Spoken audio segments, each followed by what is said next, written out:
Hey guys, this is Star. What if how are you all? Please support subscribe this channel for watching new interesting stories. This video includes a self-recorded human introduction in the first 30 seconds, followed by AI gentle narration for creative storytelling purposes.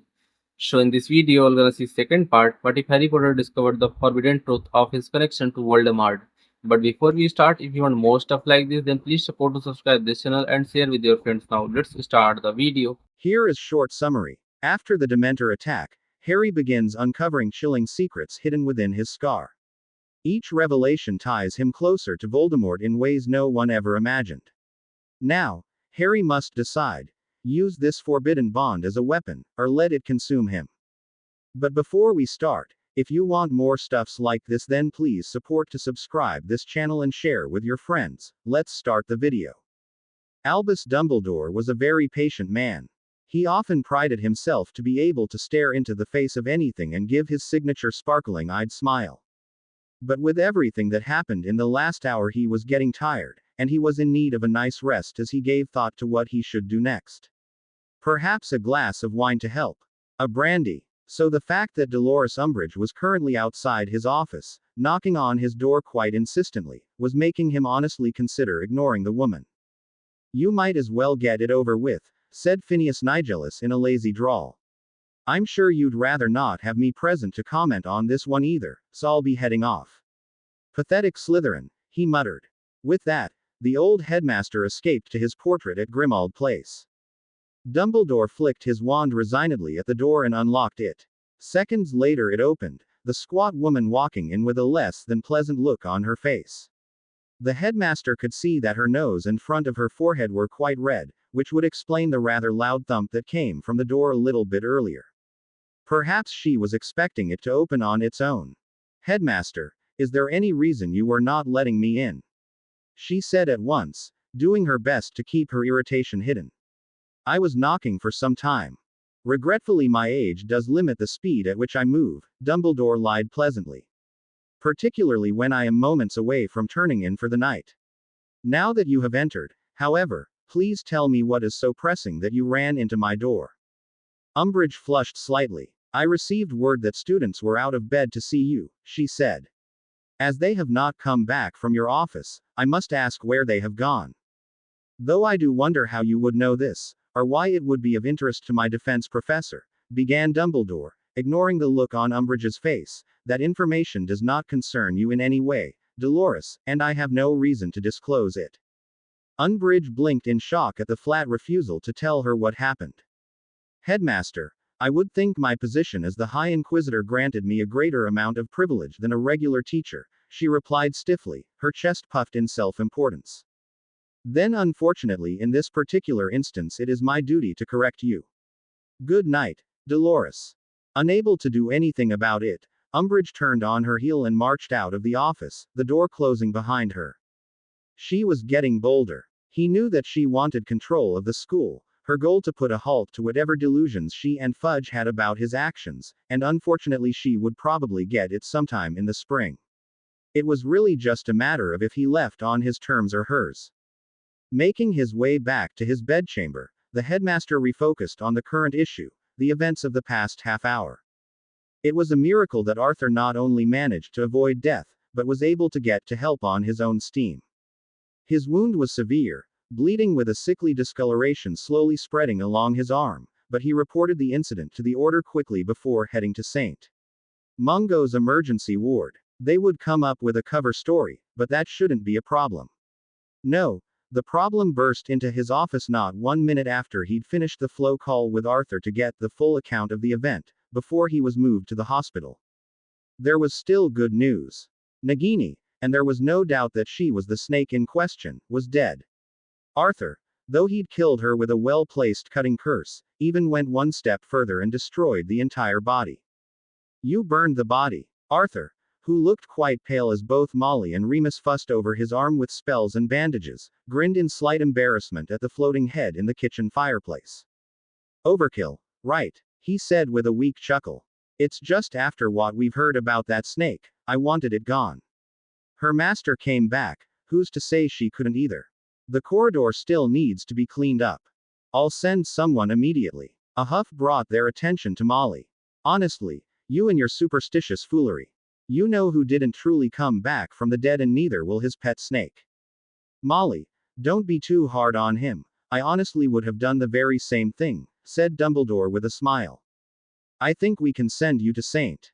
Mungo's now, said Remus, leaning against the table with a sigh.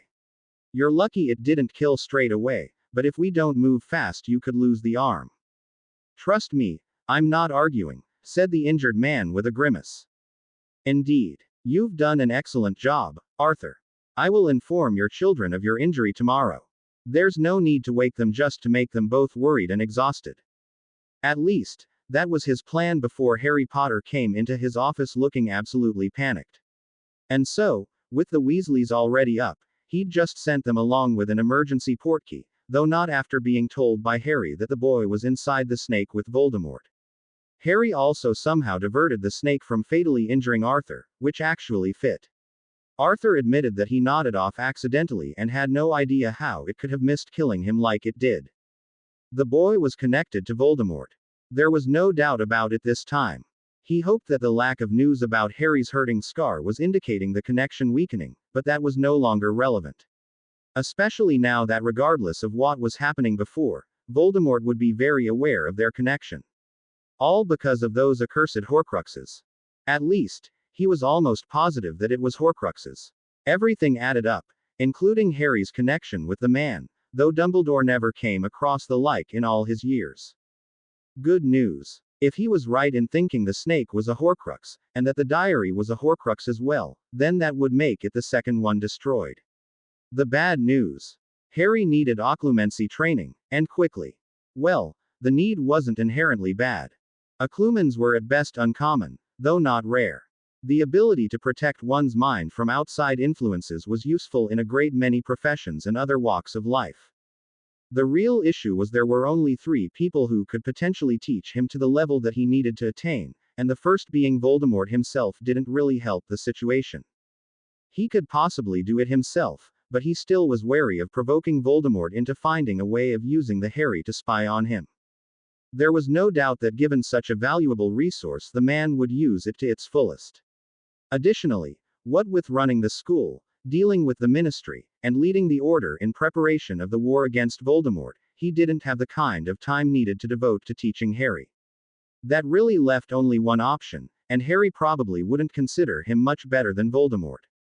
A mess indeed. Dumbledore sighed, allowing himself to sink into his bed. There was nothing for it. Severus would have to teach Harry, and they would both have to deal with it. With luck, they would not kill each other after the first week or so. Perhaps over the holidays he would try to think of some way not to make his 2 most valuable allies hate him more in the near future. Harry landed in an ungraceful heap beside the others as their portkey trip came to a rather abrupt end. They were deposited in the small square directly opposite 12 Grimmauld Place. Disoriented as he was though, it wasn't enough to keep him from getting his wand out and ready. They might be close to safety, but it was never good to let their guard down. Bloody hell, grumbled Ron as he pushed himself into a sitting position on the grass. That was the worst portkey I've ever taken. Well, I'd imagine so, came a familiar voice from behind them. All but Harry turned in surprise, moving for their wands at once. He couldn't help but grin at their responses. They were getting faster. Emergency portkeys out of Hogwarts are more of a cannon than anything. You should ask Hermione when she comes here. Remus, everything all right? Asked Harry, still looking around. Yes, let's get inside, we can talk there, he said with a nod, ferrying them to the hidden home. The street was fortunately deserted, though at such a late hour it wasn't anything out of the ordinary. The group marched over to number 12 and headed inside, Remus closing the door behind them all. Professor Lupin, is Dad all right? Asked Ginny as soon as the door was latched. The group all looked at him anxiously. It's Remus, Ginny, and yes, he's going to be fine, said Remus, leading them down to the kitchen where Mrs. Weasley was waiting. The moment she saw her children, she rushed over and swept them all into a crushing hug. What are you all doing here? She asked in confusion, looking from them to Remus. Dumbledore just got word to me moments ago that they would be coming tonight instead of tomorrow, he said with a shrug. I walked outside to see them drop out of the air. Harry knew Dad was attacked, said Fred. He had a vision or something. Harry stalled out a bit as both adults looked at him quickly. I was inside the snake. It was a bit confusing, but I saw everything it did while Voldemort was possessing it. We ended up fighting somehow, and it threw the snake off. It's dead, right? Well, that would explain how you ended up coming so soon, came a voice from the door. Sirius walked in, clearly just as tired as the rest of them. That didn't stop him from walking over and giving Harry a tight one-armed hug. Good to see you, kid. Same. Sirius, where's Mr. Weasley? I know he was injured. There was still a lot of blood. He was taken to St. Mungo's by a couple of Order members, said the man, now moving over to a chair and motioning to Remus to continue. Arthur made it back to us quickly, but that was about all he could do before he collapsed. Molly and I did our best to bandage him up for the trip, but nothing we did past wrapping the bite helped. Healers will be able to take care of him. And yes, Harry, he added, looking over at the boy. Nagini was killed. She won't be coming back. Good, he said with a nod. Dears, why don't you all head off to bed, said Mrs. Weasley, ushering the still shocked teens to the door. I know that you are worried about Arthur and I am too, but he's safe now. You can talk tomorrow. Harry, she grabbed his arm, pulling him behind the rest of the group as they filed out of the kitchen only to sweep him up in a tight hug. I don't know how, but it seems you were in the right place at the right time. Thank you so much for saving my husband. Ah, it was nothing, Mrs. Weasley, he muttered, reddening from the hug. It wasn't one of her usual manic crushing ones, but simply filled with a tired relief. Harry, Arthur nodded off during his watch, she said, pulling back and shaking her head. Her eyes were watery, hands only steady due to their grip on his shoulders. Without your interference, I'm sure he would have been killed. I'm glad he's all right. Me too. Now off to bed. Remus and Sirius both gave him a nod and he walked out of the kitchen, automatically heading for the basement. He needed sleep. All the adrenaline that was pumping through him was gone and made him feel like he ran a marathon.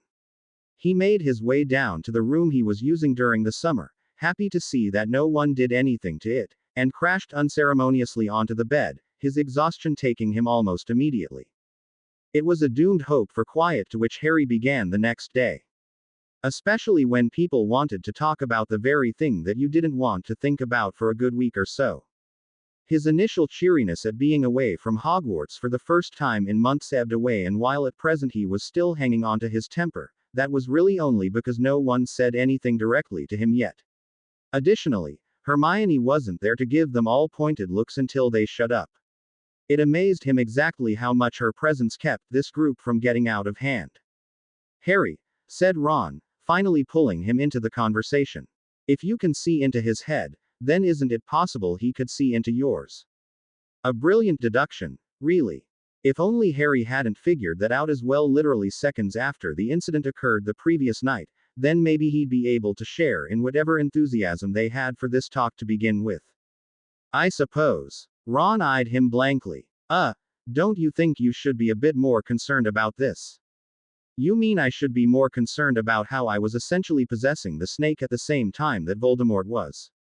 That we're somehow connected. Maybe that he might be able to control me as well. Have me kill you all while you sleep. It would be pretty easy from my position after all. He looked around to see them all staring at him apprehensively. Great. So now he was the dangerous one. Well, yeah, said Ron after a second, clearly unnerved. Harry scowled. Ron, that's called sarcasm. The ginger flushed slightly as Harry shook his head. Do you really think I'm just brushing this off like it's unimportant? There are so many ways that a connection to Voldemort's mind can be both a good and a really, really bad thing. I don't even know where to start. You know what? Just forget it. You wouldn't understand. And me, Harry. He looked over to see Ginny glaring at him, none too pleased. I couldn't possibly know what it's like to be possessed by Voldemort, could I? I never said that, did I? Said Harry back to her. As far as I know, you're still the only person here ever possessed by him. But no, in this case your experience wouldn't help either. This made Ginny look even more upset. And why not? You wrote to a memory of Riddle who occasionally took control of your body and made you do things that you didn't remember at all, he explained. You just blacked out. Voldemort gave Nagini commands which she followed, but she also talked to him as well. She was aware of it all. Did you ever have Voldemort whispering in your ear while you were awake to kill Muggleborns? Come off it, Harry, she's just trying to help you. You could help me by not talking about this stuff like I'm not 3 feet away from you, he shot. Or just not at all. Either one would work. Mate, ignoring this isn't going to make it go away. You think I don't realize that? He snapped. Forget it, I'm out of here.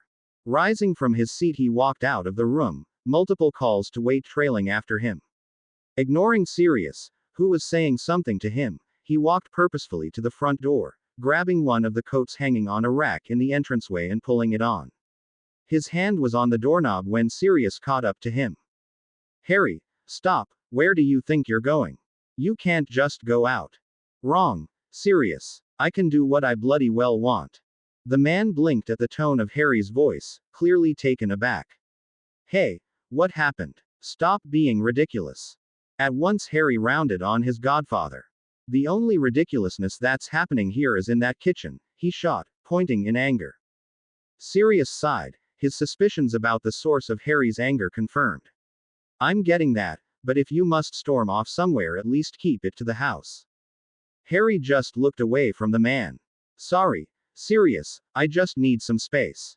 He pulled the door back open and walked out, closing it shut behind him with a snap. Sirius just stood there, half wanting to chase after him and half wanting to respect his wishes. He knew locking him up would only hurt the teen more in the end. Either way, he still wanted to knock Harry on his ass for being an idiot. Sometimes the boy seemed older than even Sirius was, and other times he acted every bit the 15-year-old he was. Grumbling, the man walked back to the kitchen where the others were waiting in an awkward silence, wondering when they might have gone too far. There was no need to worry about Harry, he was already being well looked after. So, he began, jerking his thumb over his shoulder at the door. Anyone feel like explaining that? It took 15 minutes of solid walking for Harry to realize that he was actually being followed. He felt like something was off for a number of minutes, but now, turning a corner, he could see the short woman less than half a block away walking in his direction. There was really no point in trying to make out what she looked like though. Instead, he focused on trying not to get even more pissed than he already was. Harry made a right turn onto a smaller street, moderately filled with holiday shoppers. A number of seconds later, a small group of people made the turn as well. The short woman was nowhere to be seen. It didn't matter though, as the person who was following him was now a tall man in a long coat with a scarf. This happened no less than 10 times since he realized he was being followed. Clearly the person did not want to be caught and was using some fairly talented magic to do so, but there was really no way to hide from Harry when he could literally sense his stalker's existence amidst a sea of non-magical people. Compared to trying to sense, well, anything in Hogwarts, this was child's play. 3 turns later put Harry into a very narrow street deserted of people.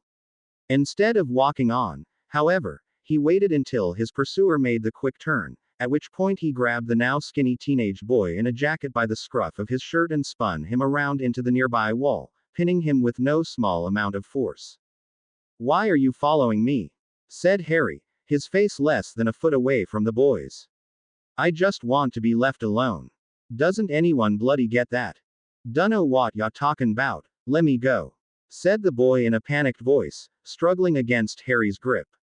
Not in the mood for games, Harry just pushed the boy back into the wall again. Ow. Me, EAD. I asked you a question, he continued, his right hand moved from the boy's collar to his neck. The boy's eyes went wide at this. Why are you following me, Nymphadora? At once the small struggling stopped and the boy regarded Harry warily. How did you know? In less than a second the boy's face was gone, replaced by the one Harry knew so well.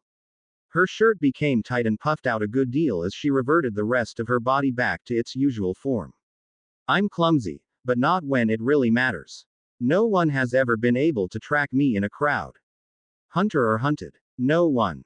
Harry hesitated before answering her. His focus was split between the question and the fact that he was still pinning her to the wall, face less than a foot from her own, with a hand around her fairly slender neck. He let her go, putting some space between them. I can feel you, he said, eyes moving about at the pedestrians moving around them, but they paid them little to no mind. I know the feel of your magic. I could find you anywhere. Helps that there's no one else magical around. Well, bugger me then. Better remember that. You are one surprise after another, you know. Come on, Nim. Why are you following me? Harry demanded. Dumbledore asked me to keep an eye on you whenever you ended up outside Hogwarts or Hogsmeade, she said simply. Harry's eyes just narrowed. What does he want from me? Just to keep you safe. It's dangerous out here, she added, eyes meeting his own for a second before focusing elsewhere. Way more than during the summer. Especially now that you've gotten that snake killed. I heard what happened from Remus. Dumbledore has no right to hold me anywhere. You're being purposely difficult and you know it, Tonks said bluntly, meeting his eyes once more. You aren't safe walking around on your own. Anything could happen. Fine, maybe I am, he growled. But you've got another thing coming if you think I'm spending time with a bunch of people who think I might that I'd. Frustrated, Harry made to turn but Tonks quickly grabbed him around the waist. Oi, you're not going anywhere, Harry, Tonks said with a grin. Don't even try it. Are you going to take me back like this? He asked, trying his best not to sound flustered at the contact. You'd like that, wouldn't you? She teased, waiting another second before releasing him finally. But no, I don't have to bring you anywhere, just keep you safe. Feel free to grumble around London all you want, just don't think for a second it'll be on your own. Harry gave her a reproachful look, causing the woman to sigh and step away, beckoning him back toward the main street. Come on, Harry, let's catch up somewhere. They ended up in a big restaurant. The place was packed and filled with a great amount of sound, holiday cheer moving through the air like a particularly strong fragrance. Harry was currently sitting across from her in a booth by a window, his gaze flickering from her to all around them. It was curiously sporadic. Everything all right? Asked Tonks somewhat apprehensively, tucking her wand away now that she was done with the privacy wards. Harry shrugged. Yeah, just adjusting. Still a bit weird being out of Hogwarts. Over there magic was everywhere. I always felt like I was sort of underwater. Now outside of it things just feel sharper and empty, I guess. Even if I'm not looking I know it's you sitting in front of me. Then there's my own magic, but it's different. The privacy ward is like I'm sitting under a really, really thin sheet. I can't feel any other magic around us, but that's because there isn't any. Does that make sense? A little, she said, nodding slowly. What you can do is uncommon enough but not particularly rare. I know someone in the Auror department who's pretty sensitive to magic. She does a lot of stealth stuff because she can keep from being caught so well, but works from home mostly because being at the ministry gives her a bad headache. The DMLE has a bunch of people like that. Interesting. Harry let his gaze wander a bit before returning to Tonks, who was watching him with her mouth set in a frown. What? What do you think? Coming out here on your own was really reckless, said Tonks, still annoyed that he didn't stop to think it through for a moment before bailing on headquarters. It's dangerous out here, Harry, how many times do we have to say it before you stop treating this like it's a joke? There's a difference between not being aware of danger and accepting it. You think I'm defenseless? Never pegged you as the arrogant type. Harry just gave her a flat look. You really think that? No, I suppose I don't. It's just not like you to take such an unnecessary risk, especially considering what you teach those kids in that group of yours. First off, I'm a lot more capable of defending myself than any of them, began Harry, crossing his arms. And I never said that I was being the most rational today. Well, that's pretty obvious. You've had a pretty turbulent 24 hours. Hermione wrote to me last night, she elaborated at Harry's confused look. Read the letter just before you ran off. Lovely. Spread the good news, Hermione, Harry grumbled. This girl was the one I met, right? At his nod she continued, well, don't expect any sympathies for things not working out between you two. So you didn't like her, Harry said thoughtfully. I knew there was something off between the two of you that day. Tonks just gave him an annoyed look, though her irritation was more directed at the Ravenclaw than anything. Of course I didn't like her. I mean, we had plans, so why shouldn't I be annoyed that she was butting in? The only reason the silly girl even ed you on the cheek was a message to me to back off. Oh, anyway, you shouldn't get yourself down because of what happened.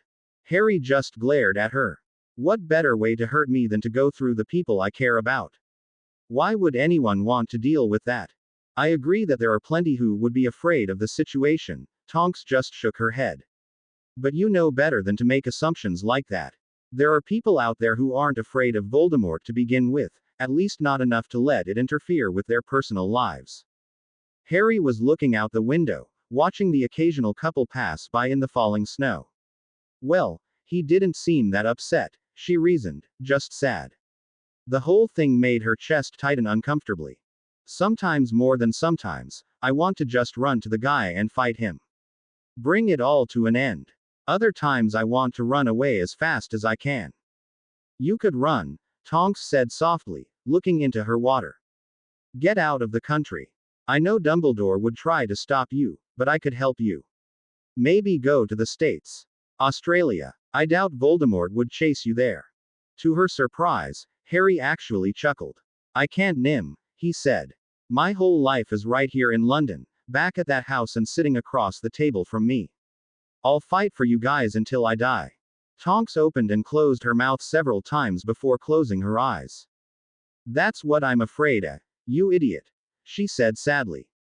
My lord, is everything all right? Voldemort sat quietly in the dim light of the room as he looked out of the window into the falling snow, his fingers a steeple before him.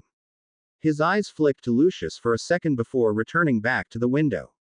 What do you have to report? He said calmly, though his voice sent a shiver down the Malfoy's spine. This was not the Dark Lord who tortured people. This was the one who killed without emotion. Without hesitation. Nothing negative, he said at once. We are progressing with all of our plans on schedule. This time next month you will once again be surrounded by your oldest and most faithful followers in full. Voldemort said nothing, though his head inclined slightly in acknowledgement. My lord, if I may. What is it? Lucius swallowed, the action sounding loud in his own ears. He was walking a dangerous line right now. But that was the line between survival and death, and often one needed to take chances for, as he came to understand, not knowing things could often be far worse than potentially provoking an unstable Dark Lord. I've noticed Nagini has been conspicuously absent. I was wondering if you'd sent her on an errand.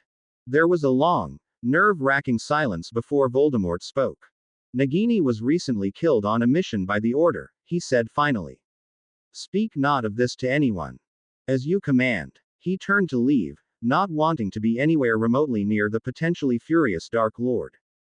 Lucius. The man stopped, inwardly cursing his luck. He was mere steps from safety. Yes, my lord, he asked, keeping his back to his master. A glance over his shoulder showed him that Voldemort still faced away. Many years ago, the Dark Lord began, I gave you a book for safekeeping. A diary. One that I asked you to value more than the lives of your entire family combined. It took everything Lucius had to keep his breathing even. Do you recall this? I do, my lord. What is its condition? It is quite safe, he lied, now looking directly at the door out of the room. He knew of his master's ability to know when a person lied to him simply by gazing into their eyes. He knew the only reason that he was even still alive right now was that neither of them were looking at one another and had half a room between them. Not a soul in this world could reach it, I assure you. Don't ask for it. Don't ask for it. Don't ask for it. Lucius allowed himself a glance over his shoulder at Voldemort to see him draw his wand.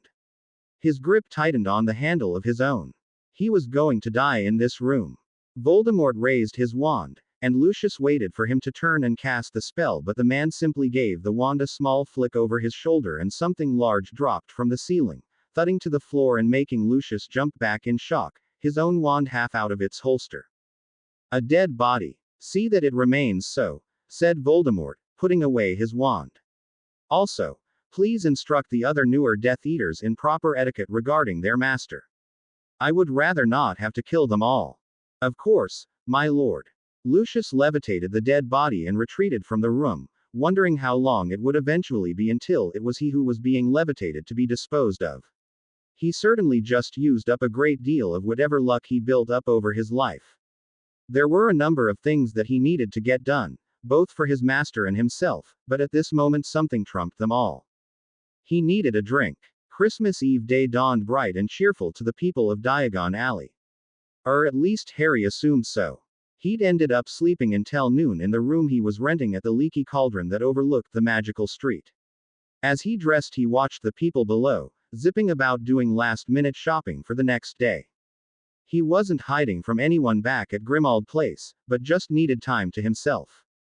Additionally, after his initial temper subsided, he'd ended up being a bit embarrassed at how he'd acted and wasn't particularly keen on returning so soon.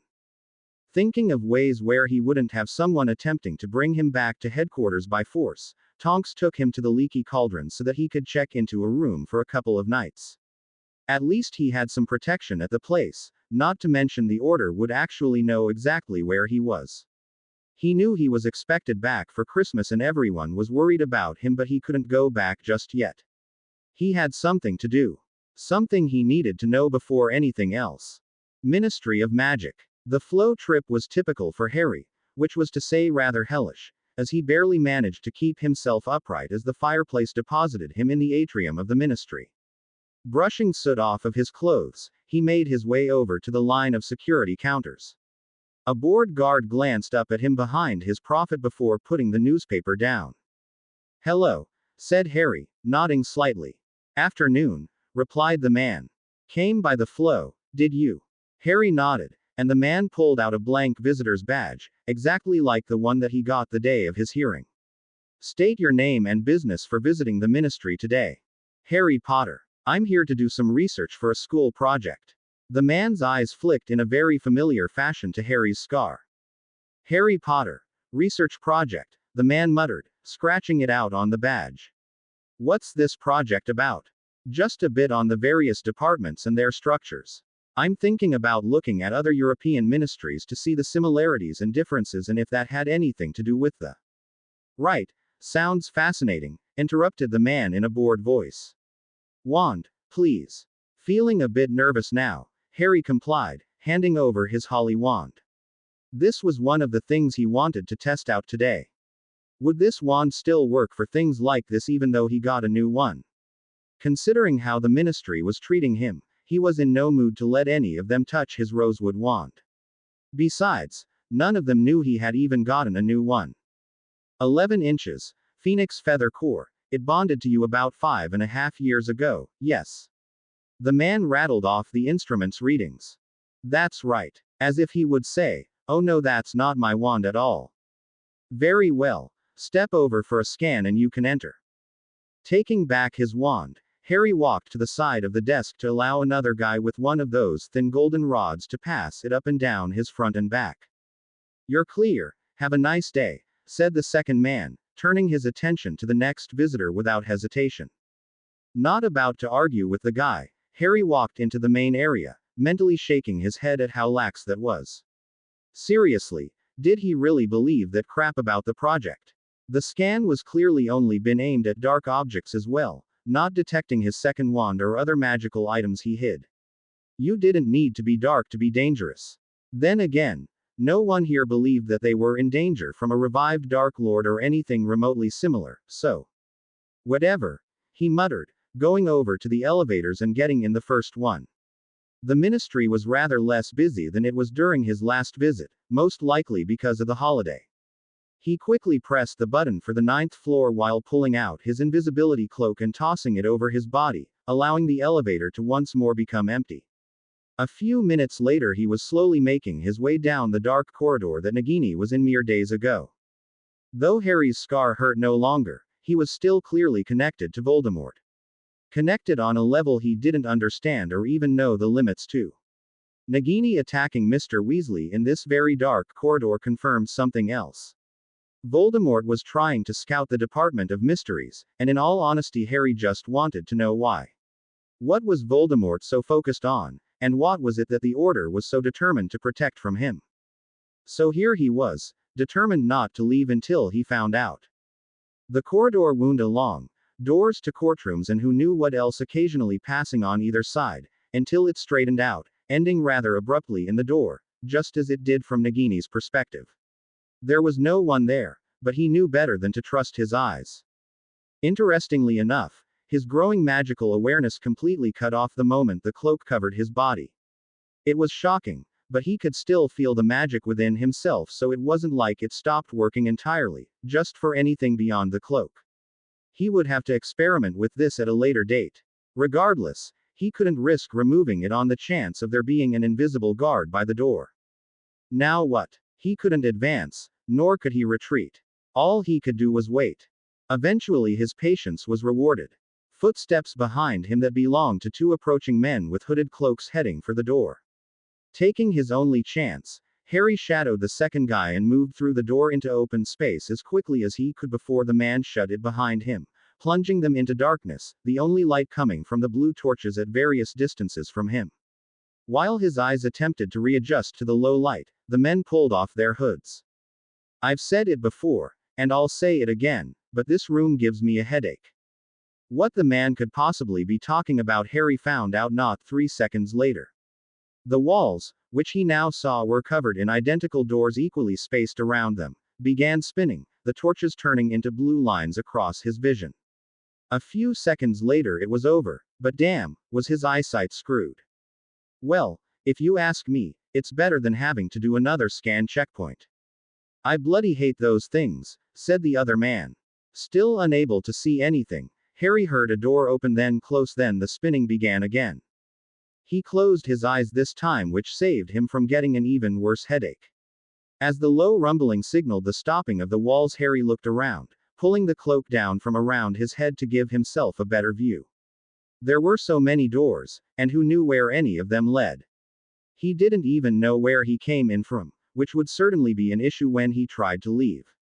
The dreams never went past the first door. He had no idea where to begin looking. Well then, he said, wondering how to pick a door. Where should I start? As if the room were waiting for him to ask, a door to his left opened of its own accord. It was almost like the room said, I dunno. How about here? Sure. Why not? Harry walked into a large rectangular room that looked like some kind of amphitheater, stone benches descending in rows down to the center, in which there was raised stone dais with the most ancient-looking stone archway in the center. A thin black veil hung across it, swaying slightly, though there was clearly no moving air to cause it. Covered by the cloak in case someone was there, Harry moved to the side until he could see the back of the archway, but there was no one there. Curious, he moved closer only to pull up sharply when he was about to step onto the dais.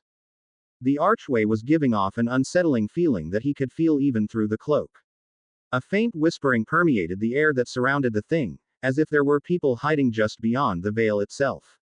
Of course, this was impossible. There was no in there. His foot bumped a stone bench, making him look back in surprise. He backed away without even realizing it.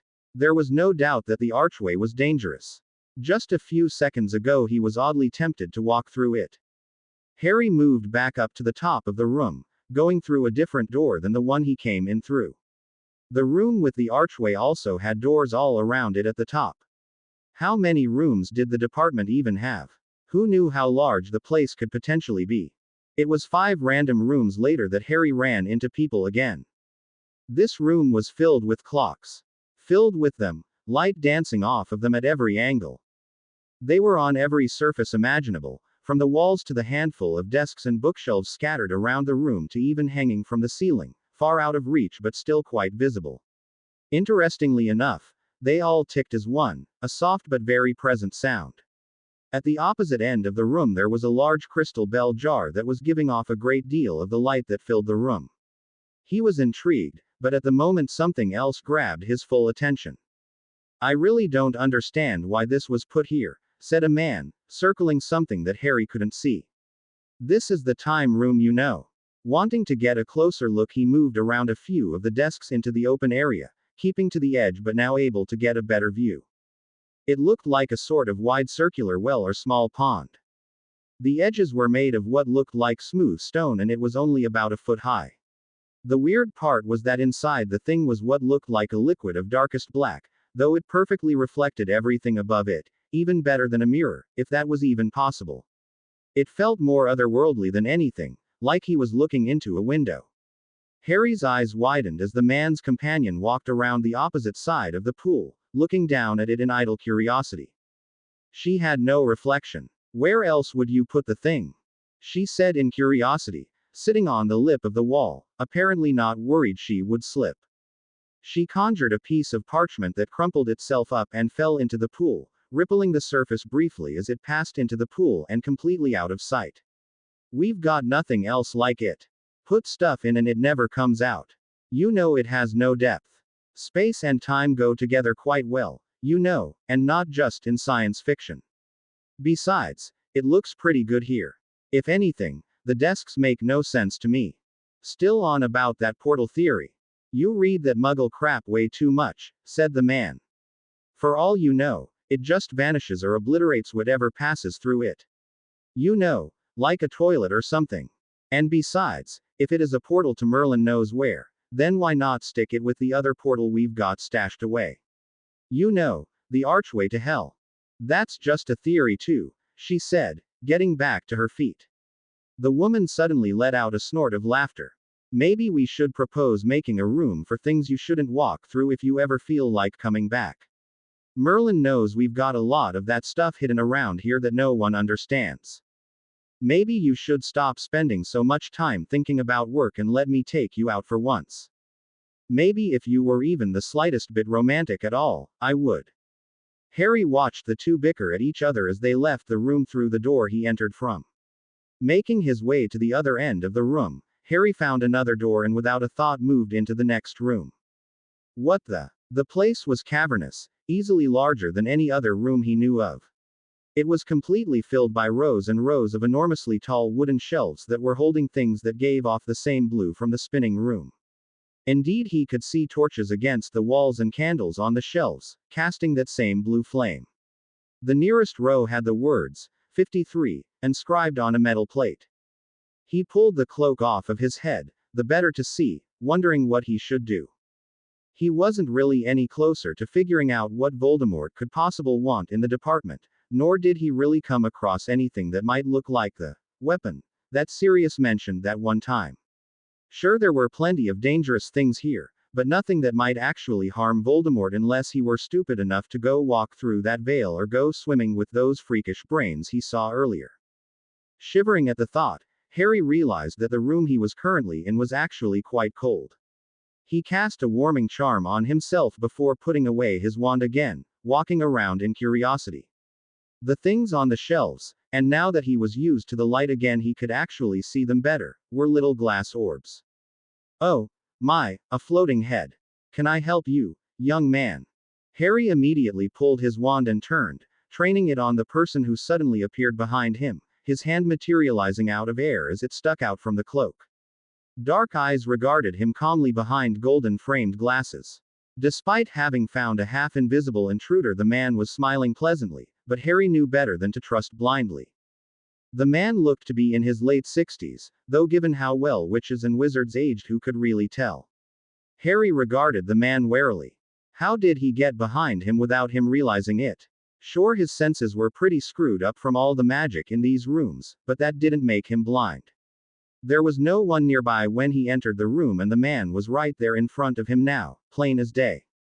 Who are you? He demanded, knowing full well that he was really in no position to ask such a thing. He was trespassing after all. In the Department of Mysteries no less. It's interesting, isn't it, how nearsighted being invisible can make a person? Harry scowled, feeling fairly annoyed. Hearing almost those precise words once in his life was quite enough, especially after both people completely got the drop on him. Well, the first time he was 11, but he didn't really think he had an excuse this time. Now, there's no need to point wands, said the man, holding his empty hands out to show he meant no harm. After all, I'd assume you're trying to keep a low profile, yes? Harry hesitated for a moment before stowing his wand, still eyeing the man warily. Much better. My name is Sven. I am the caretaker of the Hall of Prophecy. I rarely get guests down here, so I welcome you, Mr. Potter. Never heard of it, he said, deciding to ignore the fact that the man knew his name. Well, then again, when you had your calling card on your forehead. Well, it's not exactly publicized, but no real secret either, said Sven with a shrug. The hall is dedicated to keeping records of prophecies that are made around the world. He walked over to the shelves of one row, brushing a sturdy wooden shelf with a finger, though careful to avoid touching any of the orbs. Each orb is a different prophecy, made by someone to someone else, and regarding a third party, all of which is labeled beneath the stones. Prophecies. Harry moved close to one of the shelves, staring at the glass orbs which were reflecting the blue light that burned from the candles. Every time I think magic can't surprise me, it goes and proves me wrong. Impulsively he reached out to touch an orb, only to have a hand grab his wrist in a firm grip, stopping his fingers just short of the thing. Do not touch them, said Sven sternly. There is a powerful magic over the prophecies that prevent any but those that the prophecies refer to from removing them. Attempting to do so will kill you before you even manage to move it. Skin contact or no, it matters not. Even just touching one will bring you close. They are even impossible to manipulate magically, though extremely fragile. It makes guarding them rather redundant. Well, you couldn't get one down with, say, a stick. Knock it onto a pillow or something. Sven couldn't help but grin. A nice attempt, but there would be no point in the end. You wouldn't be able to touch it without killing yourself. The defenses are active so long as the party it has been made to has not claimed it first. One of the reasons I make sure not to accidentally knock any of them over. So, how do they get there if no one can touch them? No idea. They just appear. Harry looked at the man in confusion. But I thought you ran this place. At this Sven laughed. Oh, no, my boy, I am a caretaker. You could even go so far to call me a keeper. But it's still only a day job and I am not the master of this hall. No one is. Harry had his mouth open but was cut off by a very amused Sven. You are quite inquisitive. Well, this is pretty amazing, he said, looking around again. And they are from all over the world. How is that even possible? It is one of the many mysteries that surrounds the prophecies themselves, said Sven. It is my belief that because prophecies affect those they refer to no matter where they are in the world, it matters not where they are made in the first place. Sounds logical. An uncommon thing, with our world so based in the impossible. Harry just smirked. He got those thoughts at least once a day since starting at Hogwarts. Now tell me, continued Sven, regarding him shrewdly. What brings you here? To the Department of Mysteries.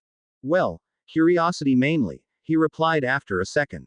Sven raised his eyebrows and Harry gave a little cough.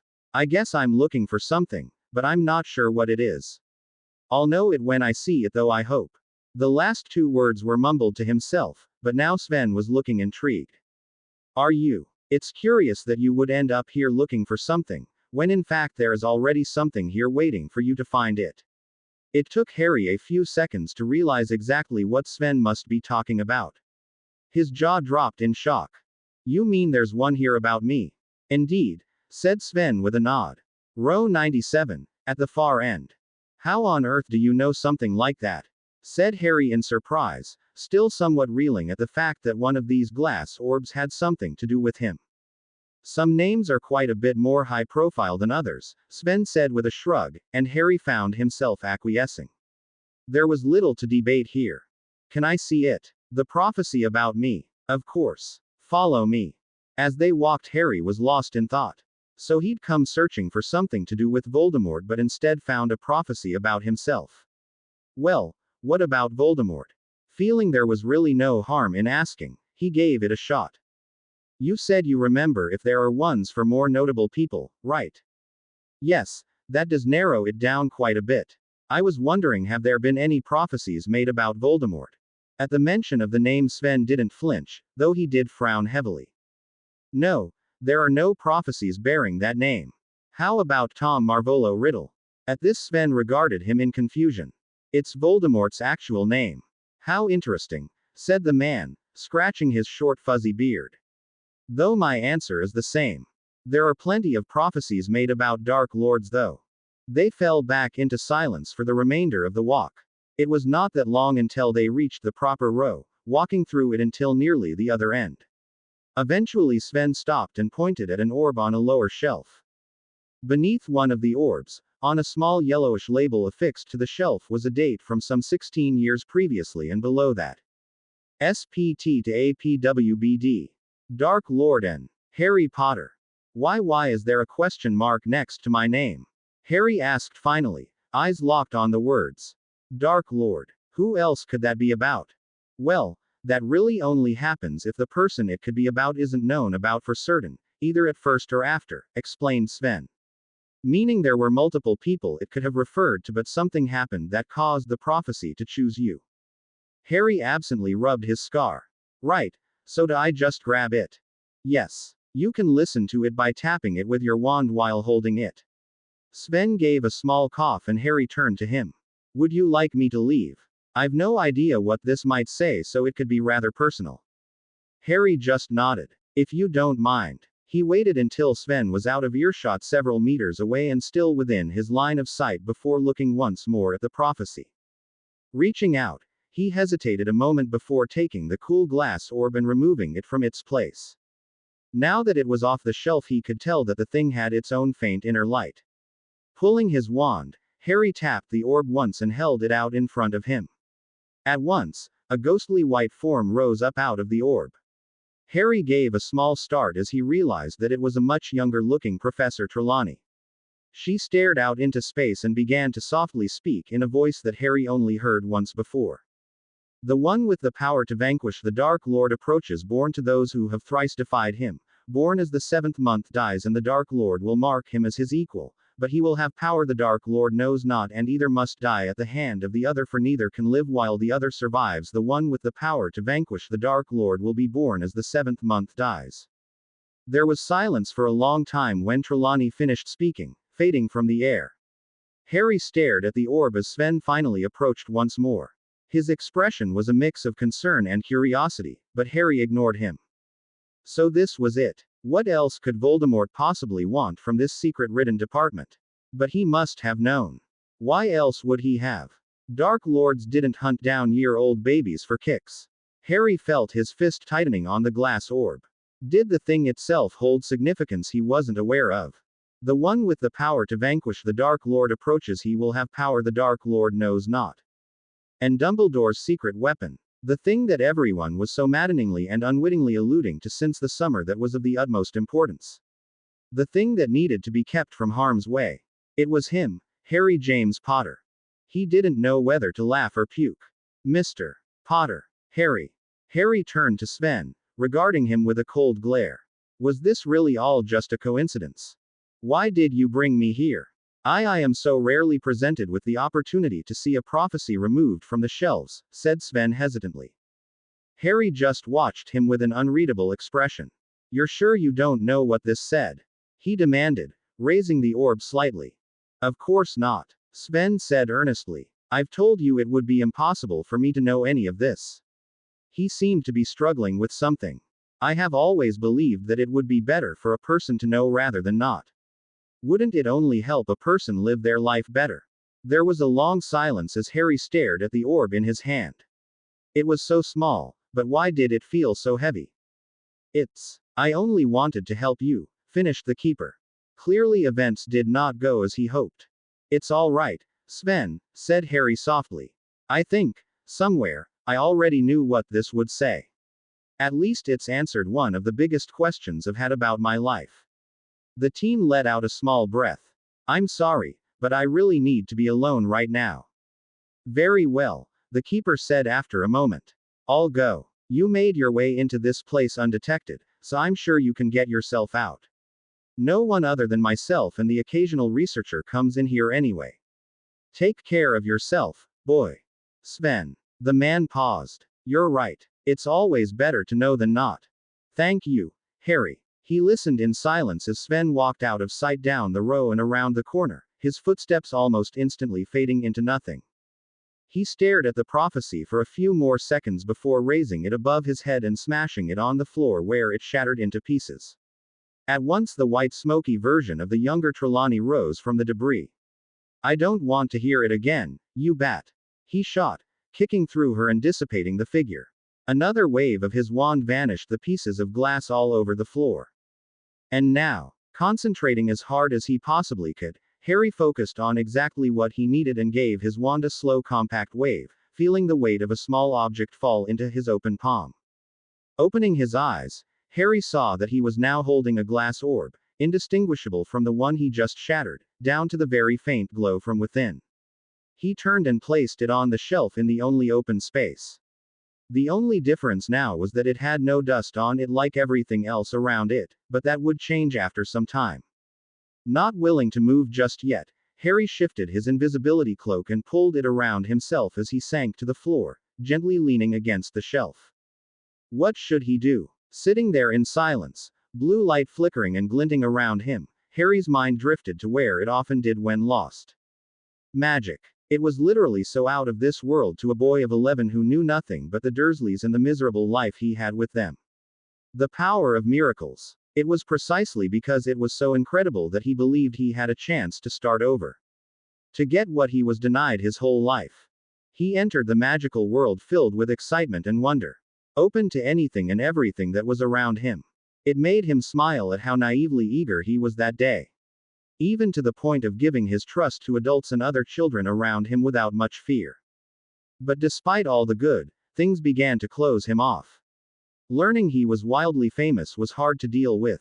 He walked into his new life with almost everyone having some sort of pre-established opinion of him and an equally apparent expectation. Everyone seemed to know who he was better than he did himself. Still, he got used to it fairly quickly and dealt with whatever life threw at him as best he could. At least until the school found out he was a Parselmouth. To have so many turn on him like that was not something so easily forgotten, nor forgiven.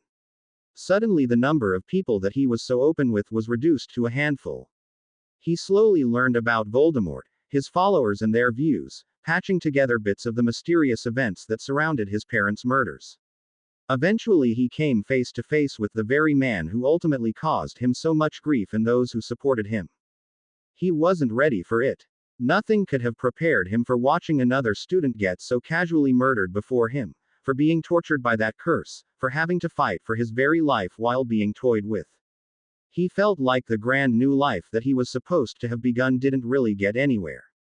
Yes, he had a group of close friends, not to mention the handful of adults that meant a lot to him as well, but was that really the kind of progress he was looking for? Should he even have been expecting something more than that? Either must die at the hand of the other. Harry clenched his teeth so hard it was a wonder they didn't crack. Dumbledore. He knew. Who else had those initials and was around Trelawney as well? The prophecy was made to him, which in itself was actually probably a good thing. Dumbledore was in a good position to get the Potters to safety at the time. If not for Pettigrew, then possibly his parents would still be alive. But that wasn't what the issue was here. The prophecy said that if Voldemort was going to die, then Harry was going to be the one to do it. That much was perfectly clear, though technically then it should work the other way around. Is that why he was so lucky when it came to getting out of deadly situations? Ultimately though, it came back to the same undeniable fact no matter how he looked at it. If he had to face Voldemort eventually, shouldn't he have been getting ready for it for most of his life? Why was he sent to the Dursleys in the first place? Dumbledore was secretive and even manipulative at times, yes. Infuriatingly calm and always looking to see the good in even the worst people imaginable, sure. Occasionally badass, definitely, he'd give the man that. Weirdly obsessed with candy too. But one thing he was not, was stupid. Dumbledore had a reason for every damn thing he did, whether he shared it or not. Usually not. Harry just didn't know what it could be and it drove him mad. Sighing, Harry stood up. He couldn't go back to Grimmauld Place now. No, there was somewhere else he needed to see. It's been a long time coming, he muttered, pushing himself to his feet. A long time indeed. Godric's Hollow. Watch your step now. Harry stepped down onto the snow-covered road feeling uneasy. The bang of the night bus disappearing quickly gave way to the peaceful calm of the small village around him. It was quaint, snow-covered cottages surrounding him, not a soul outside but himself. The street lamps cut through the growing darkness, combining with the lights from the windows of the houses to fill the area with a soft glow. He pulled out his wand and held it flat on his palm. Point me. The wand spun once before pointing to his left. He made his way slowly down the street, looking around and repeating the spell to make sure he was on the right track. Eventually he came upon what looked like an obelisk carved with names, likely a memorial to something. However, when he got close to it, the obelisk suddenly changed. Harry froze as a statue of a man and woman who were holding a baby materialized before him. Their faces were cheerful, gazing out over the square in eternal silence. He really had no idea what to make of this. It wasn't real. Everything that statue could possibly stand for wasn't real. Scowling slightly, Harry repeated the point me spell, continuing down the road. It didn't take long before he reached his destination. He could feel the wards that surrounded the building, though it looked like any old home surrounded by an overgrown hedge from where he stood in the street. Stepping closer, he watched as the cottage changed drastically, causing him to breathe in sharply. The home looked like it existed in two separate times. The front and first floor of the place was almost perfectly intact. A little further back, however, was a gaping hole in the second floor, clearly blown out from the inside. At the threshold of the premises, Harry noticed a sign that was affixed to the gate. On this spot, on the night of the 31st of October 1981, Lily and James Potter lost their lives. Their son, Harry, remains the only wizard ever to have survived the killing curse. This house, invisible to Muggles, has been left in its ruined state as a monument to the Potters and as a reminder of the violence that tore apart their family. So, no one's been living here after all. Taking a deep breath, Harry pushed the gate open and walked onto the path. He had a sudden vision of Voldemort doing this exact thing all those years ago. Walking the path exactly as he was doing now, intending to murder a family of 3. He shook his head slightly and pushed the front door open. Lamps flickered into life with a magical luminescence, as if having sensed the presence of a person in the room. The main room of the downstairs painted a very different picture than the almost normal one outside. He was standing in the remains of what was clearly a very fast but heated duel. Furniture was all over the place, broken and in some places still half transfigured into something else. A number of metal rods were sticking out of one wall like spears. Everything was coated in a thick layer of dust. Considering that his mother wasn't able to escape, it was incredible how much damage was done in such a short amount of time. Only one spot in the room was unmarked by battle, the area leading to the staircase at the back of the room. Harry realized that his father likely died right there, fighting as hard as he could to save his family. The kitchen was small but well kept, despite the war that raged in the adjacent room. The only evidence that anything happened here were the other ends of the metal spikes that were sticking through the wall. Opposite the kitchen was a locked room that turned out to be a study once he managed to get into it. Alohomora didn't work, and even when he tried to use a small reductor curse on the doorknob, it just shrugged it off. Feeling frustrated, he snapped at it in Parseltongue and the door obligingly clicked open. Of course you would, wouldn't you? Harry entered the neatly kept study. There were a number of small bookshelves lining the walls, ending at a desk which had a number of old papers and a few empty envelopes on it. Curious, Harry picked up the first one and read it. Toonie. Hey sis, how are you? I know it's been a while since we last talked, but I just wanted you to know I was thinking about you. I do wish we weren't forced to hide like this. I've never liked cages, as you well know, and as wonderful as this cottage is, it is still a cage. At least Harry has been such a joy to be with. How is Dudley, by the way? Has he started talking yet? James and I can't get Harry to shut up, not that we want him to, of course. He's so bright. We think that Siri keeps trying to teach him new words when we aren't looking. Thank God he comes by when he can, otherwise I'd probably go spare from not seeing anyone. I haven't seen Remus in a while and even Peter seemed to drop off the map. It's hard to believe those 4 used to be inseparable. Once this is all over, I'd like to get together with you. I know we never really got along as changed. Mum and Dad passing away made things even harder. But we're both mothers now and you still are my sister. Even if you can be as dry as sandpaper with a pinecone halfway up your ass. With love, Lily. Harry sat down in the desk chair as he reread the letter. A letter written by his mother. He traced the L with his finger before placing the letter back on the table, shuffling through the papers with a mixture of excitement and anxiousness. There were a couple more letters written mainly by his mother, though there was one by his father that was intended for Professor McGonagall. Apparently they were much closer than she ever let on. Gathering it all together, he shrunk every piece of parchment he found, stuffing it all into a pocket. He would read them all in more detail later. The bottommost drawer held something different. A well-worn book with no title. Curious, Harry propped it up in his lap and opened it to someplace in the middle. The book was actually letters, collected and bound together into one place, likely magically. Unlike the scattered ones on the desk, however, these letters were all to and from the same people. To Sev, love Lily. Who's Sev? He found himself asking, flipping through the pages at random. The dates on the letters, if he was calculating this properly, would put them from during his mother's last couple years at Hogwarts until 1981. To have written so many letters and have them all here, did she never send them? Curiosity getting the better of him, Harry turned back to the first page. It was dated the beginning of June, 1976. Unlike all the other letters, this one wasn't to Sev. No, this one was to Severus Snape, you stupid, idiotic, tactless, ungrateful. Harry's voice fell away as the list of insults went on and on. He skipped that part entirely and picked back up where the actual letter was written. Sev, why? Why do you have to be so damn stupid? And don't give me that look. I know you're doing it anyway. All that pureblood pride stuff that your other friends surround you with is poisoning you. I know you don't believe in any of it, so why do you have to say stuff like that? And to me of all people. We're best friends, for God's sake. I've known you my whole life. I was only trying to help you, too. You think I was actually on the side of that A.S. Potter? He's the most arrogant, selfish bastard I know. Him and his friends can go to hell for all I care. He makes me so angry.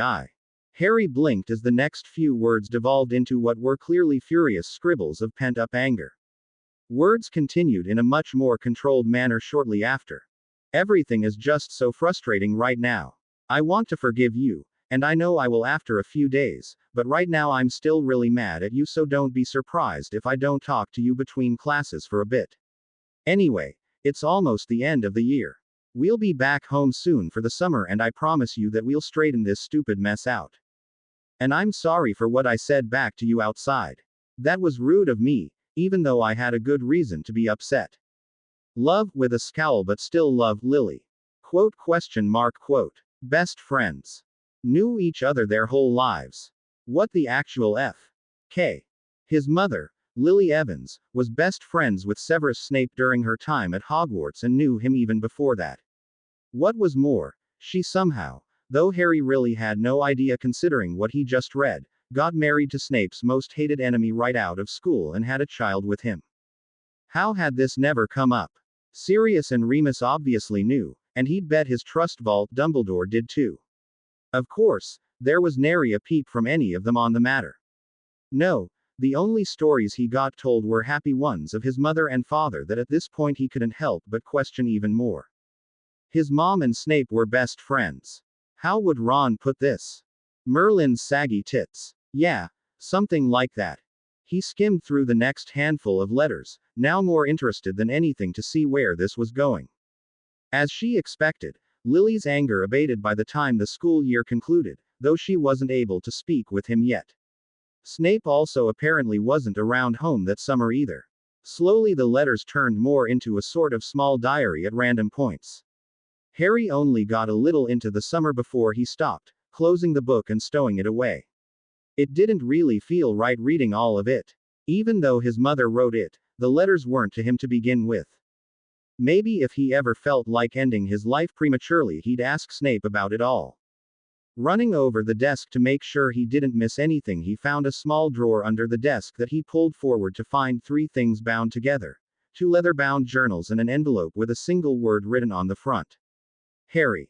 So they did write something, he muttered. Everything else that happened up to this point was instantly forgotten. In a sense, he was relieved. Beyond relieved. He always wanted something of the sort, but it never made any sense for his parents to have written him a letter. Why would they have been expecting to die? The revelation of the prophecy changed everything. There was no doubt as to why they specifically went into hiding. Now here in his hands was something he never imagined would actually exist. He looked around at the room, wanting to stay longer, but he knew it wouldn't do well for him to linger here more than he meant to. Only a tight rein on his emotions was keeping him moving in the first place. Returning to the main room, Harry made his way up the staircase, the air growing distinctly colder the higher he got. There were 3 rooms, apart from the bathroom, on the second floor. The closest was a guest room, judging from its lack of anything personal. The one directly next to it on his left was his parents' room. Harry perused the room in interest.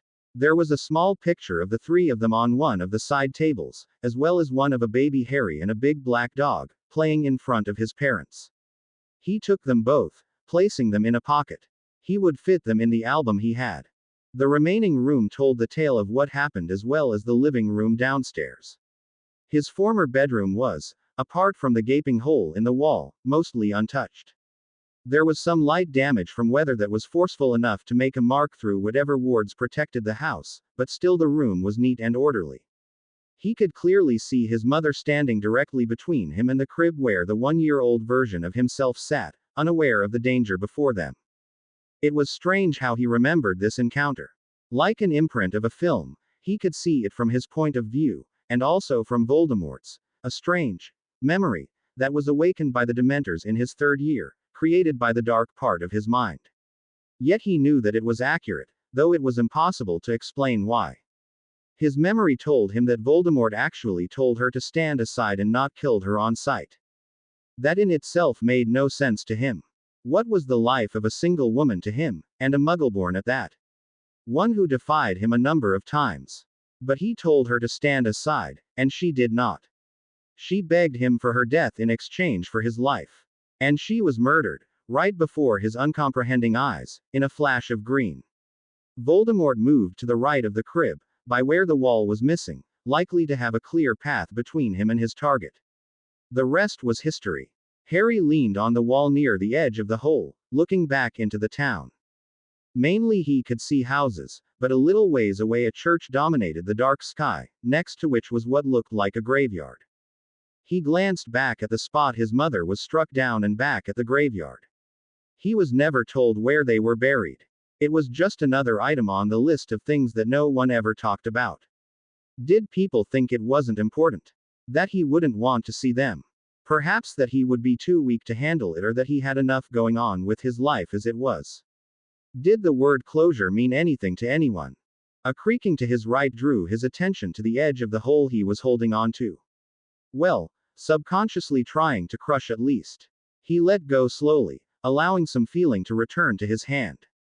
Not wanting to walk through the house again, Harry dropped out of the 2nd-story hole to the ground, casting a cushioning charm at the ground to keep himself from getting injured.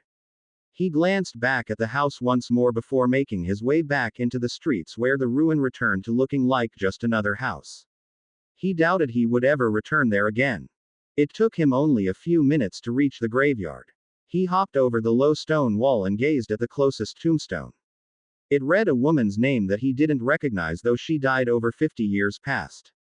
Harry began moving through the rows one by one, reading the names on the tombstones. He was a little way in before he received his first shock. Dumbledore. Harry leaned in quickly. The name jumped out at him the moment he laid eyes on it. Kendra Dumbledore, 1855–1899. Ariana Dumbledore, 1885–1899, he read. Where your treasure is, there will your heart be also. He stood up and leaned back on the balls of his feet. Great. More mysteries. Because honestly, how many Dumbledore families were there? He moved on, glancing back once more as he left the 2 Dumbledore's graves. The next grave that drew his eye was one that looked ancient.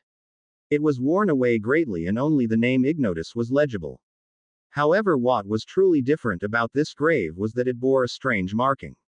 An equilateral triangle that had a circle inscribed inside of it, which had a vertical line splitting the entire thing in half. He filed it away to ask Hermione about later. Considering that there weren't just muggles buried here, it might be something magical. Finally, at long last, Harry found it. His parents had a white marble headstone that looked well enough cared for. Under their names he read the line, "The last enemy that shall be destroyed is death." Harry sat down on the ground in front of the headstone. He shivered suddenly, in a way that had nothing to do with the cold around him. It was hard, seeing them like this. Really hard. He was expecting them to be here, but at the same time he wasn't.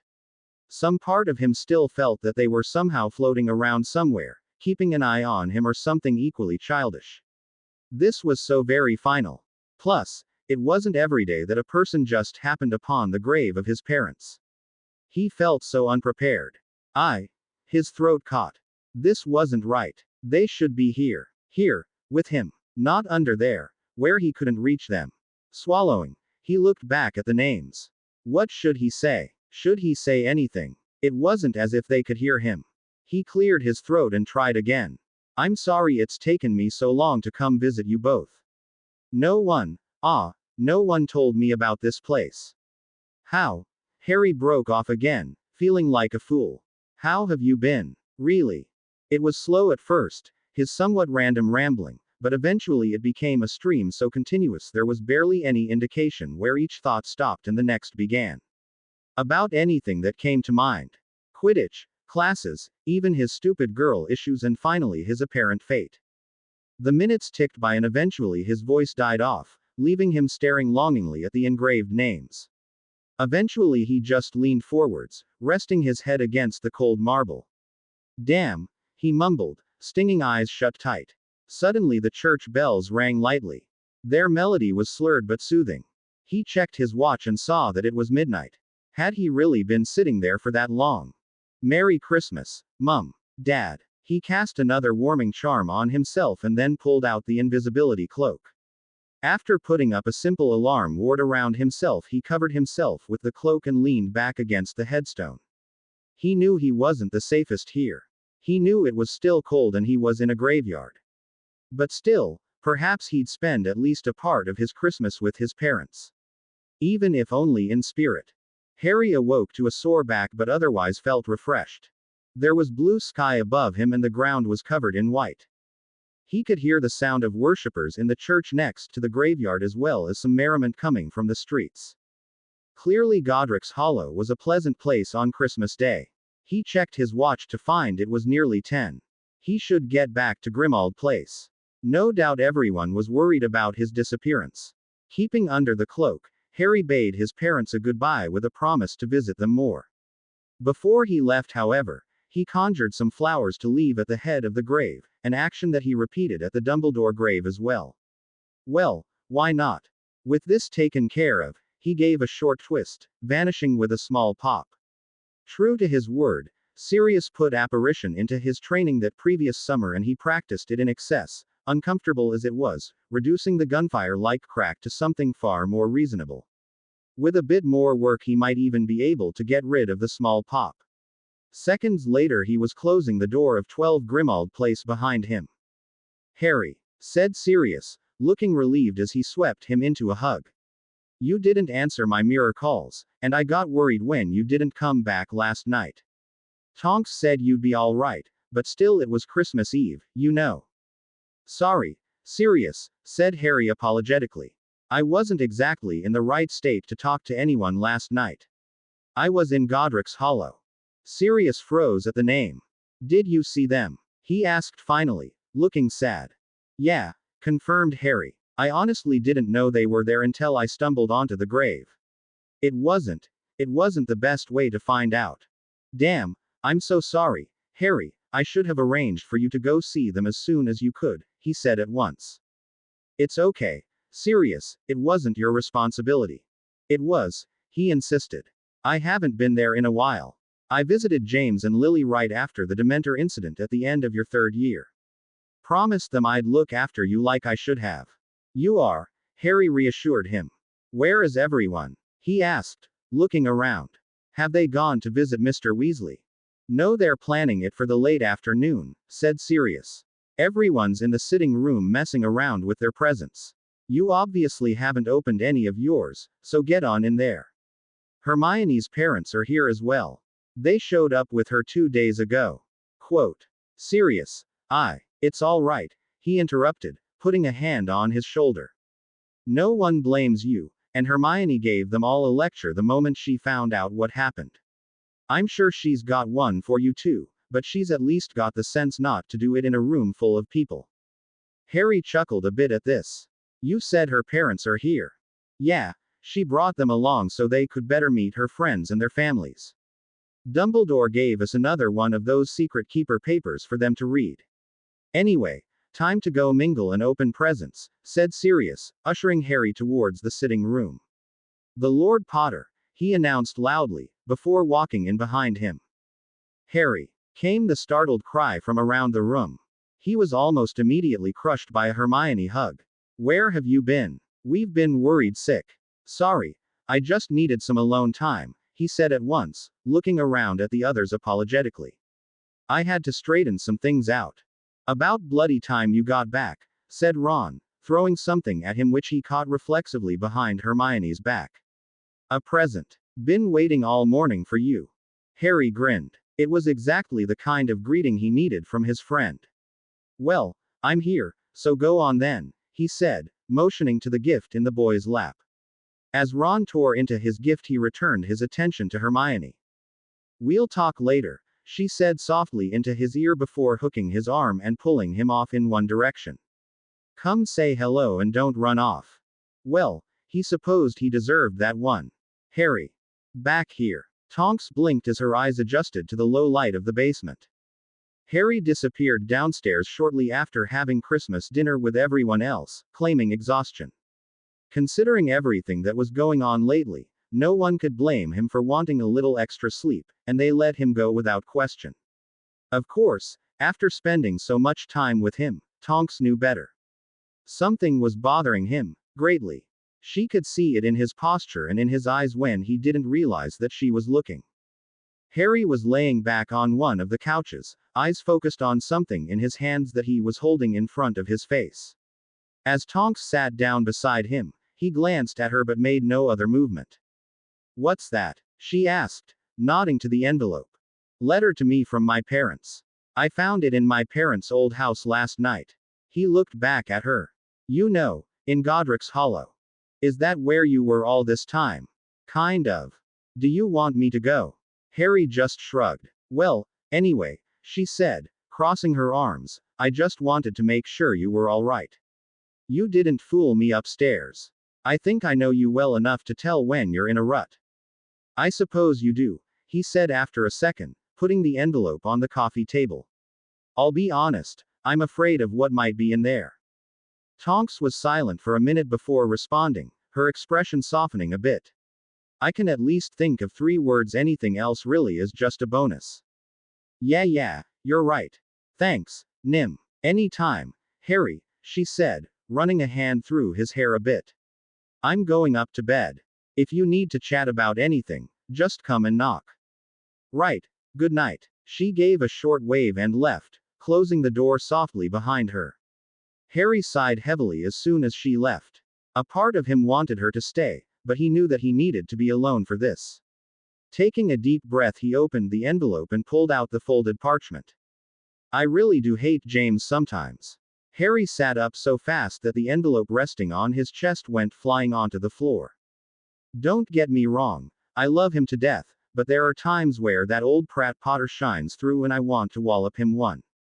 I'm sorry, Harry, I promise I'll convince him to stop being such an idiot about this. He was against the idea of this letter to begin with, going on about giving up. So I'm doing it without him knowing. Not like he can get in the study if I don't want him to. If you're reading this, and God I hope you aren't, then we lost. Still, if you are reading this then it means you survived, so we did at least something right. James and I might not agree on much, but one thing we do is that you are the most important thing in either of our lives. Staying locked up to keep you from being attacked was something we agreed was worth the sacrifice. We only ever see Sirius at the house, though Dumbledore visits every once in a while. Otherwise I just spend most of my day with you, not that I'm complaining there. You're so cute, it's hard to imagine anyone would want to hurt you to begin with. You can be a pain though. Running all over the place and getting into trouble. You'll understand when you have a child one day. Harry reread the paragraph, almost not believing what was in it. It was just rambling nonsense. Most of it at any rate. The lines that followed flowed in the same way, but he could see the clear marks of magical erasing and rewriting that happened over and over. Losing patience, he skipped right to the last paragraph near the bottom. I'll admit this letter probably looks weird. I've been coming back to it over weeks and weeks. I just don't know what else to say.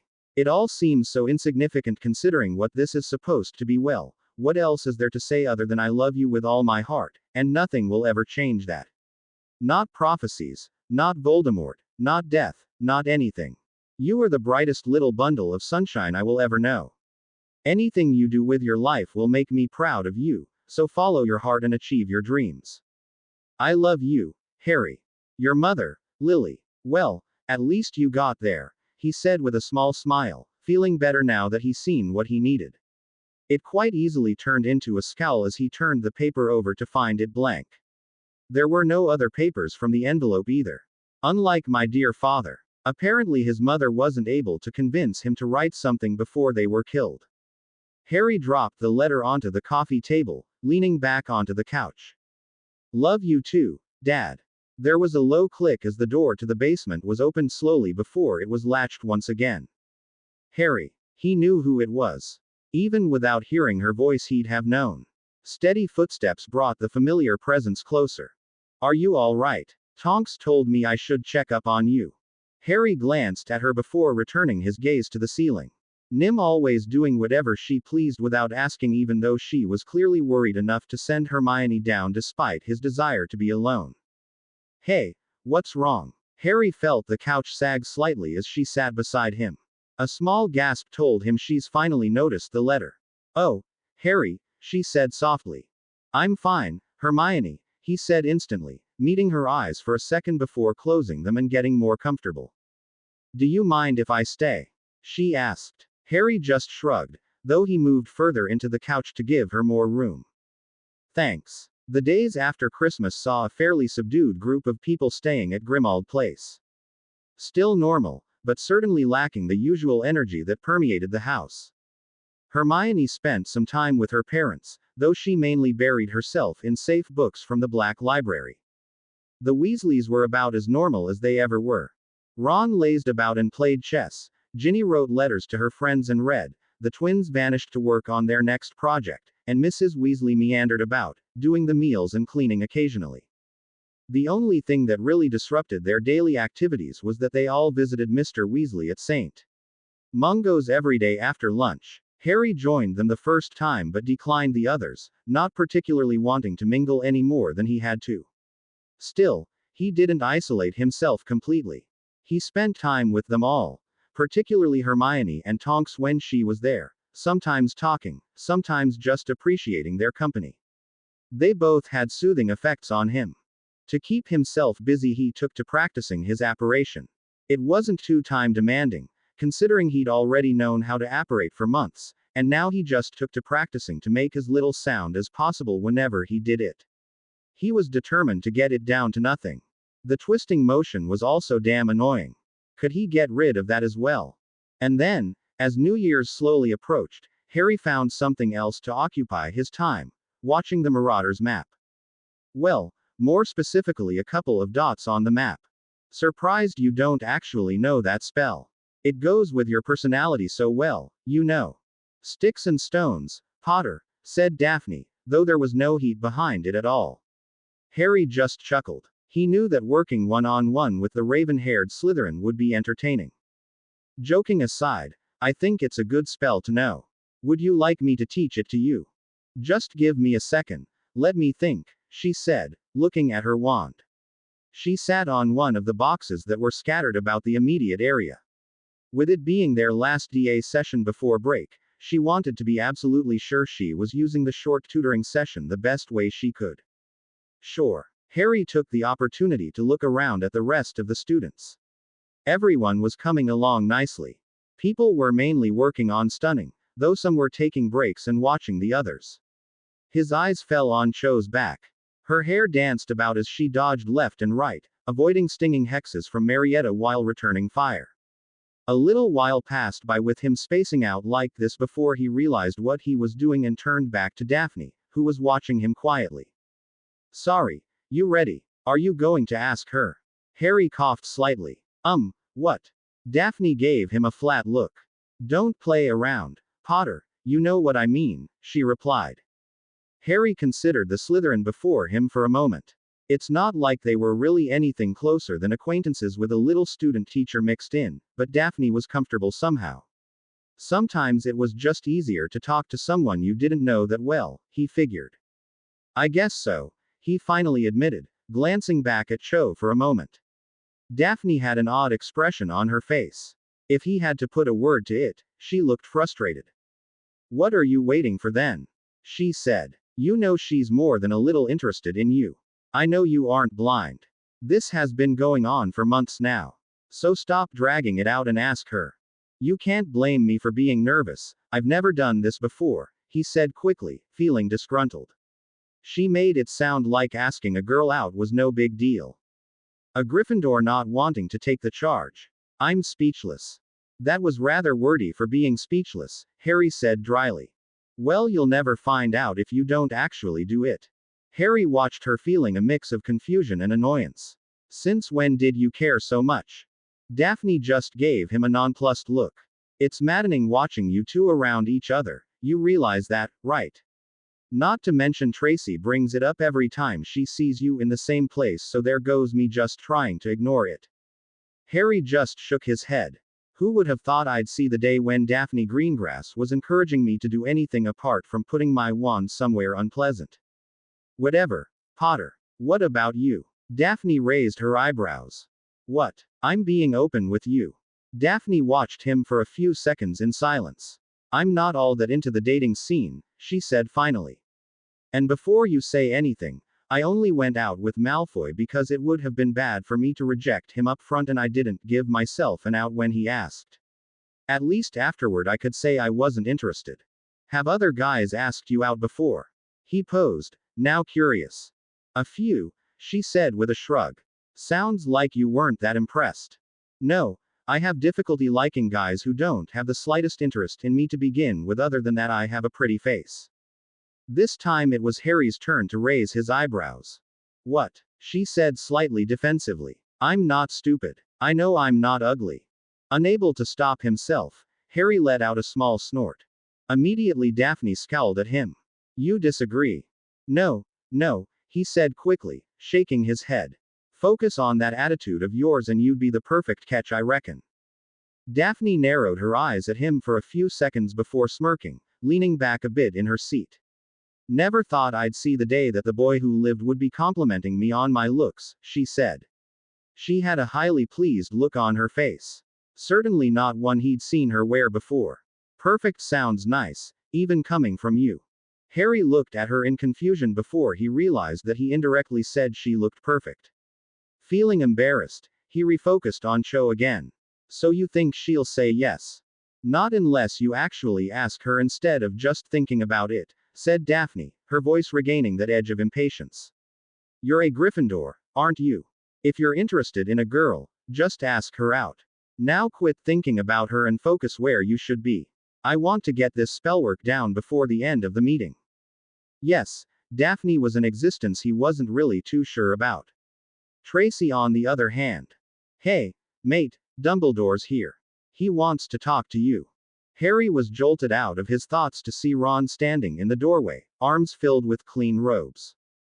Really? About what? Ron just shrugged, turning to leave. No idea. He's waiting down in the kitchen. As Ron walked off, Harry sat back, wondering what he should do. He'd go and see what the headmaster wanted, definitely, but he wasn't sure exactly how he'd react when he saw the man.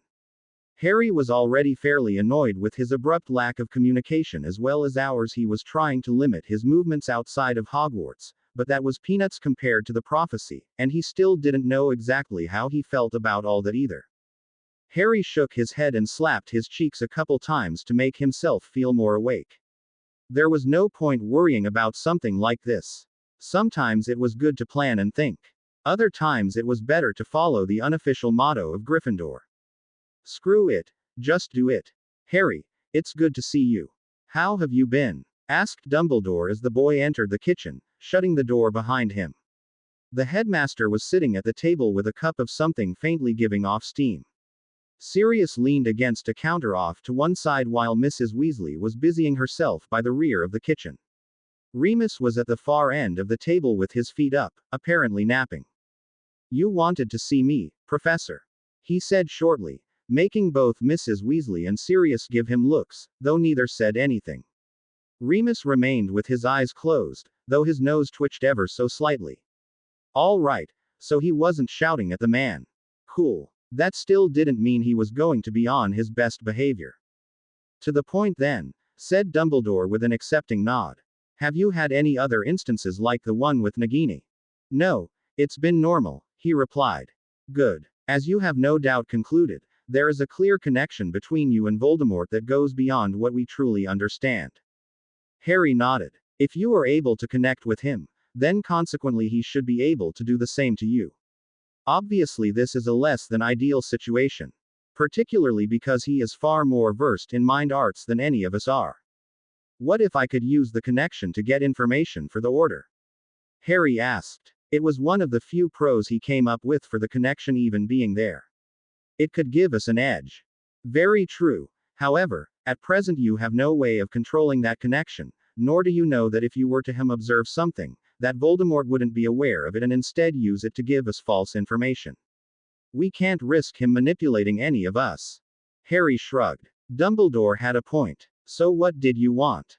Harry asked. With the way Dumbledore was acting since the summer, for him to be here talking to him in person meant that he probably wanted something that Harry himself wouldn't like.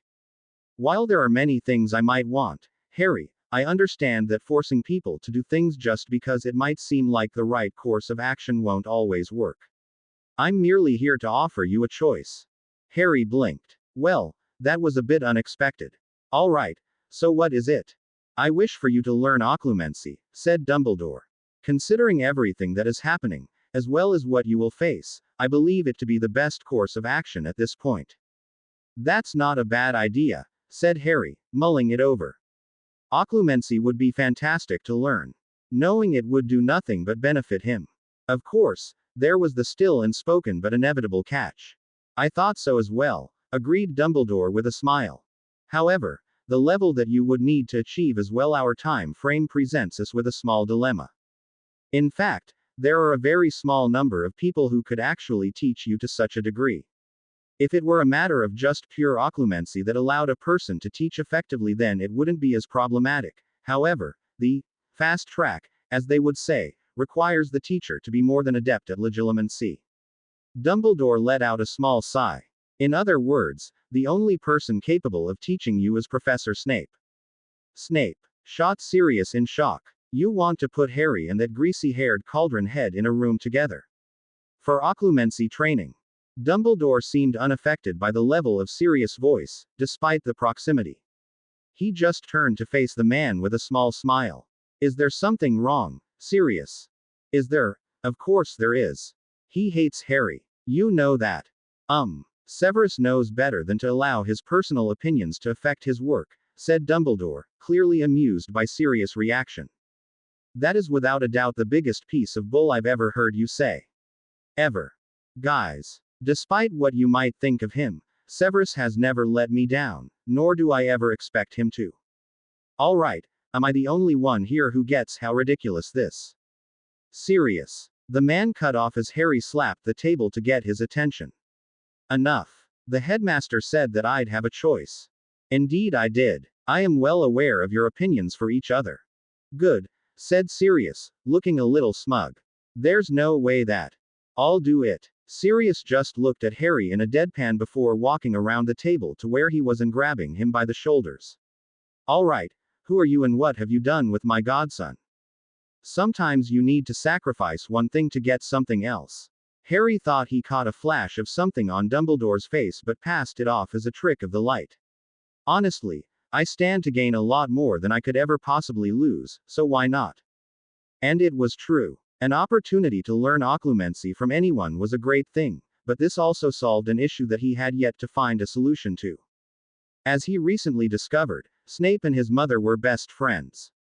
He didn't bring this up with either Sirius or Remus, not wanting any information that they might have to be potentially colored by their opinion of Snape himself. Still, Harry had absolutely no idea how he'd be able to ask him about his mother without being thrown out on his ass.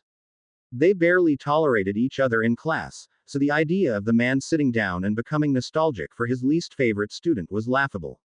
Here, Dumbledore inadvertently provided Harry with exactly what he needed.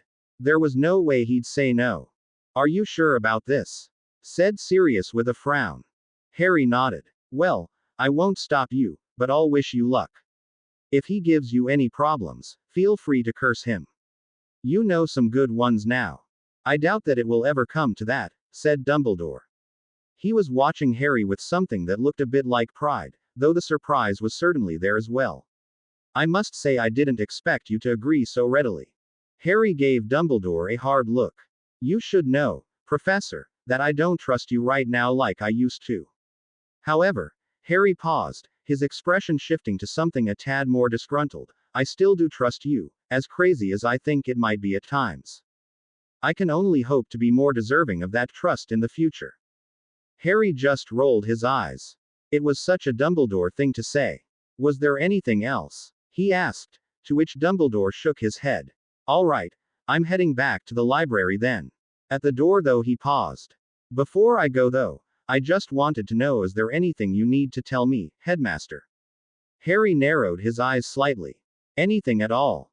Dumbledore let out a small breath, running a hand through his long beard as he looked at the ceiling. "Indeed there is, Harry. We have a great many things to discuss. However, it is not quite the time yet. Soon we shall talk, I promise you." "Are you sure?" "Yes." Harry closed his eyes for a moment before looking back to the headmasters, and, for the first time, Dumbledore felt as though Harry were almost looking through him.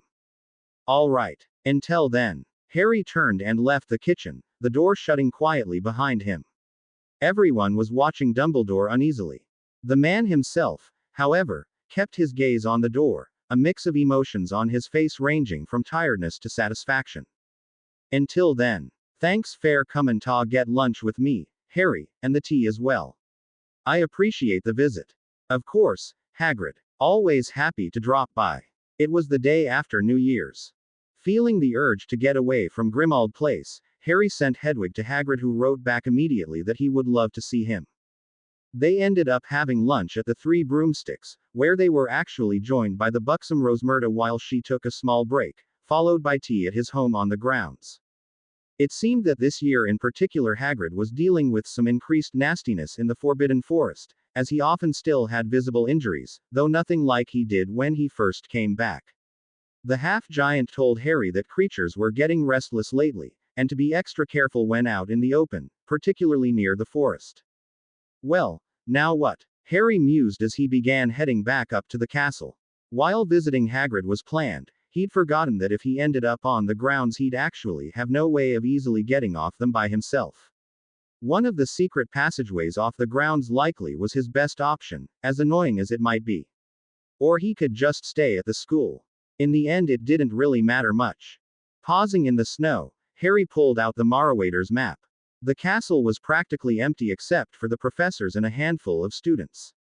His eyes caught two familiar dots down by the lake, Tracy Davis and Daphne Greengrass. It only took him a second before he was off, heading out across the snow-covered grounds. "Are you sure nothing's wrong?" Daphne glanced over at her best friend before letting out a small sigh.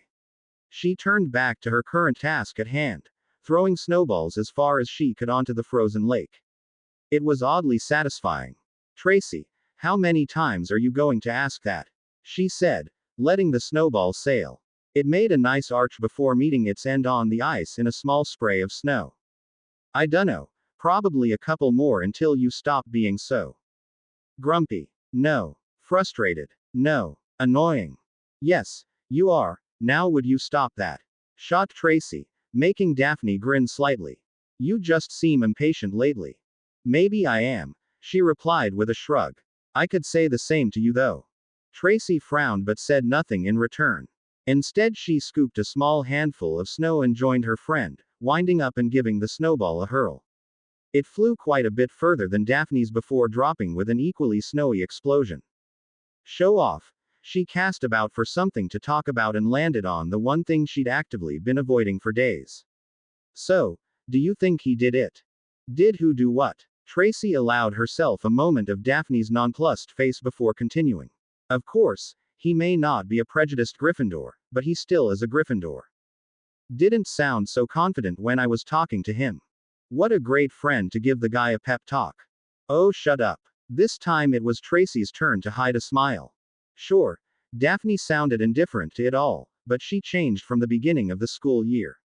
They both did. If someone told them on the Hogwarts Express that they would eventually be regularly spending time with members of the other three houses while working together on anything, forget about the fact that Harry Potter would be teaching them, then they would have laughed themselves sick. That wasn't even counting how much her opinion of the Gryffindor changed personally as well. Well, if they have started dating, then that's going to start a whole new wave of gossip. Just what the school needs, said Daphne. More talk about Potter. Yeah, Tracy seemed to hesitate for a moment before starting again. Hey, do you think Harry? Do I what? No, it's him, said Tracy quickly, pointing behind her friend. Sure enough, heading directly for them was none other than the boy who lived, who, seeing that they finally noticed him, gave them a wave. Tracy waved back automatically. What is he doing here? Said Daphne in confusion, brushing her hands free of snow. Didn't he go home? I thought so too. Half a minute later, the Gryffindor was knocking snow off his pants in front of them. Hey, Tracy Greengrass, he said. Merry Christmas and Happy New Year, by the way. How was the holiday? Ah, thanks, it was fine, said Tracy, still a bit thrown by his sudden appearance. Same to you. Didn't you go home for Christmas though? Harry just grimaced, his eyes looked far away for a moment. I suppose I did. I came back early. Why? Something to do with the DA. Not really. Daphne, that got her attention quite sharply. Will you go out with me? In their little spot by the lake, three students stood, all appearing relatively calm as Harry's words cleared his lips, though that certainly couldn't be further from the truth.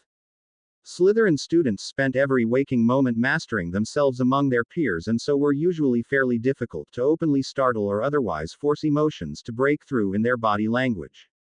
The sole Gryffindor of the small group was also working extremely hard to gain control over his emotions for the last 6 months of his life and was further along to emulating a Slytherin persona than one would think. Still, that didn't change the fact that the boy was currently experiencing something close to a mild, albeit silent, panic attack.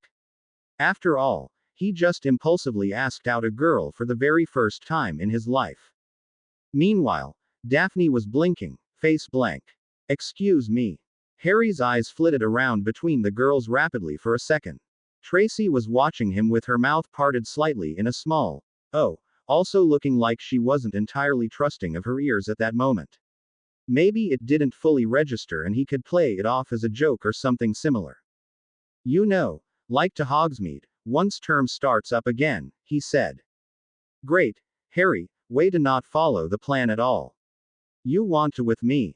Daphne said slowly, as if still not sure this was really happening. Harry just coughed lightly and cleared his throat again. Yeah, it would be fun. Probably. After all, his brain rapidly rationalized, their jaunt to the Chamber of Secrets was relatively painless. He'd also interacted with her enough during the DA to know despite her rough exterior Daphne could be good company in the right environment. She was looking off into space, eyes slightly unfocused.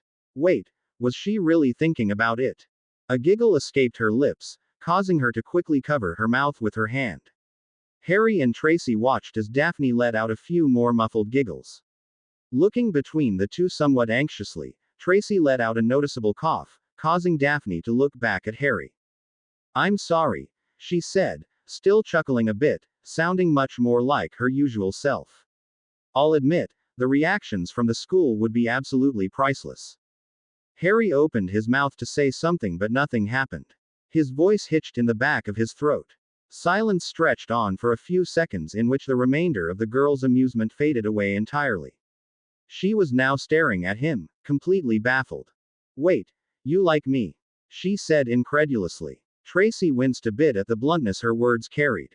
Harry crossed his arms, still avoiding her gaze. I wouldn't go that far, but you're the one who said ask if you're interested. Now, as they stood there, Daphne was becoming frustrated of all things. She was actually fidgeting a bit, snow crunching under her boots as she dug them in further. What about Chong? She demanded. We had a whole conversation about it, for crying out loud. What about her? What about? You're supposed to be dating her, Potter, that's what. Not asking a Slytherin to the village after the fact. Believe what you want, but I never asked her in the first place. She wouldn't have said yes anyway, he added. Daphne flushed in anger. So what am I then? Your backup plan. Harry actually took a half step back as if she struck him. Worse was that now he thought about it, no matter how he looked at the situation, that was the most obvious conclusion anyone would arrive at. Wasn't he supposed to think about these things before he did stupid stuff? But still he wasn't. Of course not. I'm not like that. Daphne clenched her fists tightly, voice frosty. Well, what the hell am I supposed to think? We barely know anything about each other to begin with. Harry made to say something, but she cut him off swiftly. Look, I don't really know what's going through your head, but you're a Gryffindor. I'm a Slytherin. People like you spend time with people like her. No politics, no complicated stuff. Happily ever after and all that crap. Just go back to Chong and fix whatever broke. Is it so hard to imagine that I'm just interested in getting to know you better? Harry scowled, gesturing to the speechless bee. Owned. It is baffling that someone as pleasant as her hangs around with a girl who laughs in a guy's face after he asks her out. Don't you dare turn this on me. Maybe if you took a second to think about what you just did, you'd see why.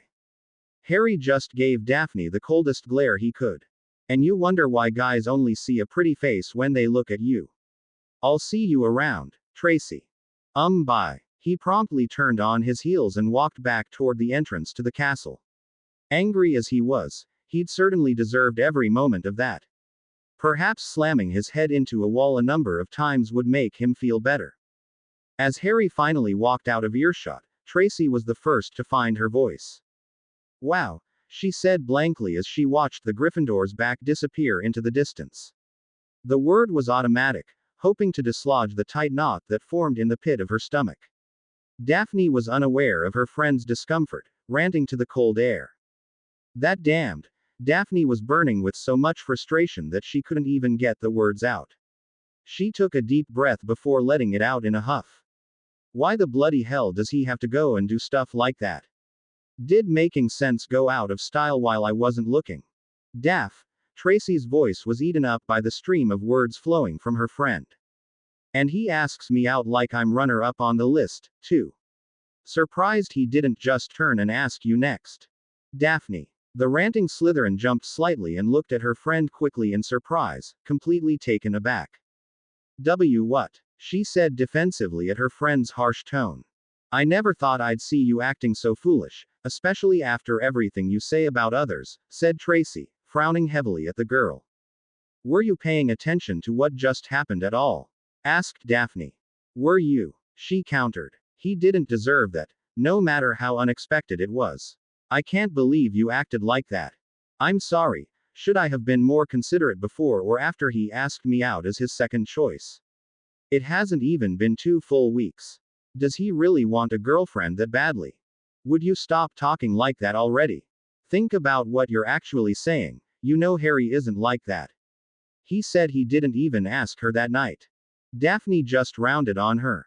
Why are you defending him? Are you sure you aren't interested in him? Daphne. The look of hurt was enough to make the raven-haired girl look at her feet. He's my friend, said Tracy sternly.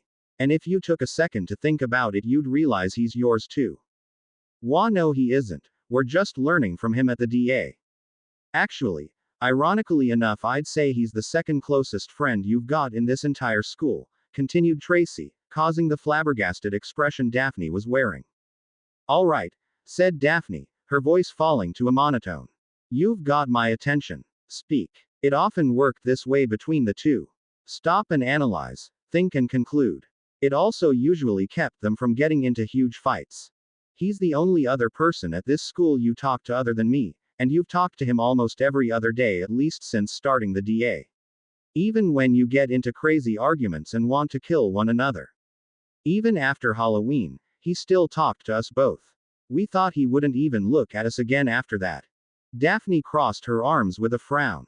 What are you saying? I talk to other people all the time, and more frequently too. No, you don't, argued the bee. Owned, shaking her head.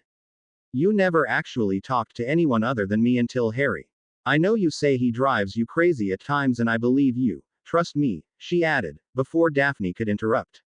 But for every time he's pissed you off, there's a time he's made you laugh, whether you decide to show it or not. You enjoy talking to him. Daphne let her eyes drift to the lake, feeling disgruntled. And you know this because I'm your best friend. I'm supposed to know you better than you do, she said with a wide smile, chest puffed out in pride.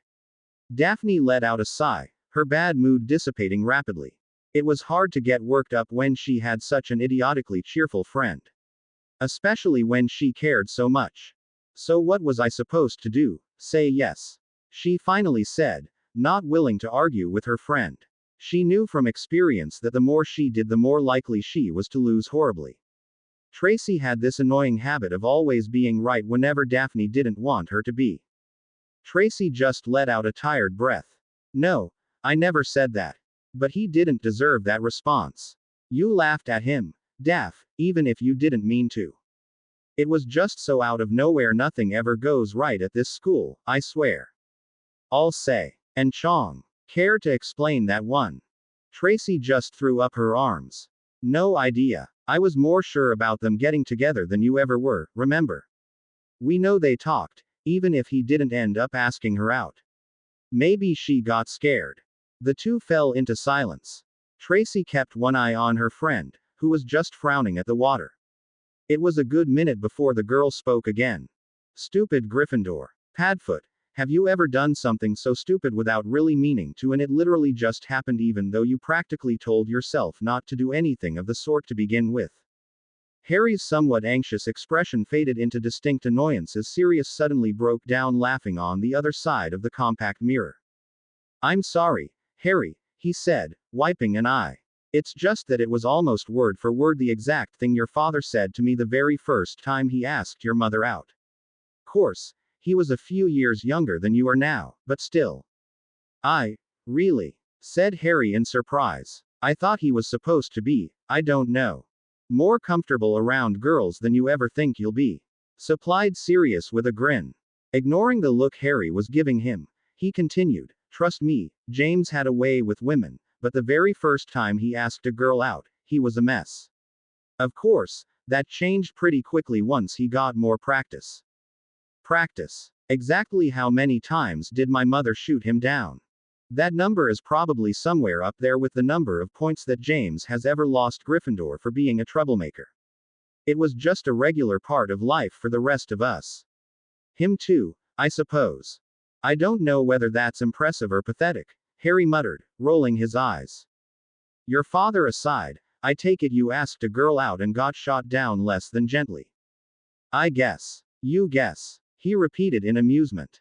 Despite failing spectacularly, I can't really find a bad reason for doing what I just did. Daphne's just as attractive as Cho ever was. A lot more interesting as well, I suppose. That's the Greengrass girl, am I right? Sirius asked, getting a nod in return. You've not talked about her much, so what brought this on? Honestly, it was completely spur of the moment. He shrugged briefly. Anyway, the moment of madness is gone and we're back to business as usual. No point being down about it. Sirius narrowed his eyes with a frown. In a perfect world, sure, but you're just as human as the rest of us, Harry. Would make my life a whole lot easier if I weren't. That's bull and you know it. You think I don't know you. Why is it so hard to believe that I don't know how to accept things and move on? That would be because you actually don't. Harry bit the inside of his cheek to keep himself from snapping at the man. Sirius was only worried for him, and he usually preached the tough love way of thinking.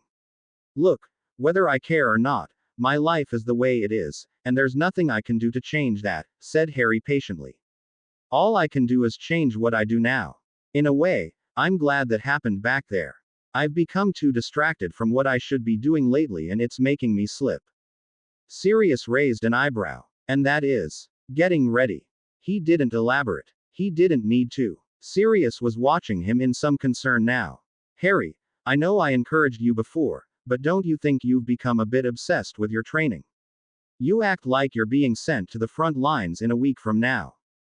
I'm already on the front lines. You can't take me away from them. Hell, I am the front line.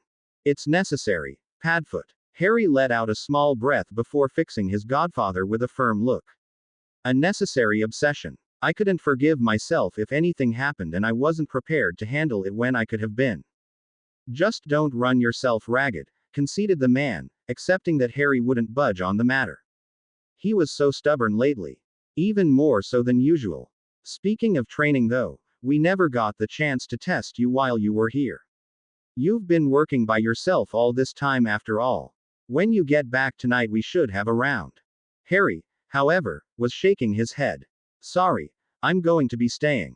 I've got other things I need to do here now before classes start. I could use the assessment though. Can you get Tonks to meet me in Hogsmeade during our first weekend there? Yeah, that'll do, agreed Sirius, resigning himself to needing to explain to everyone else that Harry went off on his own again. At least it was safe this time. She mentioned visiting you again earlier, so that would probably work out.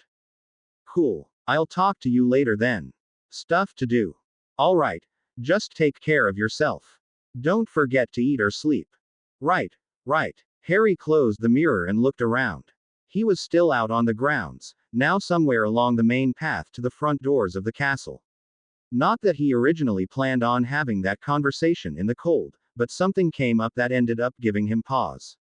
Namely the castle. It was, for lack of a better word, terrifying.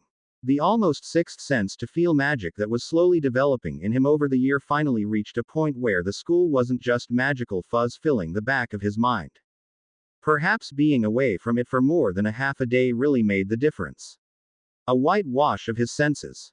Now every step closer he took to the building was like getting closer to a massive generator. A mass of heavy, oppressive, magical static. And he'd been in it for over 4 years. How was he ever not aware of this? The moment he crossed the boundary of the grounds he felt the weight of the school's outer wards, so far beyond those on 12 Grimald Place. It was a mix of things he could only begin to imagine. The oddly familiar anti-apparition ward just one layer of many. That was nothing compared to the inner wards, the ones that protected the castle itself. Perhaps it wasn't actually as bad as he was making it out to be, but the sheer awareness that he had was more than enough to make him apprehensive. Come on, Harry, he muttered to himself, staring up at the large front doors. They were open and inviting, the warm glow of the castle reaching out to him. He took a deep breath before crossing the threshold, immediately feeling like he'd been submerged in something thick. It was kind of like dropping into ice-cold water. He took a couple of minutes to become accustomed to the new feeling before he continued slowly through the entrance hall, making his way up the staircase. His mental clarity was scraps of what it used to be, an amazing thing considering he was away from the castle for a little over a week or so. Still, he didn't remember it being this bad when he arrived in September, so with luck he'd adjust quickly. It was a while before he reached his destination, that blank stretch of wall on the 7th floor. He leaned against the opposite wall in silence as he thought hard about what he wanted. What he needed. Well, that wasn't really that difficult to answer. I need help. He turned sharply around. I need help. Once more he turned around. I need help. Who knew exactly how the room would interpret his needs? However, he had a very specific problem, and the only way to describe it all was to let the room figure it out itself. There was only one way to find out. The room he entered was a small one, but very comfortable looking. There was a small hearth against one wall, a pleasant fire filling the room with warmth and light. A few bookcases lined the walls, along with a magnificent painting of Hogwarts. Resting in the center of the plush rug that filled the room from wall to wall sat a small low table with a woman seated behind it, sipping on a cup of tea. The far wall even had a glass door which led onto what looked like a balcony, if that was even possible. Wait, what the? His eyes locked back on the woman who was now watching him over her cup, blue eyes visible even at this distance. Won't you sit with me? She asked after a moment of silence, her voice almost making him shiver with some unknown feeling. Quietly, Harry approached and sat across from her. He looked down at the lightly steaming cup of tea before him. You can drink it, said the woman, not looking up from her cup. It was not created by the room itself. Already alarm bells were ringing in his head. The room was aware of itself. That was certainly something he never experienced before. Still, he didn't feel like he was in danger, but if his life taught him anything, it was to be wary of everything. Thank you, said Harry, picking up the cup and taking a small sip. It was very good. You're welcome. In all honesty, there were far too many questions on his mind. The room never gave him something living before. Are you the master of the room? No, that would be you. Then, who am I? She asked, tilting her head slightly to one side. Or maybe what? Harry nodded. That is not so important in the end, I think. I'm here, and that is what counts. After all, we are not here for me. Harry was suddenly reminded of what he asked of the room. Relax, she added as he looked into his teacup. Nothing will disturb us here. Now please tell me what is bothering you, and we'll see what we can do to solve it. Harry just scoffed. Solve it. She wanted to solve his problems. This random apparition the room just dreamed up. I've been marked for death by the greatest dark wizard of the century since before I was born, and he'd be more than happy to have another go at killing me given the chance. He's got decades of magical growth and experience on me, and it seems inevitable that we'll come face to face again. Not to mention there's a prophecy that says that one of us has to kill the other in the end. He crossed his arms. That's the most pressing problem I've got, but it sure as hell isn't the only one on the list, nor the most depressing. You don't even exist outside this room, do you? He asked. The woman considered the question before responding. Yes and no. Then what do you really think you can do? The woman put her teacup down gently, her expression changing from neutrality for the first time to a frown. Wait. He held out his hand, forestalling anything she was going to say. I'm sorry, I didn't mean to take that out on you, he apologized. I've been a bit wrung out lately.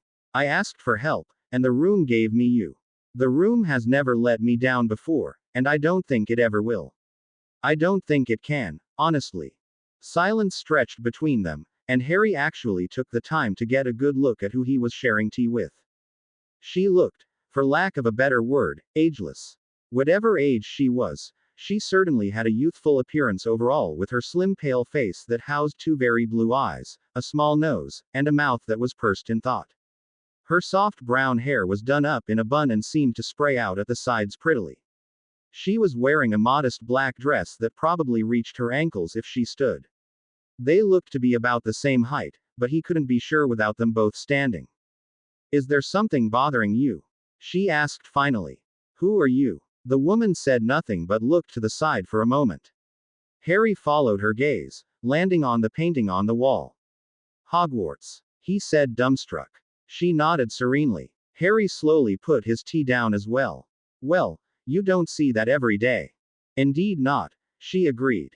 Harry stared at her for a few seconds before asking, why did they call you Hogwarts if you're a girl? That's the worst name ever. Despite my appearance, it would be incorrect to assume I am female, said the woman, shaking her head slightly. I am a castle that has developed its own sense of self, or so I've determined. Contemplating my existence is not something I do very often. She raised her arms and looked at her body for a moment before continuing. However, this is new for me as well. I am normally just aware of things. Given the situation, I must assume that the room helped to provide this for me, and my gender was merely a reflection of what you needed. Perhaps you are more trusting of female strangers than male ones. No idea, Harry said with a shrug. It honestly didn't really seem that important anyway. So then, what exactly should I call you? He asked. Every time he tried to see her as Hogwarts, it just felt so wrong. I suppose referring to myself as Hogwarts is a little inappropriate considering my form, she said with a small nod. There is nothing about me even remotely reminiscent of hogs or warts. Do you have any suggestions? Castle in Latin is castellum. He tapped his chin in thought. Castellum, castellum, stellum. Stella. He posed. It was a small stretch but nothing unreasonable in the verse of nicknaming. Acceptable, agreed the woman, now Stella. Of course, in the grand scheme of things. Well, I certainly feel better, said Harry. Stella just nodded her head minutely before moving on. In any case, let's return to the main issue, she said. I'm not really sure how this will help me out, Harry said tiredly. A large cushion appeared behind him and he leaned back. I can't run away from it, even though I want to. I can't ignore it, as nice as that sounds. I still train constantly on my own, but it never seems like it's enough. I can't stop though, I think I'd go mad if I did. I have to keep myself busy or I'll freeze up. I just don't see any hope for me surviving this war. Funny thing is, I don't think I've even hit rock bottom yet. Stella watched him in silence for a moment before speaking. You wish for many things. I have observed countless people live throughout my existence, and I don't need to be able to read your desires through the powers of the room to understand this. Wait, you can read my mind. She suddenly stood, moving in a slow circle around him, eyes piercing through him in a way that the headmasters never even come close to. Harry immediately stood as well, unable to brush off the pressed feeling he was getting. It is more appropriate to say I can read your heart. You say you wish to run, but you actually do not and will never even consider it. It is not in your nature to ignore the suffering of others, and you know that such will happen if you push aside your problems. But you are only human after all. It makes such decisions difficult. You make that sound like it's a bad thing, replied Harry, uncomfortable from where the conversation turned. Being human.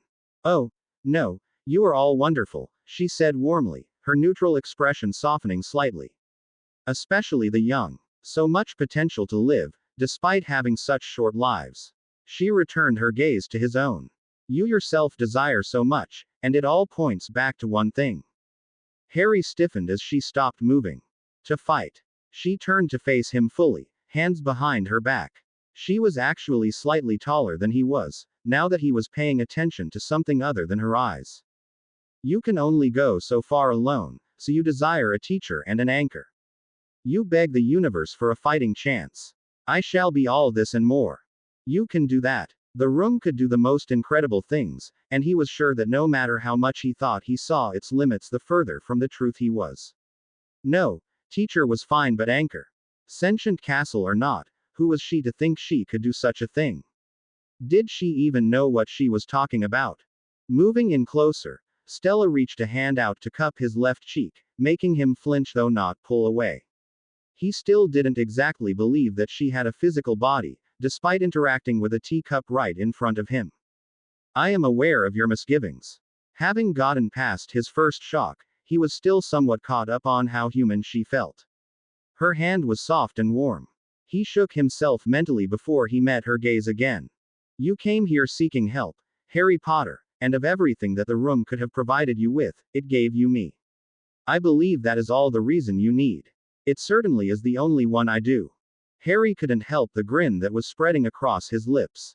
So even a castle could have a bit of an ego. Yeah, I suppose you're right. Now, hand moving down from his face, she reached his chest and gave him a light push, causing him to stumble back.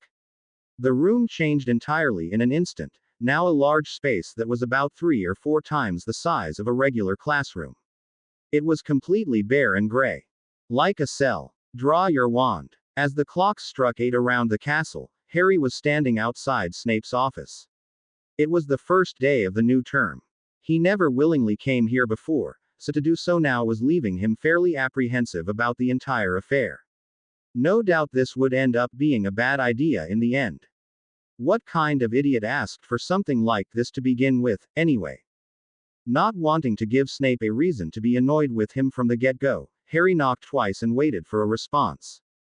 Enter, came the muffled voice from within.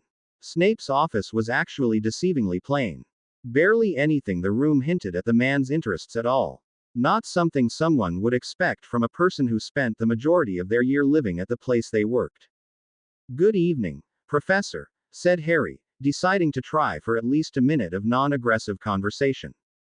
Snape looked up from the paper he was grading with a raised eyebrow.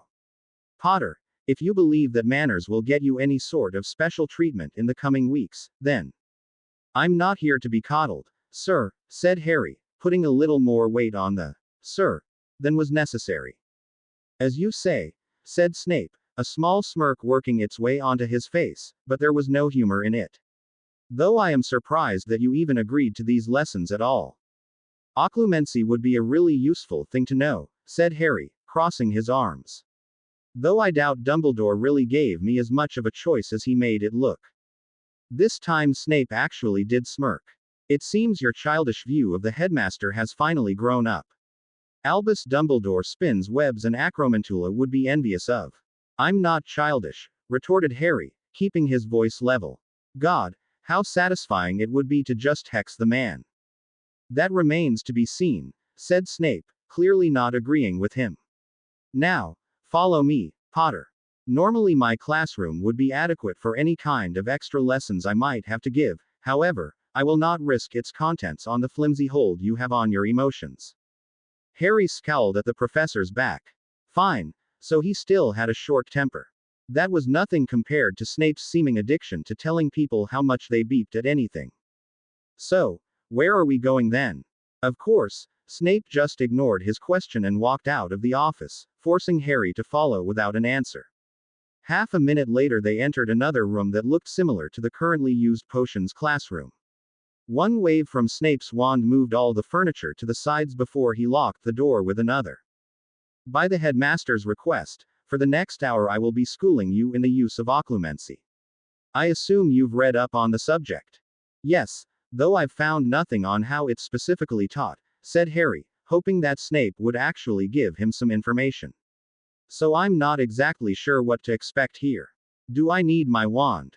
No, you will not, the man replied, bringing his own wand up between his fingers. While using a wand may certainly assist you in protecting your mind, a true occlumens does not rely on such a handicap. So, what exactly do I have to do? I'm getting to that, Potter, said Snape in a clipped voice. As you've no doubt read, occlumency is a mental defensive technique that is used to detect, prevent, and repel outside intrusion. Though there are a number of ways in which this can happen, the most common and able method for wizarding kind is through legilimency. Mind reading, right? Harry posed, to which Snape just scoffed. Legilimency is a sophisticated art that allows the user to extract memories and emotions from another person's mind. There is nothing to read. It would be more apt to liken the experience to getting random flashes from a movie. Harry blinked, slightly taken aback. What is it, Potter? Sorry, just didn't expect you to know what a movie was, he said honestly. It was rare that someone who'd grown up completely surrounded by magic knew about any muggle things in general, let alone well enough to use them in comparisons. Snape scowled at him. Not all wizards are arrogantly ignorant of things beyond their usual lives. I'm personally shocked by the amount of time you've been able to keep up with this discussion without it going over your head. Intelligent conversation never was one of your fortes. Oh, good. Well, at least he still knew that Snape was a dick. The lack of cutting remarks per minute was making Harry a little worried. Still, he didn't attack back as he was still very interested in the information Snape was giving him. Anyway, so, do you think that Vold? Do not say the name, snapped Snape. Harry took a second of silence before he began again. Right, so, do you think he is using legilimency on me? Even now? Unlikely, replied the potion's master, returning to his regular posture. While the Dark Lord is perhaps the most advanced legilimens in the country, he still is restricted by the same limitations of the art. Time and space matter greatly in magic. Additionally, eye contact is often essential for all but the most skilled. Attention is also critical. Snape paused for a moment before continuing. Until you come face to face with him, legilimency is something you will not need to worry as much over. If that's the case, then why would I need to learn this so badly? Harry asked, slightly confused. Remember, Potter, I said legilimency is one of the ways that the mind can be invaded. There are certainly many more, and it is more than likely that the Dark Lord is capable of at least some of them as well. So, what's so special about legilimency? While not what you'd need to be protecting yourself from any time soon, legilimency is without a doubt the best skill to use to develop occlumency quickly. Constant assault will allow you to build your defenses quickly. Oh, I see. I hope you do. I will not be repeating myself. Clear your mind, Potter. For now, you will have some time to prepare before each mental assault, though that will not continue past a certain point. An enemy will give you no time to defend yourself. It should be mentioned that having Snape pointing his wand at you while you had nothing to defend with felt downright suicidal. Legilimens, said Snape firmly, eyes boring into Harry's. Not a moment later, Snape and the classroom vanished. Harry was suddenly hit with a series of images, so vivid and immersing that he could barely tell if they were real or not. It was like he was actually revisiting bits of his life, skipping around randomly without cause. A night in his bedroom at the Dursleys working on a charms assignment, dodging a bludger during Quidditch practice as Wood shouted orders to the chasers, watching his teacher read to the class from a story book, dodging a spell from Sirius during one of their practices over the summer with Remus watching from the sidelines, Tonks pressing up against him in a deserted street with snow in her hair more and more and more and. Harry let out a small shout, the images fading as abruptly as they came. Instead, he found himself staring at the floor, which was rather close to his face. He fell to his knees without realizing it.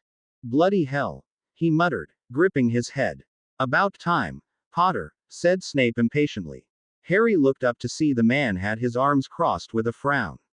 It took you well over a minute to break the assault. Quote. A minute, he repeated, pushing himself to his feet. Felt like ages to me. Did you see all of what I saw? All of it, confirmed Snape, though he sounded less than pleased with the statement. I'll admit, instead of being absolutely pathetic like I assumed, you are merely bad at the skill. With any luck, you'll pick this up quickly and I'll get to see less and less of your life. Harry had to agree. Having Snape poke around in his head was none too pleasant a thought. It was a great motivator to learn. That's not so bad, I suppose. Do not take my words as praise, Potter. It was remarkably easy to pull information from your mind. I could take anything I wanted, without restriction. Your darkest secrets. Your most embarrassing failures. You'll have to forgive me, I'm not used to having my mind attacked, said Harry indignantly. Though Snape's words certainly got on his nerves, he pushed it all to the side. He needed to completely focus on what he was doing, else things would only get harder. Snape just raised his wand again. By the time we are done here, you will be. Well, Severus, how did it go? Said Severus. Snape was currently standing in front of Dumbledore's desk, his expression settled somewhere between annoyed and bored. About to say something overwhelmingly negative, he was caught up by the headmaster's twinkling gaze, accompanied by that infuriating smile of his. Clearly, he knew that the session wasn't a complete failure. It was just that the old man had some sort of sick pleasure in making him do things he absolutely abhorred. Be it giving Potter private lessons about anything or even talking about it later. Rejoice, headmaster, the boy possesses the faintest modicum of ability, Snape said finally. That being said, I was only using the spell at a fraction of my ability. I sincerely doubt that he will reach the desired level by the time he needs it. This is why I gave him to you to teach, instead of finding someone else, said Dumbledore, folding his hands on the desk. I have full confidence in your abilities to raise him to such heights. Those heights being approximately the most skilled occlumens in all of Britain. Now, Severus, I sincerely doubt that anyone will ever be able to take that title away from you, chuckled the headmaster. You should have more faith in yourself. Snape scowled slightly but decided not to argue that matter any further. Instead, he changed course. I must ask what you've threatened him with to make him so obedient to me during the session. Indeed, Potter's willingness to do whatever he told him and lack of complaints throughout the majority of the hour was more than a little odd. I did nothing of the sort, Severus, said Dumbledore with an even brighter smile. Harry is coming along wonderfully, and I couldn't be more pleased at this point. I'm sure he'll do exceptionally well under your tutelage. We shall see. However, do not blame me if he breaks under the strain. He will get no special treatment from me. I'd expect nothing less. Harry, I believe you have had more than enough time to read. Just let me finish this line. You gave the same excuse 20 minutes ago. Harry looked up into Stella's piercing blue eyes, which were staring at him from over his reading. Sorry, he apologized, standing with a stretch. While he loosened up, his eyes lingered on what he was reading, the journal left to him by his father. Underneath it was its partner, though he only skimmed through its contents so far.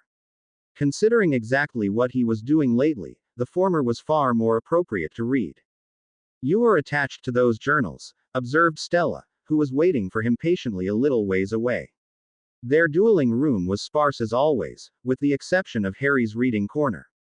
They had yet to move on to any type of training with objects on the field, and given how rigorous everything was, he doubted they'd get there any time soon.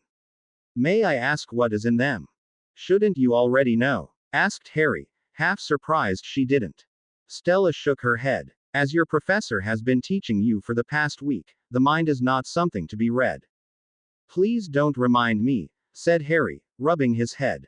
He wasn't sure if it was the snide remarks about embarrassing bits of his life or just the fact that Snape was specifically targeting his worst Hogwarts memories, but regardless, 1 week of occlumency sessions and he was already starting to regret it.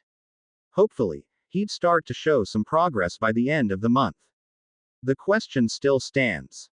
Stella watched him for a moment before speaking in a softer voice.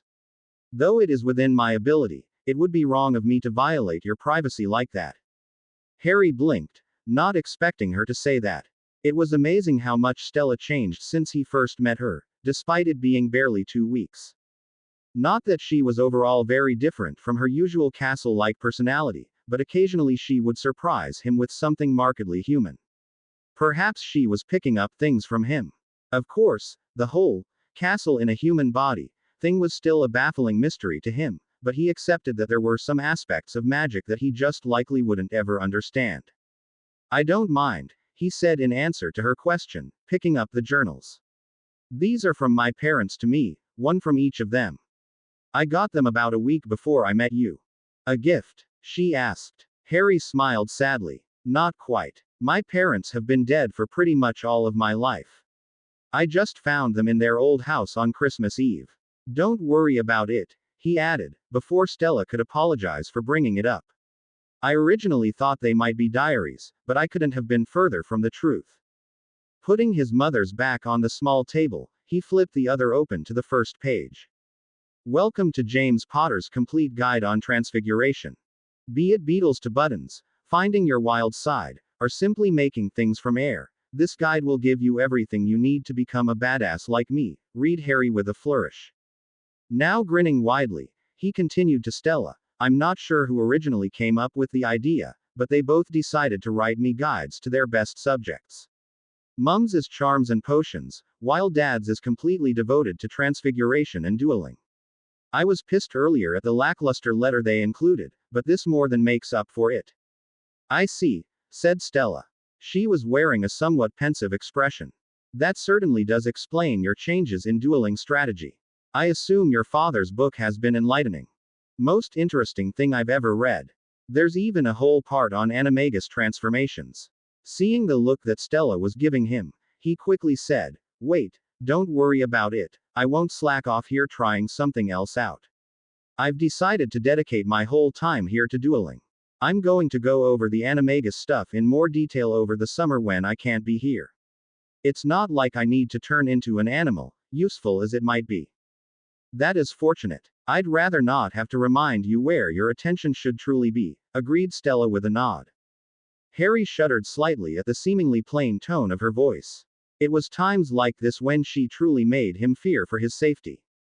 Though certainly not as consistently as when he first met her, Stella's voice often developed a distinctly non-human quality about it. Words delivered without inflection or emotion, simply spoken. Of course, his fear wasn't from nothing. Now, are you ready to begin? Yes, he said, pulling his wand and moving into the stance his father suggested as a base for all of his movement. It was a loose sideways stance with his left foot slightly out at an angle to provide balance, much like a fencer. Beyond that, his father said just to let it develop naturally into whatever he was most comfortable with. Though he really only was using it for a week or so, Harry was satisfied with the change. A nice plus was that standing like this also effectively reduced the target his opponent had by about half. Not that it really mattered here. A dark bluish spell was rushing at his chest before he realized it, and he dodged to the side as it passed his torso by an inch. Anticipating this, Stella already sent two more of the same spell rushing in the direction he dodged. One high, one low. Fortunately, Harry was used to most of Stella's opening moves and already was casting a Protega with a quick wave of his wand. The spells impacted it and fizzled out, after which his wand was already moving to counter. Blasting, cutting, piercing curses, one after another, left Harry's wand as quickly as he could cast them. Stella dodged the first and rapidly knocked aside the second and third with her wand, making Harry's eyes narrow. His thoughts could get no further as Stella's counter was approaching him fast, making him scramble to the side. It was almost unnerving how silent the battle was, with only their footsteps and breathing filling the room, Stella's unnaturally light and Harry's heavy. She was making him work for every single second he was up. Currently, he was at 11. Suddenly, Harry pulled up short to avoid a spell from hitting his head, but as a consequence was clipped in the shoulder with a spell that spun him around and onto the floor. Ignoring the rising pain in his shoulder, he struggled to his feet as a red jet passed within inches of his side. It came back to this every time. How the heck was Stella so damn good? It wasn't about what she was casting. Honestly, he didn't even know what a fraction of the things she threw at him were. Forget about the fact that a living castle in a human body was actually using spells to begin with. But her skill was just unnatural. Stella was quite simply a monster. He doubted that even Voldemort or Dumbledore would last 60 seconds against her in the room. He had a feeling that it had less to do with the fact that she was a magical entity herself, and fully able to manipulate that magic, and more that she was observing magic being performed in every discipline, from novice to master, for over 1,000 years. Fact of the matter was that, as far as he could tell, Stella could do anything she wanted to, particularly within the room. True, she'd said that without his desire for her existence she'd be stuck as the castle only, not as Stella. However, he wondered how true that actually was. In the meantime, it was just far too suited for the woman. The perfect power for the perfect wielder. Unfortunately, Stella was fairly close-lipped about the source of her abilities, despite the number of times that, intentionally or not, Harry openly wondered how she could be so damned good at dueling. Within me I have witnessed the most skilled duelists to ever grace my halls, she'd said, her dueling seemingly unaffected by her split in attention. It stands to reason that after seeing something so much one tends to pick it up. Which went along with what Harry thought was going on. It still took him almost a week and a half to stop being so stunned by her abilities when they always landed him on the floor in a painful heap, such as the one he was currently rising from once again. Seeing another two curses practically on top of him without any chance to run, he quickly raised his wand, panicking slightly. Prot. Before he could even get the word out of his mouth, he was knocked harshly to the side by what felt like a large hammer, his body crashing onto the stone floor as he rolled to a stop. What did I say about saying your spells aloud? Harry's vision was fuzzy, but he didn't need his eyes to know exactly what Stella looked like at the moment, staring down at him impassively while rolling her wand between her fingers. Don't, he muttered, rolling onto all fours so that he could push himself up. You see our issue. I panicked. Harry pushed himself up but ended up falling back into a sitting position. His head still swam slightly. At least his vision was back to normal. A small red potion appeared before him, which he took a swig of immediately before it vanished.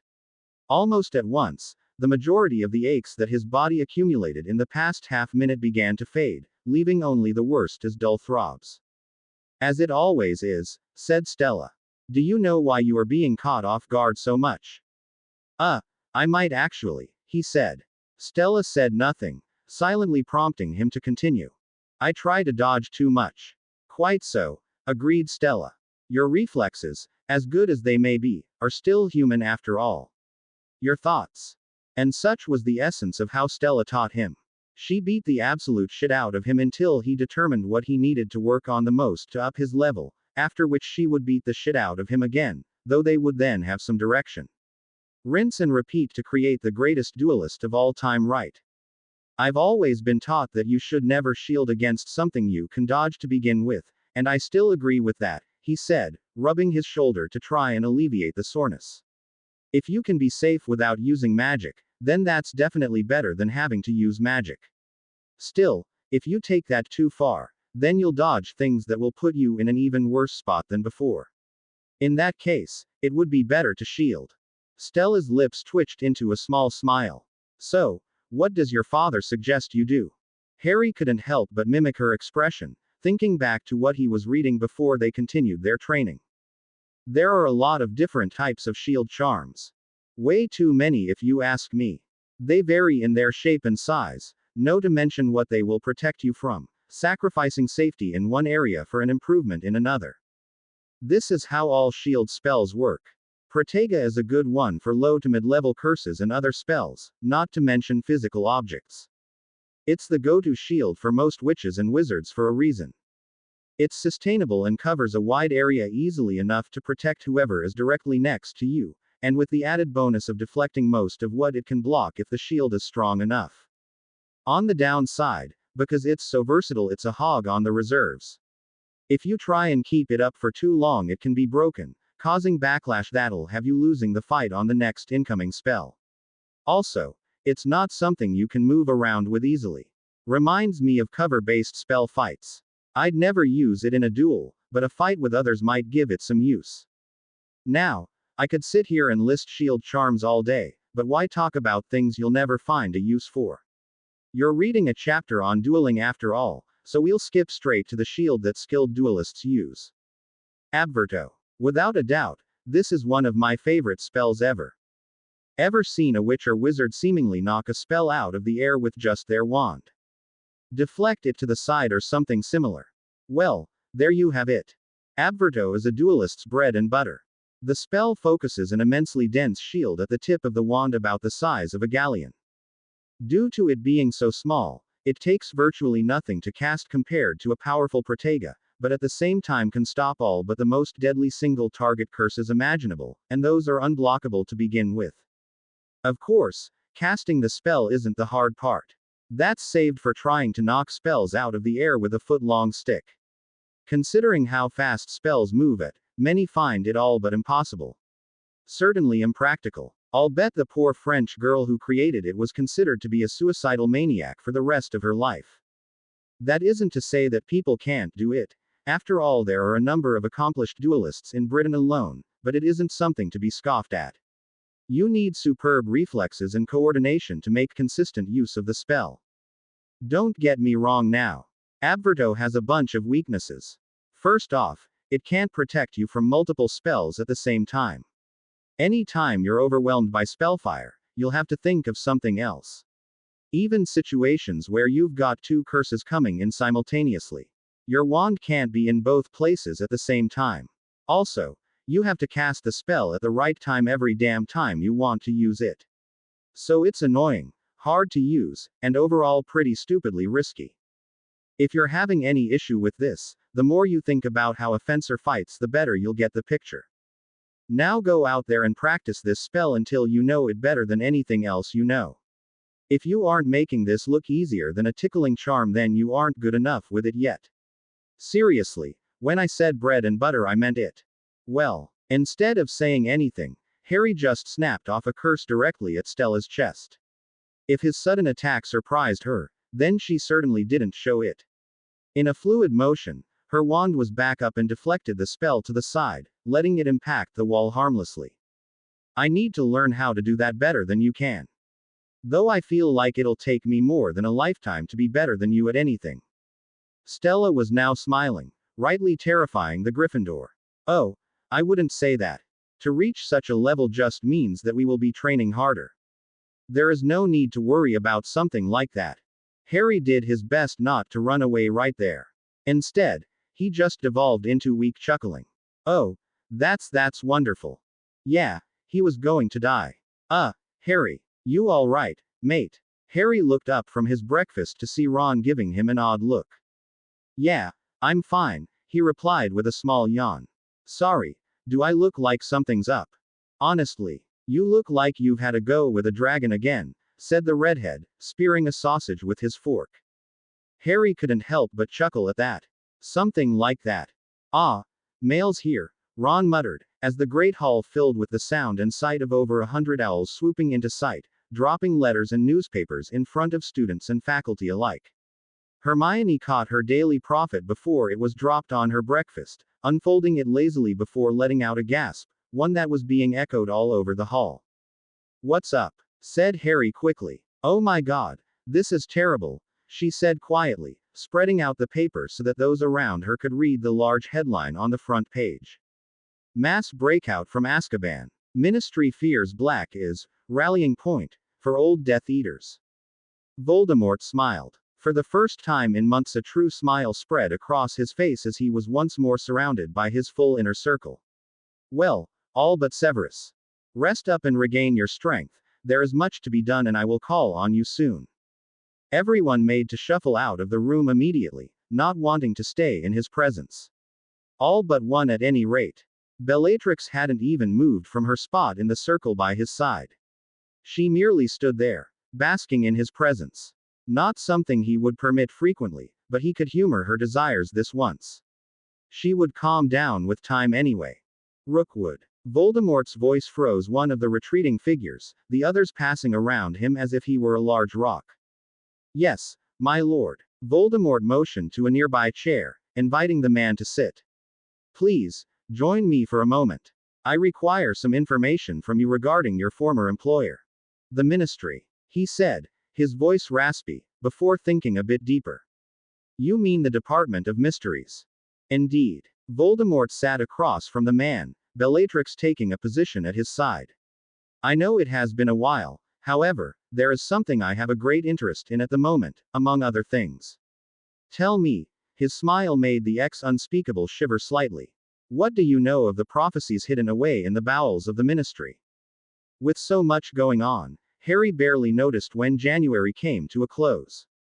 On a daily basis he was getting run ragged by Stella, doing his work for his classes, dealing with Umbridge, who was coming at controlling the school with a new vigor lately, and trying his best not to let his friends fall to the wayside.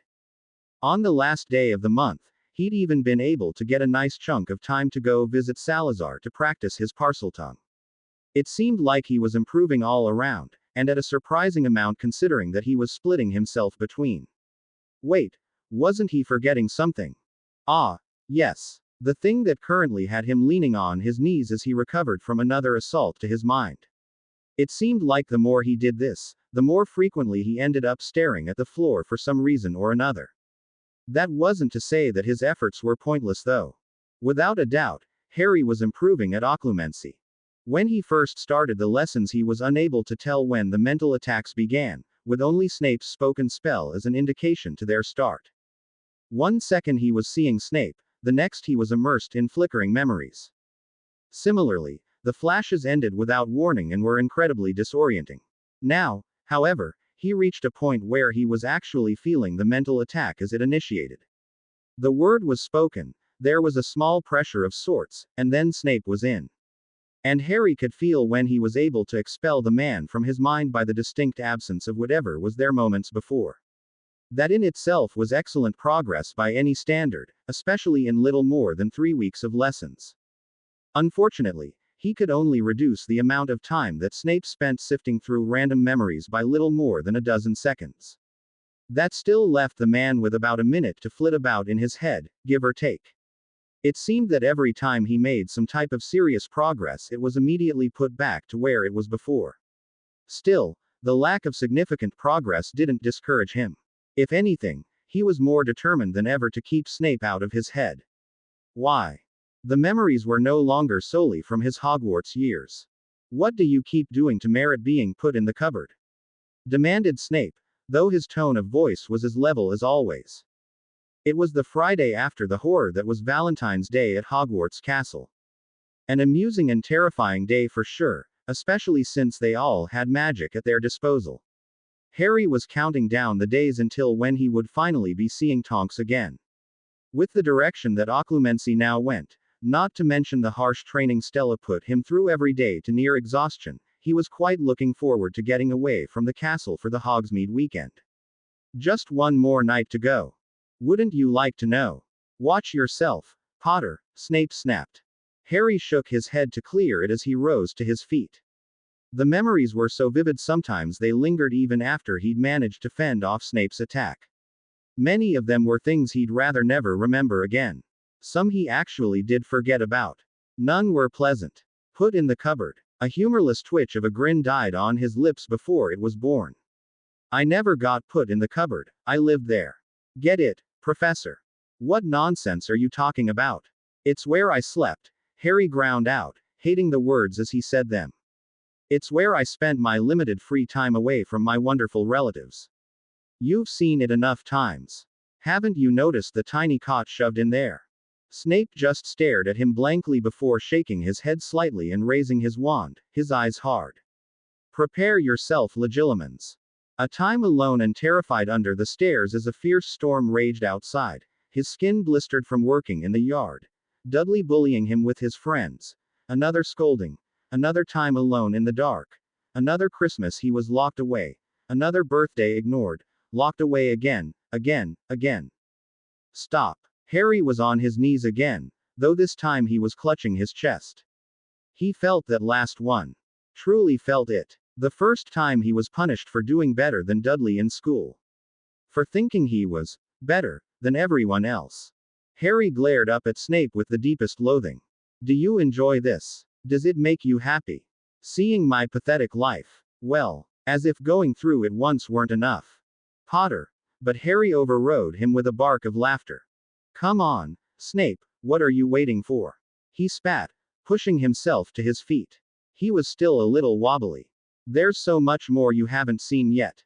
You've got the real Harry Potter on a silver platter. No fake stories and rumors here. I've got 10 years of that shit locked away in my head. What are you waiting for? Potter. Snape shouted, taking a step forward and letting out a sharp bang from his wand. Get out. But Harry was already halfway through the door, not even sparing a moment to close it behind himself. Snape closed the door with a flick of his wand before summoning a chair and dropping into it as he ran his hands through his hair. The real Harry Potter. When the headmaster approached him about teaching Potter occlumency, he was immensely unhappy about the entire situation. Dumbledore was wary of the connection that the boy had with the Dark Lord and was maintaining his distance. It would not do to have him placed in a potentially volatile situation with the headmaster at the other end. Not until they understood the connection more completely. Blocking that connection was simply the first, and most important step. So it fell to himself to teach occlumency in as fast a way as possible, a task that he thought completely impossible. However, to his great surprise, Potter was actually picking up occlumency at an incredible rate. He took the very limited amount of input that he got and worked from it in a way that he never did in his classes before. In a way, it was refreshing to see one of the immature students of the school approach something with some form of discipline and dedication.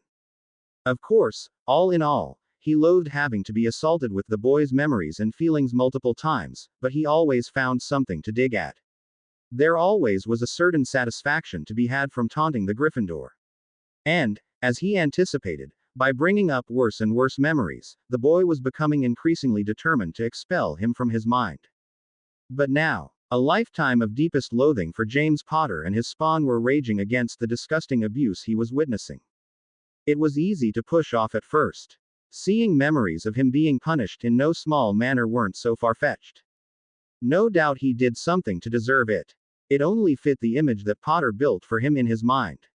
Yet as the sessions continued, as he dug deeper, pushed harder, it was just more and more of the same. Session after session. Always worse, never better. He tried his best to find a single memory that would justify it. Anything. No matter how small. But no matter how hard he sought, all he came up with was more punishment, more despair. Lily's son. Lily Evans' son. Snape stood up and walked back into his office, grabbed his cloak and then headed out, his robes billowing behind him. Harry didn't stop moving until he literally ran out of space to run. It was lucky there was a chest-high wall surrounding the top of the astronomy tower, else he might have just gone blindly off it. He leaned over, clutching the wall and breathing heavily. Potter. What? Greengrass, said Harry blankly, just noticing the girl was there. She had a notebook out with her telescope, face barely a foot from the eyepiece. Of course she would be here. Are you all right? I'm fine. Forget about it. He winced internally at the bite his words had, unnatural to the present situation. I was just asking, she said brusquely, returning to her notes. Sorry, said Harry after a second, looking at the grounds far below. The height would be dizzying to anyone who wasn't used to it. Didn't mean to snap at you, I've had a very rough day. Putting his back to the wall, he sank to the floor, head leaning back against the stone with his eyes closed. The quiet of the tower was marred with the sound of a footfall, though a second did not follow it. Silence stretched for a minute before it was broken again. Where's Tracy? Not often you two are apart. She's doing work in runes, probably, Daphne replied. A peek through his eyelids showed the girl making notes while looking through the telescope. You make it sound like we're attached at the hip or something. Suppose so. Before this year, I would have said the same thing to you about Weasley. Point taken. So, how have you been lately? It was funny how he could practically feel the girl throw him an odd look. Not like he could blame her. The last time they actually had more than passing words to one another was over a month prior. Same as usual, she said after a second. Classes have gotten more annoying. Hermione's been complaining about the stress, agreed Harry. He was starting to relax a bit. The talking was helping a lot. She's bothered by how much the professors mention the exams. It's not like we're going to forget about them anytime soon. Hermione said that you've been training yourself a lot more than you were doing last term. It sounds like she's starting to get worried. Is all that work really necessary? Hermione, we have runes and arithmancy together, didn't you know? Though I suppose runes is much more group-oriented than arithmancy. I knew that, I just didn't know that you called her Hermione. You haven't answered my question, she said, ignoring his observation. It is. I'm getting better, he replied vaguely. Mind if I ask you something random? Sure. How many people asked you out on Valentine's Day? A distinct snap filled the air, causing Harry to open his eyes quickly. Daphne was holding a broken quill in her hand with a scowl. She cursed, pulling her wand to repair it. Those two are lucky that I tolerate them so much, else I'd make it so they could never have children. Harry couldn't help but let out a small snort of laughter. He knew exactly which two she was referring to. So, how many? It sounds like you got some good ones too. With the twins' ridiculous prank, a round dozen. Harry cracked an eye to find Daphne leaning against the nearby wall, arms crossed in her usual manner, her work abandoned and apparently forgotten. She looked highly agitated just thinking about his question. Though the way she answered was now making him genuinely curious as opposed to just fishing around for something to talk about to keep him mind off of occlumency. You got people who weren't charmed asking you as well. Daphne let out a frustrated sound before exhaling steadily. 3. I thought you said that people didn't really ask you out much, he said, remembering their conversation before the break. All 7th years looking to score a couple more times before they graduate. Hogwarts girls are a hot commodity, don't you know? I was their first choice, lucky me. Bunch of pricks. Daphne let out a sound of disgust. I used that freezing spell you taught me on all 3 of them. I doubt they'll be out of the infirmary before Sunday. Harry chuckled at the thought. Rather cold of you. You're a riot, she drawled, rolling her eyes at him, though the corners of her mouth tilted upwards. Watching him for a second, her expression slipped into a frown. She seemed to be deciding on what to say next, but he wasn't about to rush her. I want you to stop avoiding me, she finally said rather bluntly. I'm not avoiding you, he said immediately, the full effect of her words not registering right away. Wait, what? Daphne didn't look too pleased that she was being questioned, but she answered anyway. Yes, you are. It feels like it's September again and that month was awful. Harry just watched her in silence for a bit, wondering if she would say anything else. Apparently keeping quiet was making her more uncomfortable than she appeared. Why? If you must know, despite how crazy everything has been, after October this year has honestly been the best I've ever had at Hogwarts. Painful as it might be to admit, You've got a lot to do with that. Harry was now just sitting there in shock. He'd never expected to hear anything of the sort from her pretty much ever. If it weren't for the fact that he could dimly sense her magic due to her proximity, then he would seriously be questioning if the girl before him was even Daphne to begin with. But to be honest, it's more about Tracy than anything. She really likes talking to you, and if we're at odds, it makes her feel like she has to choose a side. At the very least, I want that to stop, and if you care about her at all, then you should too. Tracy, was that why she seemed so stressed and distracted lately?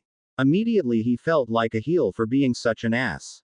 You're right, I'm sorry, he said finally, holding her gaze for a moment. She looked at him for a few more seconds before taking a breath. Potter. Don't worry about it, he interrupted. He knew what she was about to say, and at this point he didn't really want to hear it. Her last comment was more than enough. But that situation was entirely my fault.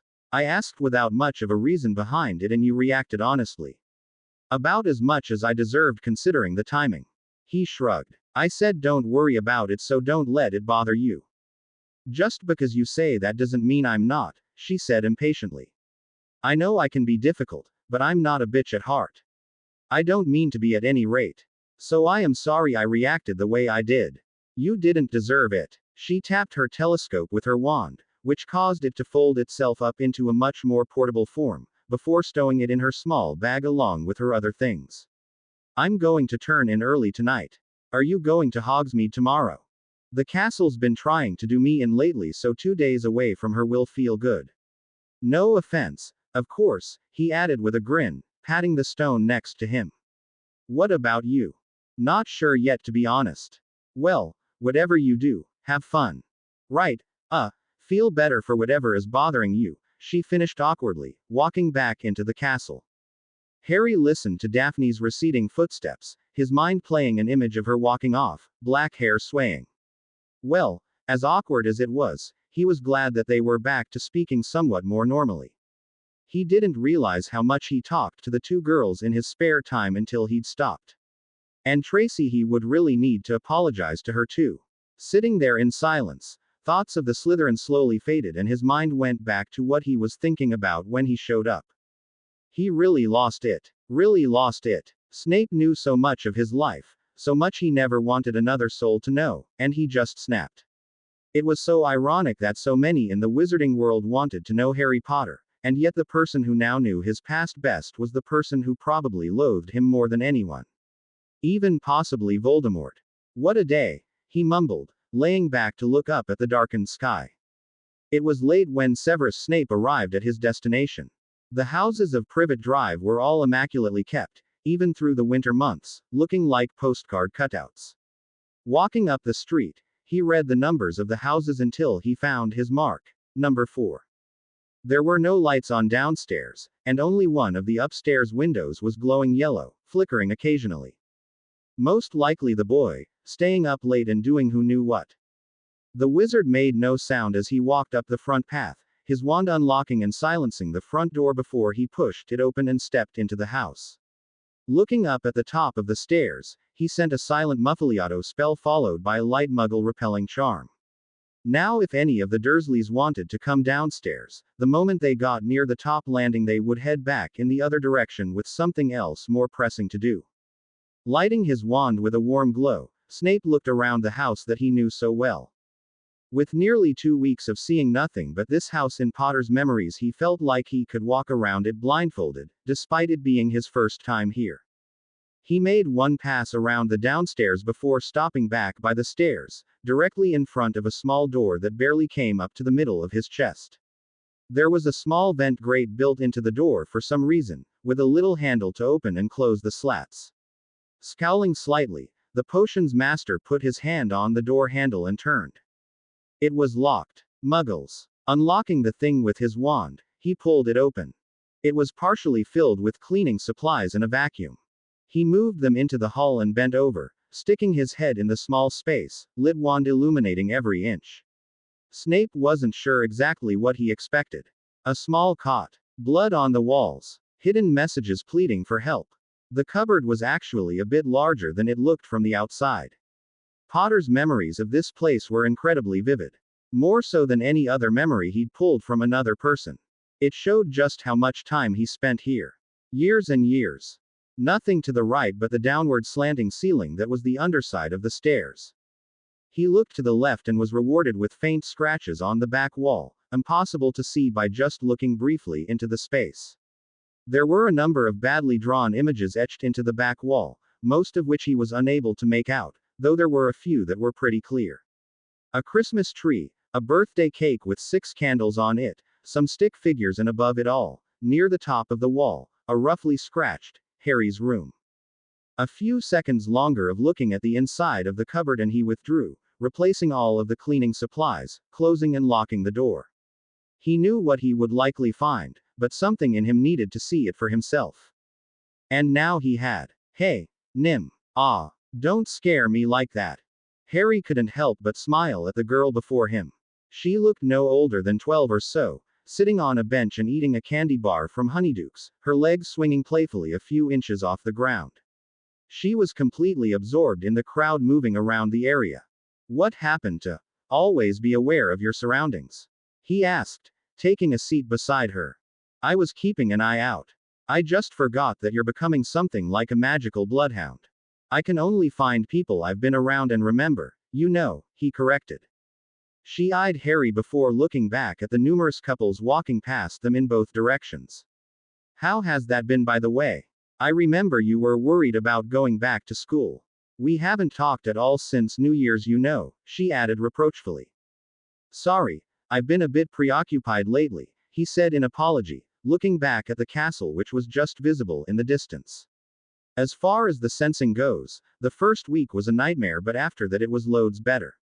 Way more than in September. I can actually sense people around me in a room, instead of just feeling like I'm in magical soup all the time. Oh, what's the village like? Tonks asked, curious. Buildings and people, he shrugged. It's gotten easier for me to find specifics when I, look for them. I picked you up easily by the time I passed the 3 broomsticks, then I just came straight here. You honestly have no idea how useful this is. Makes the point me spell look drab in comparison. Trust me, I've got an inkling. So, where's Hermione? Bookstore. Tonks blinked in surprise at how quickly he answered. You can feel here all the way from here. That's nearly on the other side of the village. Of course not, he scoffed. I've been improving a lot, but I'm not that good at this sensing thing. So, how do you know? Where else would she be? Tonks shook her head slightly, and suddenly Harry was looking at a girl who might as well have been his younger twin. Piercing green eyes and black hair that pooled around her shoulders, sticking up in odd places. She scooted over so she was leaning on his side. There, now it won't look like you're trying to hit on a little girl like a creep. No, instead I look like a pathetic guy who had to rely on his little sister so he wouldn't be alone Valentine's Day weekend, he muttered, making Tonks giggle. She seemed to honestly feel like the little girl who appeared sitting next to him. Anyway, I thought you said changing your size too much was impossible. This is my limit for small, she admitted, bringing her hands up in front of her face. But it's a lot easier to make my body smaller than larger. My body mass stays the same after all. If someone bumped into me right now, they'd probably be pretty shocked. So, what happens if you stretch too far? Harry asked. Tonks grimaced. It hurts like a bitch, what do you think? Harry knuckled her head. Hey, now, little girls shouldn't be cursing. Tonks fended off his hand and gave him a sour look. And this is why I hate little girl bodies, as useful as it can be for stealth. Her expression shifted into one of mischief. Not enough curves, don't you agree? Anyway, he said, raising his voice a bit to stop whatever train of thought she was getting onto. What are we doing today? I can't imagine you'd like to stay here. It was filled with the most obvious couples ever and was a mix between embarrassing and annoying to walk through. He had no idea how he'd missed this the past 2 years. Then again, he'd never really stayed out near curfew in Hogsmeade before. He usually went back by mid-afternoon or so. Now that it was getting a bit later, the couple density actually seemed to be increasing. Nope, we're out of here. And with that, Tonks grabbed his arm, disapparating them with a pop. Oh, stop being a baby. You still could have warned me. Sometimes life will hit you with surprises. You need to be prepared for anything. But landing me in a fountain. Harry and Tonks were currently in the basement of Grimmauld Place. The side-along apparition got them to the square nearby, but Harry's tugging put them a little bit off of Tonks' intended target. Namely, her next to a fountain and him inside of it. Even luckier was that it was one of those heated ones that the city kept running all year. So, he ended up soaked. Sure, that's what drying charms were for, but it didn't change the fact that he now smelled like a fountain. Unfortunately, neither he nor Tonks knew any of the better household charms, and to be perfectly honest, Harry wasn't about to let Tonks try any on him. She'd just as easily light him on fire. All that aside, there was no charm like the magic of a nice, hot shower. Well, next time you'll know better than to squirm so much mid-flight, said Tonks. She was sitting against the wall outside the bathroom, talking over the sound of the running water. You're ridiculous, came Harry's voice through the cracked door. Steamy air wafted out and dissipated into the small hallway. You got the clothes from Sirius, right? I'd have thought he'd want to come say hi by now. Actually, as far as I can tell, he isn't here right now, she replied. He's not here, said Harry in alarm. Where could he have gotten off to? Relax, Harry, I'm sure he's fine. I know he spends most of his time cooped up, but he's gone out occasionally under guard. Maybe Remus took him somewhere. Besides, everyone is going to be here later on for a meeting anyway. I hope so. Anyway, I did snag some of Sirius' old things. I'm sure you'll look quite dashing, Tonks added with a grin, patting the small pile of clothing on the floor next to her. As long as I can duel in them, it's fine, he replied. Just pop them inside and close the door, I'm about to come out. Right. A few minutes later, they were positioned across from each other in the main room, much as they did many months before. Tonks gave a large stretch, her wand twirling excitedly. Ready to show me how much you've improved? She posed to the boy. Harry just grinned and shifted sideways, making Tonks' eyebrows raise slightly. Oh, makes me wonder what else you've picked up since then. She shifted into a somewhat similar stance, though she looked much more comfortable with her position than Harry did, more dangerous. Shall we set some rules? This threw Harry off for a second. Rules, he repeated. He never dueled with rules before. Not specifically because in a real fight there would be no rules or anything like that. It was just that against Stella there was no point even considering them. He just got his ass kicked all over the room until he couldn't think straight any longer. Well, we aren't trying to kill each other, right? I just want to test your limits. To this, Harry just shrugged. No seriously debilitating stuff, but you don't need to be gentle about it. I certainly won't. If you get knocked out or I make it so that you can't fight anymore, then it's over. And when I win, Tonks smirked at his confidence. If you win, I'll do anything you want for the rest of the night. Anything, he said, eyebrows raised. Any thing, she repeated, leaning forward slightly. And what about if you win? He continued, refusing to rise to the taunt. Then you'll probably wake up tomorrow with a really bad headache, she replied with a shrug. But who knows what might happen to you while you were unconscious, you know. Tonks quickly whipped out her wand, flicking aside Harry's silent stunner with an amused expression on her face. Trying to sneak in a shot, I didn't say start yet. Not part of the rules, said Harry cheekily. Tonks just grinned. True. Her opening attack was quicker than anything she'd ever sent at him during the summer. A stunner, straight for his chest. If he wasn't dueling Stella since the beginning of January, he might have lost right there, trying to dodge, probably directly into another stunner. Of course, unlike before, Tonks was going to actually have to fight for this one. Abverto. Deflected, the spell shot straight into the wall where it died on contact. Tonks' eyes widened for only a fraction of a second before she sent another two spells that met the same fate as the first. Harry countered with a stunner and body bind only to be put on the defensive as another couple of spells arrowed at him, this time at different heights. He blocked and shifted, countering again. Harry and Tonks jabbed, slashed, and deflected, the pace picking up as it continued. All the while the expression on Tonks' face was slipping into a wider and wider grin, until finally she began laughing gleefully. I can't believe this. Months ago you could barely dodge properly and now you're fighting like an actual duelist. How long have you been able to do this? Almost a month, he said, eyes still locked on her rapidly moving wand. In fact, it was the only thing he was working on in the past month. Almost every minute spent in Stella's company was dedicated to him deflecting spells for all he was worth, with every miss something he wouldn't immediately forget. His father wasn't kidding about it being an incredibly risky move to use. Every mistake caused him to take a spell to his torso or arms. It was obvious that his dueling improved by several levels since they started, but it was unlikely that they would go back to full-time regular dueling for at least another month or so. He was determined to master the skill. A month.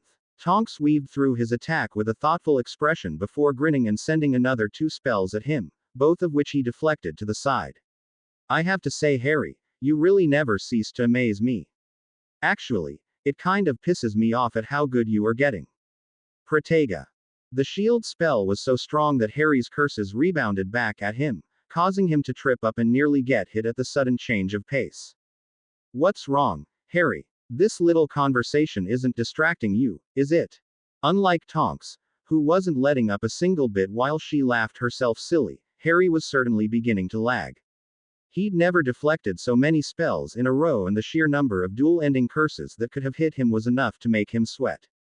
Tonks wasn't pulling her punches right now, or at least if she was, he just didn't want to know. Maybe she could have a flippant conversation while she dueled, but Harry wasn't quite there yet. God, you're annoying, he grumbled, thinking of what to do. If they continued at this rate, she would definitely win. He knew they wouldn't be even in a straight fight.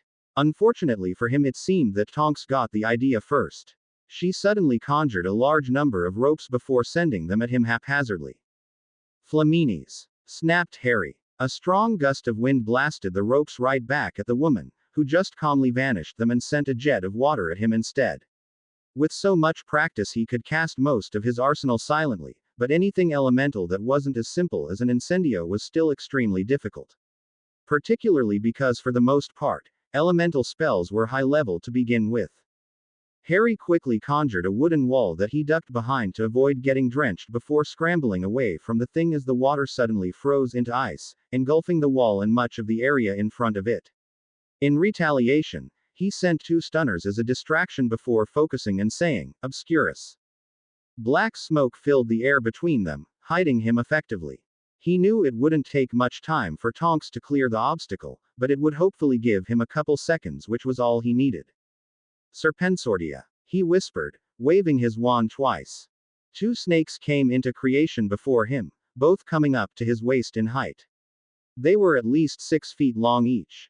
Canaventus. Harry flinched as the smoke screen had a hole punched in it more than a foot in diameter by something that continued past him and heavily cracked the wall.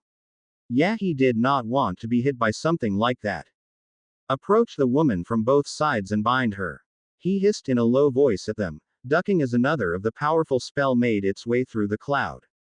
The snakes both darted off in opposite directions, almost immediately lost in the smoke. They wouldn't have any trouble finding the only other human in the room by smell. Harry was ready to attack when he heard a thud coupled with a shout that most certainly did not belong to Tonks. What the hell is this? I can't move. Harry nearly dropped his wand as he recognized the voice. Pareo. The darkness faded within seconds, leaving him staring at his unfortunate godfather, arms and legs wrapped by the 2 snakes. Bloody hell. Harry, at least put out a warning when you're going to pop in for a duel. Tonks, damn it, get me out of here, he shouted, looking around for the woman. Harry looked around as well, but she was nowhere to be seen. Was she invisible?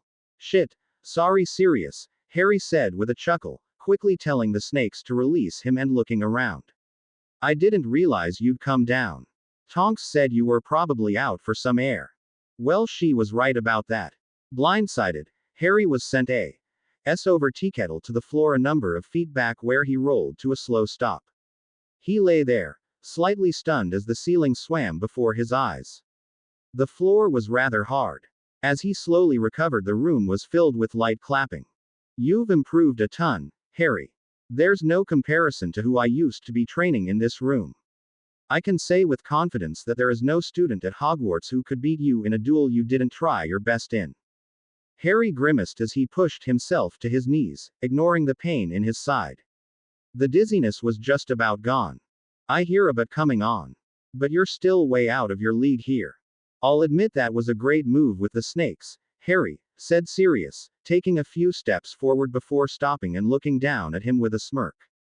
I knew you'd have something coming at me, but I didn't expect that coordination, so I was caught off guard. Then again, you could probably teach a snake to cook, so I suppose I should have been keeping them in mind. But you still let the unexpected get the best of you. That can kill you. Harry pushed himself slowly to his feet, looking at the man before him. You. Harry wasn't sure if he was more pissed or impressed. Sure, there was no way that he could ever fully mistake who she really was. Unless he was in a place like Hogwarts, he could pick Tonks out of a crowd of any size, no matter what she looked like. It all came down to magic after all. But a part of his mind couldn't stop mistaking her as Sirius. Hell, he mistook her for a few moments, even though he shouldn't have been fooled. She just was him. There was no second way about it. Forget about his looks, which were flawless, but his mannerisms and speech, right down to the damn annoying smirk she was giving him that Sirius saved for the times he'd gotten Harry particularly well over the summer. How the hell are you able to do that? It's good, right? Came Sirius' voice, the sudden smug expression not quite fitting his face. Slowly the features shifted and Tonks was back to herself once more. A tap of her wand returned her clothing as well. Better. Even. Haven't you wondered all this time how I was so good at what I do? She ducked a spell from Harry and sent one back automatically, but he deflected it with his wand. You mean this is what it means to be a metamorph? Tonks shook her head rapidly. I don't think you know enough about metamorphagus to understand. They're rare. Not as rare as, say, an empath or something else equally mystical, but it's up there. Like Parselmouth's. Genetic, but shows up rarely. Now, me. She paused for dramatic effect. I'm one of a kind. Yeah, you're something all right. Harry muttered in annoyance, eyes still flicking from her face to her wand. She hadn't counterattacked him yet and he wasn't too eager to provoke one either. Well, I suppose I am playing it up a bit, she said with a shrug. But you have to understand that I'm really practically one of a kind when it comes to my abilities. I've got the two things that would take any metamorph to a whole different level. Care to guess what they are? Talent, I suppose, he grumbled, though admittedly somewhat interested in where she was going with this. They were actually still circling each other slowly, the adrenaline of the duel still fueling them both as they took the small breather. Heaps and heaps of it, agreed Tonks with a nod. From what I've heard, no one can do what I do, and they never have been. Just making faces or something similar. Maybe a couple got as good as being able to do a whole body change. But I can be anyone I want in a matter of seconds. I can pull off being a preteen or an ancient old fossil. It's one of the things that makes me so great at tracking in a crowd. I could be anyone, and I am. A twitch of her hand had Harry's wand up reflexively, but nothing was cast. Anyway, that's only one thing. She'd shifted again, now indistinguishable from Ginny. A wink later and she'd morphed again, now Hermione. Care to guess the other? I've got no idea, Nim, said Harry impatiently. Tonks just tapped her head. Don't you think it's weird how I can mimic people so well? You probably would have thought it was her without that sensory ability of yours too. I've got a photographic memory. I remember everything I see that I want to. There is literally nothing more suited to my abilities. Couple that with the ability to reshape my voice box, and I can be whoever I want. There was that one muggle who said it takes 10,000 hours of practice to master something. Something like that. Well, how about 200,000? I've been practicing every minute of every day my entire life. I'm the best of the best. It's never bothered you. Sure, Tonks was pleased with her own abilities, but he could think of a number of things that being a metamorph would hurt in a normal person's life. Dad always told me I should be proud of the things I'm good at, said Tonks with a nod. I suppose it can be a double-edged sword in certain aspects of my life, but seriously, what kind of idiot stabs themselves with their sword? Was that even supposed to make sense? He replied flatly. Tonks just shrugged, directing a very quick hex at him that he barely blocked with his wand. He managed to block the next two, but the third came in at an odd angle and clipped his shoulder, making it burn in pain. He gritted his teeth against it and readied his wand. I could fight you like this, she said, running a hand through her bushy hair. Maybe wearing something a little lighter. Hermione's got a lot more going for her than you'd think, she always covers it up with her robes. Bet you've wondered once or twice. Enough, Nim, stop using other people's bodies, shot Harry. And why should I? Taunted Tonks, running a few fingers along the underside of her neck. If I were a Death Eater, I'd be hard-pressed not to imperio her to kill you if I got the opportunity. Or anyone who you're close to for that matter. Maybe have the Weasleys have a go at taking out their friend. It's one of the easiest ways to take someone down.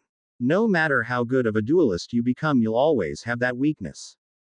I'm not weak, he snapped, and I'm not going to back down.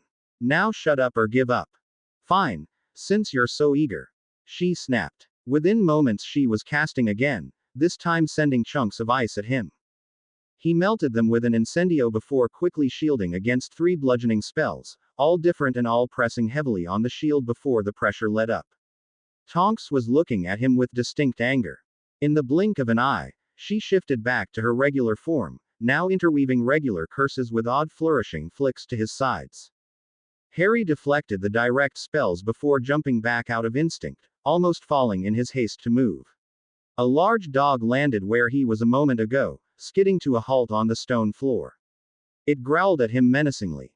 The dog lunged again, but this time Harry was ready, catching it in the air with a levitation spell. He banished it at Tonks, who dodged and sent a red whip of some kind sailing at his body. He ducked, letting it sail over him and end up hitting the frozen wall from earlier, cutting it cleanly in two. Oi, are you out of your mind? He shouted in panic, thinking of what would have happened if the whip actually hit him. It's not made to pass through people, so don't worry, she said unconcernedly, sending it right back at him with precision. Harry tried to dodge it again, but Tonks was able to catch his right arm securely, causing it to seize up at once in pain. His wand clattered to the floor from limp fingers as he drew a sharp breath. Game over, Harry, said Tonks, pulling the whip taut. Harry just grit his teeth before wandlessly summoning his wand to his left hand, cutting through the whip with a glowing white wand tip. The sudden slack caused Tonks to stumble backwards, making her unable to properly defend against Harry's bludgeoning curse, which cracked against a hasty shield spell. He attacked again, but Tonks was back on her feet. Suddenly, Harry was caught in the side with what felt like a club, making him stagger to the side. The hell? He turned only to get hit again, this time from the back. Another turn to the side only to catch another blow in the chest, knocking him painfully to the floor in a heap. Finally he saw who his assailants were.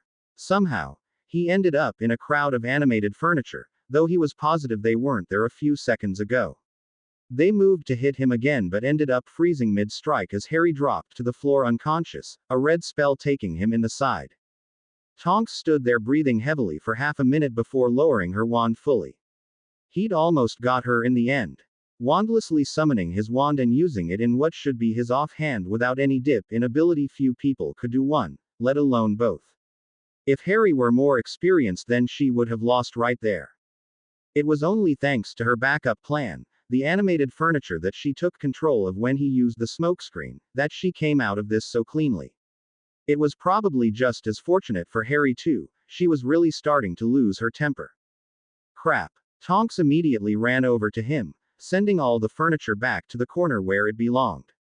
Kneeling at the boy's side, she did a diagnostic spell she knew and began to run her wand up and down his body.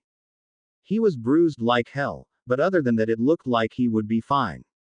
His arm would get its feeling back by the time he came to, hopefully, and his shoulder would be fine after a little spellwork. Probably no worse than a rough Quidditch game in the end. But son of a bitch, she really didn't hold back on that last one. The ribbon hex was well beyond what they'd agreed to stick with. Still berating herself, Tonks rummaged around in her shirt for her emergency med kit. Aurors all carried them on principle, even when not on duty. Wait, I'm out of that pain potion, damn it. I need to restock this thing. She frowned for a second before remembering that there were a number of healing potions stocked for the order in the kitchen, among other places in the house. The kitchen would be the easiest place to get them though. Hang on a second, Harry, I'll be right back with that potion.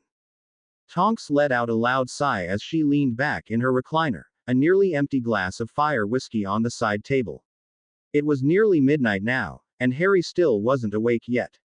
The stunner would have run its course many hours ago, so he must have really needed the rest. As for now, he was sleeping on her couch in her home. Upon leaving the basement, Tonks found that HQ was completely filled with Order members who would be attending the meeting soon, as well as Sirius and Remus, who actually did go out for a small jaunt with a couple others. She and Harry must have been throwing spells at each other for quite a while longer than she realized.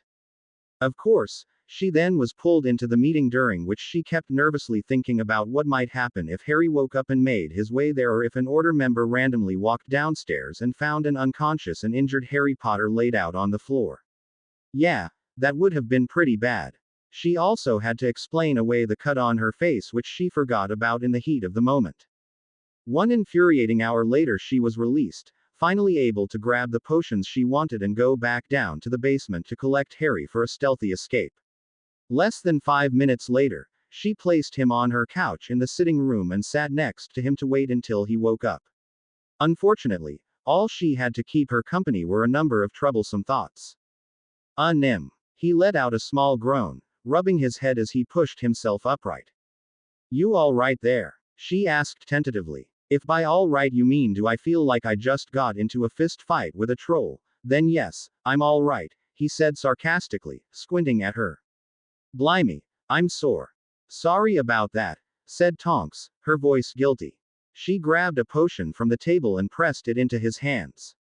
Here, give it a minute, and it'll fix your headache and the rest of it. It's stock from the Order. Thanks. I know it got a bit heated earlier, but was jumping me with armchairs really necessary? He asked after downing the potion. And that whip spell. She slumped a bit. Sorry, Harry. Some other frustrations worked their way into our duel and I took it a bit far. I lost control. Harry's confusion shifted to a mix of concern. Whatever he might have been expecting, it clearly wasn't that. About what? I'm angry, Harry. Her hands clenched to fists before relaxing in her lap once more. I'm so angry all the time.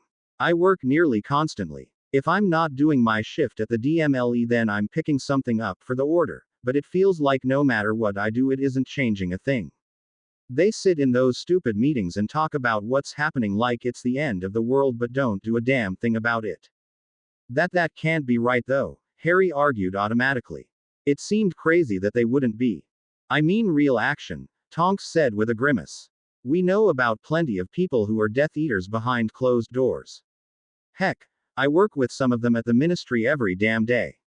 Eat lunch, talk about the weather and goings on in Gringotts, they go home, put on their masks, and kill a family of muggles, only to come in the next day all smiles. It's sickening. Harry didn't know what to say to that. He knew the feeling, certainly. The bubbling acrid discomfort that settled in your gut. Knowing that something was wrong and there was nothing you could do about it. I didn't join the Order for this. I'm sorry, Nim, I know what you mean. What can you do in a situation like that? A dozen different ways sprang to mind instantly, all at the tip of a wand, but pushed the thought aside roughly. She downed the last half-inch of her drink in a single go before looking at her reflection in the cut glass, her thoughts a storm. Harry let out a low breath as his lingering aches finally disappeared. He chided himself for not keeping better track of his surroundings during the heat of the duel, but in fairness, losing wasn't unexpected this time. He'd normally want to go over how the duel went, but have I ever seen her look so troubled? Wanna hear something funny? Tonks' voice was lighthearted, yet her face was anything but. I get so mad at the Death Eaters for hiding who they are, and I do it every day. Every second. I'm always pretending I'm someone I'm not. Because you're a metamorph, he said slowly, not liking where this was going. It's a wonder I even remember what I actually look like, she said, eyeing herself in a large mirror on the wall.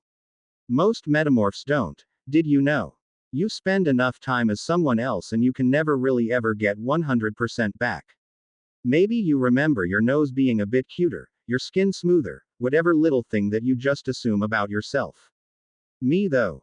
She changed, fluidly as she ever did when he watched, to the point where he always was second guessing himself about whether he really tracked the change or not. Skin paled slightly, hair lengthened and tightly curled while also shifting to black. Suddenly sitting before him was an unmistakably young Bellatrix Black. If he wasn't so sure of her magic, he may have drawn his wand automatically. That's uncanny, he said after a second, coming down from the surprise of it. Tonks just shook her head, observing herself with a scowl in a mirror on the wall. That's putting it lightly. I hate this form. 3 guesses why. I don't. Tonks gave him a piercing look, but he continued, undeterred. Just because you look like her doesn't mean you are her. I couldn't care less what she's done, she said scathingly before she could stop herself. You don't get it, Harry. Every time you try to be yourself, your own mother can't help but be reminded of a psychopath that she once loved more than anything. One she'll always be related and connected to.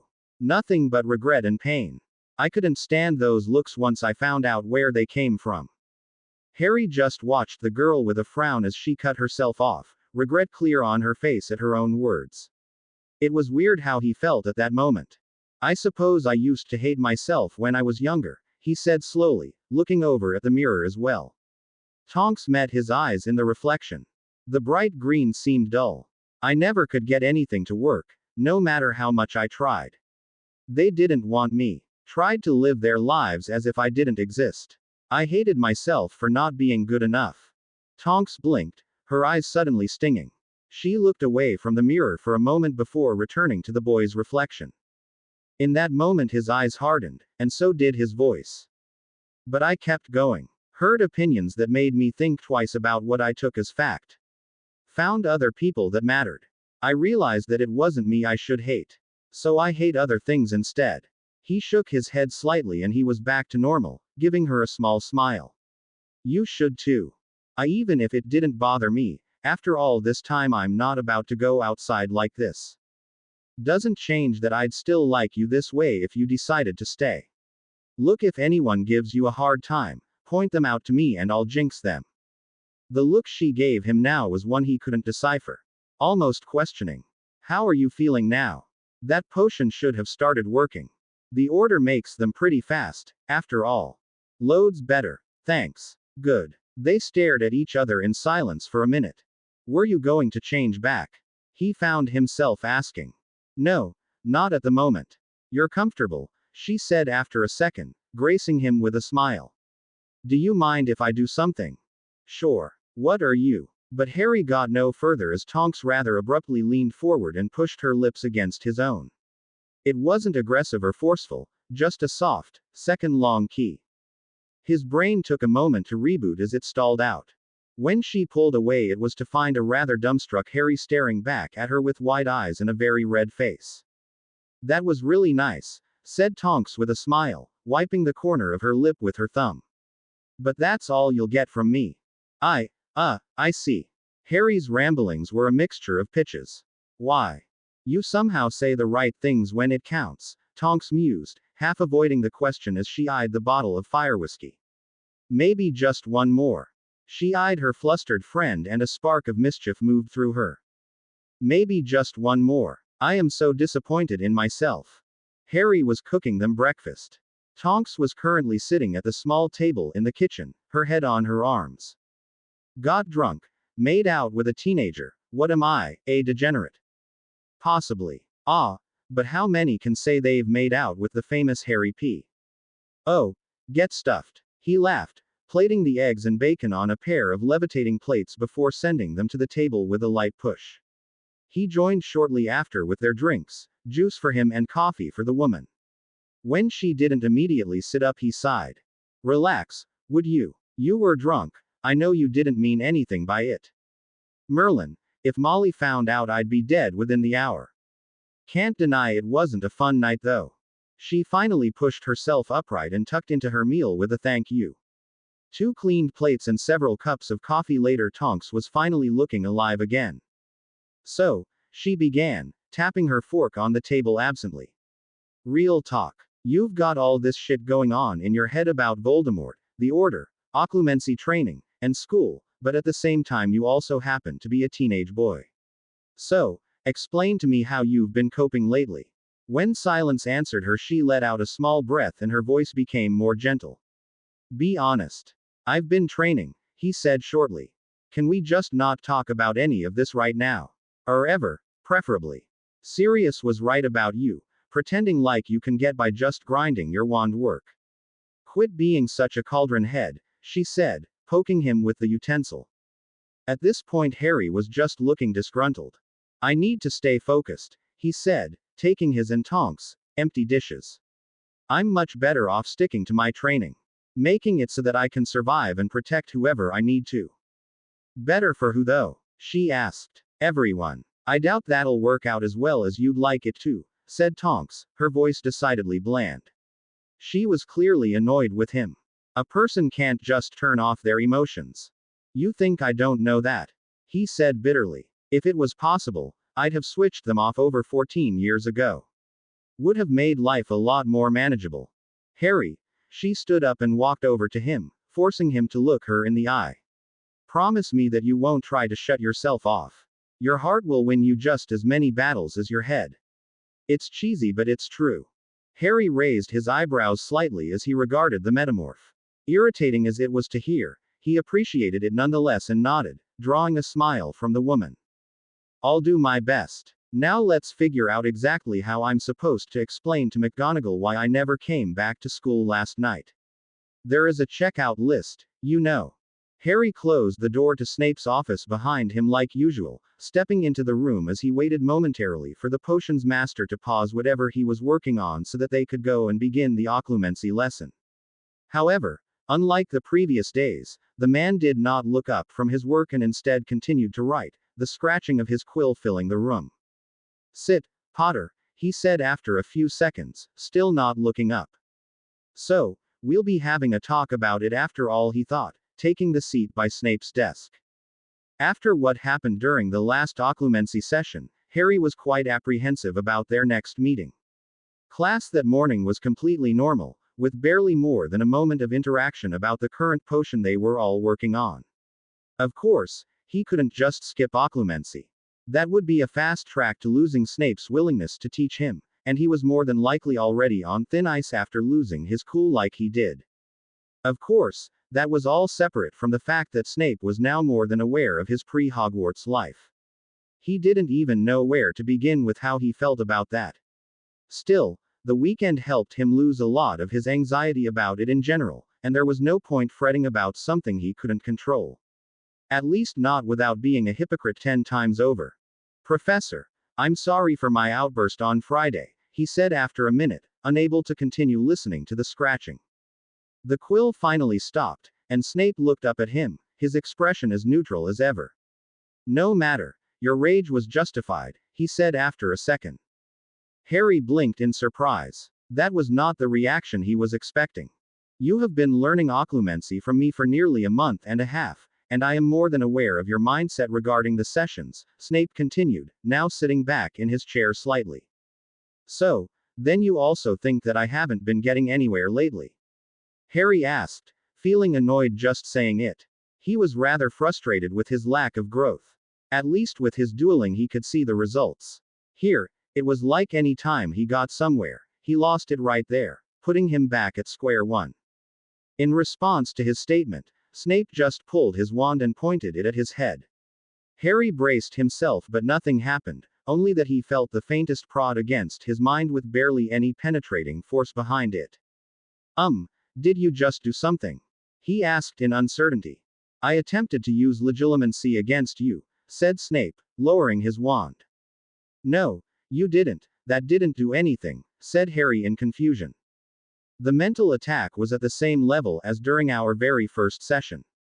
Really? Said Harry incredulously. You're having me on. I barely felt it. Snape just gave him an unimpressed look, at which Harry continued, all right, if I'm actually getting better, then why can't I keep you out?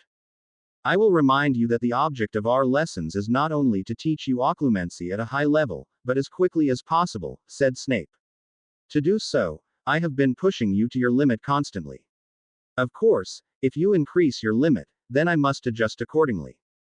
So, you're saying that the moment I actually do start making progress on that time, I will be using legilimency at my fullest ability. By that time you will have reached a very high level in occlumency anyway. Of course, he added, a small grin finding its way onto his features, you still have quite a long way to go before you will be able to keep me out of your head. Be proud, Potter, you no longer rank among the incompetent and have attained an astounding level of mediocrity. Well, at least I know what I'm going for now, said Harry, ignoring the comment out of habit. He gave Snape an odd look. Why are you being so I dunno, nice, I guess? Snape's unimpressed expression watched him silently, and Harry was suddenly struck with a thought. It's because of what you've been seeing, isn't it? Harry scowled. I don't need your pity. A Potter will never get such from me, retorted Snape in a level voice. He paused then said, however, I am unsettled by what I've seen. As the lessons continue, I will make every effort to pull out your worst memories, regardless of what you think of them. Still, this does not please me. I am not some sick person who delights in the suffering of children. Debatable, muttered Harry. Snape just ignored him and continued on. The worthless husband aside, I did not believe that Petunia was capable of letting such happen to a child she was tasked with raising, despite being a foul human being nonetheless. I suppose you are at least fortunate to have escaped the pitiful fate of her son.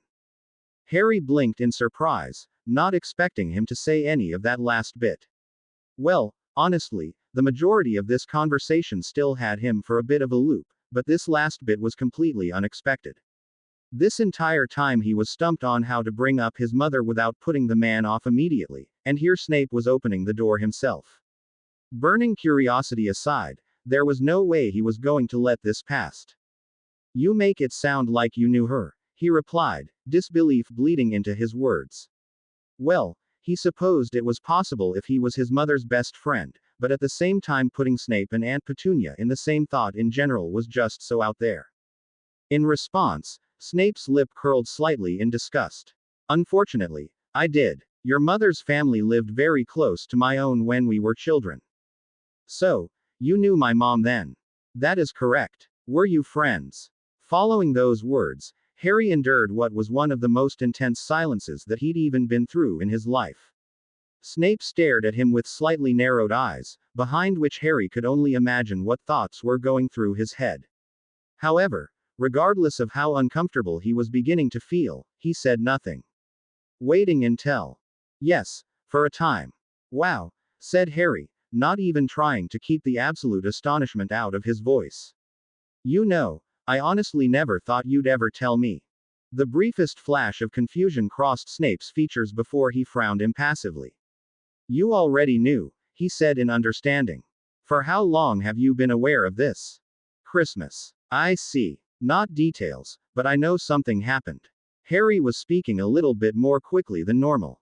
Whether this was because he was a little anxious or just wanted to get as much out before Snape decided to curse him and say no more, he wasn't sure. Regardless, he wasn't about to stop. What happened to make you two stop being friends? Catching a dangerous feeling from the man, Harry hastily added, just a general idea. I don't need specifics or anything. Snape let out a breath before speaking. During a particular incident, in my anger I foolishly said something extremely degrading to your mother, intending to hurt her. Needless to say, it worked. As a result, we never spoke again. You never tried to fix it. Snape was beginning to look rather impatient with all the questions but answered regardless.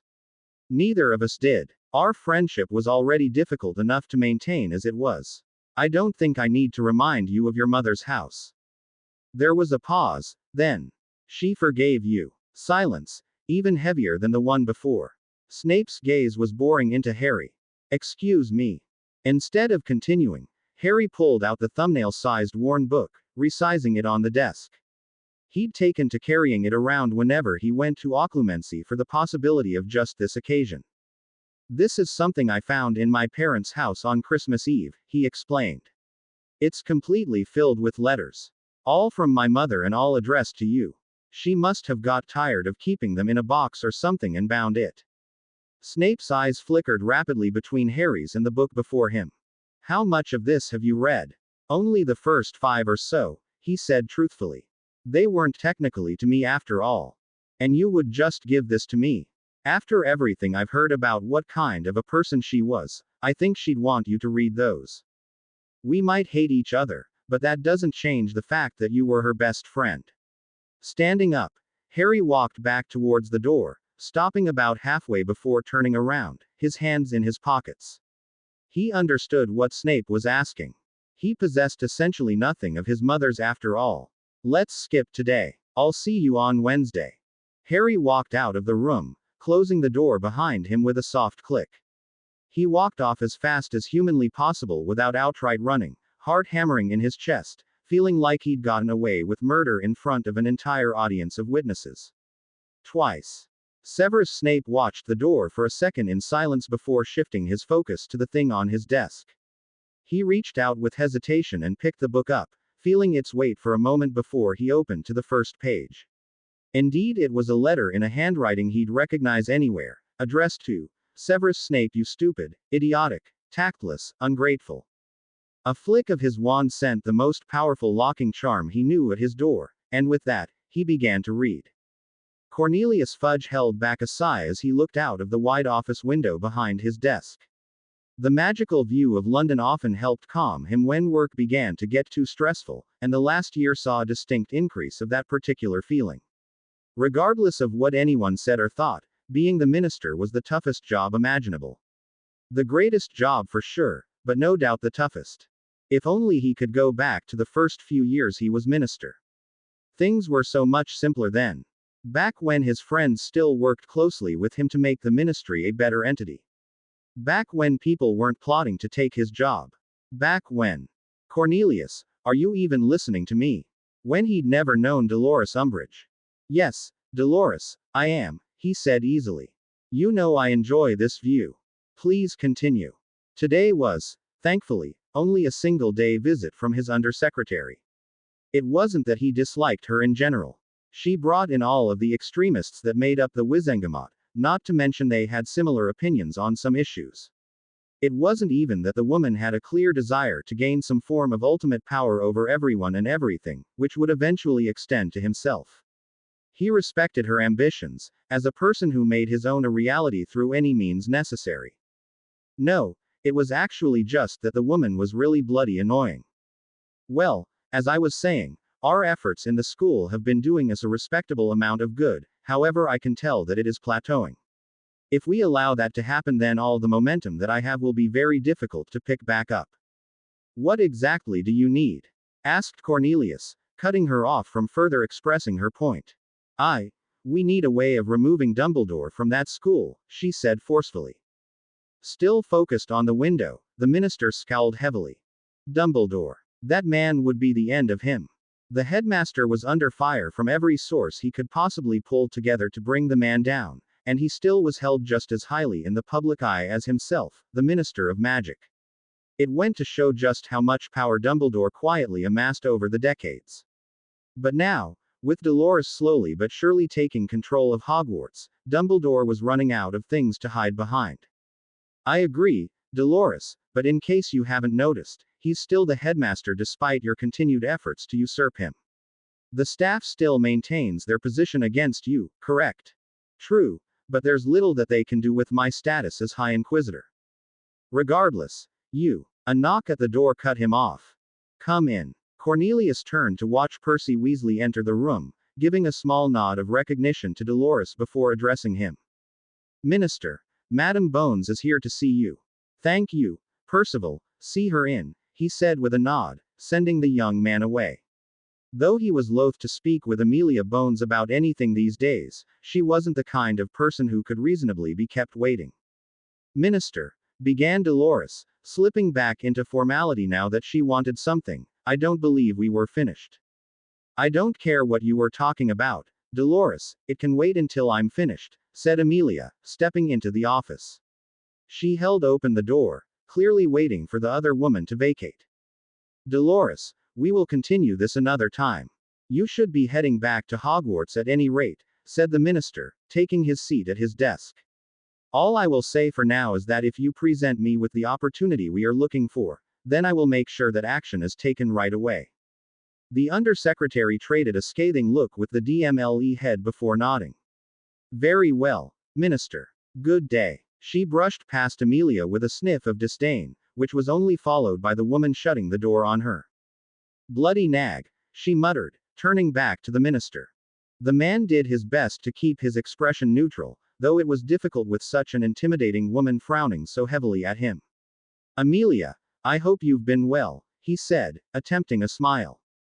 About as well as anyone else in my department has been with the escaped Death Eaters on the loose, she said with a scowl, taking the seat opposite him. You've been avoiding me lately, Minister.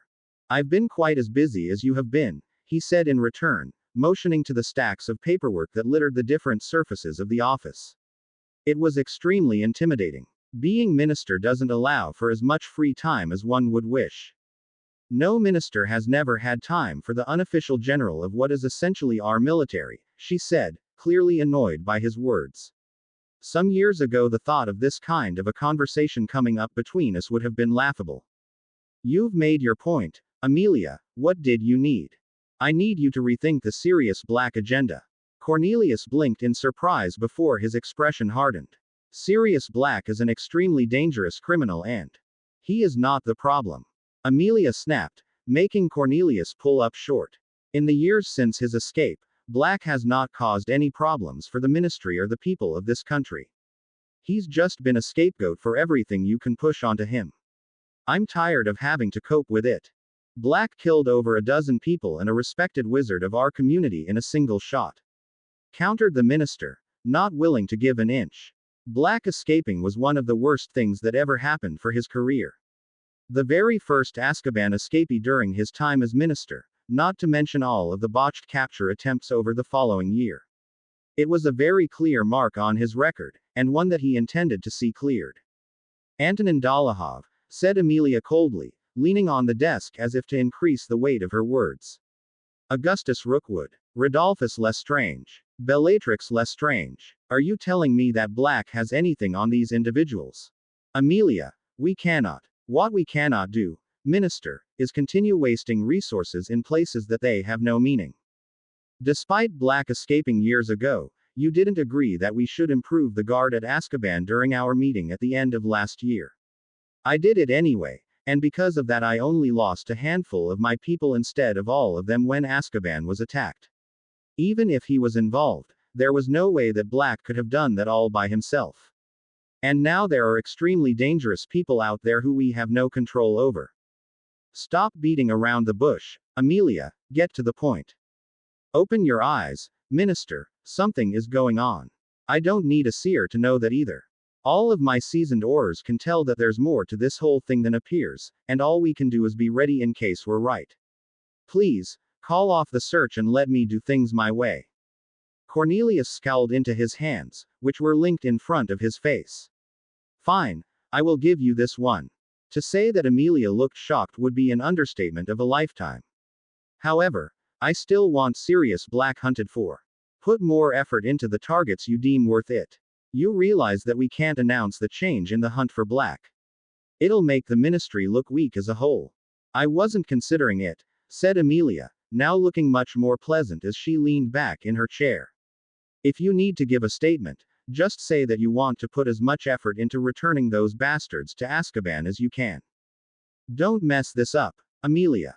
Meanwhile, Umbridge was many floors below them, walking through a deserted hallway. The Department of Mysteries was a floor that was rarely visited, even seemingly by those who worked there. She never ran into anyone the times she'd visited the floor before, and she doubted that this time would be any different, especially considering the hour. It would be about dinner time back at the castle. No one liked being stuck at work this late. Besides, her destination wasn't very far in. Courtroom 10 was, as expected, deserted by all but the thin layer of dust that covered everything. Umbridge glanced at the stairs on the sides before walking to the chair in the middle, feeling a small shiver run through her body as the chair's chains rattled ever so slightly.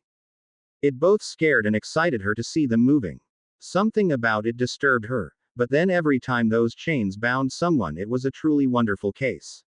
More than that, she could clearly picture the empty space in front of the chair being filled with a man-sized cage, werewolves and other dangerous half-breeds being brought to their end. Yes, Courtroom 10 was by far her favorite of them all. She still had a lot of work to do in it. The door behind her suddenly slammed open as an older man in dark robes stumbled in, his eyes wide and panicked. Umbridge watched, frozen in place as he opened his mouth, clearly about to say something, when he pitched forward to the floor, unconscious. Standing beyond the door was another figure whose face was enshrouded by a hood, wand still raised from his attack. "You bloody idiot, I told you to be careful. The bugger nearly got away." Footsteps. Then another figure joined the first, punching him in the arm. The one who stunned the now unconscious man rubbed where he was hit. "Well, he didn't, so shut your mouth already. No one needs to know that." There was a moment of silence as the two suddenly realized that they weren't alone, just as Umbridge realized that she was not in a good spot at the moment. Petrificus totalis. Umbridge barely got a foot from where she started before the spell caught her in the side, dropping her to the ground like a plank of wood. Her heart was beating furiously as the sounds of the two men approaching got louder. "I thought this floor was deserted usually." "Apparently not. Who is it?" A foot rolled her onto her back, and finally Umbridge was able to stare up into the faces of her attackers. Or at least the places where their faces should have been. She couldn't see past the edge of their hoods. An obscuring charm. The room was so dimly lit to begin with. "No idea. We can't have witnesses," said the one to her right. It was the one who brought down the man. He pulled out his wand and pointed it at her head. Avada Kedavra. Pain. Harry was in more pain than he could remember feeling in a long time.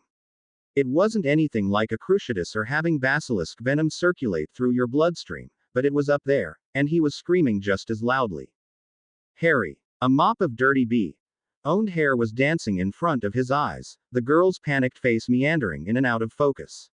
He never saw Luna look like that before. It seemed so alien for her to be wearing such a face. "Harry! Don't! Ah! What do I do? I need help." He rolled onto his side, one hand scraping at the floor while the other was clutched fiercely around a beautiful gold and silver tiara. "How did it come to this?" XX. Earlier, XX. "Please, give it back." "Sorry, Loony, we don't know what you're talking about." Luna's eyes moved from girl to girl. It was hard to believe that there was a time at this school where things like this didn't happen, however short-lived it was. Her roommates were so sweet at first before they got to know her. Thinking her weird. "Please, Megan, the necklace means a lot to me." "Well, then maybe you shouldn't have lost it," said the brunette with a shrug. She made her way to the door, her friends following her. "Don't go blaming us because you can't keep track of anything." Luna let out a long breath as the girls left the dorm. She would ask them again in the evening if she ain't found it. No matter who took her stuff, it always did come back eventually.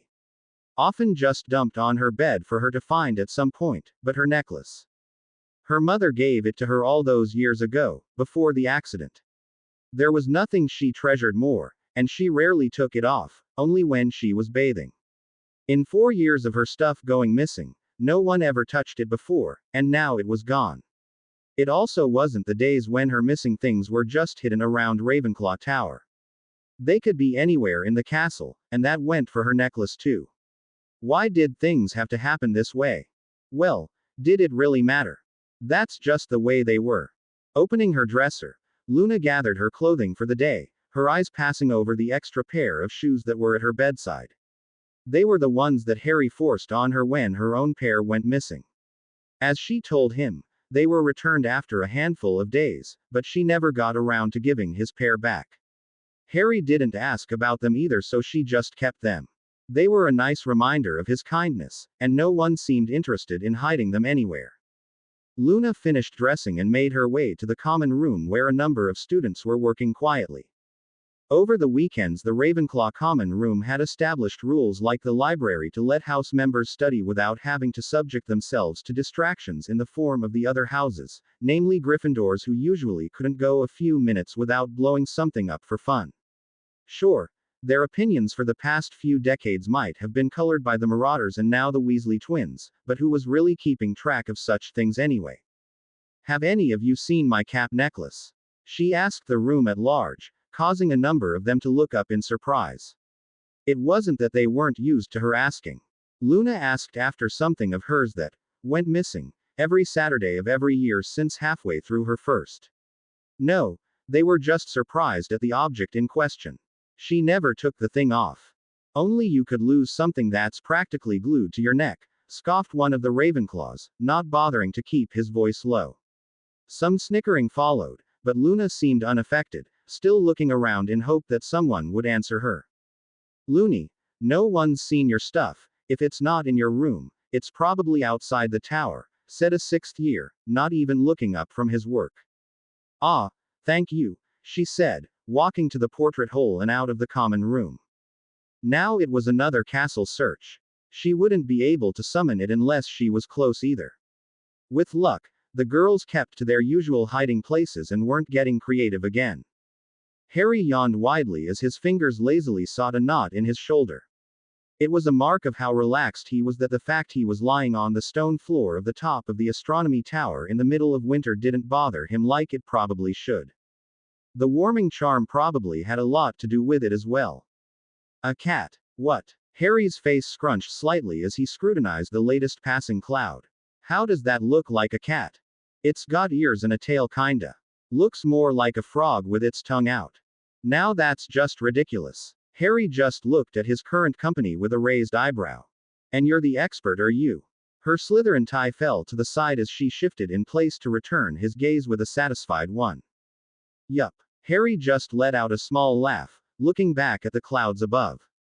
Tracy. What? Ooh, that one looks like an owl. Yeah, not even a little bit. Why exactly did you want to do this again?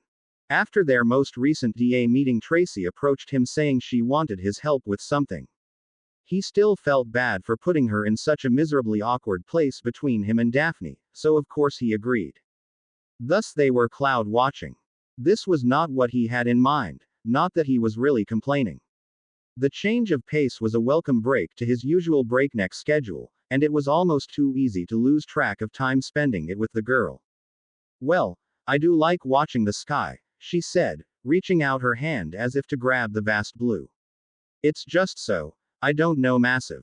It's incredible to think that something so large actually exists in the same place as someone as tiny as I am. Of course, she added, giving Harry a bit of an embarrassed grin, I love watching the stars as well. It is relaxing, he agreed. Fits a romantic like you for sure. Tracy just made a face at him before looking back at the sky. I didn't really mean for us to do this for that long, I just wanted to ask you something. Of course. What's that? Are you interested in Daphne or not? Harry sighed before pushing himself upright. He should have guessed that one was coming. Would you believe me if I said no? Tracy gave him a speculative look, still laid back against the stone floor. I don't know. You did ask her out. I remember. I was there, he returned dryly. Look, we don't know each other very well, and she's clearly not into me that way. I'd rather just be her friend. Besides. He grinned at her with a spark of mischief in his eyes. If I were being totally honest, I'd rather date you than her. Tracy turned away from him, no doubt in exasperation, as she got to her feet, brushing out her clothes. Prat. That's enough cloud watching for now. Daphne's probably wondering where I've gotten off to, and it's going to be dinner time soon. Harry scrambled to his feet as Tracy led the way down back into the castle, canceling the warming charms on them both as they went. As they came out into the corridor, Harry gave the nearby suit of armor a casual salute which, to his great satisfaction, returned it dutifully. So, what are your plans for the rest of the day? Tracy seemed to come out of whatever was on her mind, as she gave her head a light shake and looked back over her shoulder. I've been trying to convince Daphne to ask one of the Slytherin prefects what the current password to the prefect bathroom is. No one would ever tell me, and I've heard the bathroom is incredible. She gave a small wistful sigh at the thought of such a soaking. Why not ask me? Said Harry, feeling a bit miffed that she didn't consider it. He wouldn't mind bending the rules for them. Tracy just gave him a confused look. Why would I ask you? Harry's right eye twitched in annoyance. Maybe because I'm a prefect. Tracy blinked, looking down at the prefect badge that was pinned to his robes. Oh, I totally forgot. Somehow, I feel extremely insulted, he muttered, though he couldn't help the smile that was working its way onto his face. Anyway, the password is pristine. It's always something to do with being clean. Brilliant. Thanks, Harry. I can't wait to tell Daff. How about you? What do you have planned? Well, I haven't spent much time with Ron lately, so I was hoping to catch a game of chess with him after dinner. Hermione also wanted to go over our potions work one more time for Monday. I think she's overdoing it, but no harm having her give it a look before I give it to Snape to rip apart. Definitely not, agreed Tracy. Hermione is an unstoppable homework slaying force. She cut off as they turned the corner. Hey, isn't that Luna? Harry looked in the direction Tracy was pointing. Sure enough, Luna was sitting against the wall a little ways down the corridor. Yeah, hey, Luna, he called, picking up his pace as he approached the girl. You all right? Oh, hello, Harry, she said with a smile, pushing herself to her feet. Hello, Tracy. Hey, Luna, said the Slytherin, exchanging looks with Harry. He considered her for a second before giving a small nod. He'd take care of whatever was going on. Anyway, I've got to run, I'll see you two later, continued Tracy, taking off down the corridor and making a left to the grand staircase. Harry watched her go before turning back to his friend. Luna, you don't look too well. Is everything okay? It's fine, Harry, she said with a nod. I'm a bit tired, but that's all. She absently rubbed the spot just below her neck. Want to hang out a bit? He offered. He still had a bit before dinner would be in full swing, and it wasn't like he was meeting anyone there. All his plans were for after dinner. Immediately, Luna perked up and gave him a smile. Yes, that would be nice. Would we be able to go to the room? I've always wanted to try something, but it never seemed like the right time for it. Sure. It took little time to reach and enter the room. Harry was the one who accessed it, as he'd never given anyone actual instructions on how it worked. He wasn't so selfish that he didn't want anyone to know about the place, but he wasn't about to give out all of its secrets outright. I've never been able to make changes before, so how would I do that now? Asked Luna, after walking around the small, cozy-looking room that Harry thought up for them. Hang on a second. This would be the first time trying something like this, but it seemed simple enough. Mentally, he gave Luna permission to affect the room like he could and gave her a nod. You should be fine now. Try to wow. The room completely changed within moments, 1 second being the little sitting room from earlier, the next a cathedral the size of the Great Hall, its walls alternating between intricate stonework and stained glass windows with who knew what depicted within. Even more incredible was the fact that they were actually shifting constantly from one thing to the next. The ceiling was underwater. What in the hell? Luna was looking around in mild interest, a small smile on her lips. Then it melted away, and they were in an exact replica of what must have been the Ravenclaw common room, if the multitude of tables and bookshelves meant anything. Certainly it gave the air of being a lot more academic of a room than the Gryffindor common room, which was at least half filled with nice places to sit and relax. Immediately though, Luna's smile was gone, replaced by a frown. She closed her eyes, but the room didn't shift like Harry expected it to. That was pretty amazing, he said finally. What was that building from before? I figure the water ceiling was an addition, but is that a place you've been to? It's not real, the girl explained, now looking around the room with some amount of concentration. Was she looking for something? I've just always thought it would be nice to see a place like that. So, why not go back? He asked, though with a small shudder. He'd only gotten a good look at the walls and ceiling. Who knew what the floor was made of? I tried, but it won't work. Really? Yes, I'd rather take anywhere but this place at the moment, she continued. Harry noticed again as Luna rubbed her chest just below her neck absently.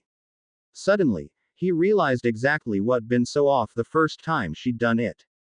Luna, where's your necklace? Nargles. To be honest, she didn't mean to say it. The number of times she'd blamed her problems on the mischievous little creatures was likely enough to have the entire species mad at her for life. How long? Luna bit the inside of her lip, schooling herself to remain natural. He was upset, that much was clear, but it would pass. She tried turning to him, but found that she couldn't meet his eyes, instead fixing resolutely on his knees. Just 2 days. Don't worry. Don't give me that, Luna, Harry said angrily. I told you to tell me if it kept happening. Does that mean all the other times I've asked since then you've been keeping this from me as well? Luna's gaze fell on the statue of Rowena Ravenclaw at the far end of the room, wondering if the founder ever had her stuff hidden from her. Probably not. Did she belong in this house? Did she even belong at Hogwarts? Her eyes were automatically drawn to the tiara resting on the statue's head, as they always were whenever she passed it in the common room. It was every Ravenclaw's dream to find the diadem. To use it. Luna, are you even listening to me? No one knew where it was, and it would likely never be found, which was why she was now staring incredulously at a beautiful tiara that was sitting innocently on a small round table a couple of feet in front of her that wasn't there a second ago. The shifting light in the room made it flicker between silver and gold, its true color as elusive as the object itself. There was no way it could be real. Just sitting there in front of her. Calling out to her to touch it. The answer to all of her problems. Only a foot away. Her hand reached out. Don't touch it. Harry suddenly bolted forward and snatched it off of the table just before she could take it. And then he began screaming. Harry, what was going on? What was she just doing? Why was Harry in pain? Was that really the diadem? Question after question assaulted her mind as she frantically moved to Harry's side. He'd fallen to the floor, thrashing about in agony. Harry, don't. Ah. What do I do? I need help. Luna was completely at a loss for what to do.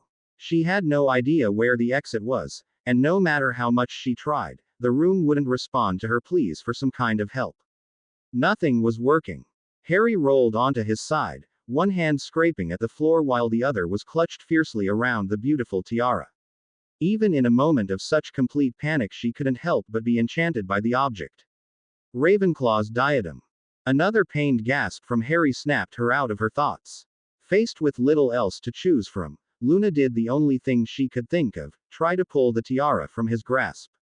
However, the moment her hand closed around it, she felt a huge jolt run through her body, causing her to scream in shock before everything went dark. Luna. Through the pain, Harry was well aware of what was happening around him. Luna was hurt, but there was nothing he could do about it like this. He was still trying to make sense of the screaming that didn't belong to him. The weird struggle that he was feeling from the tiara, of all things, as it fought for its life. He had no idea what was going on, but he did know that the thing was fighting against him, and he wasn't about to let anything win over him. Ever. And suddenly, it was over. Harry shot up into a sitting position, halfway through throwing the diadem as hard as he could before he stopped, staring at it. Whatever was present in it before was completely gone. The thing looked and felt no more dangerous than a quill. Also, where did the pain go? It was like the past minute never happened. If anything, he felt better than he did earlier, despite his labored breathing and spiking adrenaline. What the hell was going on? His eyes fell on Luna's prone form and he cursed loudly, dropping the tiara in favor of something far more important. Harry, are you all right? Stella. Harry turned to find the woman standing a few feet away from him, looking at him in concern. Anger rose in his chest at once. Where were you? Why didn't you do anything? He snapped, moving over to check Luna's condition. She was breathing, thankfully, though it was very shallow. An ear to her chest allowed him to hear a still strong heartbeat. Her hand was slightly singed, which was more than odd as his was perfectly fine, and he'd been clutching the diadem the entire time. Stella gave him a solemn look as she joined him on the floor. I have a great deal of power here, Harry, but I am not all powerful. You were incapacitated, and the girl's panic caused the room to lock in place. What would you have me do? Nothing. I'm sorry, he said, feeling guilty at his outburst. If there was one person who would always do everything she could to help him, it would be Stella. That was her purpose after all. Anyway, we can talk later. I need you to lock this thing up until I can look at it later. I'll take Luna to the hospital wing now. As you wish, said Stella, helping him settle Luna into a comfortable position in his arms. Please get yourself checked as well. I will be keeping an eye on you. I will, thanks, said Harry. He took off through the exit that appeared in the nearest wall, moving as quickly as he could. He had a ton of energy that he couldn't explain even if he tried to. Harry, would you hold still? Poppy, I told you I'm fine. Better than fine actually. Please, you're never fine. Now sit still. Harry grumbled as he resigned himself to being checked over. Luna was laying on the bed beside the one he was sitting on, her breathing back to normal. The injury to her hand, and through that the rest of her body, was light. Her exposure to whatever magic that was contained in the diadem was only enough to frazzle her for a second. Perhaps him holding it to begin with was diverting most of its effect. It was enough to knock her out, but not much more than that. The more unpleasant news was that she was on the cusp of becoming ill to begin with. She wasn't eating properly or getting enough sleep for some time. She didn't even have the excuse of having the big exams at the end of the year. All in all, she was due for a stern lecture from their resident healer. That wasn't what was really bothering Harry though. No, he was more than a little upset at the whole of Ravenclaw House for the treatment of his friend. For how they were treating one of their own. Even his friends who were in that house, he was pissed at them all. Harry, how are you feeling? Please be exact, said Madame Pomfrey sternly, watching him with a frown. Physically, I feel great. Never better, he said with a nod. Actually, I've got a ton of energy right now. I see, and mentally, she continued, almost worried as to what he might say. Fine. Just up for some bird hunting, he said with a smile. This made her blink. I'm sorry, bird hunting. Yep, I think I'm going to go do that right now, he said brightly, pushing himself off the bed. I'll be back in a little while to check on Luna. Thanks, Poppy. And with that, he left the ward, a somewhat miffed healer watching the place he just occupied with an exasperated expression. It wasn't even that he'd gotten to calling her Poppy recently. She let out a heavy sigh before returning to her remaining patient. In the corridor, Harry leaned heavily on the wall as his magic churned throughout his body. He'd been suppressing it as best he could, but there was no holding back forever. Instead, he focused on his main objective, getting to the Great Hall. Dinner would be in full swing by now, and he needed to have a chat with Ravenclaw House. Yeah, a nice chat. Harry was pissed. Really damn pissed. He couldn't remember the last time he was so infuriated about anything. What kind of life would Luna have if she weren't surrounded by the most petty bunch of brats ever?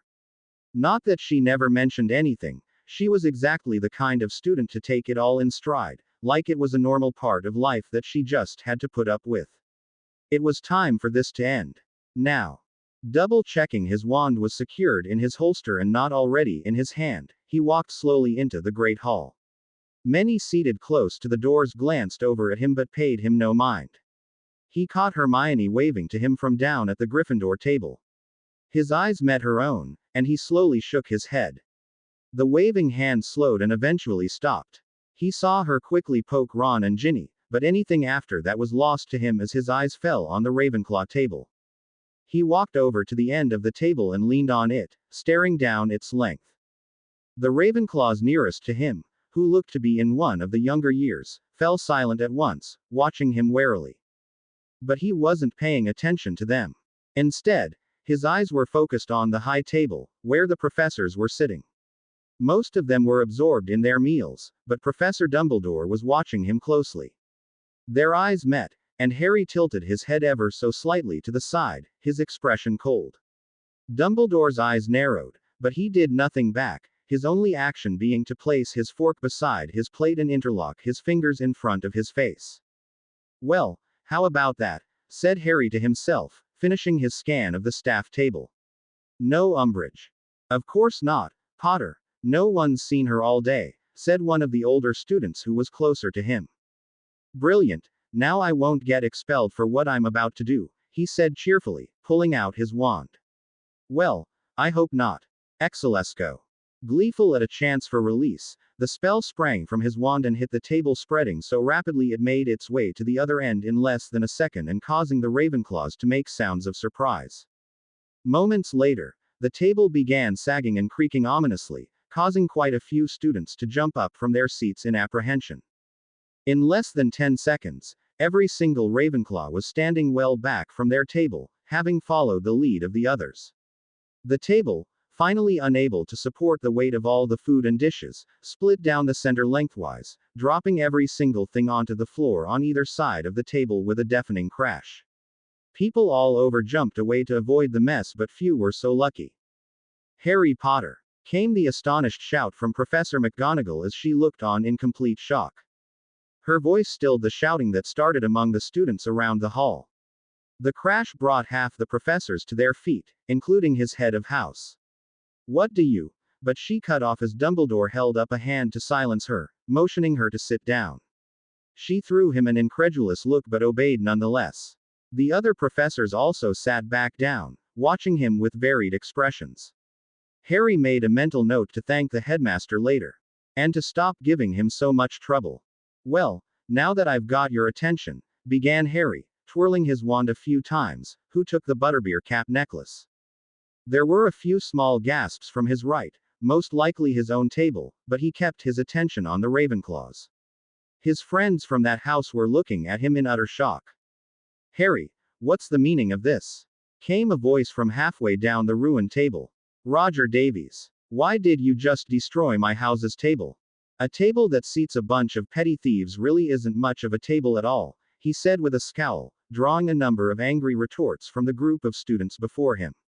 Shut up, he shouted, his voice booming out over them, enhanced by his wand. You know why I'm here, don't make me wait. Who took the necklace? People were looking back at the professors, but they were all focused on Harry and the Ravenclaws, who were becoming even more unsettled now that Flitwick and the other professors weren't defending them at all. Slowly, a girl stepped out of the crowd about midway down the ruined table. The area around him long been vacated of Ravenclaws. They were now all at least a third of the way down the hall. I did, she said in a timid voice. Harry pointed at the doors. Go get it, he snapped at her coldly, pointing at the door. Bring it to me here. Now. The girl quickly ran from the hall, without a second glance. So, he continued, as if he didn't just destroy a house table and practically held them all at one point. Fury simmered in his veins, begging to boil out of control. I don't know how deep this runs, but it's going to stop now. The ones who have been actually taking her things, her homework, her clothing, her personal things don't let me find out who you are.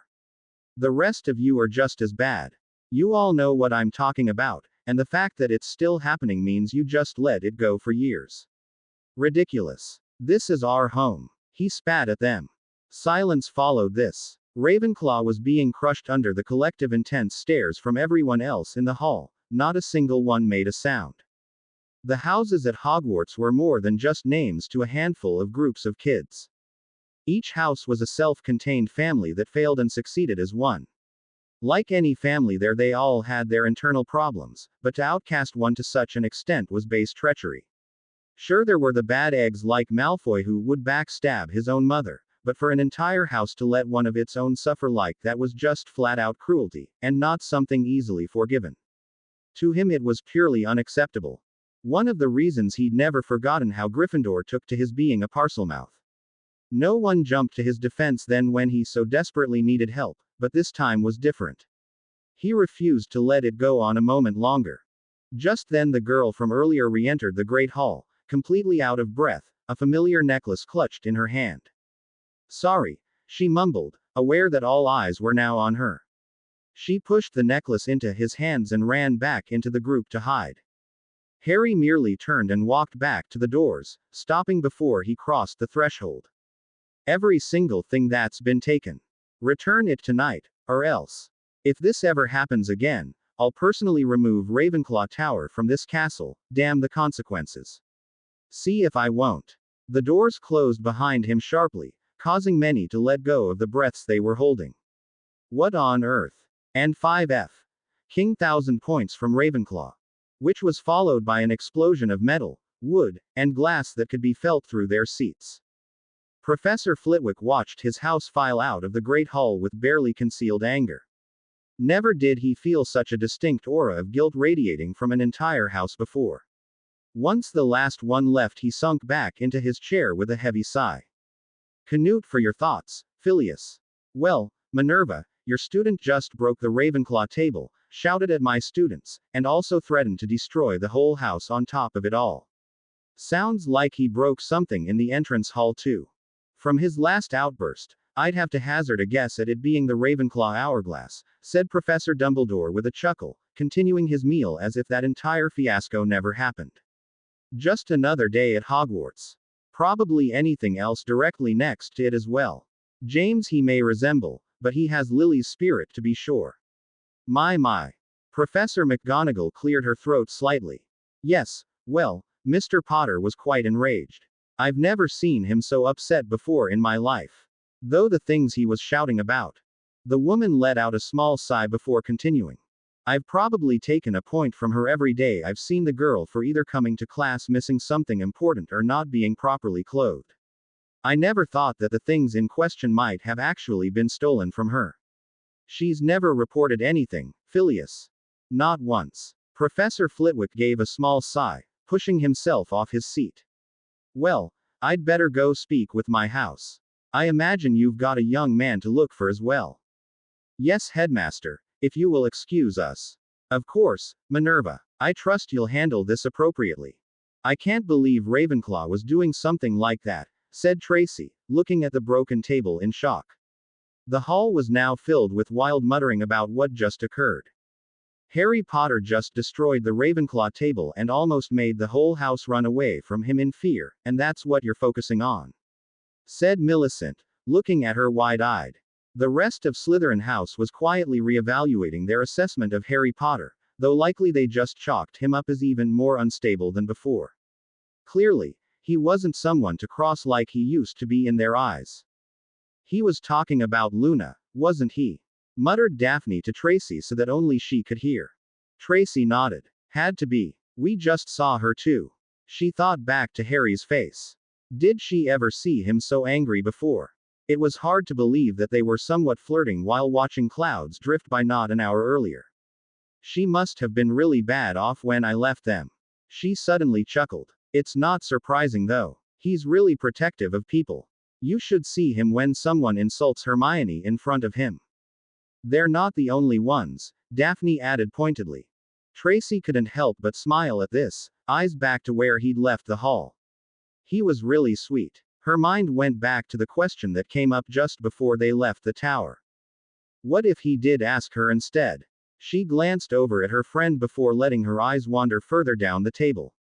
Daph, you really need to kill that habit of yours, she whispered to the girl. Crossing your arms like that, she elaborated when Daphne just gave her a confused eyebrow raise. You realize you're not 10 anymore, right? Realizing at once what Tracy was talking about, she dropped her arms to her lap immediately, doing her best not to redden. I hate you. Lies. You love me. Harry. Hey, Luna, how are you feeling? Harry was sitting on a chair beside her bed. Warm, she said slowly, moving deeper into the blankets around her. Only her head was poking out of the top. She was still feeling quite sleepy. Where am I? I took you to the hospital wing after you tried to save me, he explained. That was pretty brave of you. Reckless as hell, but brave. Thanks. She suddenly sat up in alarm, her memories of him in pain coming back all at once. Wait, are you all right? I'm fine, Luna, don't worry, he assured her, trying to get her to lay back down. She settled for sitting propped up on pillows. Just keep the energy down right now, otherwise Poppy will kick me out of here. Anyway, I got a clean bill of health. She doesn't even want me to spend the night. Not you though, you're stuck here until tomorrow. Luna let out a sigh of relief. That's good. She hesitated a moment before asking, Harry, what was that thing? Was it really? Yeah, it was, he said with a nod. Ravenclaw's diadem. So that's why you asked me that one time, she said in understanding. Her excitement was poking through her regular dreamy exterior. But, How could it be when it hurt you so badly? That's not what it's supposed to do. Well, technically, you can never know what it can really do without testing it, but it's obvious that someone cursed it at some point. I've locked it away for now so that it won't hurt anyone else by accident. Shouldn't we tell someone? I will. Don't worry, he said with a nod. Just do me a favor and don't tell anyone about it in the meantime. Luna just gave him a small smile. No one would believe me anyway. It wouldn't be the lost diadem if it was found. Good, he said, satisfied that that was taken care of. His expression shifted into something much more serious. In any case, we were interrupted during our last conversation. Her face instantly fell before kicking back into her floaty mask. And it was a mask. One that he hated with a passion. She was a dreamy kind of a person, with a wild imagination at that, but her personality truly showed in her happy excitement when they went exploring, talking about magical creatures or runes, or like just now when she was thinking about the diadem. Luna, he said, cutting her off sternly. You should have gone to someone about this. All of this stuff you keep losing, especially when it comes to something as personal as your necklace. They always turn up eventually, she insisted, but Harry overrode her. Why do you keep pushing it off? You can't possibly believe what you're saying. You're not really like that. She met his eyes briefly before looking away, shifting under her blankets. I'm not used to someone caring like you do, she muttered. Harry blinked rapidly. If I tell you all my problems, then you'll get annoyed, right? And you're. Her voice died off as she lost whatever confidence she'd gathered. Harry sighed and smiled at her gently. Luna, you won't be a bother to me, he said. Really? Please, promise you'll come to me if you're ever having a problem. You don't think I'm weird, do you? She whispered, her voice sounding worried. She was looking at him almost afraid. Well, it made sense in a way, didn't it? Luna was a lot like him in certain ways. Maybe that was why he felt so protective of her. Wanting to keep her safe from a misery he'd lived for so long. I think you're quirky, he said with a grin. But certainly not weird. By the way, Harry reached into his robe's pocket and pulled out the butterbeer cap necklace. As soon as she saw what he was holding, Luna's eyes went wide. Where did you find it? She said in shock. The person who took it felt compelled to return it, he said with a shrug. Pick your head up a bit, and I'll put it on you. Luna leaned forwards and he clasped it behind her neck, letting it rest on her skin. She sighed in relief. Thank you so much, Harry, this means a lot to me, she said, stroking the cap slightly. Yeah, I know. Now, you need to rest, he added, looking around. Madame Pomfrey didn't come after him yet for disturbing her patient, but who knew how long that luck would last. I must say, Harry is a credit to his learning. He was completely in control of his magic, despite being angrier than I think he's ever been during his years at Hogwarts. Especially with what happened in September. Dumbledore gave a satisfied nod, tugging at his beard. Not to mention rotting the entire Ravenclaw table. I don't believe that spell is one he learned in class. What do you think, Severus? Certainly a distinct change from the summer, he said with a nod. What will you be doing about the situation? Well, we must restore the house table obviously, said Dumbledore, tugging at his beard slightly. Students need to eat. However, their hourglass will not be repaired until the summer holidays. They've been removed from the running for the House Cup this year. I meant with Potter, headmaster. Oh, I'm sure Minerva will think up an adequate punishment for him. It's nothing I need to get involved with anyway. Snape just let out the tiniest of sighs. Sometimes he couldn't tell if the old man was the best headmaster the school ever had or the absolute worst. Shouldn't the fact that he even found himself asking that very question mean the man was awful? That aside, we need to prepare the school for my absence. This immediately brought Snape up short. He glared at the headmaster with distinct irritation. You cannot possibly be considering going through with this fool plan of yours. I'm afraid it's necessary, Severus. Your duty is to this school. He snapped. You remember how things deteriorated when you weren't here 3 years ago. The minister and his power-hungry undersecretary are completely focused on Hogwarts. And that is where their attention must stay, said Dumbledore firmly, cutting the man off. Dolores is certainly someone who can cause us harm, but only to an extent. The minister is driving himself to ruin and will likely not last through the summer, particularly once Voldemort returns to the open. He is the true enemy here, which is why I must focus my attention accordingly. If he has indeed created Horcruxes. Snape let out a long breath and took the seat facing Dumbledore's desk. Do you really believe that this will help? Dumbledore leaned back in his seat, eyes on the ceiling. I have theories, Severus. More theories than I am comfortable with. I need proof, and it starts with proving that Voldemort used Horcruxes. As I've said before, that means I must actually find one, and they will not simply fall into my outstretched hand. That isn't to say I'm walking into this blind. I know more about Tom Riddle Jr. than any save the man himself. Dumbledore smiled, eyes resting on his potions professor. Just another step towards never needing to listen to me again, Severus. How noble of you, Snape drawled. He suddenly looked down at his arm. Is he calling? Yes, though it's light. Not an emergency. Well, regardless, you shouldn't keep him waiting. We will talk more when you return. There are a number of things that need to be done before I can leave here. Goyle, would you mind telling me why the minister's undersecretary is on my sitting room floor? Lucius Malfoy was not angry per se, but actually somewhat impressed. They'd done something he'd never anticipated or prepared for. It was beyond stupidity. She saw us. As we caught the keeper, came the gruff voice of Goyle. We couldn't have any witnesses, but Dolohov stopped me from taking care of it. Avada Kedavra. The green burst of light missed the prone woman by a foot to her right, blackening the floor where it hit, and the woman passed out from her fright. King idiot. Snapped Dolohov, only barely managing to push the man's hand aside. You can't just kill people. Erase her memory and let's go. Hang on. He lit his wand to help illuminate the woman's face. The courtroom was fairly dark for the most part.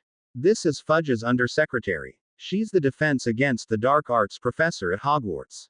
Dolohov gave the woman a speculative look. Always worth having another eye on the inside. Transfigure her and let's go. We're late as it is.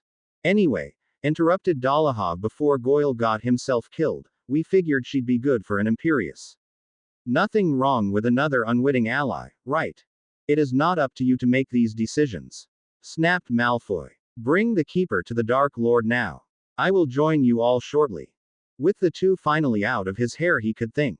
Or at least that was the idea. Something bothering you, brother-in-law.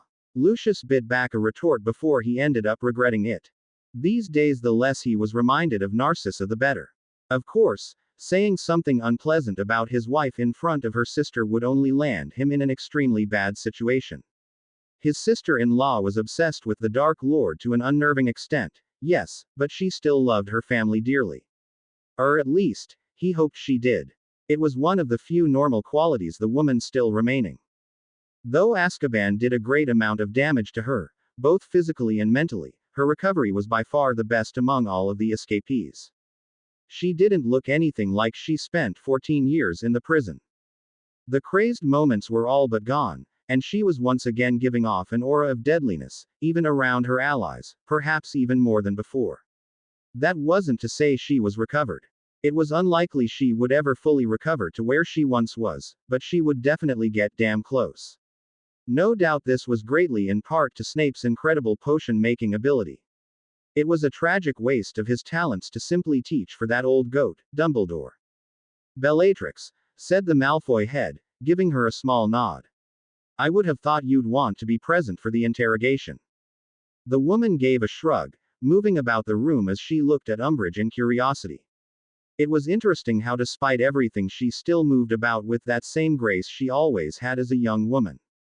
Perhaps some things never truly could be lost, even to a hell like that.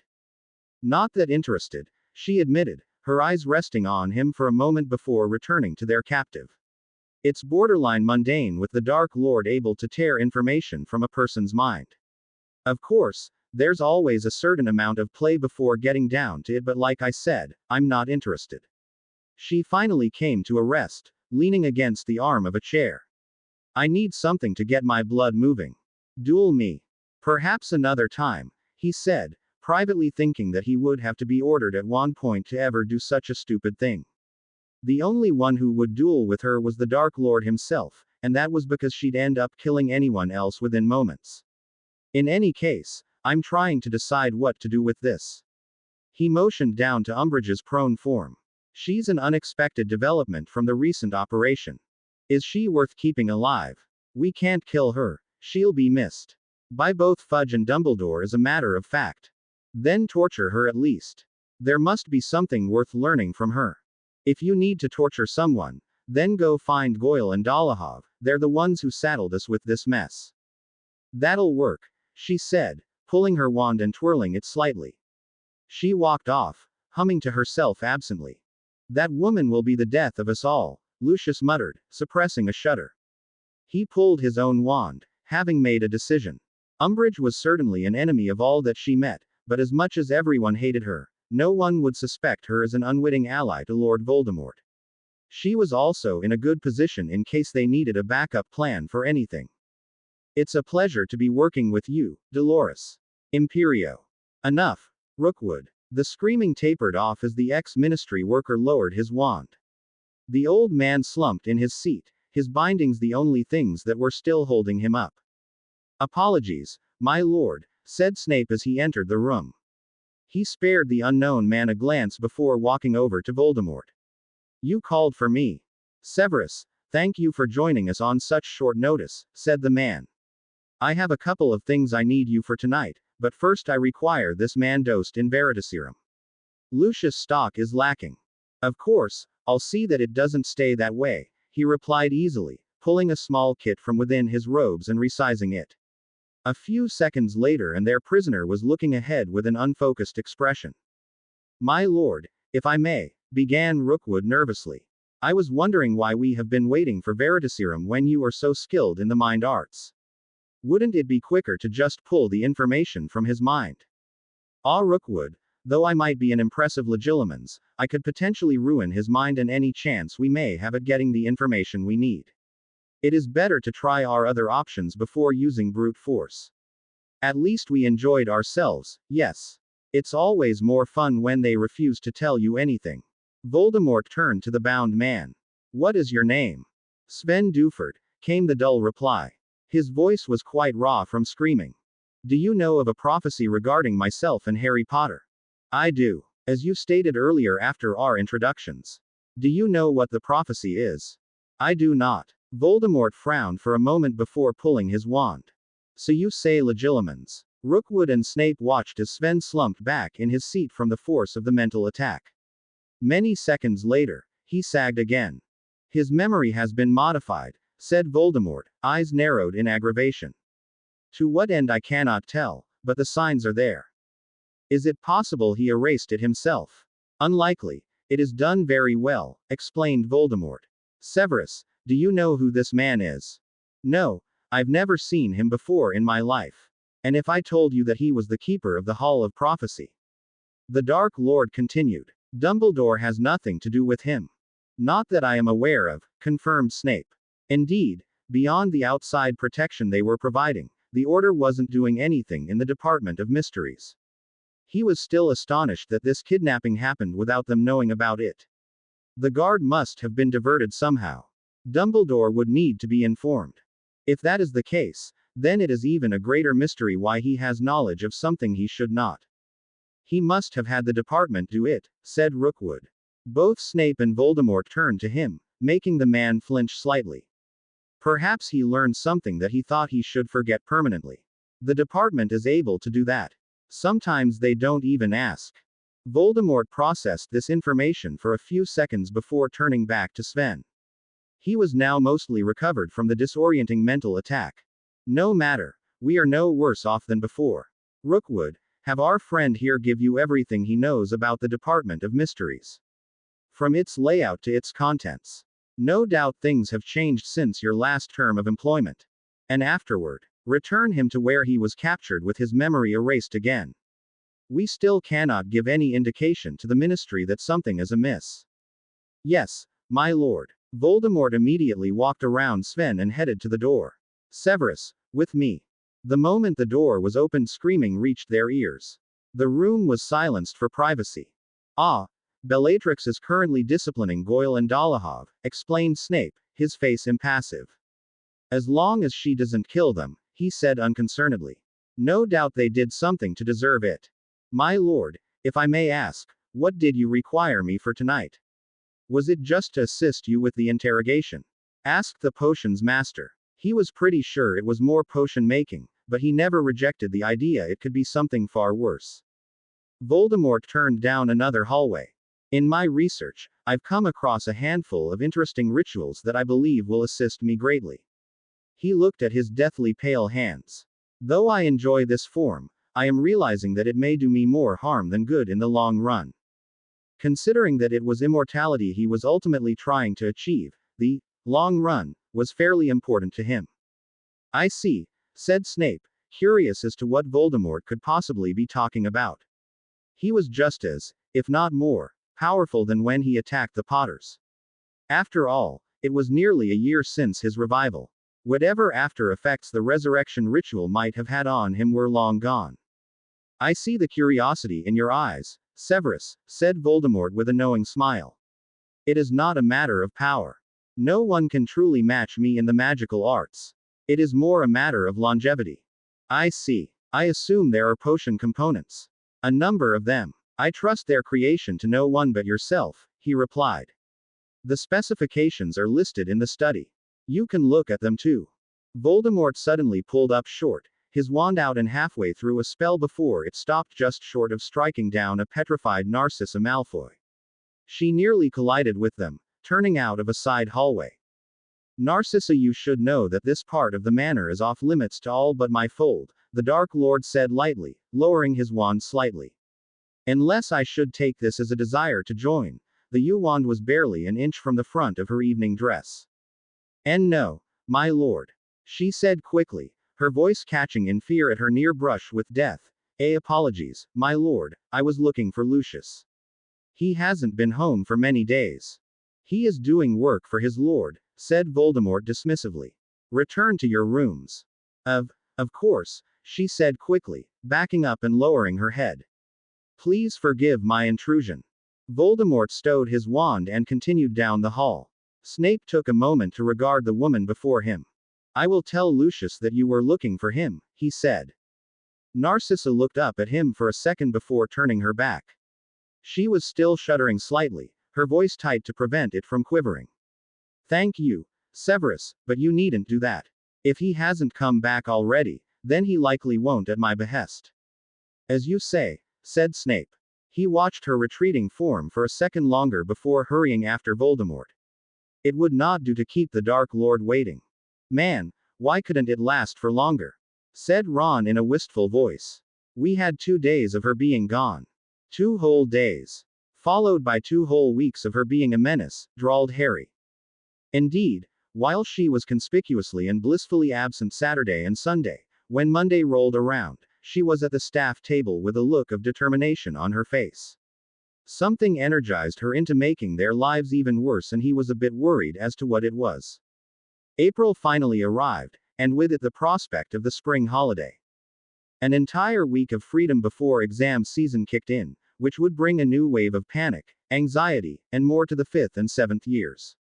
By the end of the second week of June, they would all be off to their families. Harry would no doubt be encouraged to return to number 4, not that he was really complaining. He wasn't specifically looking forward to getting back to his aunt and uncle's home, but this summer would be much more different than the one before it. Perhaps he'd look into getting some sort of magically expanded space to live in while he was there. Like the tent he'd stayed in with the Weasleys and Hermione during the Quidditch World Cup, or maybe even something in a trunk. The fake Moody had a decent-sized room inside one of the compartments. Perhaps he could get someone to stick a small flat in one. The possibility of not having to share a bathroom with his relatives was just too good to ignore. Well, they were just ideas for now. Anyway, what's the plan for the group? Ron continued in a low voice. Well, we finally finished the owl spellwork a couple of days ago, so now we can do some fun stuff. Patronuses. Special shields. I know a few cool illusions now too, said Harry with a grin, eliciting a similar one from Ron. The DA improved beyond all recognition. Anyone who'd any reservations about it long since lost them in favor of their progress under Harry's tutelage. Whatever you want, mate, I'm game for it, said the ginger. And he most certainly was. If Ron proved anything this year, it was that he was a hands-on kind of a guy. He was one of the best in the whole group of fifth years, second only to Hermione. You'll enjoy it, assured Harry. All right, I'm off. Lesson time. You're a better bloke than I'll ever be, Harry, said Ron with a mock salute. Harry just smirked and gave his friend a wave, heading off to the dungeons for occlumency. Ron long since expended his morbid jokes about having any type of private lessons with Snape and just pretty much took it in turn. He mellowed out a lot over the year, and Harry was pleased with the change. Hopefully, Ron was too. Though God forbid when he finally got a girlfriend. He and Hermione already had bets on how bad of a catastrophe it would be.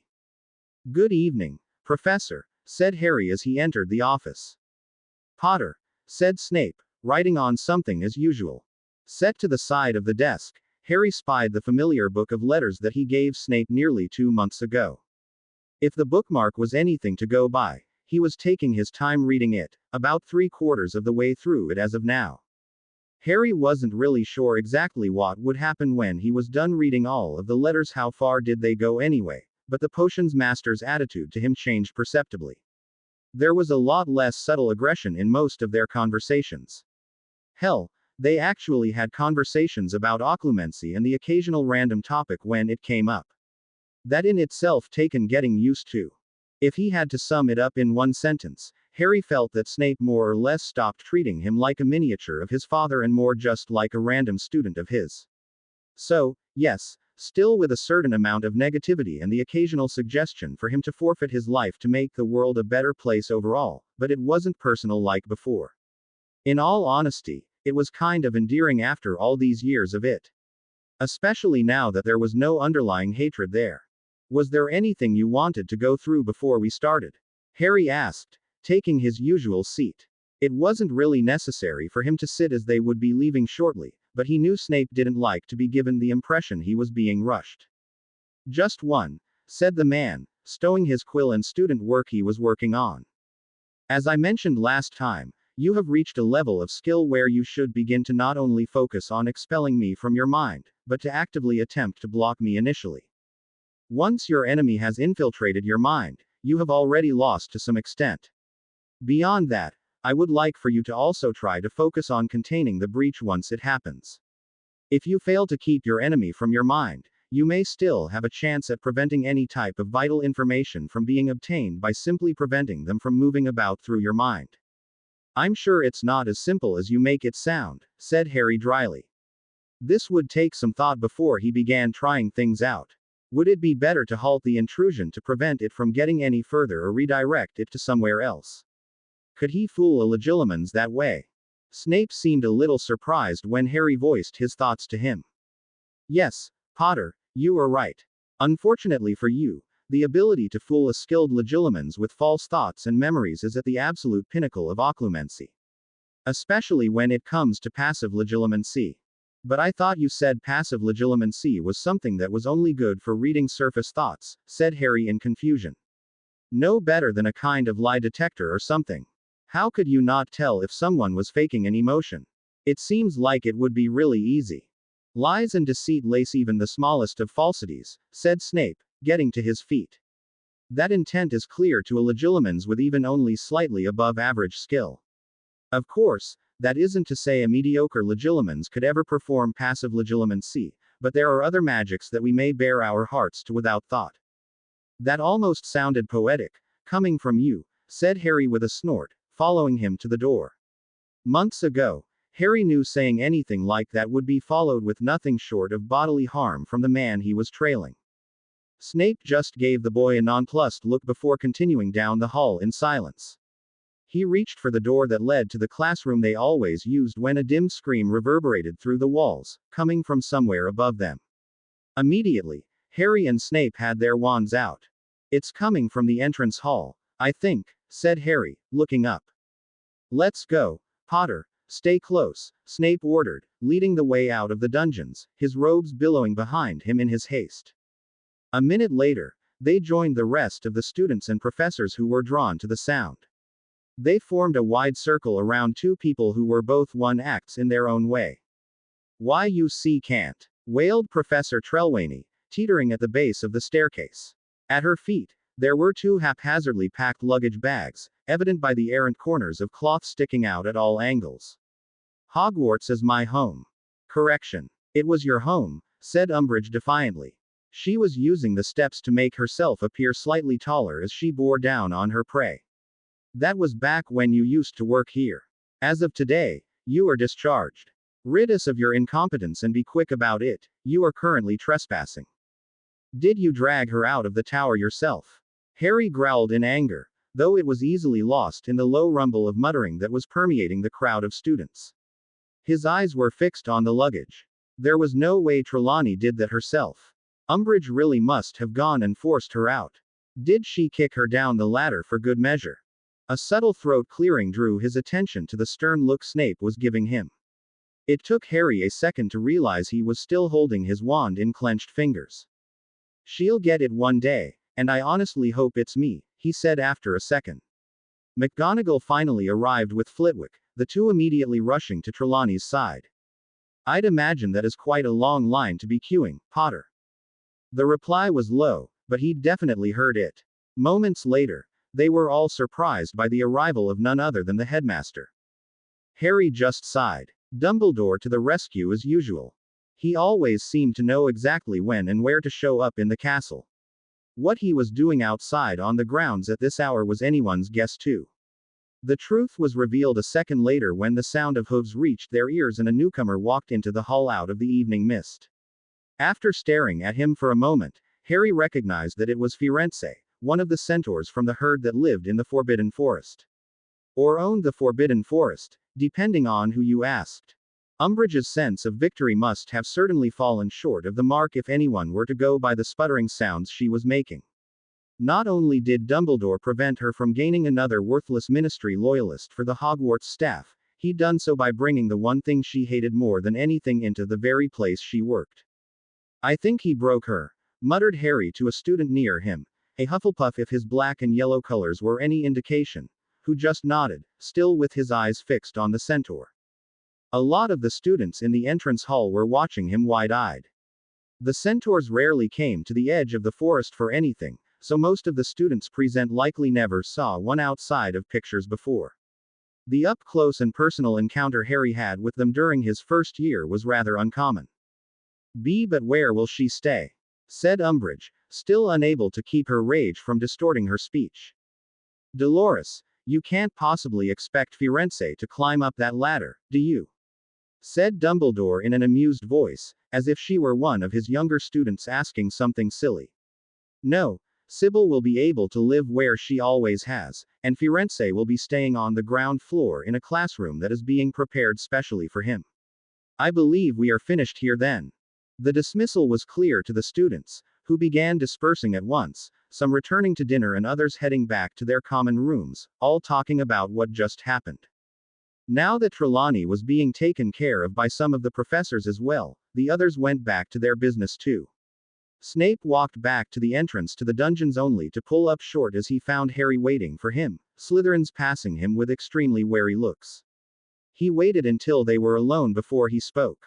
"Ready to continue?" he asked. Snape considered him for a moment before nodding his agreement, and they headed back to get started. Perhaps they could spend a bit more time during each session. He never wasted any of it after all. "Dumbledore isn't here again. That's the fourth day in a row. You think something is up?" "Might be, but he's done stuff like this before, hasn't he?" "Who knows?" Harry turned away from the group of Gryffindors he was listening to and let his eyes wander to the high table. As the fourth year pointed out, Dumbledore was gone for days, and apparently no one saw him at all. He'd never fallen ill before, but there were times that the headmaster would shut himself away in his office for a day and take his meals there, likely doing some sort of research. Still, being gone for this long without any type of word was. "Budge up, Harry, you're looking a bit lonely," came a voice to his side. George was looking down at him with a grin while Fred scanned the table quickly. So, where is our wonderful younger brother and his lost cause? Harry barely managed to bring his napkin to his face as he practically choked on the food he was chewing. Carefully swallowing and taking a large gulp of water, Harry looked at the twins incredulously. His what? The two seventh years sat on either side of him, beginning to fill their plates with food. Didn't you know? Said George in amusement at Harry's complete shock. Ron's fancied Hermione for a while. At least since early last year. Didn't you see how riled he was at his hero, Victor Crumb, for taking her to the ball? Well, yeah, but Harry just stared out across the hall while running a large number of events and conversations he had with his friend over the last year or so through his mind. Suddenly, a lot of things were making more sense than they did a few seconds ago. Blimey, that's mad. Hermione would kill him in 2 days if they dated.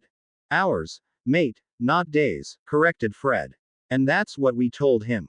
I mean, she clearly fancies you so. She does not, said Harry forcefully, his plate rattling a bit as he put his hands on the table. Both Fred and George gave a small start to his sudden movement. She's my best friend, and I'm hers. That's all. You can't possibly have not suspected anything all this time, said George in slight disbelief. I said she doesn't, he snapped. Only his eyes being locked forwards prevented him from seeing the taken aback expressions both twins were wearing. He and Hermione, well, there was a lot behind that thought. Throughout his life, Harry never had anyone even remotely close to him, emotionally or otherwise. Certainly no girls. To suddenly have someone as devoted to him as Hermione was, well, he kind of fell for her. Really, how could he not? Yet in years of knowing each other, their relationship never went further, and after all this time he'd moved past it.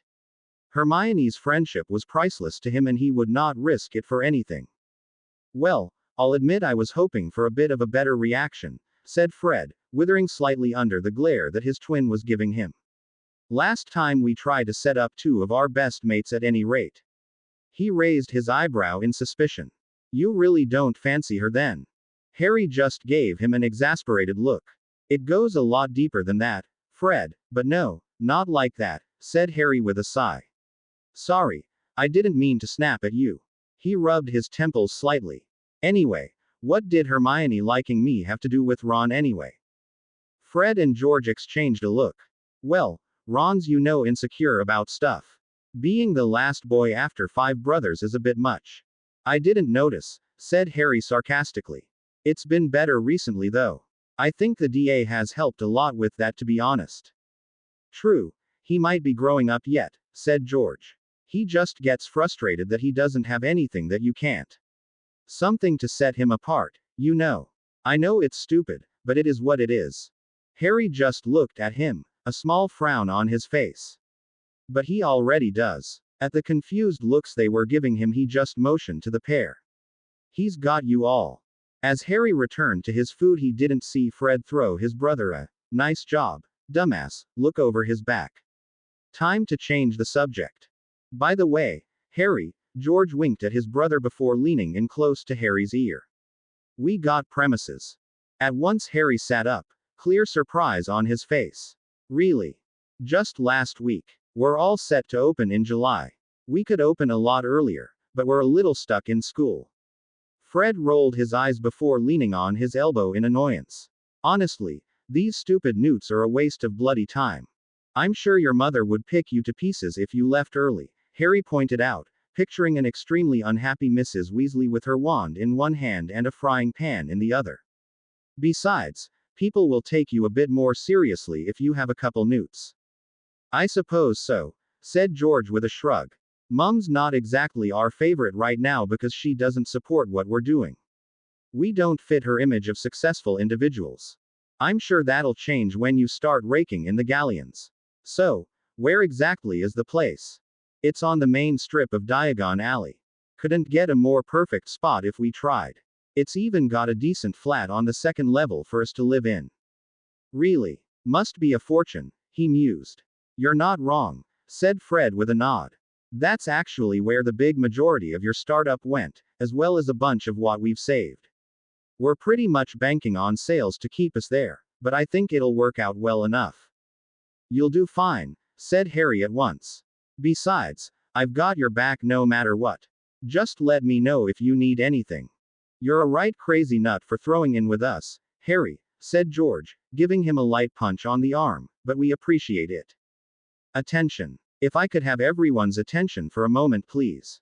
The three, as well as the rest of the students in the Great Hall, looked up at Professor McGonagall, who was now standing at her seat. She eyed Dumbledore's empty chair for a moment before continuing, the sound having died off in seconds. As you surely have noticed, Professor Dumbledore has been absent for the past few days, she said. Though I was hoping that he would return by now, I have received notice from him that he will be away from the castle for some time. As such, while he is gone, I will be taking over in my position as deputy headmistress, which will. Hem. Dolores. McGonagall's voice could have carved steel. Clearly, she altered her methods for dealing with Umbridge from the beginning of the school year. Unless you have something critical to add, I suggest you remain silent. Oh, I think you'll find I do, she simpered, pulling a rolled-up piece of heavy parchment from her robes. Was she preparing for this the whole time?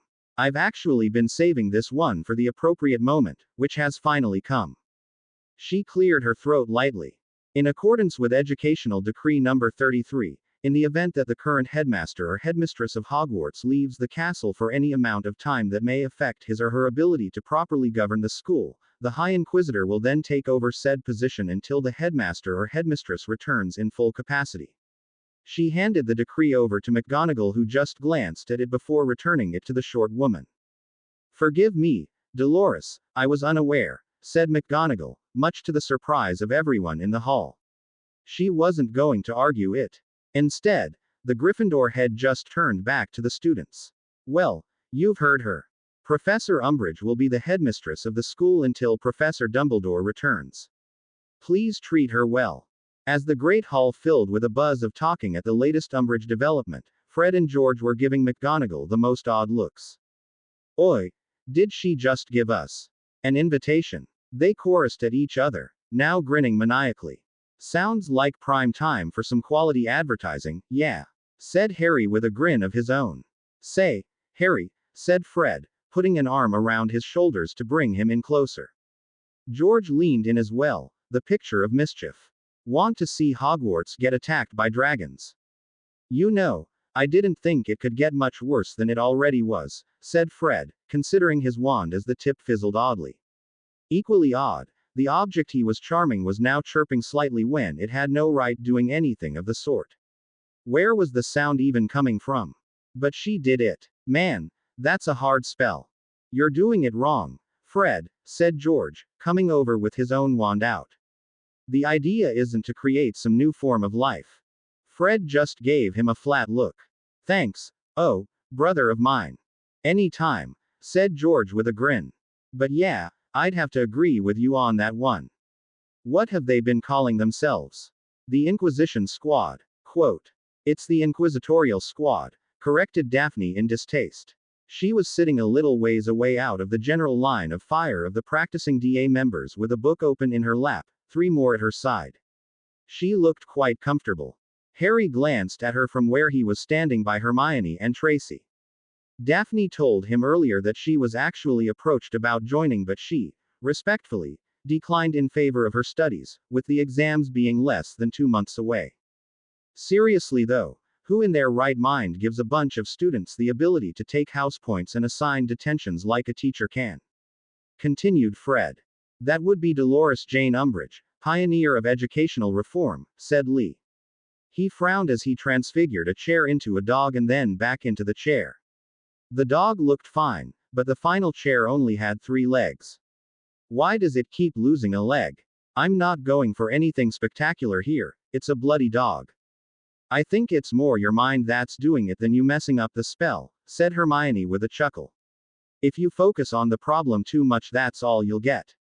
Yeah, but, Lee's defense lost air as he turned to the girl who was watching with an understanding expression. Why don't you take a break and then come back to it later? She offered. Lee looked at her in a deadpan. You just want to use me as a target again. Well, I won't deny that you produce excellent shields with which to test my abilities against, she said, not even bothering to act ashamed. Even when those abilities of yours are bloody well uncanny, he mumbled, getting a chuckle from those who'd overheard. Hermione may not have the sheer force behind the majority of her spells that Ron or some of the older students, but she still hit pretty hard, and her library of spell knowledge was second to none. Only Harry came even remotely close. No argument then. Lovely, she said lightly, getting Lee to fake whimper as he was dragged off. Way to take one for the team, mate, said Fred, giving his friend a wave. We'll remember to say something nice at dinner, continued George, mimicking his twin. Harry laughed and moved over to the rest of the group. They were only continuing the meeting for another 15 minutes before it was time to wrap things up for the night. Eventually he called them to order and sent them on their way, giving his usual good nights as the members passed him in twos and threes. As Tracy and Blaze, the final pair in the line, approached him, Harry gave the girl a frown. Wait a second, where's Daphne? Still curled up on that big beanbag of hers, reading away, said Tracy, pointing over to the girl. She was indeed completely oblivious to what was happening around her, absorbed in her book.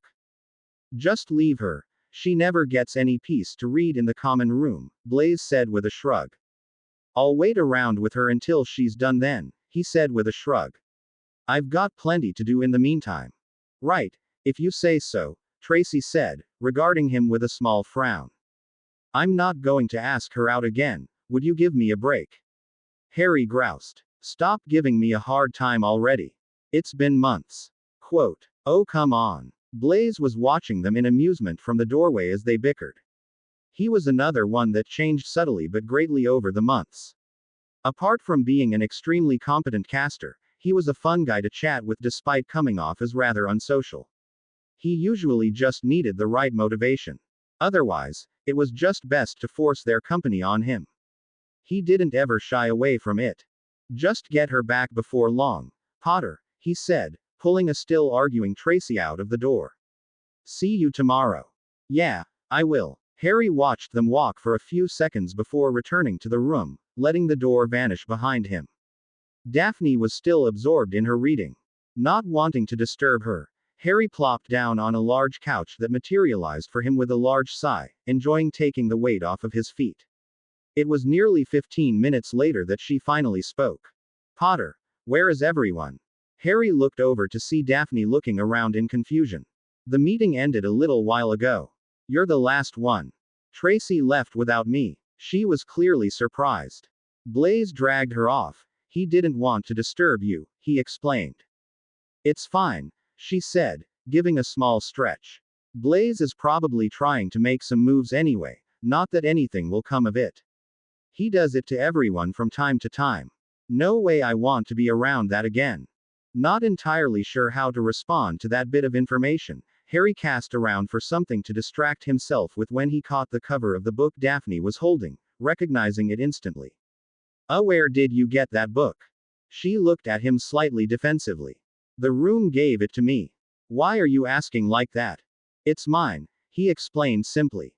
Apparently, some of his books were still floating around in the room's magical storage. After using it enough to understand the effect strong errant thoughts could have on the space, he knew that putting about 30 teens in the room at once would be chaos if left unchecked. Even more so if they started accidentally digging up anything dangerous that were left there previously. Cursed tiara. Anyone. So from the very beginning Harry set strict boundaries on the room.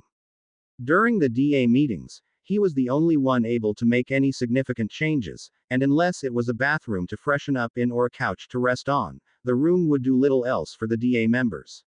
He didn't think to block his own books though.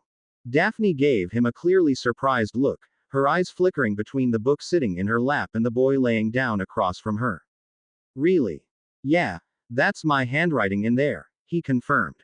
Seeing the skeptical look she was giving him, he just chuckled and continued, my name is also in it. Sure enough, his name was there when Daphne checked. Sorry, I didn't mean to doubt you, she apologized, closing the book and placing it in her lap. I've just never seen a boy with such neat handwriting before. Yeah, I've gotten that a lot actually, he said in understanding. I used to practice my letters obsessively when I was really little. Stupid reasons, he added with a shrug as Daphne's expression turned curious. But some things just stick with you, I suppose. Like riding a bike or broom, I guess I should say. Daphne returned her gaze to the book, fingering the edge of the cover absently. I asked the room for a good book with some dueling strategy in it. Her voice developed a wry tone. Apparently, it thought that one with so many notes in the margins and a sentence of text scratched out here and there was the best choice. Harry rubbed his head, somewhat embarrassed. Ah, yeah, it's a habit I kind of picked up. I write in almost everything I read. It helps me think and come up with new ideas. Of course, you can take it all out with a good cleaning spell. Do you mind if I ask you a question? Sure. Daphne was looking at him contemplatively, her mouth a slight frown. What's the single most powerful spell you know? Really? I'm just curious, she said. I don't think there's any doubt that you're incredibly talented at using magic. I'll bet you know some pretty interesting spells that you're keeping from us. Well, yeah, but none of you need to learn those kinds of spells, he said dismissively. I don't want to learn them, said Daphne quickly. Just to see. Harry regarded the girl before him pensively. Are you really sure you want to see this? You probably won't like it. You aren't about to do something disgustingly dark, are you? Daphne was watching him skeptically with amusement in her eyes. What are some of the more nasty ones I've heard of? Organ liquefying. Flesh rotting. Ones that make your eyeballs pop or your blood boil. There are tons more. Harry looked at her with wide eyes. The hell, that sounds awful, he said, trying not to picture a person with their organs turning to soup. Well, looks like his top 5 ways not to die just got a new member. And no, I'm not. Alright, I don't mind showing you. Just sit tight behind the glass. Glass. What glass? A pause where he raised his wand. Daphne's hands pressed against the invisible wall that appeared between them. Fulmines. An extremely loud crackling boom and flash simultaneously assaulted the room as Daphne let out a small shriek. Harry meanwhile was lowering his wand, observing what remained of his target. The far empty bookshelf and everything around it was nothing more than an immense scorch mark that touched the wall and floor, debris scattered and charred. He wavered for a second before regaining his balance, leaning on his knees while breathing heavily. That spell took a lot. No spell he knew took the kind of energy or focus that one did. It was something he still needed to get used to. Of course, it was far from being usable or even remotely finished, if the missing sleeve on his arm was anything to go by. The material of his shirt was reduced to ashes from backlash. That you. Daphne was now looking at him with nothing but absolute fury, her eyes still blinking frequently from the flash of light. Harry just grimaced, wincing as he flexed his now bare arm. Well, clearly it still needs some work. You absolute idiot, she snapped, moving over to him at once, the glass having vanished. Well, he couldn't really fault her view. Elemental spells were a mixed bag. Fire and water were a wizard's bread and butter, so to speak. Everyone knew the simple incendio and after some time aguamenti. Flames in particular were things that wizarding kind went to great lengths to control. From streams of flame to whips and more. Of course the elements went beyond just that, and so did the spells. They were altogether not easy to use nor were they generally safe. But lightning was different. People couldn't control lightning. The number of people those types of spells killed was only matched by the number of people who died trying to use them. It was one of the reasons they were banned by the ministry just as much as dark magic was. I'm all right. Don't worry, Harry said to the Slytherin, wanting to reassure the girl and hopefully calm her down. That wasn't my first time doing it, and I've gotten a lot better with it since then. I've managed to reduce the flash so it doesn't blind you, but it still acts too much like real lightning, if you know what I mean. You aren't hurt? She asked him, though it came out more like a demand. My arm is a bit tingly, but other than that, fine. He made some movements with his arm just to prove it was perfectly good. Finally sure that he was really all right, the girl let out a heavy breath, all the tension in her body leaving it. Damn it, Potter, I was terrified you'd gone and maimed yourself, she said. Promise me you won't ever try something like that again. I can't do that, said Harry, his voice level. And why the hell not? Harry just looked at her angry face. Why else? He said simply. Because of him. She scowled. Sure. I believe that. Why wait to go fight to your death for anything when you could just kill yourself in the comfort of your own home? Are you listening to me, Potter? You could die doing stuff like that. What would you have me do? He asked. Stick to the disarming charm. Incendio. We're talking about a guy who is in the same league as Dumbledore here. Dumbledore doesn't go down to stunners. I just. Daphne let out a harsh breath. You don't understand a thing. We're worried about you, you know that. You're what? Harry regarded the girl in confusion. Maybe Hermione can deal with it easily because she's known you for years, but we aren't like that. She continued, plowing right over whatever he might have said. When our friends do dangerous things, it scares us. Really scares us. Any normal person would be. Could you honestly be any more selfish? Harry was speechless. Us? He finally asked. Tracy and me, who else?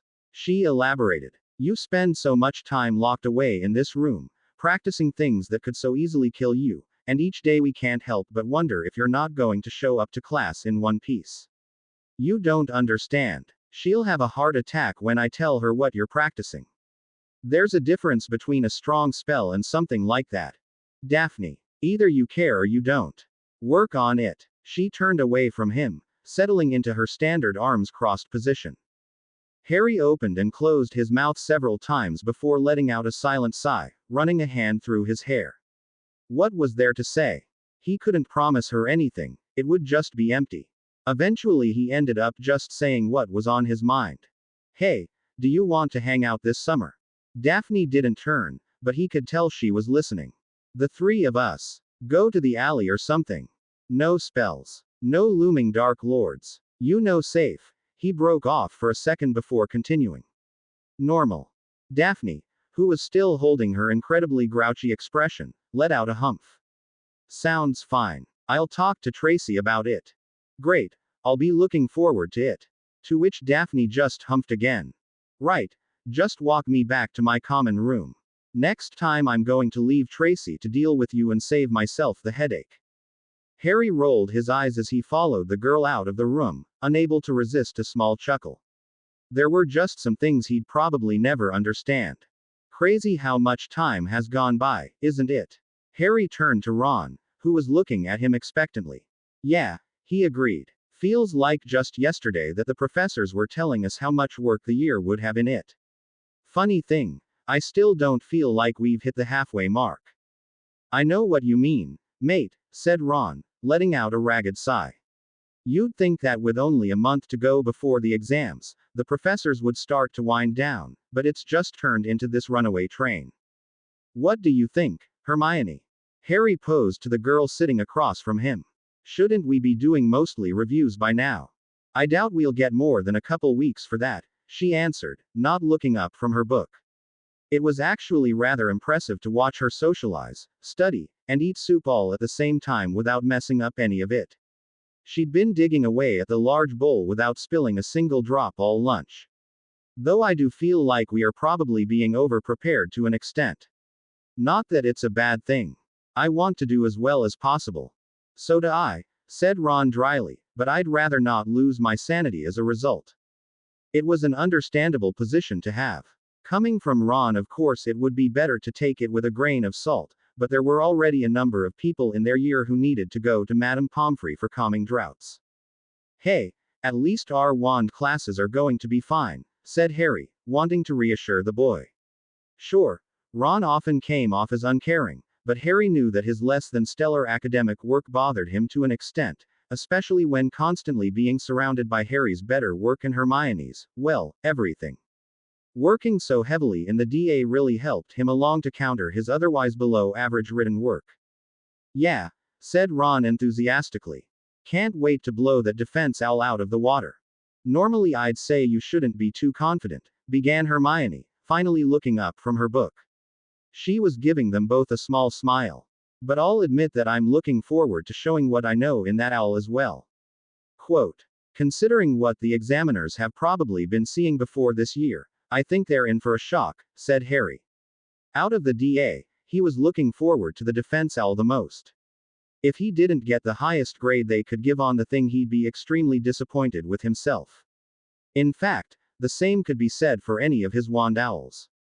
Still, that doesn't mean we should let ourselves slack off, continued Hermione, catching Ron's eye with a stern look. What are you looking at me for? Just don't let me catch you and there won't be a problem. Ron couldn't help but shudder slightly at her words. He leaned towards Harry and muttered, "Right scary she can be." Harry just chuckled and returned to his meal, letting his eyes wander about the great hall. The Ravenclaw table, which was perfectly restored the morning after he destroyed it, was still rather more subdued than usual. Even though a number of weeks passed, no one forgot that dinner, and it was unlikely that anyone would anytime soon. Whether this was because his actions and words really struck home or simply because the Ravenclaw hourglass was still obliterated just outside for everyone to see every day, Harry didn't know. But in the end it didn't really matter. He did what he needed to do, and the results came immediately. According to Luna, all of her stuff was returned, including a number of things that she completely forgot she even owned. She'd likened the whole affair to Christmas. Her housemates still treated her with the same kind of indifference she usually got from them, but the ones who knew her better were now making an effort to talk to her a bit more. No doubt this was more because they didn't want to risk potentially upsetting Harry about anything, but it was still an improvement. Luna was different. Not obviously so, but he could tell it was there. Especially when he caught her gaze. She was just happy. There really was no other word for it. Every time she saw him, she got happier. It left him with an unfamiliar fuzzy feeling that he actually rather liked. Hopefully, it would continue to stay like that, for both of them. Of course, as heroic as his actions might have seemed, he still got detention every day until the end of the school year, as well as having his prefect position temporarily revoked as well. The detentions were the bigger inconvenience, but overall not so bad, only being for an hour and writing lines, among other menial tasks. It was a decent break before he went and trained until he went to bed. He could tell that McGonagall wasn't actually angry at him for what he did. Besides, writing, "I will not threaten to destroy a house just because they deserve it," was one of the most satisfyingly entertaining punishments he ever received. Potter. Harry was pulled out of his meandering thoughts by none other than the Gryffindor head, who stopped behind Hermione on her way out of the Great Hall. "Yes, Professor?" he asked. "I wanted to remind you that your career advice meeting with me is directly after lunch today. I take it by the look on your face that it was a good idea I decided to do so." Yeah. Harry gave her a sheepish look. He completely forgot. "Thanks, Professor." "Not a problem, Potter. I'll see you in my office shortly." With that, Professor McGonagall continued out of the Great Hall. Harry waited until she was gone before turning back to Hermione. "You've had yours already, right? You didn't say much about it. We just talked about my progress and my classes, where I want to be in 5 and 10 years, stuff like that," she replied vaguely, nose back in her book. "Hey, it's just you and McGonagall talking about your future," said Ron easily, pouring himself more pumpkin juice. "What could possibly go wrong?" "Yes, what could possibly go wrong?" 20 minutes later he found himself trading agitated expressions with his head of house as Dolores Umbridge plopped herself in a chair she conjured for herself. It was disgustingly pink and squat, just like the loathsome woman herself. "I had no idea you were so concerned with my future, Professor Umbridge," Harry said after silently attempting and failing to gain permission to maim the defense professor. "I'm touched beyond words. Of course, I care deeply about all of my precious students," she replied sweetly. "Even more so, now that I have been tasked with running this prestigious school." "How very fortunate for us," he drawled, making McGonagall blink a few times. Harry couldn't have sounded more like their resident potions master in that moment if he tried. "Yes, well, I've got other students to get to, Potter, so let's begin, shall we?" she said quickly before Umbridge could counter his words.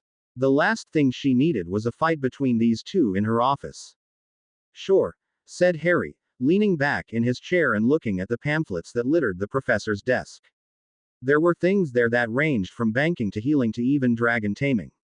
He reached out and picked up one on ministry careers and asked, "So how does this work?"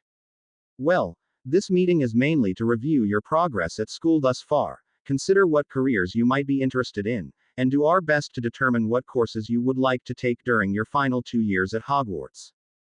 Of course, many of those are contingent on achieving certain OWL marks, so it is best to not be too picky and keep an open mind. Of course, we won't force you to do something you don't want, but a student who merely stays with the bare minimum usually has just as many options upon graduation. Oh, that works then, said Harry, a grin alighting his face. I already know exactly what I want to do. Which is what? Asked McGonagall, curious. I want to be Minister of Magic. Snap. Umbridge's clipboard snapped clean in half, papers spilling onto the ground with a rustle. Is everything all right, Dolores? Asked McGonagall, though from the tone of her voice it was clear she didn't give a canute. Quite fine, thank you, she replied tightly, pulling out her wand to repair the clipboard and return her notes to her in a stack. Anyway, said McGonagall, turning away from the woman at once. That is quite the goal you've set for yourself, Potter. And an impossible one, interrupted Umbridge stiffly. There is no way that he could ever be elected to the position. Oh, I'm not so sure about that, said Harry with a grin, causing Umbridge to glare at him.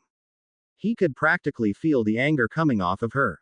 There are a lot of things you need to get a position like that, I'm sure, but I've already beat pretty much everyone in the two most important parts. I'm not sure I understand quite what you could possibly be talking about, said the squat woman, McGonagall completely forgotten. Harry just gave her the most arrogant smirk he could muster. Well, the first is that I'm really famous. Sure, right now it's tanked a bit from all the slandering the prophet has been doing, but Voldemort will be out in the open eventually, and once that happens everyone will start treating me like a hero again, wanting me to save them all. The other thing, he continued more loudly to prevent Umbridge from getting in a word edgewise, is that I'm pretty rich. I'm sure it'll help take care of any problems that come up along the way. Once Voldemort gets taken down, it'll be in the bag. I'll be minister before I'm 20. It helps when you're close to Professor Dumbledore like I am too, he added, finally turning back to McGonagall. Anyway, I've always felt a number of the laws against werewolves have been rather extreme. Interspecies cooperation is really important these days, you know. Maybe get some representation from the different magical species in the Wizengamot. The door to the office slammed shut as Umbridge stormed out, no doubt off to cry bloody murder to Fudge. Harry made it to 3 before bursting out laughing. When I said it, did you see her face? He asked when he'd regained some control. I forced myself not to look. I thought I might give it up. McGonagall just shook her head in amusement. As I guessed, you weren't being serious. Oh, no way, I just didn't want her here, he confirmed. She said she cared about the futures of her students, but I'm the only Gryffindor she's sat in on so far, right? Yes, though I'm not sure exactly what her aim ultimately was. Doesn't matter. Should we start now? Yes, let's, agreed McGonagall. Now, regarding your performance at Hogwarts, the Transfiguration professor paused, considering what to say. Good, I hope, said Harry, feeling somewhat apprehensive at the delay. The vibe that got going seemed to be stalling out rather quickly. Good, said McGonagall in amusement. Potter, you're doing extremely well. In the classes that you actually do attend, you're maintaining excellent marks. Perhaps not to Miss Granger's standard of work, but a high level nonetheless. Particularly in your wand classes. Phileas and I have never seen such improvement before in a student who was, how should I put this, doing incredibly well at being average. Kind of harsh, don't you think? He said with a wince. Possibly, but it is accurate. You had great ability the whole time, but we never saw you try to apply yourself. If you weren't so close with Miss Granger, then I shudder to think what standards you might have come to hold yourself to instead. Harry looked to the side, frowning. Hermione essentially said the same thing to him during the fall, and it was still something he didn't like thinking about. McGonagall cleared her throat, regaining his focus. I would like to ask how you've been doing with the material for the classes you've been skipping. I've been concerned about them. Divination was always a toss-up. Nothing will change that, began Harry with a shrug. History of magic is fine. I've learned about as much as I ever would have in the class, and I haven't killed myself from boredom. Defense though? Harry grinned. I could take the OWL and the NEWT right now in this room and break whatever records have been set on them. Ever. Potter, began McGonagall, deciding to not even bother addressing his confidence in his skills. There aren't any records to break. The highest you can do is get an O. Ah, that's too bad, he said with a shrug. Well, I'd get an O then. They'd write it in really thick ink though. 3 times the size it usually is, too. Probably in gold.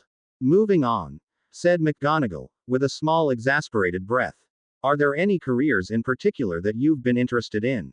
Personally, I'd recommend you do anything that involves a great deal of wand work. This is where your biggest strengths lie.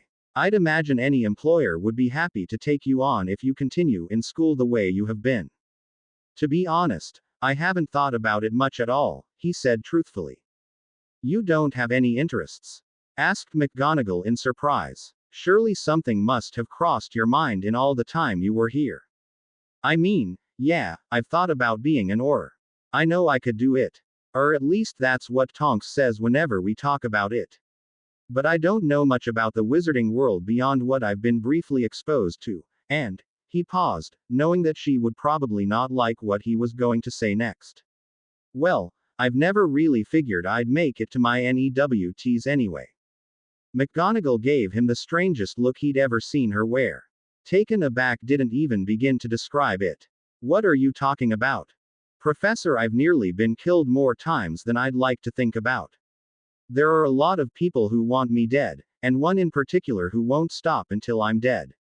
Honestly, I've never really thought my chances were that good. If I do make it though, I really want to keep the people I care about safe and happy. Potter. Professor McGonagall was speechless. Harry, she started again. I am so sorry. Harry looked at the woman, taken aback. Wait, for what? I just felt like I should apologize, she explained, taking her pointed hat off her head and placing it on the desk. There are just some things I wouldn't wish on anyone, particularly one so young. You probably don't know this, but, McGonagall paused, as if deciding whether or not to actually continue what she was about to say. Getting thrown into the war nearly tore your parents apart. With his parents gone, your father owled me quite frequently, asking for advice to help keep things together. Lily's pregnancy with you was probably the best and worst thing that could have happened for them. They were young to be having a child, and the timing couldn't have been worse with the war. Of course. Harry wanted to say something, but he held back, afraid the woman would stop speaking altogether. Well, we know how it all ended, she finished tiredly. What I want to say, Harry, is that we'll do everything we can to make sure you see your future through, whatever it entails. Harry couldn't help but give the woman a thankful smile. I appreciate it, Professor. Of course, Potter, said McGonagall brusquely, now sounding much more her usual self. Harry gave her a crooked frown. I liked it better when you called me Harry.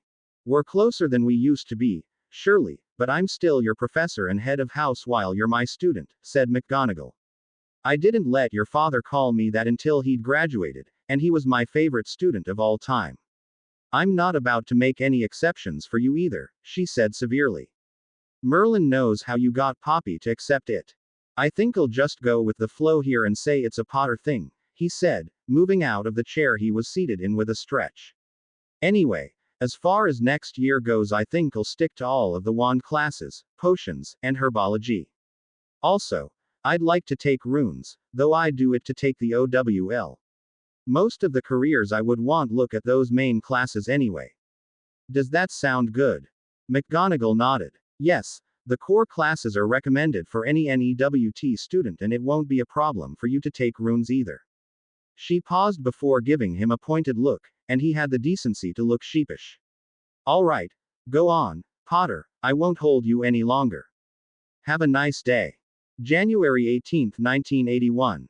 Hey Sev. I feel like I've been slacking lately with this thing. I can't believe I've been writing in it for years. It's turned into a diary more than anything. A weird one where I have one-sided conversations with a person who it seems like I'll never talk to again, especially with what's been happening lately.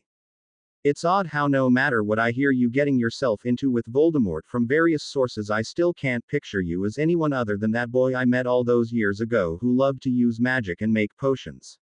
And we'd argue endlessly on how to make the best antidotes and boil cures.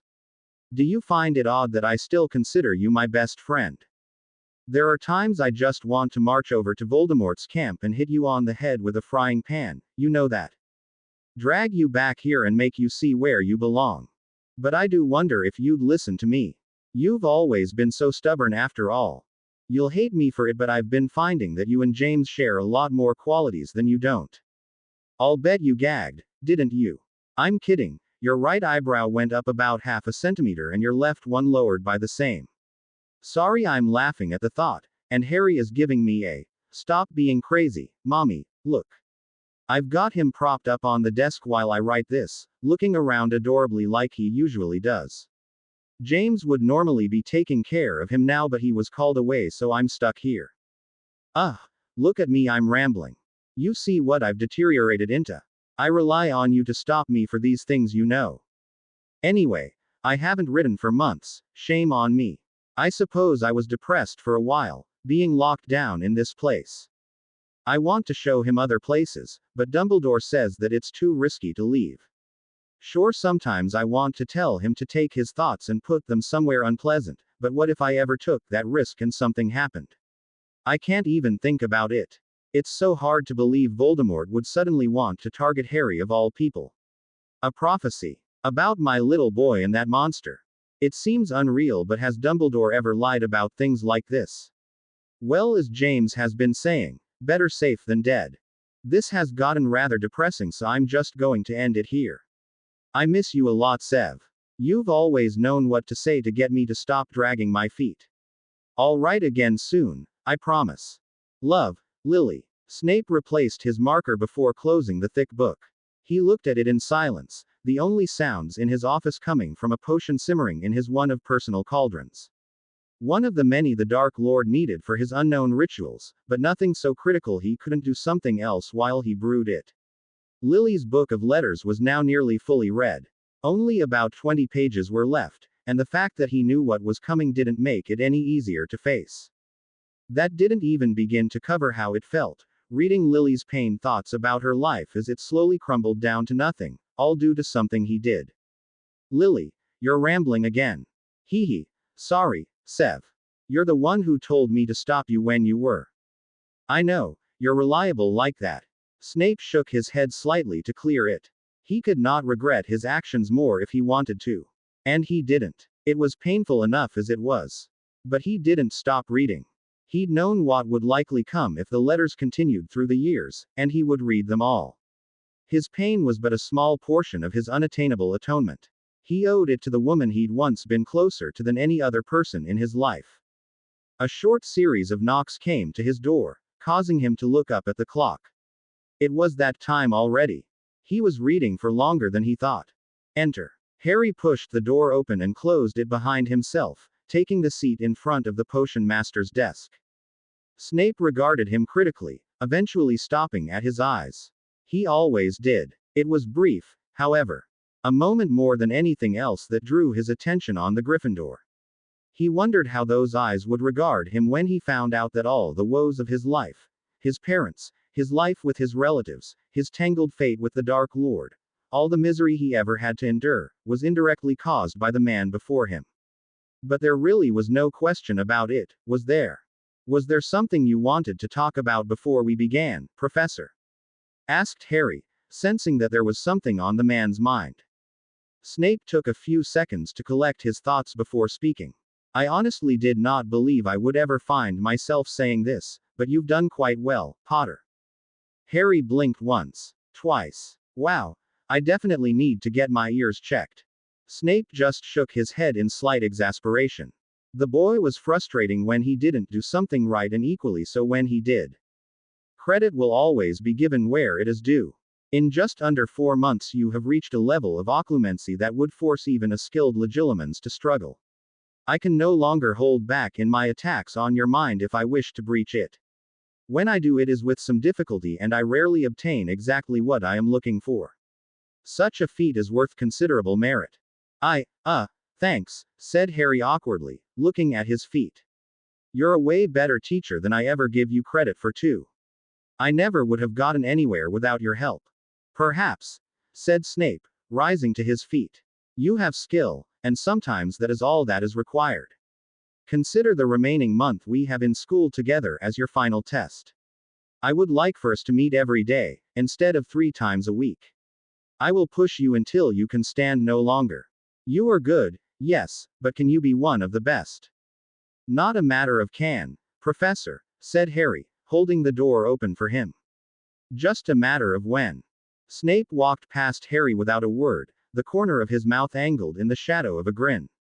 Harry let out a long sigh as he sunk into the couch in front of the fireplace in the Gryffindor common room. It was close to midnight, but he'd got a lot done that day. Training in particular went great. His duels with Stella were getting more and more intense by the day, just like his sessions with Snape. Though it started out of necessity, dueling was easily his favorite thing to do. Nothing else came close. Welcome back, Harry, said Hermione, who was sitting across from him, a book open in her lap.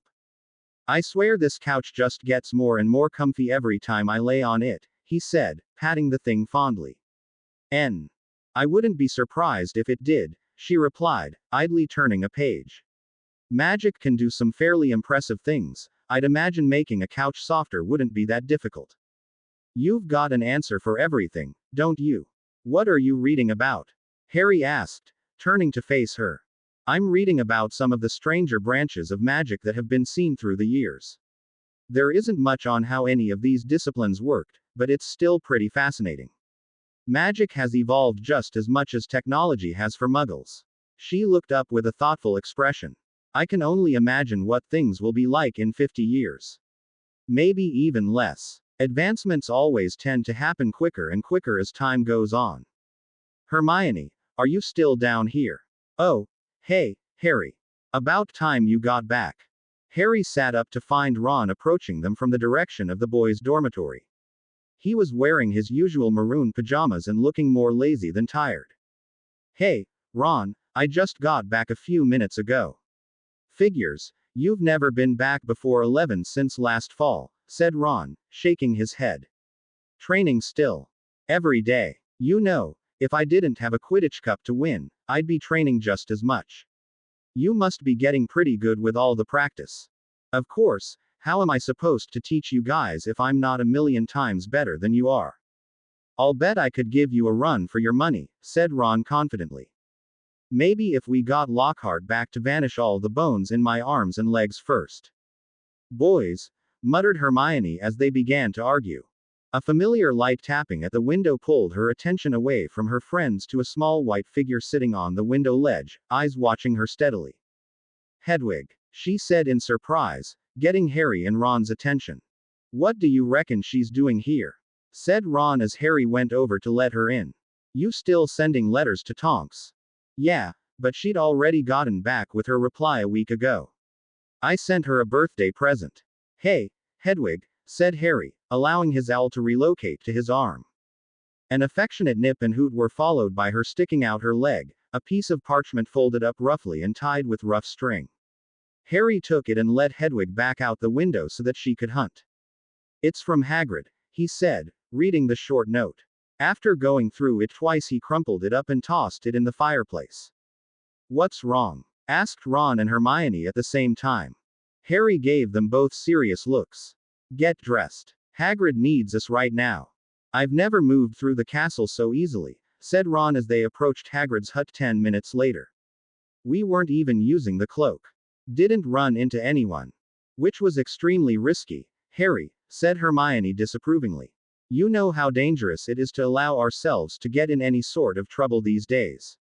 I'd rather take the risk and find out that we could have actually gone slower instead of being cautious and not making it in time.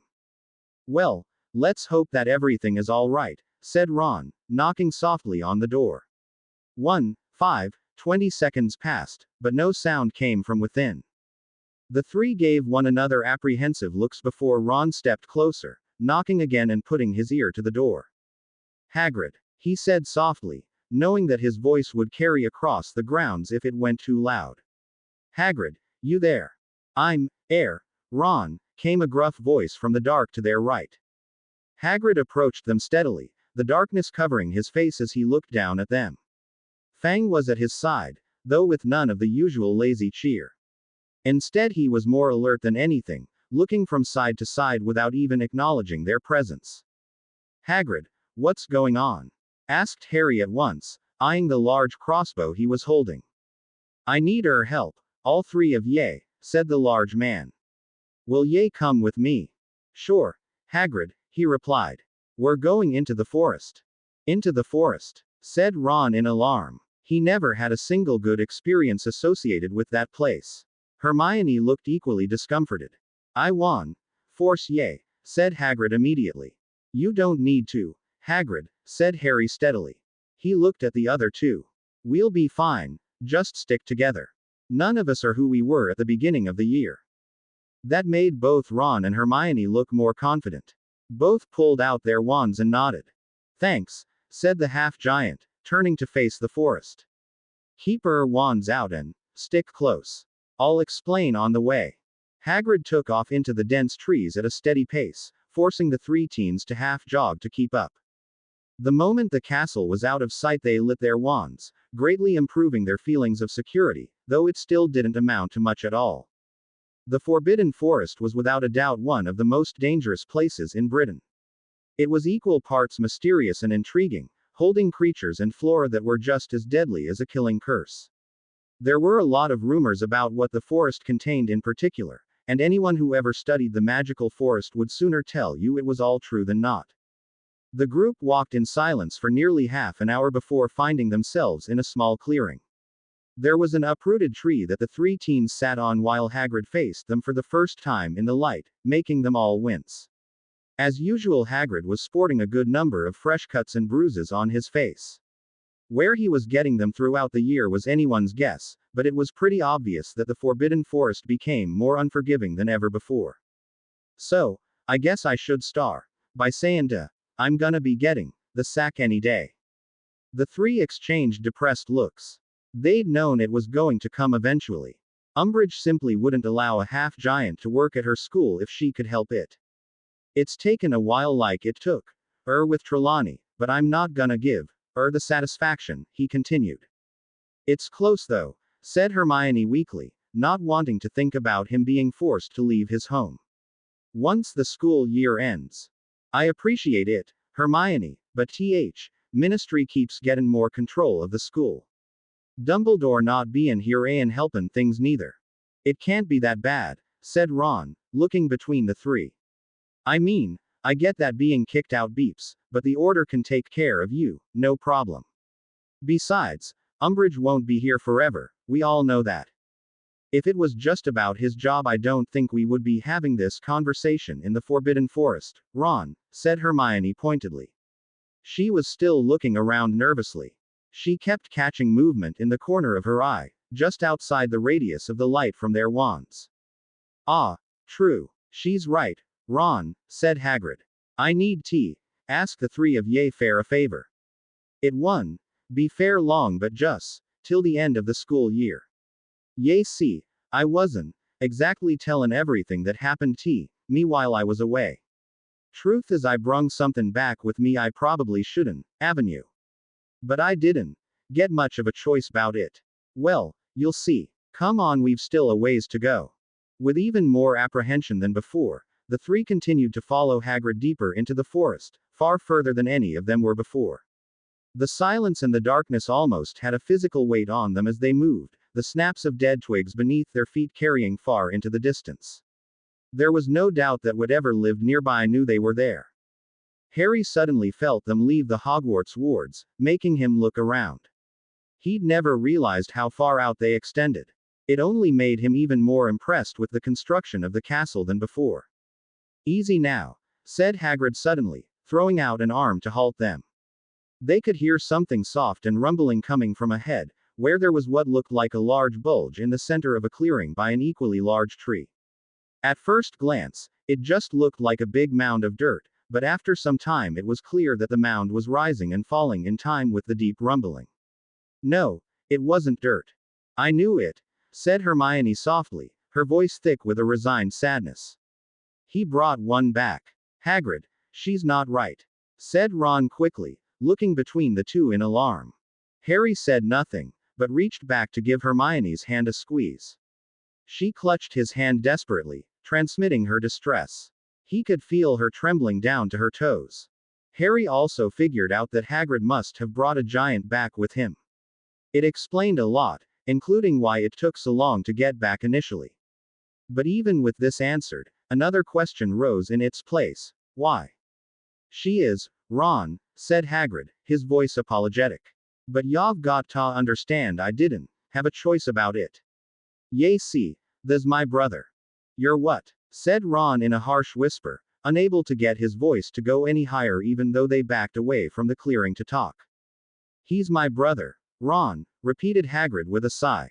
Well, half-brother. Apparently, Mum took up with another giant at some point and, add Grop there. Grop, said Harry. Well, that's what it sounds like when he says his name, explained Hagrid. He don't speak much English. I've been trying to teach him some. That still, Hermione broke off for a moment before starting again. That still doesn't explain why he's here, Hagrid. I just couldn't leave him, Hermione, said the big man, his voice becoming somewhat desperate. He wasn't surviving well in the group. 'Cause he's so small. Small, she nearly shrieked, causing the other three to make frantic shushing sounds. Hagrid, he must be nearly 20 feet tall. 'Bout 16 or so. Oh, yes, she continued sarcastically. A wee 16 feet short. Fair a giant it is, said Hagrid sadly. He'll never make it as a strong male with the others. It's a miracle he's still alive after this time, never mind getting a mate. But wouldn't your mother be looking after him? She asked. Ta be honest, she probably wouldn't. A giantess wants ta produce big, strong kids. Not runts like him. Can't imagine she'd have liked. I am much more than she liked me. Of course, it doesn't matter. Me mum died years ago. They told me while I was there. Oh, Hagrid, Hermione looked stricken. I'm so sorry. It's fine, he said, waving off her concern. She wasn't much of a mother after all. How on earth did you get him here? Asked Harry. I can't imagine he was too thrilled to come with you. No, he wasn't, but I can be pretty convincing when I need to. Harry wasn't sure exactly how one could convince a giant to really do anything it didn't want to, but decided to let it drop. Besides, there were more pressing questions to ask. So, what did you want us to do? He asked finally, getting Ron and Hermione's complete attention. Nothing too dangerous, Hagrid reassured them at once, though the three of them instantly dismissed the notion. They were in the Forbidden Forest, so it was a moot point to talk about danger. I just need people to interact with him. Get him to try and talk more. It's been alright with me, but I want be able to visit him like I haven't you been if I'm forced to go. I also don't know what's going to happen in the future. Hagrid sighed. I just needed to tell someone. I don't expect much of ye. And ye can still say no. But the only ones I could trust with this. Besides, he added, looking at Harry, getting through the forest is actually possible for someone like you. Ron and Hermione both turned to Harry in confusion. What's he mean by that? Ron asked. I'll explain later, said Harry, standing back up. Hagrid, let's get this over with. It's not safe here, no matter how much protection we bring with us. They made their way back to the clearing where Grop was still sleeping. Now that they weren't focusing on the giant completely, it became more apparent that the clearing wasn't natural. Grop clearly restructured the area a good deal. Trees were uprooted and placed in a rough sort of semicircle around him and the large tree in the middle. Stay behind me and don't go too far into the clearing. He'll get upset if he doesn't see me first. The moment they stepped into the clearing, Grop shifted, his breathing no longer even. With a loud groan he pushed himself into a sitting position, back still to them, scratching his boulder-shaped head. Slowly the head turned until they could see a single bleary dark eye watching them warily. Hager. Grop's voice was deep and gravely, befitting of his size. He was larger than Hagrid and was still just sitting down. All right, Groppy, said Hagrid, putting down the long branch he picked up to poke the giant with if he didn't wake up right away. Had a nice sleep. Grop seemed to ignore him though, pushing himself to his feet with surprising agility for something his size. The three teens couldn't help but take a few steps back. Grop, who was probably closer to 20 feet than Hagrid wanted to admit, absolutely towered over them. Suddenly, Hagrid didn't look so massive anymore to them. They could see that thick ropes bound each arm to the main tree. Right, said Hagrid, somewhat disgruntled by being ignored. Right, well, ye remember when I said I might. Avenue T, leave fair a bit. Duh. I'd find someone T, look after ye while I was gone. Eyebrow. Them. While Harry couldn't tell if the words meant anything to the giant, the fact that three new people appearing before him when Hagrid stepped to the side certainly did. Grop took a few steps towards them, which brought him closer to his maximum range from the tree. The ropes hung loosely but completely in the air. Hey, Grop, said Harry, deciding to go first. The sooner they got through this the better. My name is Harry. It's nice to meet you. He stepped to the side a bit, letting Ron and Hermione take the most minute step forward. And this is. It happened in a moment. 1 second Grop was watching them from over 30 feet away, the next he was within half that, his arm reaching out for the three of them. Ron and Hermione's wands were out in an instant. Protega. They shouted, almost in unison, both of their voices thick with panic. Grop's fist seemingly came into contact with an invisible wall, straining to go further, but it was halted both by the spell and the rope attached to it. As Harry taught all of the DA, Protega was a rather useful shield spell that could be used to block spells, physical objects, or both.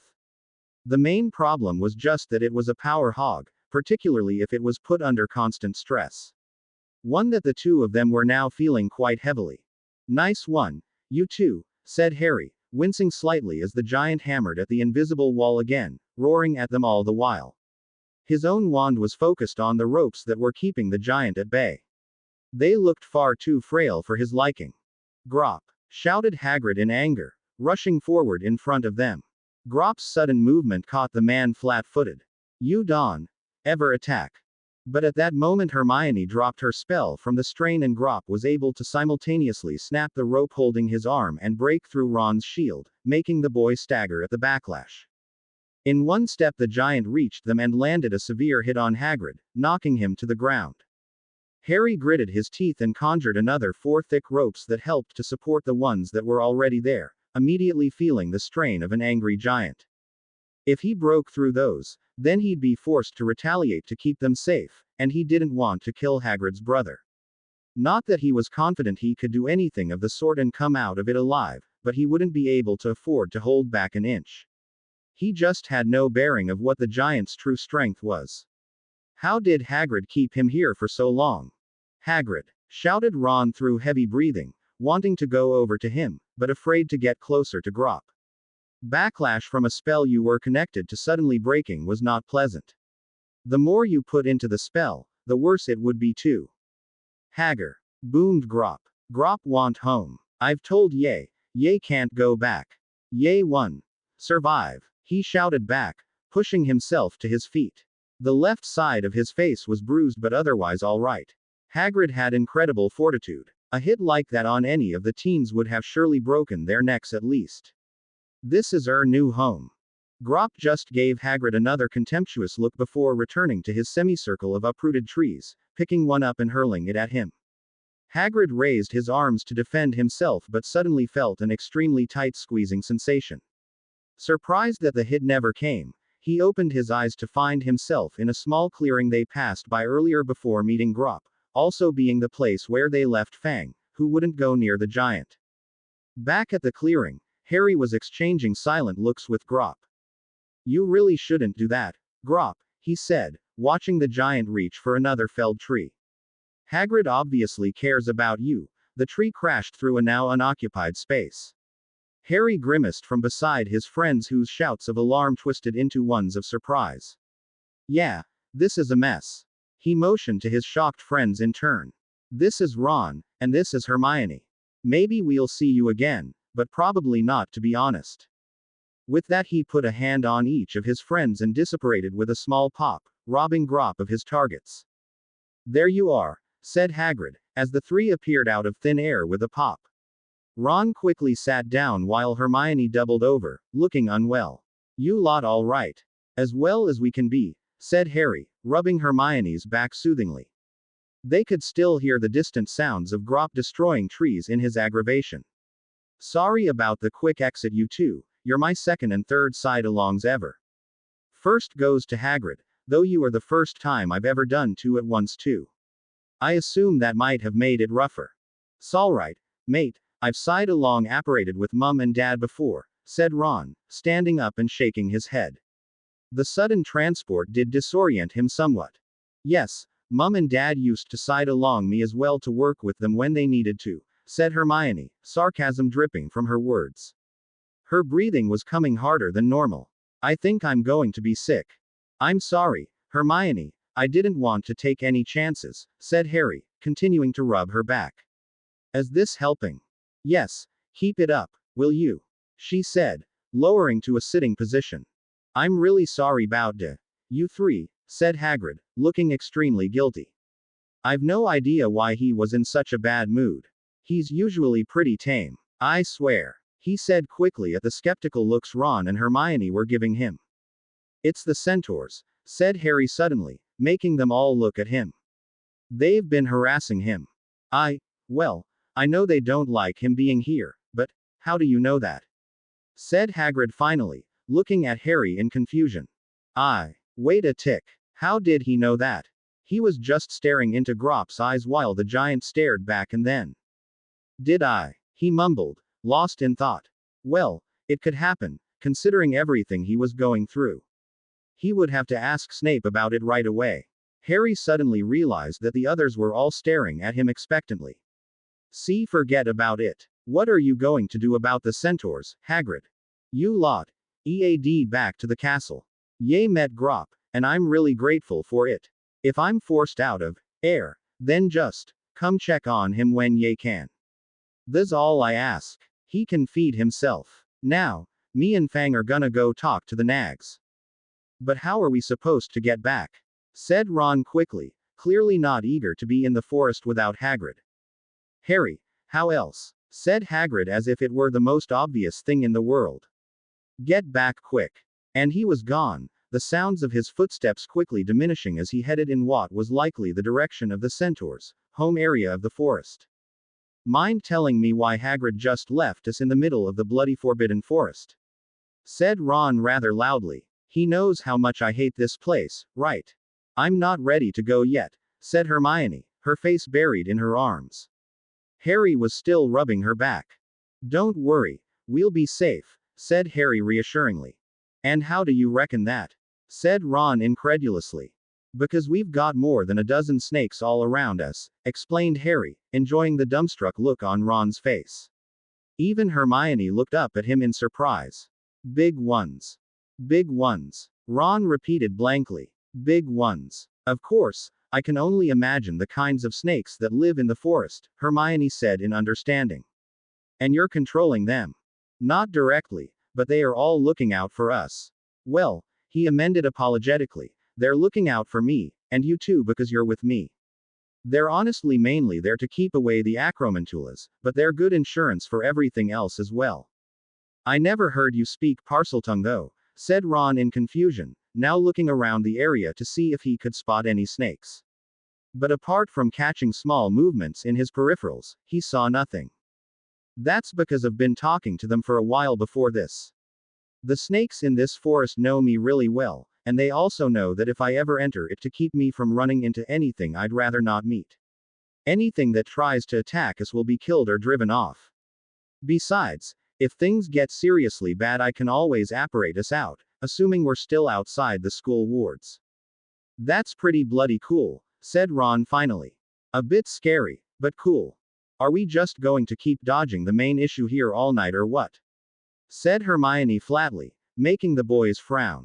We're not trying to avoid it, said Harry quickly. Speak for yourself, mate, said Ron, shaking his head. I've got no words for this one. He jerked his thumb in the general direction of Grop. Literally none. I do, said Hermione. Harry, you saved our lives back there. What, with the apparition? Hermione shook her head. I was terrified. I'm still terrified. But the moment he lashed out at us, I had my wand out and a spell cast. Ron too. And we blocked it. If we didn't learn anything from you, we might have died there. He wasn't coming in for a handshake. She's got a point, said Ron with a grimace. I was pretty surprised at my own reaction time too. Though I was gonna die. Just shows how much work you've both put in, said Harry, grinning at them both. Let's just get back to the castle, said Hermione, pushing herself to her feet. I need a hot chocolate, a shower, and a bed. Yeah, a warm butterbeer would be nice about now, said Ron with a small smile.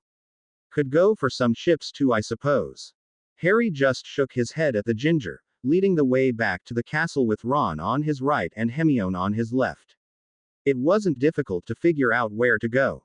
Even if he didn't have a potential army of snakes who could tell him anything he needed and led him equally anywhere, it was pretty hard to miss the beacon of magic that Hogwarts was against everything else. Of course, hopefully he'd not have to do this again anytime soon. Yeah, a butterbeer was sounding nice right about now. Harry, I've been meaning to ask you, have you located any of my colleagues' portraits? We still don't really know if they were even made, Harry said pointedly. They had this discussion every now and then, always coming back to the same thing. And as I've said, there is no way that any of those three would have left the school without a portrait somewhere, Salazar said easily. It's just a matter of looking in the right place. Well, I sort of cheated with yours, said Harry. I'd already been in the Chamber of Secrets. I was under the impression you've been spending the majority of your time in Rowena and Godric's room though. Salazar said in confusion. Well, yeah, Salazar gave him an amused look.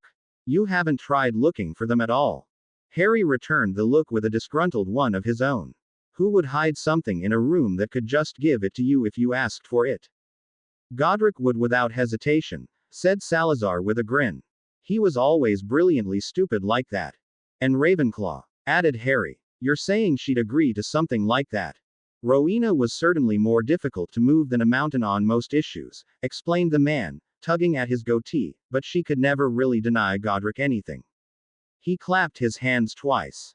On to other issues. I wanted to talk about something before you left. Summer. Right. Yes. I'm quite tired of this place. I asked you to contemplate different places we could relocate me to. Have you come up with any ideas yet? Harry frowned in thought. Well, I considered the room, but I don't think you'd appreciate it in there. I've been planning to get a kind of portable flat with a room or two to live in over the summer while I'm stuck at my aunt and uncle's. You could stay with me there over the break until we figure out something better. I'd imagine you'd want to be in the castle in the end. As long as I have good company, I don't think I will mind so much, said Salazar with a shrug. Well, then I should really get to finding your friends, said Harry, straightening with a stretch. Can't think of better company for you. As much as I dread the idea of being surrounded by those three again, I'll admit I do miss them, he agreed. I've also been meaning to have a conversation with Godric about why the entrance to the chamber is out of a girl's bathroom. Anyway, just keep me informed on everything. I will. Good. Now, you should probably get moving. I believe you have a dinner arrangement, yes. Ah, yeah, I'll see you around, Salazar. Which is exactly how he found himself at a small table set for two, sitting across from a very pretty-looking Stella, who actually did up her hair into an impossibly complex braid that she likely copied from a student at some point over the years. She was still wearing typical clothing for her, which consisted of a full dress that went down to her ankles, only this time it was white as snow. This is nice, we should do this more frequently, said Stella pleasantly. About that, are you actually eating that food? Asked Harry in befuddlement as Stella took another bite of her pasta. Yes, this is quite good. The house elves are very skilled at what they do. Harry watched her continue to eat the meal in a deadpan. I don't even know where to begin. Stella paused to give him an innocent look, another fork of pasta hovering above her plate. Is everything all right, Harry? Apart from the fact that a 1,000-year-old castle is eating pasta. Stella sat back, much of the life she'd been displaying up until now vanishing at once. I'd assumed that you would enjoy our meal together much more if I was more human about it. You don't need to change yourself for my enjoyment, he said quickly. Just be yourself, however that works. I appreciate your sentiments, Harry, thank you. They are ultimately unnecessary though. Please eat. Watching the woman return to her meal, Harry let his eyes wander about the room they were in. It was a quaint space, perfectly sized for a meal. The back wall was completely lined with floor to ceiling windows that let in sunlight and gave an excellent view of the grounds and the lake to the left. It was hard to believe he'd been so deep in the Forbidden Forest only the night before. Stella, how would Salazar react to her? Harry kept her existence an ultimate secret, not one he would share with anyone on any condition. Salazar was that way too, but he told Stella about the founder. She was such a mystery. Every time he thought he found something new about her, something else made her existence even more baffling. The castle having its own existence, how would Salazar react to that? Or the other founders for that matter? Harry couldn't help but give a small snort of mirth. Salazar was being ridiculous. As if two of the most well-celebrated witches and wizards of all time would have their portraits hiding in the room of. Two portraits of a man and woman respectively were staring down at him in curiosity from a place on the wall where they certainly weren't there 5 seconds ago. Oh, for the love of. Harry's let his head drop to the table with a rather loud thud, making Stella look up quickly. You've got to be kidding me, he muttered. You see, Rowena, said the man, sending her a confident look, I told you someone would catch on eventually. Though it appears we've interrupted something rather private. For once your observational skills seem to be working properly, said the woman. Her voice had a rather authoritative quality about it, as though she was used to giving orders that were no doubt to be followed. We should leave them be. No. The grumbling, frustrated voice came from none other than the teen with his head still on the table. No, you're both staying. He sat up with a heavy sigh. I don't know how it would work otherwise, but I already locked the room from shifting as soon as you showed up. The woman, or Rowena Ravenclaw as she no doubt was, looked down at him with a mixture of indignation and approval. So it appears that someone has become well acquainted with the workings of the room, she said, folding her arms in a way very reminiscent of Daphne. Better than anyone at the moment, he said.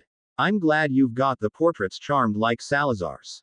I don't have Parseltongue as a backup to speak in here if you both couldn't speak English. Which I'm sure in reality you actually can't. Gotta love magic, You're a Parselmouth? Asked Gryffindor, looking at him in curiosity. The founder of his own house, in all honesty, he was the one that Harry been least interested in meeting. Hailed as the greatest of the four, the true leader of the founders. Gryffindor house always been the most patriotic of the four houses after all. Perhaps he was just worried about what he'd find. Well, his worries been for naught, it seemed. The man looked absolutely heroic. Is that a problem? Gryffindor just gave him a confused look. Of course not, my best friend was a Parselmouth. The only Parselmouth, if I'm not mistaken. At least the only one that we ever heard about, and I've seen a lot in my life. I don't doubt that, said Harry with a smirk. He stood up, vanishing the majority of the furniture with an absent wave of his hand. Of course his cool moment was somewhat ruined by the sound of a thud and a squeak. Stella was glaring at him from the floor, rubbing her tailbone in derision. Smooth, said Gryffindor with a snort of laughter. Are you all right, my dear? Fine, said Stella, still giving Harry a narrowed look. Aren't you going to help me up? Sorry about that, he apologized, taking her hand and pulling her to her feet. You okay? I wasn't even able to have the room catch me because you locked it down, she said with a frown. You know I didn't mean it, he said quickly. Was she really upset with him? Suddenly, Stella let out a light chuckle. You are really easy to tease, you know that. Wah. Harry stumbled around with words for a few seconds before he straightened himself out. Since when do you tease? Laugh. I thought I'd give it a try, Stella explained. We are usually dueling after all. Meanwhile, both founders were watching them with mixed expressions. Are you sure you don't want us to come back another time? Asked Gryffindor, not even bothering to conceal his grin. It's not. Harry just let out a heavy breath. It's not like that. Stella, introduce yourself, please. Spinning lightly on the spot, Stella ended in a polite curtsy, head inclined. Pleased to meet you. Harry has decided to give me the name Stella, though you know of me as Hogwarts. Internally, Harry felt extremely satisfied. He was pretty sure he just dropped the mother of all bombs on both individuals. Definitely something to add to his list of seemingly impossible accomplishments. Make a founder speechless. After a period of silence at least a minute long, Gryffindor turned to Ravenclaw with a puzzled expression. Rowena, why did we call the castle Hogwarts if she's a girl? Why, Godric, is almost everything you say devoid of intelligence. It's no wonder you created a house based around muscles and shouting. How incredibly rude of you.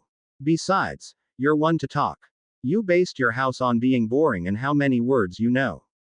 I know it's a bit hard to believe, said Harry, interrupting them before they got more out of hand. But she's the castle incarnate. Well, he just motioned to the woman beside him. Words really weren't necessary. I see, said Ravenclaw, eyes focused on Stella. And when did you come into being? Are you even aware of such a thing? I've been aware of myself for many centuries, said Stella, making both founders' eyes widen perceptibly. However, I did not get this form until very recently. Harry asked the room for help with his problems, and the room determined that the best solution was to introduce me into his life. It appears to be working out satisfactorily. Harry just smiled. What an obscene understatement. Stella turned to say something to him only to watch as Harry quite suddenly fell forward, barely catching him before he hit the floor, completely unresponsive to her shouts, and those of the founders as well. Harry, however, suddenly found himself in a different room altogether. It was a bit larger than the one he just been in, and it was furnished like a sitting room, with large windows against one wall overlooking land beyond. Only this wasn't what commanded his attention. No, Harry was currently focused on the man who was standing by one of the windows, watching him with a relaxed air. Harry Potter, said Voldemort, his mouth twisting into a pleasant smile. So nice of you to finally join me. Well, said Harry after a second, aware that Voldemort was mere meters away from him. Looks like Plan A didn't work after all. Plan A. Plan keep Voldemort out of my head, eh? Ah, the occlumency sessions, said Voldemort in understanding. How go those, by the way? Not well enough, obviously, said Harry, moving to put some piece of furniture between them. He knew this couldn't be real, but he had every reason to be wary. No doubt Stella was keeping an eye on his unconscious body. I hope I wasn't interrupting something, continued Voldemort. Just dinner, but my schedule tends to clear up when you're involved, said Harry dryly. He was actually surprised at how calm he was handling the situation. Snape's constant lessons in maintaining mental control at all times were really sinking in. How delightful, said the Dark Lord, finally moving away from the window to join Harry on the other side of the room. I'm rather pleased with how this worked out. The connection between our minds is rather interesting, is it not? Unique like no other. Where is this, anyway? Your mind. It can't be mine. No, you could call this a sort of middle ground, explained Voldemort. It's taken some time to bring it into being, but now that it is here, it will always be here. One needs only to enter. Master of mind magic's no kidding, Harry muttered. Voldemort, all his bad qualities aside, was still a brilliant wizard. I'm actually impressed. The last time we met you were quite beside yourself. Well, a friend of mine was murdered by Wormtail and then you hit me with a cruciatus and tried to kill me, bit out Harry, unable to keep the temper from his voice. How is the rat anyway? He didn't crawl into a hole and die, did he? No, he's scurrying around somewhere, doing his job. Great, so was there anything you needed from me? As a matter of fact there was, said Voldemort.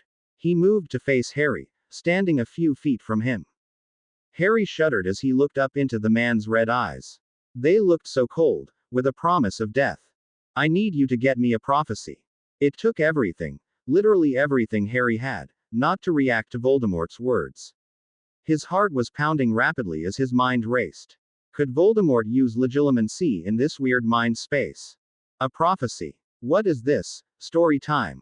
Harry spoke reflexively. Anything to keep Voldemort from thinking that Harry knew what he was talking about.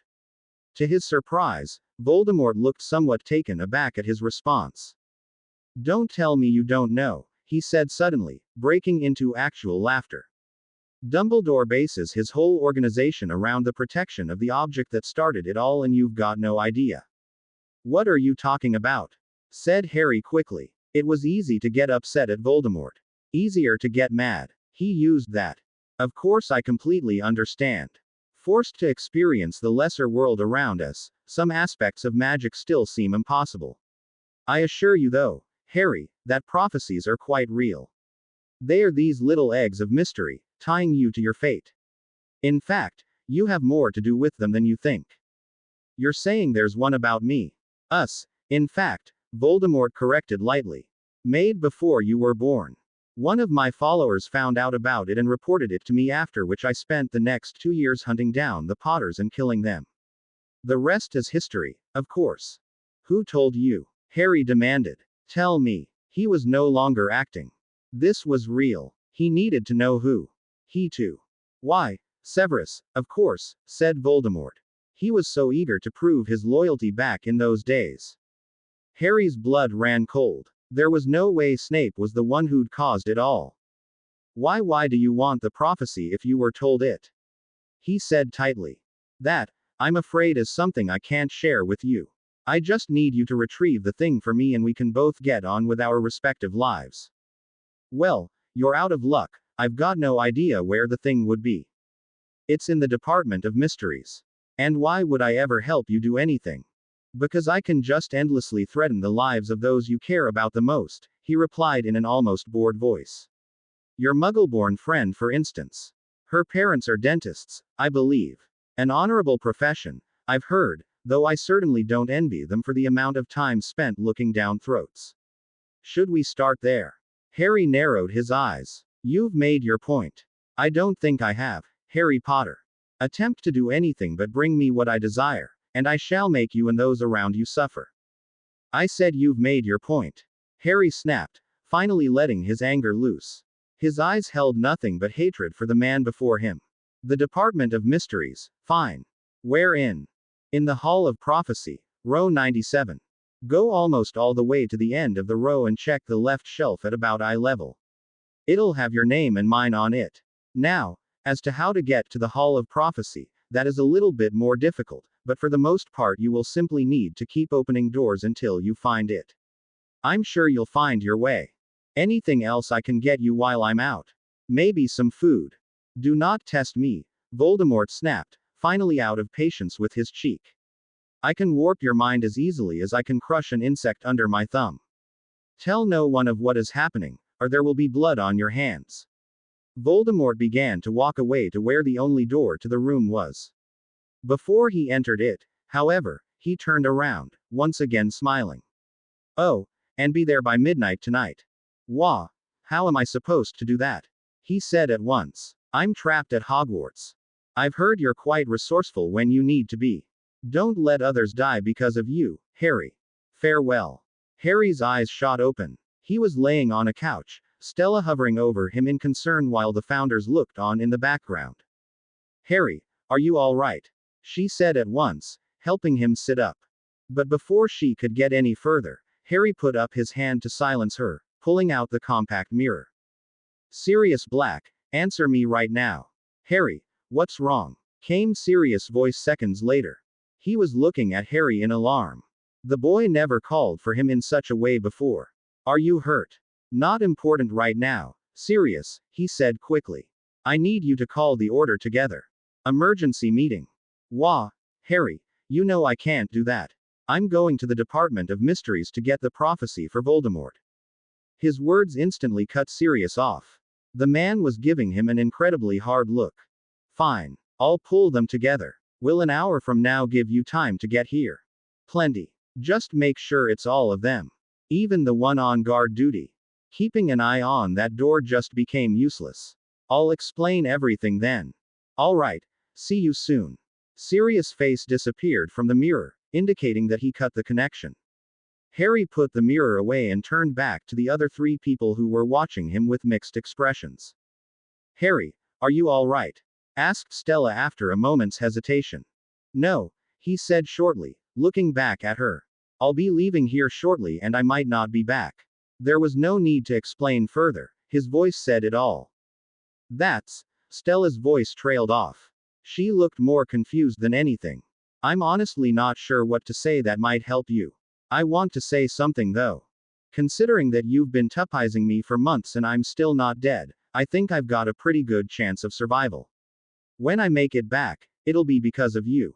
I thank you, said Stella finally, still highly troubled. Please come back. I will. Harry, do be careful, said Ravenclaw. Gryffindor nodded. Yes, we have much to discuss when you get back. I know, he said. Stella. Yes, she said immediately. Where's Snape? In his office. Right. See you all soon. As Harry left, Stella vanished, causing the room to begin its usual process for reverting to what it was when it was being unused.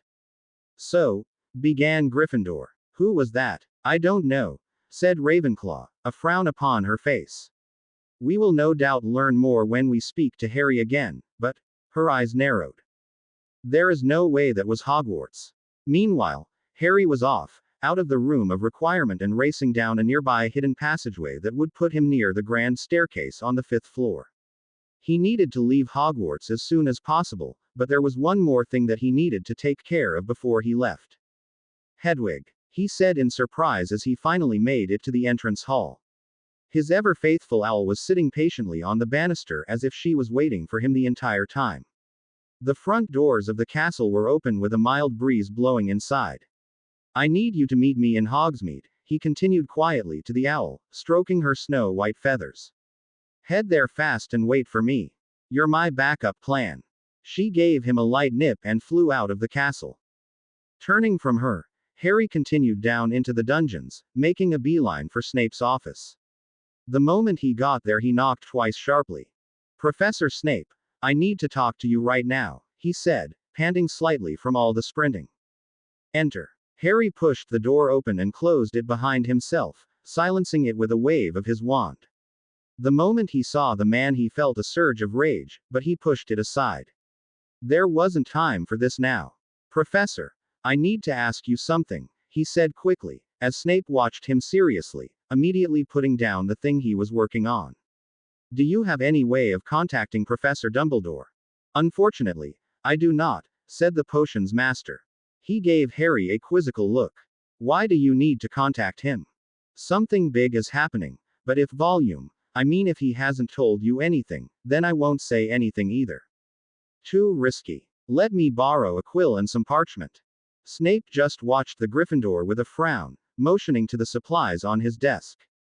Harry jotted a hasty note and folded it up, storing it in his pocket. About to run out of the door, he paused, looking back at Snape. Tell him that I've left the castle, but you don't know why, which technically you actually don't. I see. And if she tries to stop you? He asked, standing up. If he needed to contact Voldemort, he would need to use the headmaster's fireplace, which, apart from the special case Umbridge with her own fireplace, was the only one that could be used to flow outside the castle. I don't have time to deal with her, said Harry, shaking his head. Fortunately, he wouldn't need to deal with Umbridge, as the woman didn't know anything about the castle's secret passageways beyond the basic ones. Clearly, said Snape. Be careful, Potter. Thanks. 5 minutes later, Harry was making his way through the long underground tunnel that led to the basement of Honeydukes.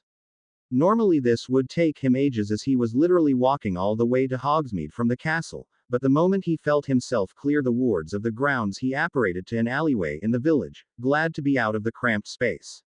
He only had to wait 30 seconds before Hedwig alighted on his outstretched arm. Wizards' owls were amazing creatures. Here, girl, he said softly, attaching the note he'd written in Snape's office to her leg. I need you to take this to Dumbledore as quick as you can.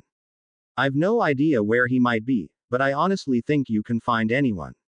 I'm counting on you. This could actually mean life or death for me. Hedwig's eyes shone brightly, determined not to let him down. Go on then. Harry watched as she took to the air, circling above a few times before heading south rapidly, constantly getting higher and higher.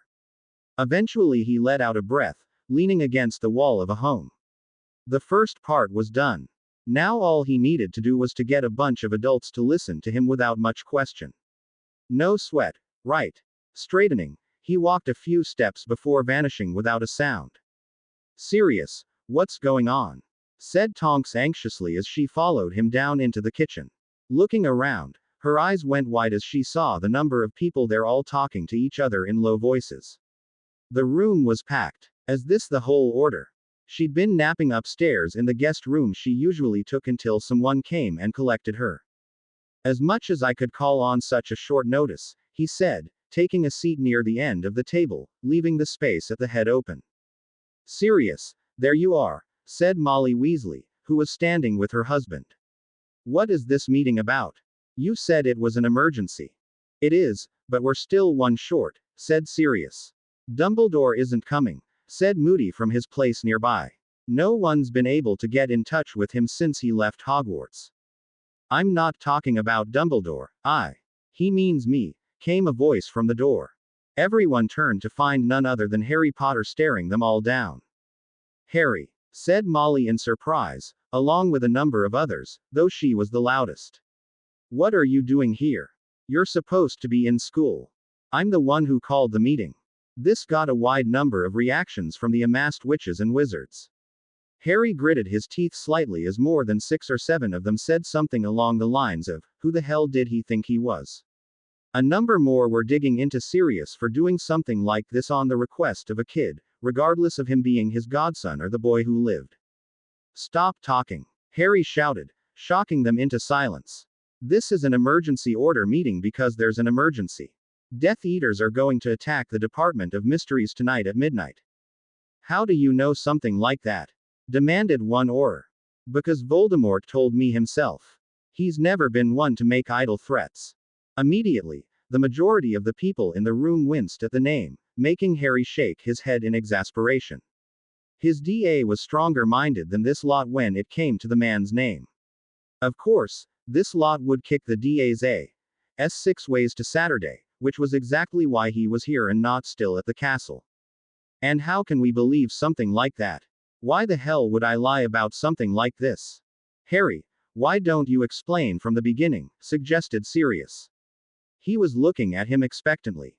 Right, Voldemort has been working all year to try to get hold of a prophecy in the Department of Mysteries. Yes, I know about it, he added as a number of people looked at him in shock. He paused for a moment to conjure a replica of the prophecy he'd left behind in secret, holding it for all to see. This little glass potato is the thing that has been on 24-hour guard at the Ministry by the order. We can't let Voldemort get it, and normally that wouldn't be an issue because the only way it can be retrieved is if either he or I go and get it ourselves, as it's about us. Harry let out a long sigh. However, Voldemort got in touch with me and pretty much said if I don't get it for him by midnight tonight he'd kill a lot of people, including the families of my closest friends, so there isn't much we can do about it. We'll need someone to secure them while the operation is happening.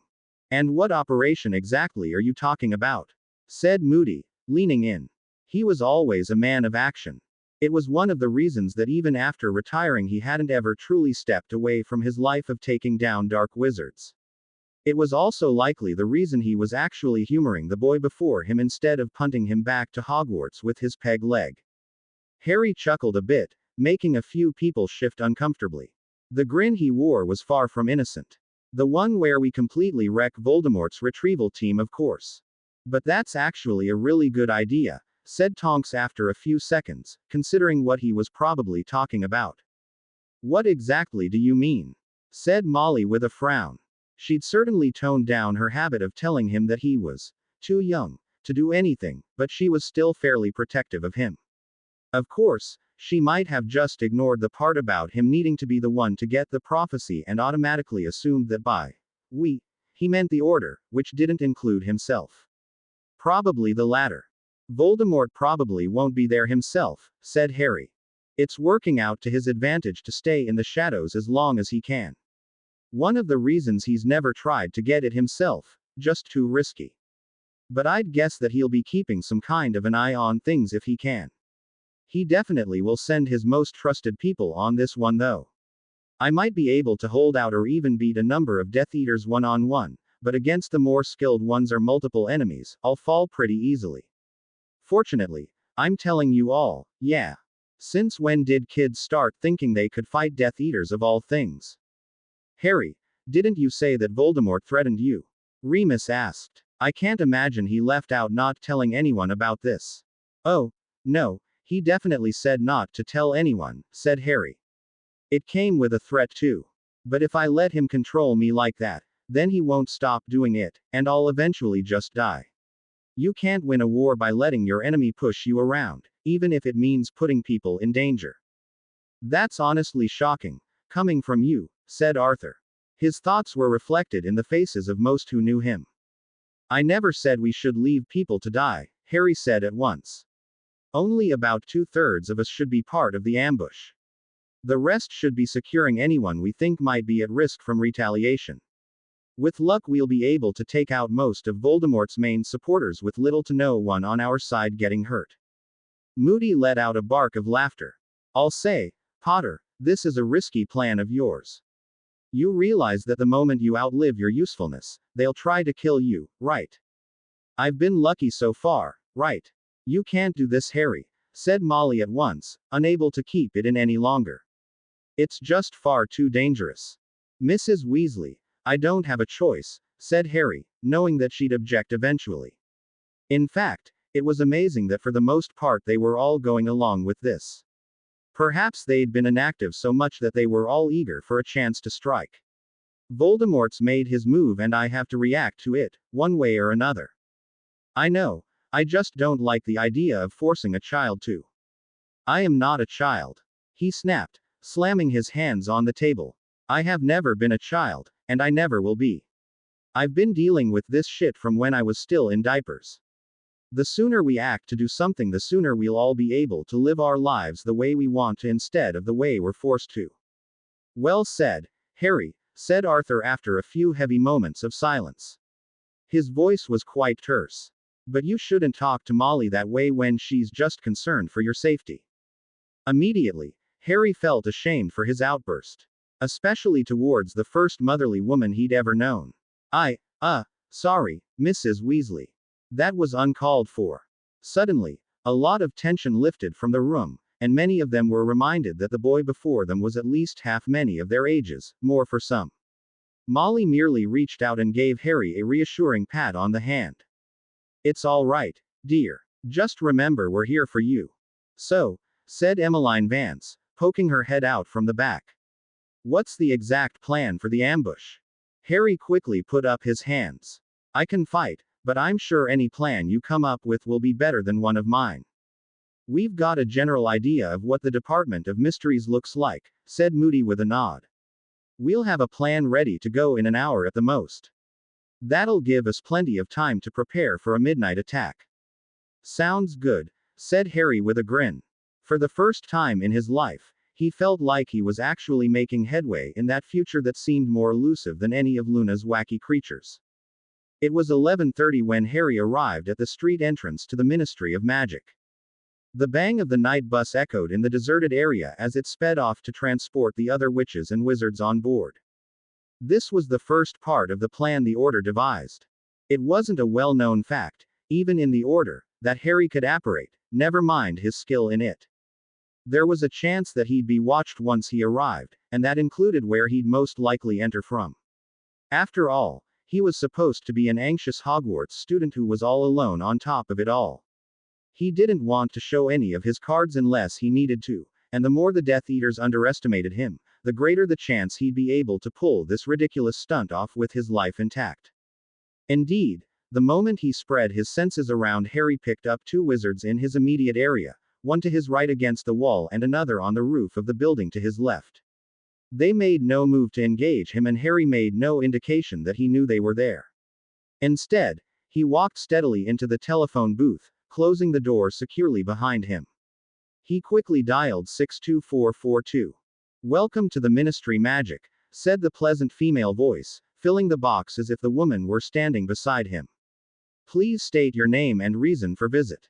Honestly, this damn thing. James Bond, Queen's business, said Harry sarcastically. As if it really mattered at this point. It was really just a formality to help the security at the front. A few seconds later, a badge dropped into the return change slot. When he picked it up, he took a glance at it before doing a double take. Welcome back, 007, said the female voice again as pavement rose up on all sides of him, eventually enveloping him in darkness. He could definitely detect a distinct tone of amusement. "You're not a recording, are you?" He deadpanned into the receiver after a moment of silence. The golden beam of light was now making its way up his body, illuminating the box. "Not quite. Quote, quote. Quote, quote. Ding. The Ministry of Magic wishes you a pleasant evening."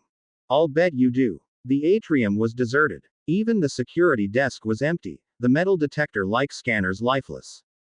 Did they do this? He wondered aloud. Was the ministry always this shut down at this hour? He couldn't sense a single person on the floor. Hopefully no one was killed or otherwise. Harry made his way to the back where the elevators were and got on the first one that opened for him. It was 20 minutes until midnight. Not like he's some kind of actual deadline, but if someone went through all the trouble to get you on your own and throw a surprise party for you, it would be rude to do otherwise. Especially when you were planning a party of your own. The Department of Mysteries was maze-like, but like last time he always seemed to pick the right doors, eventually putting him through the time room and to his destination. The cavernous room was filled with an enormous number of the faint pulsing things he knew must be the prophecies. However, the moment he entered the room, he became aware of at least 8 people near him, all hidden by magic. "Row 97, he muttered, moving to the left first before doubling back right as he checked the row numbers, making sure it appeared as if this were his first time here. "This place is enormous." Eventually, he came to the proper row and began walking along it, looking at the small names under each prophecy. Honestly, if he didn't already know where the thing was, or without Voldemort's specific directions, he doubted he'd ever find it. The shelves went well above his head after all. It could be anywhere. Finally, he was there, staring at the glass orb he put there so many months ago, knowing that it would eventually come to something like this. Bracing himself for what he knew was to follow, he reached out and grabbed the false prophecy, looking at it in wonder. It wasn't something he had to fake. It was indistinguishable from the others, even after all this time. He half expected it to not be there. He couldn't help but be immensely pleased at his work. Amazing. What desperation could produce in a person. "Very good, Potter," came a voice he knew well, making him freeze at once. "Now, turn around, slowly, and keep your hands where I can see them." Lucius Malfoy. What a pleasant surprise, he said sarcastically, turning around to face a tall man with an intricate mask. "Your master isn't coming then?" "Of course not, Potter. Now hand me the prophecy and you'll be let go safely." "Not likely. All of your Death Eater pals will jump me the moment I do." "I know we're not alone." "Very well then." As a show of faith, Malfoy made a hand movement and the dark shadows that'd been filling the area suddenly lifted a bit, revealing nearly a dozen more Death Eaters, all cloaked and masked. Harry couldn't help but take a step back, bumping into the shelf behind him. 12 enemies, each a fully trained wizard, and he was surrounded by them. How the hell was he supposed to do this? "Wow, this must be really important for him to send all of you," he said, doing his best to keep his voice steady. He knew that most of them were good. Better than good. But there were a couple that were lethal, especially you, Bellatrix Lestrange. The figure directly to Malfoy's left stepped forwards, removing her mask and pulling back her hood.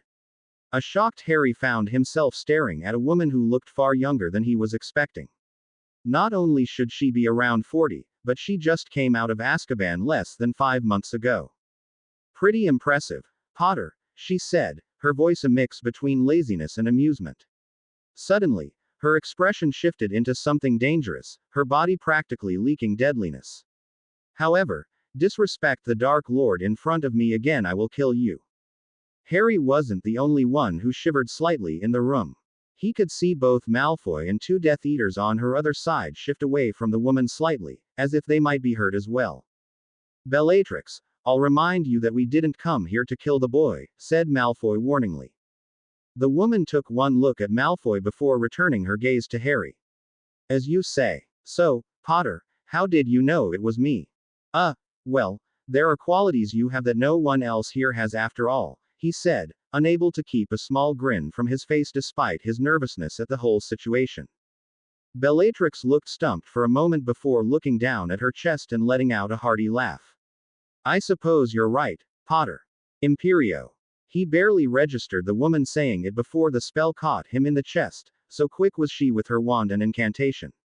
At once he was being enveloped in a cloud of comfort, telling him to just let go and relax. That everything was all right. To just obey. What are you doing? Said Malfoy sharply, rounding on the woman. He could have dropped it by reacting. As if a boy could keep up with me, said Bellatrix, shaking her head in amusement. And I'm good enough to catch it if he did. Besides, he can just give it to us now. She turned to the teen staring back at them. Won't you? Yeah, I'll pass. To say that Harry was thoroughly satisfied to see the look of absolute shock on Bellatrix's face would have been a gross understatement. Making people gobsmacked was really becoming an entertaining habit of his. So there is more to you than meets the eye after all, Potter, said the woman, now giving him an appraising look. But even without forcing you to give me the prophecy by magic, it'll happen anyway. Either you do or you'll die. Seems like the logical choice, yes. She smiled widely as Harry's smirk vanished, his eyes narrowing. Now I'll be taking that prophecy from you. She barely took a step before Harry's wand was out, pointing at her, while his other hand held the small glass orb tightly, ready to smash it on the floor at a moment's notice. In response, he had 12 wands up and ready to fire, though Bellatrix stopped moving. Stay there. You've demonstrated you're dangerous enough as it is from where you are. I'd rather not get any closer. I'll take it, said Malfoy, taking a step. Harry, however, moved his wand to the man.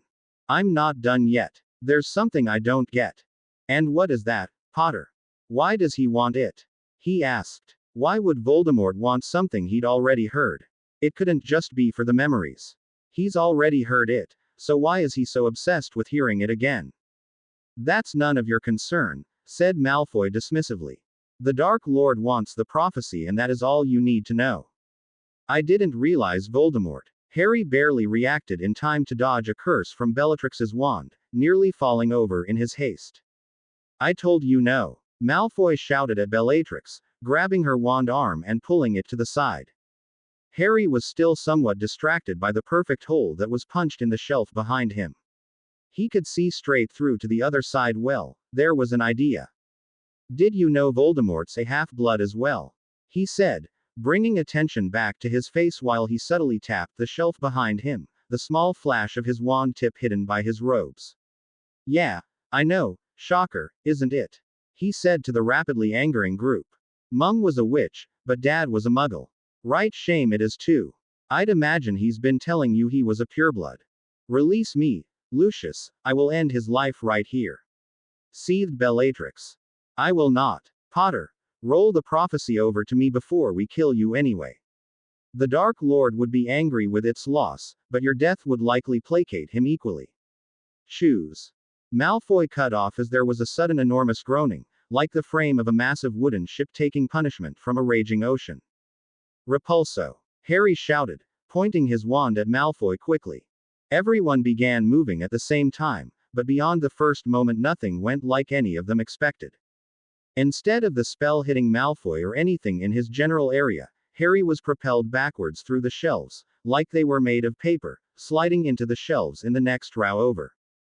He gritted his teeth as the wood cut him in places but was otherwise unharmed.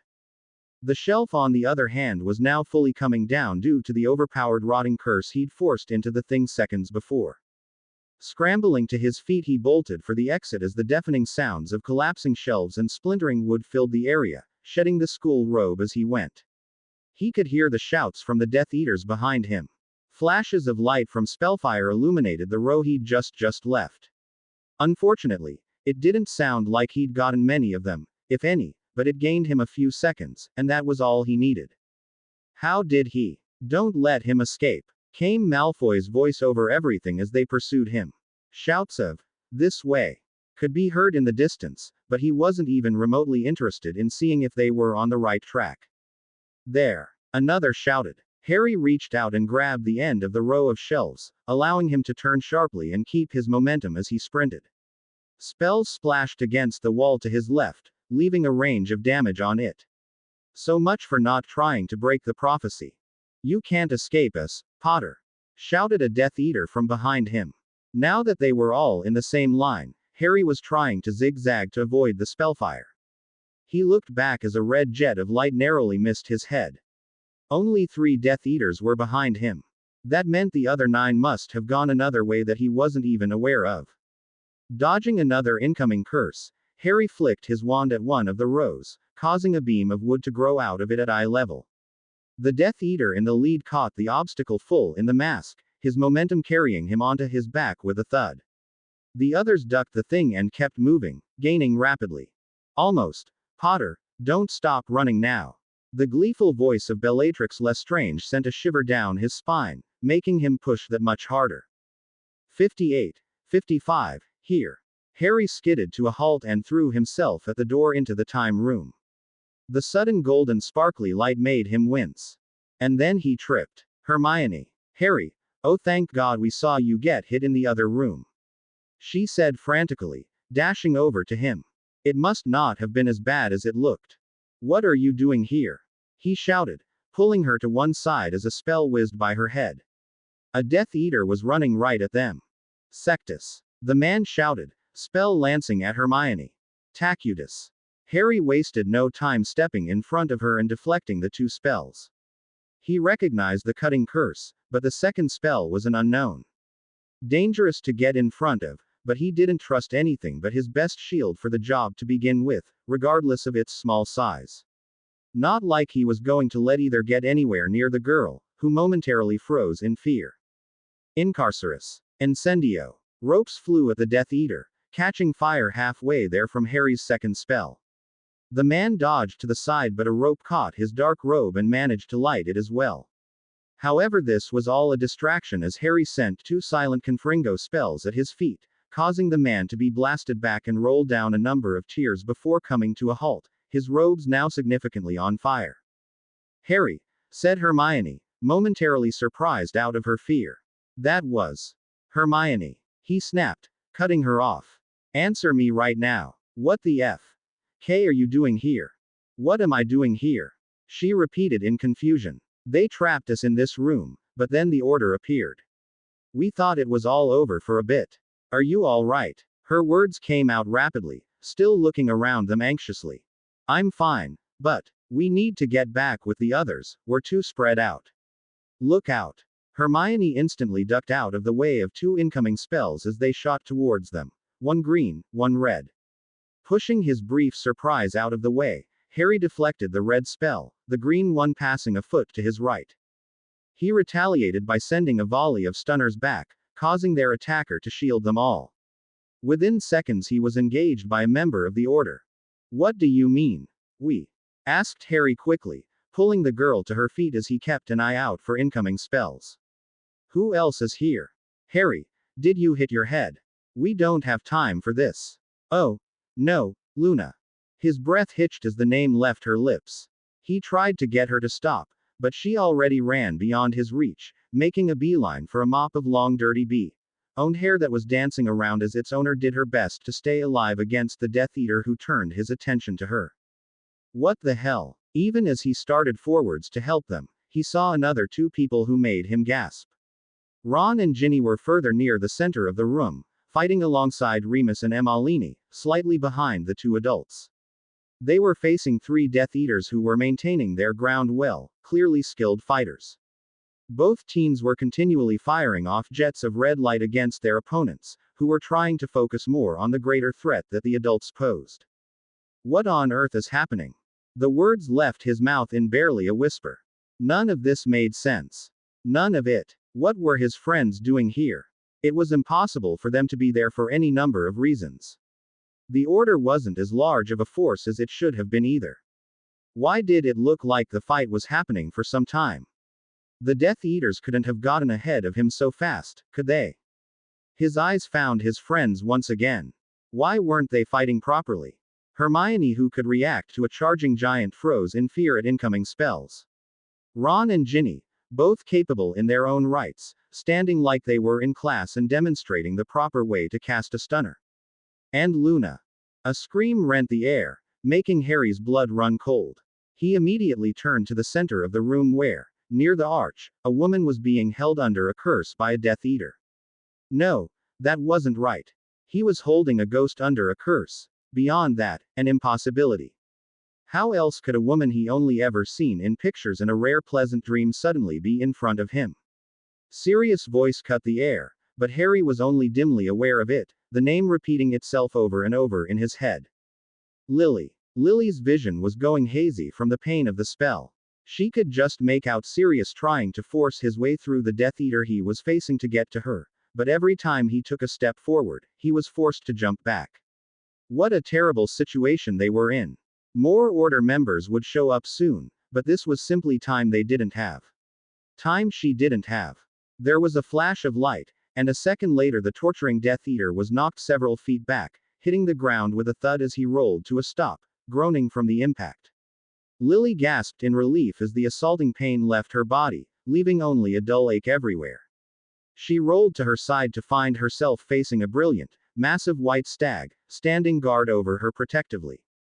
James. But a moment later the stag dissipated, leaving a much smaller form in front of her, looking down into her eyes with an intensity she never saw. Harry, she said weakly. But Harry wasn't looking at her anymore. Instead he was looking at the Death Eater who finally got back to his feet. I thought we got you in the other room, Potter, came the gruff voice behind the mask. It was vaguely familiar, but she couldn't place it just then, her mind still fuzzy with lingering pain. Here to protect your mother. How cute. Crucio. Perhaps it was because the Death Eater was still hurt from being attacked by the corporeal Patronus. Perhaps it was because he wasn't ready for such a quick casting of the spell. Or maybe it was just because he never expected the spell from anyone he would face that night. Least of all a boy. But it didn't matter because the spell hit him directly in the chest, bringing him to the ground hard, screaming in pain. 5 seconds later it stopped. Harry was looking at his wand in silence.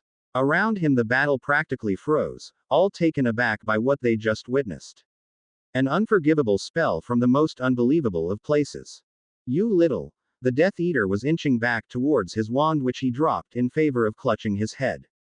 I'm gonna kill you. You little. Crucio. Harry held the man under the spell for far longer, his screams of agony echoing around the large chamber while his body continued to spasm on the floor. All the while he wore a small half-smile, though it was twisted with fury. Dimly, he imagined all of his friends who were watching him must be looking on in horror. It's surprisingly easy, he found himself saying. Refocusing on the twitching Death Eater, his expression morphed to one of hate. I should kill you, but you're not even worth it, he spat, finally releasing the man from the spell. He slumped to the ground, finally able to slip into unconsciousness. Harry quickly moved back to protect the woman who looked like his dead mother. The battle started up again with more ferocity than earlier. More Order members arrived, turning the tide. The Death Eaters were definitely losing this battle now. Just stay behind me, he said, sending spell after spell into the crowd of people. They were fortunate that the Order outnumbered the Death Eaters, despite there being less people fighting than he thought there should be. Even with the added catastrophe of there being a number of students there, they were able to eventually take them all down. Once the first few fell, the others followed quickly, unable to stand against the sheer numbers. Escape was impossible. Finally, Harry lowered his wand, letting out a sigh of relief. Though there were certainly injuries, it appeared that no one died, especially none of his friends. He turned slowly back to the woman behind him. Lily Evans Potter. She couldn't possibly be real. There was no way that. Stupefy. Harry didn't even react to the spell that hit him in the chest, his shocked eyes on the tip of her wand which was pointing right at him. His own wand slipped from his fingers as he dropped to his knees, the cold stone floor greeting him not a second later with only blackness as company. Where's Dumbledore? He should be here by now. He's probably still at the school with my son. Someone did notify him of this, right? Yes. Now would you shut up already, Sirius? Stuff it, Frank. The Order of the Phoenix members who were at the Ministry battle were all situated in the basement of Grimmauld Place, loosely surrounding their mysterious captive. All the racket you've both been making is actually waking the kid up, said Tonks, shaking her head. They all focused on the boy, who was indeed stirring minutely. That shouldn't be happening. He was stunned, said Remus. You don't wake up naturally from that after less than an hour. Not even after 3. Lily's no slouch. I told you to stay away from the center of the room without cover, said Sirius to the redhead, frowning at her. She was watching the boy unblinkingly before giving a small start and turning back to the others. I'm sorry, I was running to help Remus, and I got caught from behind. Sorry isn't good enough. That could have been a killing curse, and then I'd have to explain to my best mate how I let his wife get killed right in front of me, right before he sent me along as well. It won't happen again, Sirius, she said, her voice rather testy. Stop acting like my mother. Enough. Moody's voice cut both them and the idle chatter off at once. He's definitely waking up now, and we don't need Dumbledore here to babysit. He had his wand out, reducing the lighting in the room. We really aren't going to fully go through with this, are we? Lily asked, looking at the boy. He did defend me. Rather fiercely at that, if in a terrible way. He fought the other Death Eaters and protected the kids too. Moody was shaking his head. Not good enough by any standard. Someone grab Snape from upstairs. I want Veritaserum. The first thing Harry noticed when he finally returned to consciousness was that he was in a sitting position. His back was tightly pressed against the flat back of whatever chair he was sitting in. It only took a moment to recognize that he was bound to the chair. The second thing he noticed was that he was surrounded by what must be the Order. He didn't recognize everyone, but Tonks, Sirius, Remus, Moody, Mr. and Mrs. Weasley, and some others he vaguely knew were all there, scattered around him. Also, he recognized the feel of the wards of headquarters. You can stop pretending to be unconscious, came the voice of the ex-Auror, sounding impatient. Harry opened his eyes and immediately regretted it as he winced from the light. Sure enough, the Order was there, or as many of them as he could see, being confined as he was. I'll just pretend this whole thing is one big joke if you let me out now, he said, voice thick with annoyance. I think this is a bit far for playing around though, don't you think? Well, he corrected, focusing on the man with the magical eye, maybe not you, Mad Eye. You've always left one foot on the battlefield, right? Harry couldn't help but grin slightly as he drew a number of muffled sounds of laughter, though they were cut off quickly. Well, he seems to know me well enough, said Moody with a gruff chuckle, continuing to slowly pace in front of him. His expression suddenly became much more serious. Extremely well, actually. I can count the number of people I've ever personally said that to on one hand. Apparently, said a much taller man from behind him. Harry didn't recognize him at all. He wasn't at the planning meeting before the attack either. All right, different plan, Harry muttered. Nim, stop skulking behind me and get my wand back from this bloke behind Moody. I'll get myself out if you all aren't going to help. It's Tonks, get it? She said with a glare, moving into his line of sight. How'd you know I was behind you anyway? Hey, don't get an attitude with me, he snapped, rather fed up. You're not the one tied up by the Order in Sirius' damn basement. Oh, I'm sorry, was I not supposed to recognize the place after living here all summer? He added, at the looks of surprise on all of their faces. Well, that makes things more interesting, said Sirius. How about more complicated, corrected Remus. You mean, as in breached security to a level one can't even begin to describe, complicated, said Emalini. Yeah, that's about right, the werewolf replied. Maybe if I. Harry turned his head to the new voice and was, once again, met with a replica of his dead mother. Now that he wasn't in the middle of a battle, he could see that she looked a bit older than the pictures he had of her, but not by much. Oh, it's you, he said simply, turning away from her at once, his anger completely gone. Nice try, Voldemort, but this isn't working. He gave a small snort of laughter as the majority of the room flinched at the name. Hey, you got the flinch down though. Nice touch. What are you talking about, boy? Said Moody impatiently. Harry, however, remained silent, eyes still passing between each person he could see. Can we please just wait for Dumbledore? Said Mrs. Weasley. This doesn't make any sense at all. And how would Dumbledore being here make this any clearer? Said Emalini. He always knows more than he lets on. Maybe here. It's been over an hour too. No polyjuice, said Mr. Weasley, checking his watch. Who the hell would I be impersonating, myself? Harry retorted, unable to keep that one back. Well, apologies, I was assisting Madame Pomfrey, came a familiar voice from the direction of the door to the upstairs. I think you meant we, came a second, slightly annoyed one. Even participation awards require some amount of input, Potter, retorted the first. Standing there, unfortunately, merely provided me with a headache. Knock it off, you two, said Lily dangerously, walking across Harry's line of vision to meet them. The first was Snape. The second. Of course, couldn't have one without the other now, could you? Harry said under his breath. Why else would James Potter be there if not to complete the set in this farce? Regardless, the moment he got his hands on the person who actually concocted this all, he was going to let out a lot of pent-up fury. Good timing, Snape, I was getting tired of the confusion, said the tall man, moving over to join them. He held his hand out as Snape joined the ring of Order members. Actually, I think we all are. Truth serum. Here, Longbottom, don't be too heavy with it, said the potion's master, finally looking at Harry. He blinked 4 times in silence, something Harry come to associate with him being rather immensely surprised. James was also giving him a look of utter shock.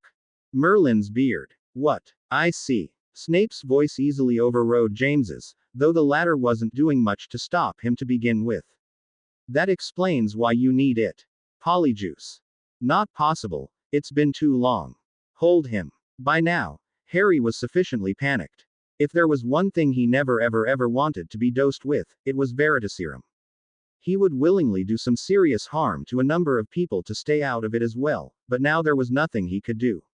The moment the words left the man's mouth, at least 3 wands were pointed at him, instantly ceasing his struggle.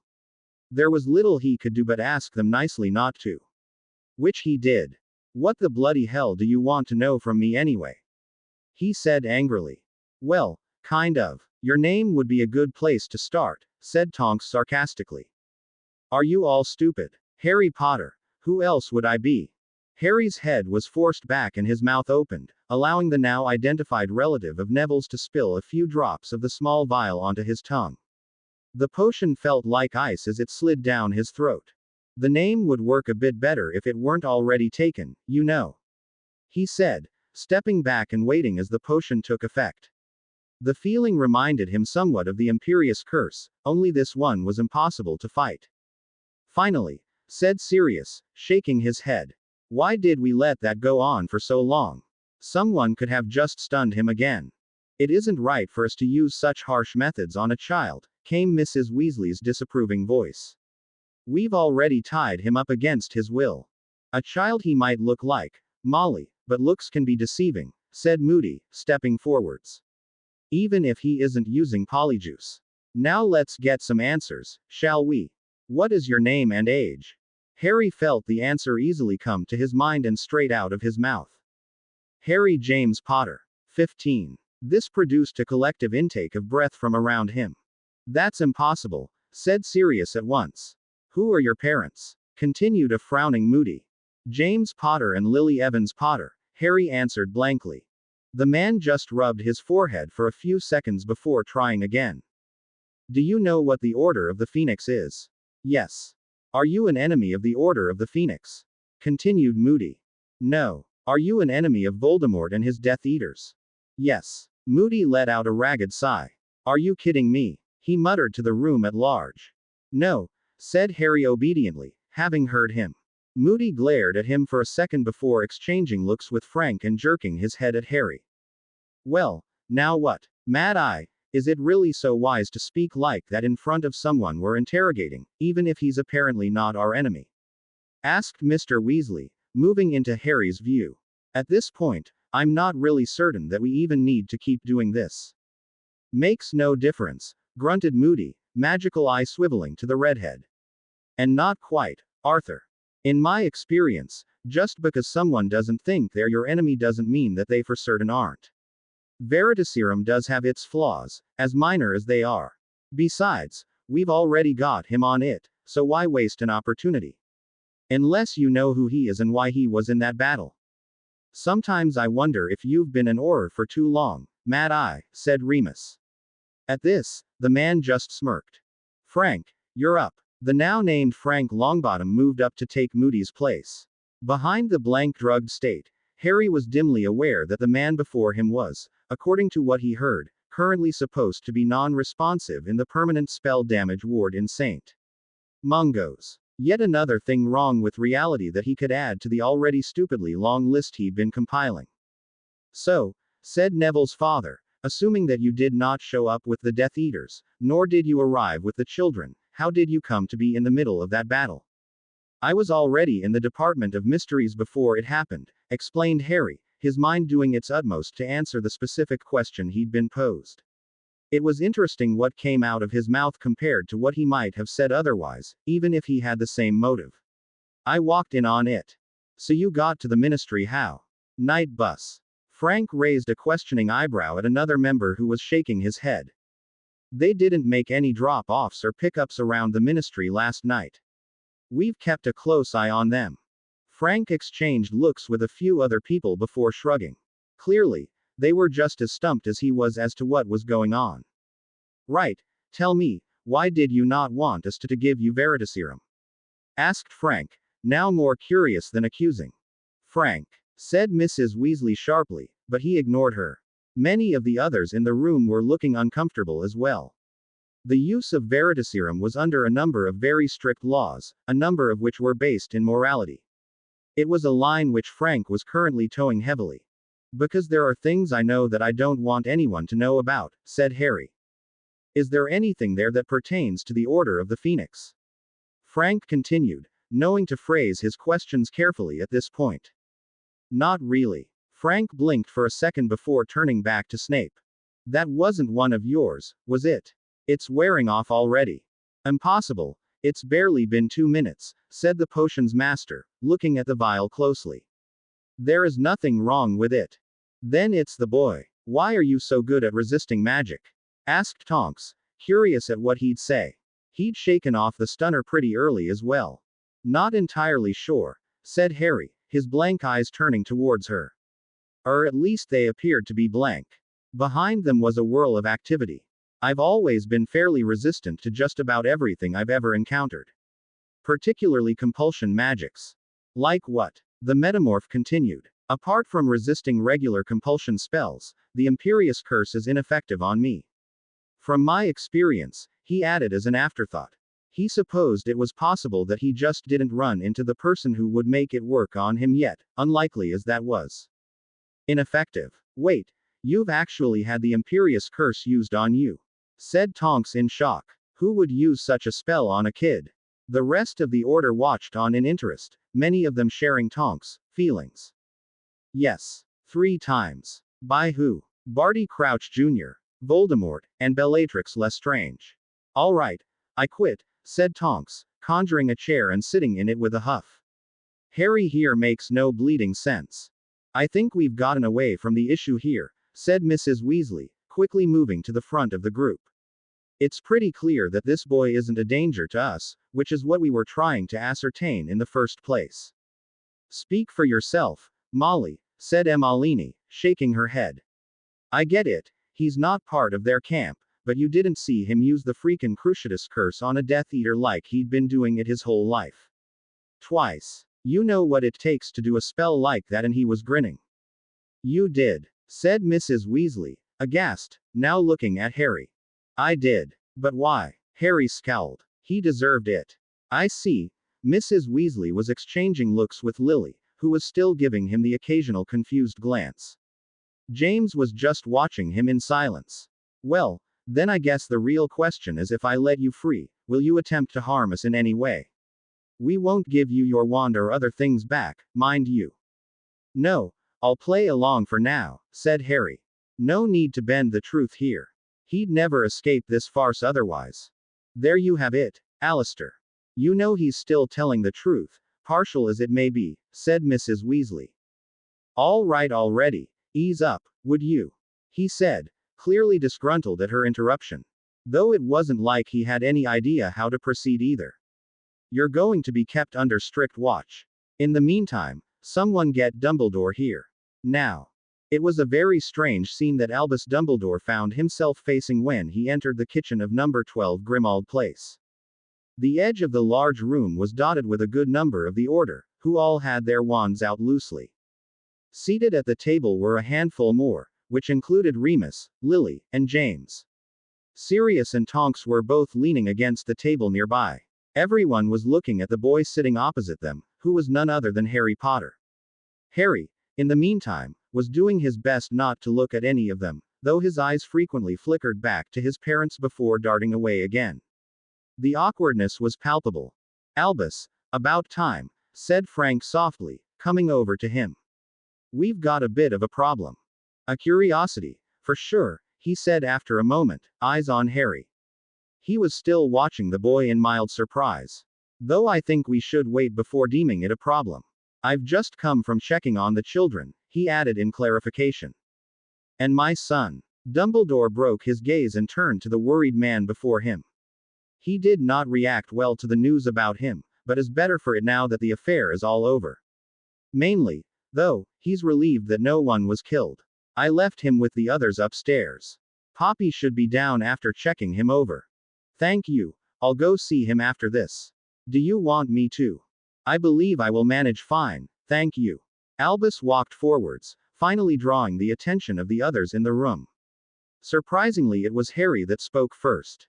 "I was wondering how long you were going to stand there, Dumbledore," he said, not looking at the man and instead continuing his gaze off to the side. Eyes flicked to Lily and James, then away. "You were upstairs for a while. Magic's perfect too, just like everyone else." "Censor," mumbled Tonks, snapping her fingers. "Of course. Forgive me," said the headmaster, walking over to the boy, "but I always like to assess a situation before diving headfirst into one." Harry finally looked up at him, green eyes watching the man closely. "You couldn't have understated that more if you tried. I think even your plans have plans." "I do like a well thought out course of action," agreed Dumbledore with a smile, stroking his beard. "Not as if they ever go the way I'd like them to. Life in a nutshell, innit?" "Indeed." Dumbledore took a moment to take the boy in. At first glance he was unmistakable for Harry Potter, but now that he was closer he saw that most of the likeness was actually quite misleading. The boy before him was smaller.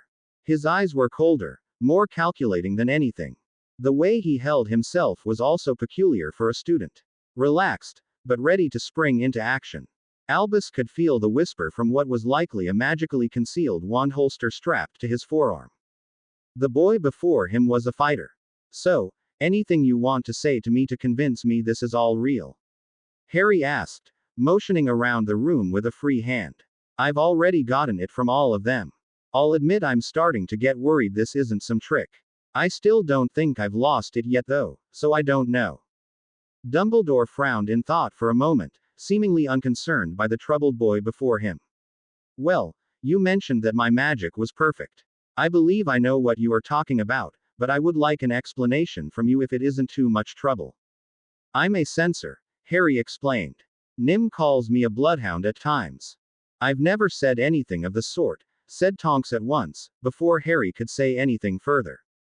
"And it's Tonks. Right, I know, we don't know each other whatever." "An impressive feat," complimented Dumbledore, ignoring the small back and forth. "I myself have a certain talent for sensory magic, however, it has never extended to the living. Only with magic that was cast or placed on an object. It helps me find secrets." Harry nodded in understanding. "I'm not that good with that kind, but I'm getting better with practice. In any case, I believe that I can put your worries to rest in saying that it is impossible to replicate the, how should I put this unique magical signature that every witch and wizard gives off. Think of it like a magical thumbprint, if you would. They can be left in places but a person is unable to simply have another's. You don't understand. This can't be real," said Harry, his voice straining slightly. "Well, in a way it might not be," said Dumbledore, lips pursed in thought. "It's real, but not your real. I think that's the distinction here." "What on earth are you talking about?" said Harry in absolute confusion. "Well, you see, Harry," explained Dumbledore. "The reason that no one believes that you are Harry Potter, and you'll be pleased to know that I believe you, is that there's a Harry Potter in existence already. Another. Yes. Another Harry Potter. He's asleep upstairs with the other children at this moment, as a matter of fact. You can meet him later if you'd like. I don't believe the universe will collapse from it. Dumbledore paused for a second before shrugging. No matter. It shouldn't be an issue. Oh. Lily regarded the headmaster pensively. So you're suggesting that this Harry is from some alternate reality to ours? Is such a thing even possible? Who's to say what's possible or not? Said Harry, looking off to the side. What kind of Muggleborn witch are you? Did magic stop being magical to you at some point? Lily looked at him, rather offended. Hey, besides, I'm more inclined to believe I'm in an alternate reality than the dead coming back to life. Whatever Lily was about to say, his words stopped her cold. The atmosphere of the room darkened perceptibly. Harry got it. He'd entertained a great many theoretical rants by Hermione during the apply magic to the science fiction genre of Muggle literature phase she was in back during the second half of their first year at school. She just talked and talked about time travel, multiple universes, and everything in between. Hell, time travel was real. Bloody time travel. That little necklace of Hermione's blew his mind like nothing else did.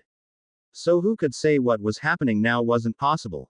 Honestly, when it came to magic, it was hard to prove something couldn't happen when so many times in history it was just that someone didn't figure out how to do it yet. More importantly to the present situation was that he accepted it. Whether that was because he actually believed it or he was just forcing himself to accept it to explain away the two individuals in front of him, it made no difference. They were different people. Not his parents, different people. Just the same faces. So how did you end up here?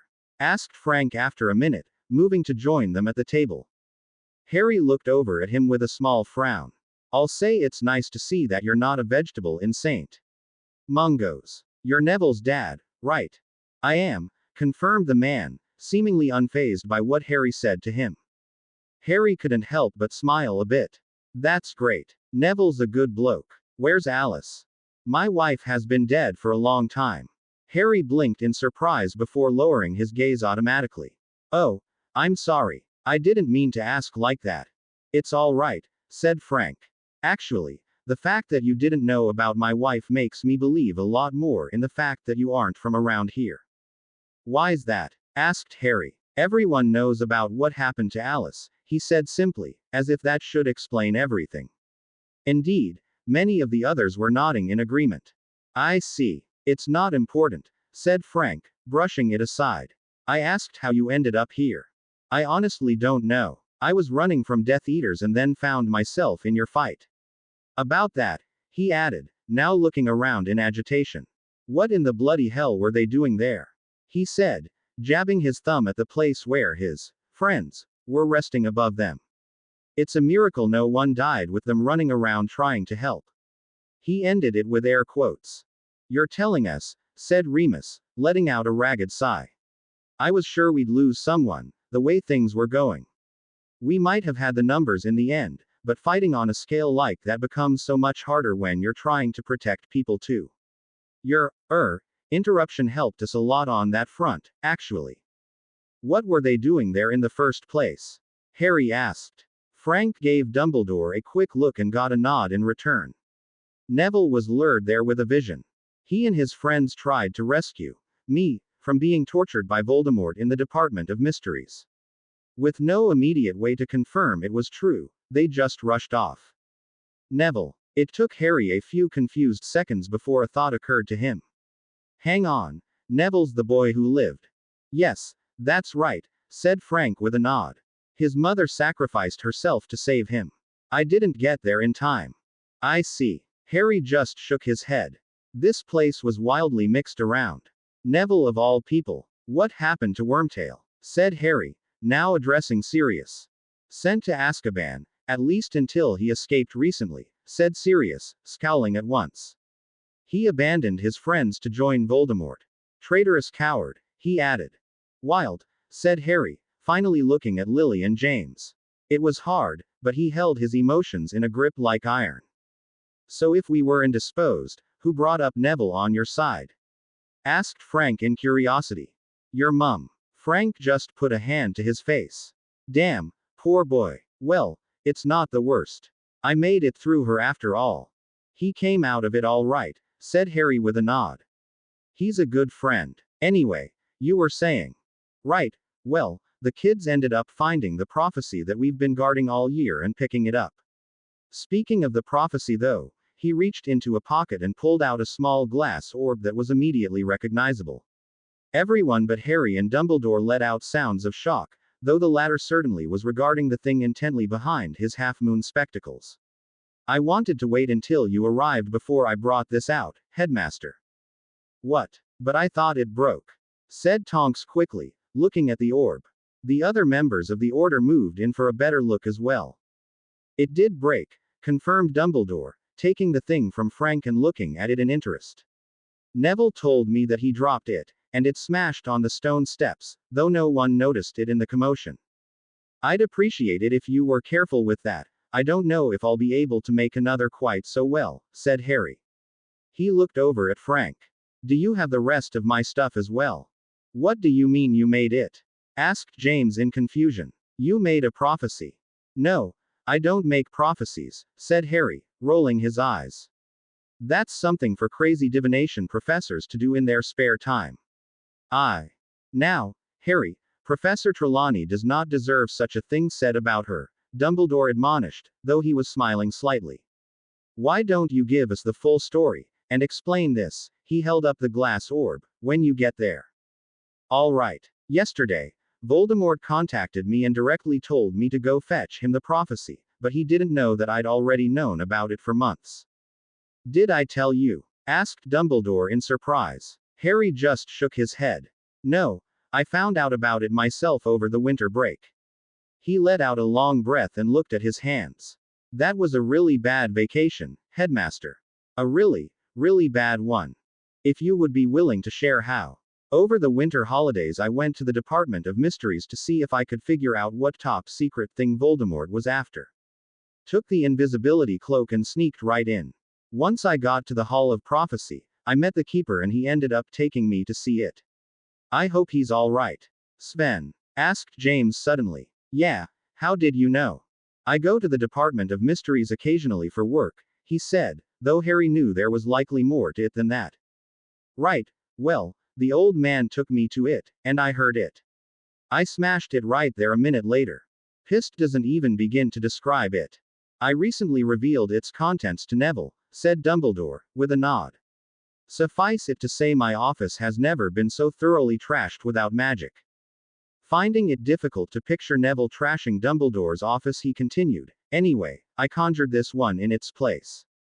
So the reason you had it was because I removed it from the shelf in front of a bunch of Death Eaters who were there to collect it from me and kill me too, he added as an afterthought. But why would you go there in the first place? That doesn't make any sense, said Lily. Unless he threatened you in some way. Sure, he threatened me, said Harry dismissively. But unlike the stupid rescue mission they went on, I brought the entire order into it and we plan to use the opportunity to ambush all of them. Considering that you lot did all right when it wasn't planned makes it pretty promising. There's going to be at least 20 order members attacking and no kids to mess things up. Apart from you, said Remus. Harry just ignored him. So what happened after you took the prophecy off the shelf? Asked Mr. Weasley. I made a run for it. Dodged some curses. Turned into the time room. Then I tripped and fell. Harry stopped when he realized what he'd said. Damn, I fell into the pool. Ah, that actually somewhat makes sense, said James with a nod. To the others, he explained, the time room has a ton of magical artifacts relating to time in it, but there's also this weird pool of something in it as well. Got a little wall around it like a garden pond. Sometimes we find stuff lying around the edge. Well, now I know where my end went, said Harry, shaking his head. Fat lot of help that'll do me getting back. Speaking of, I need to get back right away. We're about to fight the Death Eaters. I can't leave the order like that. Something tells me they probably didn't work you into their plan for the actual fight, said Sirius. Even if you were the one that started it. You're probably right, agreed Harry, but you all didn't plan for me to show up, and look how that turned out, eh? Point taken. So, are you going to let me leave? Harry was currently exchanging hard looks with Dumbledore. Eventually, the man nodded. Of course, I wouldn't think of keeping you. However, you'll have to wait until we can safely get you there without drawing attention to ourselves. The Department of Mysteries is currently flooded with people. So, when? I believe that a day will be all, finished the headmaster. He waited patiently as Harry mulled over what the man said, clearly not liking it. Fine, he replied finally, but any longer than that, and I'll get there myself. Quite understandable. In the meantime, I hope you'll allow us to continue being gracious hosts, said Dumbledore with a smile. Gracious enough to hold on to my things for me, said Harry sarcastically. Frank gave him a flat stare before reaching into his pocket and pulling out a miniature trunk which he slid over to Harry. Here, this was all we found when we searched you, and I'll be honest, we haven't opened it. That's because you couldn't get in, smirked Harry, pocketing it with satisfaction as Frank gave him a disgruntled look. Don't be upset with yourself, you just didn't let the right person try. Now, what about my wand? Not a chance. He turned to the others. All right, we don't need everyone in here now. Stay if you're still interested in this, but otherwise good work tonight. We'll have a meeting in a few days.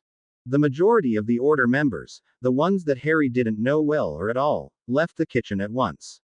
Still, all of the people he knew were there. And the Potters, of course. Not that he could ever forget their presence. Harry, if I may ask, began Dumbledore, making the boy look at him. Do you have your father's invisibility cloak? Of course, he said at once. May I see it? He asked. Harry gave him a suspicious look. Why? It wasn't that Harry didn't trust Dumbledore. When it came to the concept of trust in this general situation he'd found himself in, there was no denying he was having difficulty trusting his own vision, let alone another person. No, he was just really damn possessive about the cloak.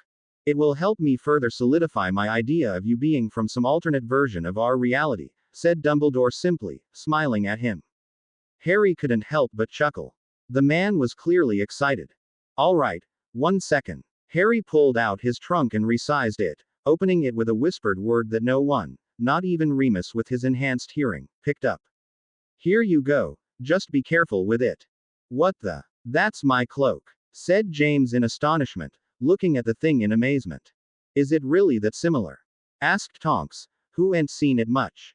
In response, James pulled his out of a pocket. Expansion charms, he said with a wink at Harry, who opened his mouth in befuddlement. Yeah, I definitely need that, he said, watching as the adults compared the two cloaks. They were indeed identical. Harry was being very careful in keeping a hand on his own so that they didn't get mixed. Fascinating, said Dumbledore, clearly thrilled at the objects before him and his own thoughts. Simply fascinating. Don't you agree, Harry? I'm still in a perpetual state of disbelief, Professor, said Harry, resisting rolling his eyes at the man's excitement. I will be the first to say that I do not blame you in the slightest. If someone would explain to me why an invisibility cloak could prove the existence of parallel worlds, said Remus impatiently, watching Harry and Dumbledore talk. The others looked to Dumbledore expectantly, who let out a small breath. Well, you are not going to like this, but it starts with the tale of the three brothers. A fairy tale, said Moody, unimpressed. What's the tale of the three brothers? Asked Harry, drawing everyone's attention. Seriously, said Frank. Sorry, the muggles who raised me were never one for bedtime stories. Particularly magical ones, said Harry, clamping down on his temper. It bothered him when people just assumed he knew things about the magical world any typical witch or wizard would know. If I may give an abbreviated version of the story, said Dumbledore. The tale goes that three brothers conquered an obstacle which would have otherwise caused their deaths. A personification of death then appeared before them and congratulated them on their triumph, offering them each a gift of their choice. The eldest brother desired a wand more powerful than any other, the middle brother desired to be reunited with his lost love and asked for a way to bring back the dead, and the youngest brother desired a way to hide from death. They, in order, received the Elder Wand, the Resurrection Stone, and Death's own invisibility cloak. Of course, in offering them gifts, he schemed to have them returned to him in the end. Indeed, The eldest brother was slain not long after receiving his immensely powerful wand, which drew the attention of far too many greedy souls. The middle brother is a sadder tale. He used the resurrection stone to bring a woman he loved back to the world of the living, but she did not belong and soon disappeared. The stone drove him to insanity, and eventually he took his own life. And the third? Well, you see, Harry, said the headmaster, death could not find him. For years and years, the youngest brother evaded death, using the cloak of invisibility. Eventually, when the last brother became a very old man, he passed the cloak on to his son and went to death willingly, welcoming him as an old friend. Why did he go to death? Asked Harry, confused. Considering what he heard, the youngest brother could have stayed alive forever. Wouldn't it make sense to keep living? You can't do anything if you're dead. For a second Dumbledore's eyes seemed to grow older. It was so fleeting, he thought he might have imagined it. Harry, immortality is something many have aspired to, though only those who have truly come close to it understand what a curse it is. The youngest brother lived a full life and was satisfied with how things were being left, on his own terms. Not many can claim such a thing, but those who can are truly blessed. Of course, he continued, we all do our best to stay around as long as we can. While Harry puzzled out how immortality could be a curse, Moody cleared his throat. You still haven't explained anything yet, he said flatly. Ah, forgive me, you see, the tale of the three brothers is actually something that I, among others, believe is true, or at least has a base in truth, he said. Obviously, I don't believe that the three brothers met death, but it is not that far-fetched to consider a trio of brothers who obtained three very powerful magical artifacts through some unknown means. He drew his wand and began drawing in the air with it, leaving bright lines behind. The elder wand, he drew a vertical line. The resurrection stone, he surrounded it with a circle. And the cloak of invisibility, he drew a triangle around the circle. These three artifacts make up what are known as the Deathly Hallows. Harry was frowning at the drawing. He was sure he'd seen it somewhere before, but I've always held an interest in the Deathly Hallows and have done a fair amount of research on them. The three brothers I believe to have been of the Peverell line. Antioch, Cadmus, and Ignotus Peverell. Ignotus, said Harry suddenly, hit with a memory. That's where I saw it. Looking around at the confused looks he was getting, he explained, there's a really old gravestone in the graveyard in Godric's Hollow that has the thing Professor Dumbledore just drew inscribed on it and the name Ignotus. Indeed, the very same, said Dumbledore, though he was frowning a bit now. In any case, the Elder Wand exists, as does the cloak, said Dumbledore, bringing them back to the main topic. Think about it for a moment, James. You've that cloak most of your life, and you've seen the couple that the Order has managed to obtain. How would you compare them? No comparison whatsoever, said James immediately. The others are like rags. That's because it is one of a kind, said Dumbledore. After decades of research I believe this for certain. However, we have two of the exact same cloak when it should be unique. So I'm related to the Peverells? Asked Harry. I mean, if the cloak was always handed down from father to son. Actually, the Peverell name ended when it married into the Potter line, said James, taking his turn in the spotlight. The last Peverell had a single daughter who married a Potter, whatever his name was. They had a son obviously, and he got the cloak. My Harry doesn't have mine though, he added, making Harry look around in confusion. I gave it to Zach. Well, until recently when I needed it, he amended. Obviously, I've got it here with me. Zach, said Harry in confusion. Who's that? I thought you just said the cloak would only go to your kid. James looked at him, his head tilted to the side a bit. Well, yeah, Zachary is my second son, he explained as if this were obvious. He's 2 years younger than you, Harry. Harry has a brother, said Harry in shock. Somehow, the concept didn't seem possible. And a sister, said Lily with a nod, looking at Harry strangely. Rosalind. She's starting Hogwarts this September. You don't. I know. That's nice, he said distantly. He wondered if they looked alike at all. Would anyone recognize them as siblings if he had a sister of his own? Would his parents have named her Rosalind?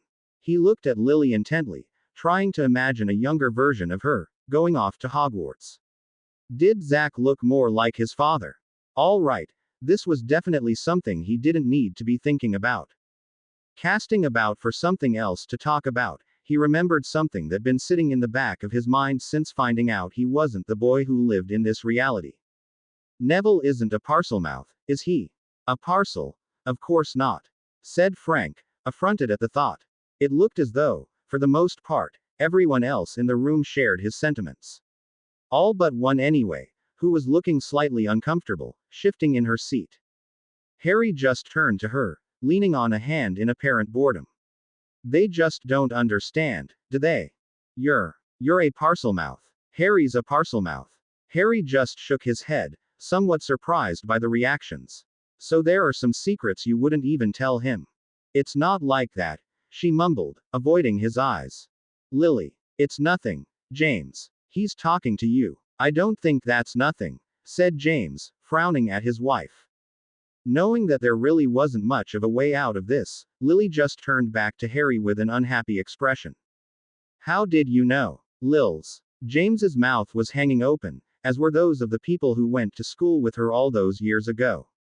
The rest were just as astonished. Not now, James, said Lily sternly. She turned back to Harry. Please, tell me how you knew. I haven't told anyone, even Harry. Did I tell you? The other me. You didn't. I have it from a very good source that Parseltongue is hereditary, like being a metamorph or something else like that, started Harry. That's the only way to get it.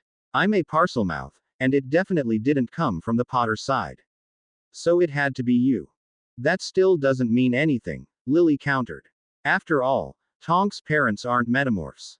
There hasn't been one in the Black family for generations. Well, also when I visited the remains of the house in Godric's Hollow, there was a room in the house that was locked with Parseltongue. The little study. Who else could have done it? The house was destroyed, Lily said in surprise. Lils, you're a Parselmouth. James was just too shocked. Yes, I am. Got a problem. She hissed at him, glaring daggers at him. Everyone jumped from hearing the hissing out of her mouth. Harry had to hold back a smile. Apparently, his mother's temper wasn't as blown out of proportions as he thought. After a second of heavy breathing, she said, Look, I'm sorry I never told anyone, but a Parselmouth in Gryffindor would have ruined me. It was bad enough that people gave me grief for being friends with Sev, not coming from a magical family aside. But you're Muggleborn, said Remus, looking around for some explanation of how this was possible. Perhaps not as Muggleborn as we originally thought. I suppose even given generations of no magic, it would seem that rare abilities can still surface in children, said Dumbledore, eyes twinkling in interest. Fascinating. Have you attempted to trace the source of the ability? Lily nodded, though she didn't look too thrilled about the answer. Slytherin. All Parselmouths in Great Britain have been related to him. That includes Voldemort. That got another round of gaping, though Harry was thrilled. Brilliant. I really am related to Salazar. He said cheerfully. I can't wait to tell him. Assuming I'm not lost in alternate timelines forever. Tell him, repeated Tonks, shaking her head to clear it. She'd been keeping well out of it so far but couldn't help but interject at this bit of ridiculousness. You know a wizard who's been dead for over 1,000 years. I found his portrait ages ago, Harry explained. He's seriously nothing like he's been made out to be. And where did you find a portrait of one of the Hogwarts founders? Said Dumbledore, more intrigued than anything. He'd never even heard of such a thing. Chamber of Secrets, where else? Said Harry, as if this were obvious. You went there? Asked Sirius. How? No one knows where it is. Wait, you all don't? He asked in surprise. But how did you end up dealing with the basilisk? It happened to you all too, right? The attacks on the students and everything. How many similarities were there to his reality anyway? Don't remind us, said James with a ragged sigh. That was absolutely awful. During their second year. At their nods, he continued, same here. I'm still shocked that none of the students were killed. It's. Harry cut off as the door opened again, revealing none other than Madame Pomfrey, the usual exasperated look on her face when she was dealing with reckless youth. Albus, there you are, she said, walking over to them. They all had minor injuries and a few serious ones, but it was nothing she suddenly noticed Harry. Harry Potter, how did you get down here? You should be upstairs sleeping. Even in a different universe, I can't escape your tender mercies, can I, Poppy? Said Harry with cross between a chuckle and a sigh. Poppy was slightly taken aback by the sudden and highly informal way she was being talked to. Not to mention the simple absurdity of the statement. Ah, Poppy, I'm glad you came down, said Dumbledore. As you can see, we've found ourselves playing host to a Harry Potter from a parallel universe, and I would like for you to give him a checkup if that's not too much trouble. He was in the battle as well after all. Do you think I'm stupid? She shot at the lot of them. What do you think you're playing at, Albus? Please just do a diagnostic spell and enlighten us to the results, said Dumbledore patiently.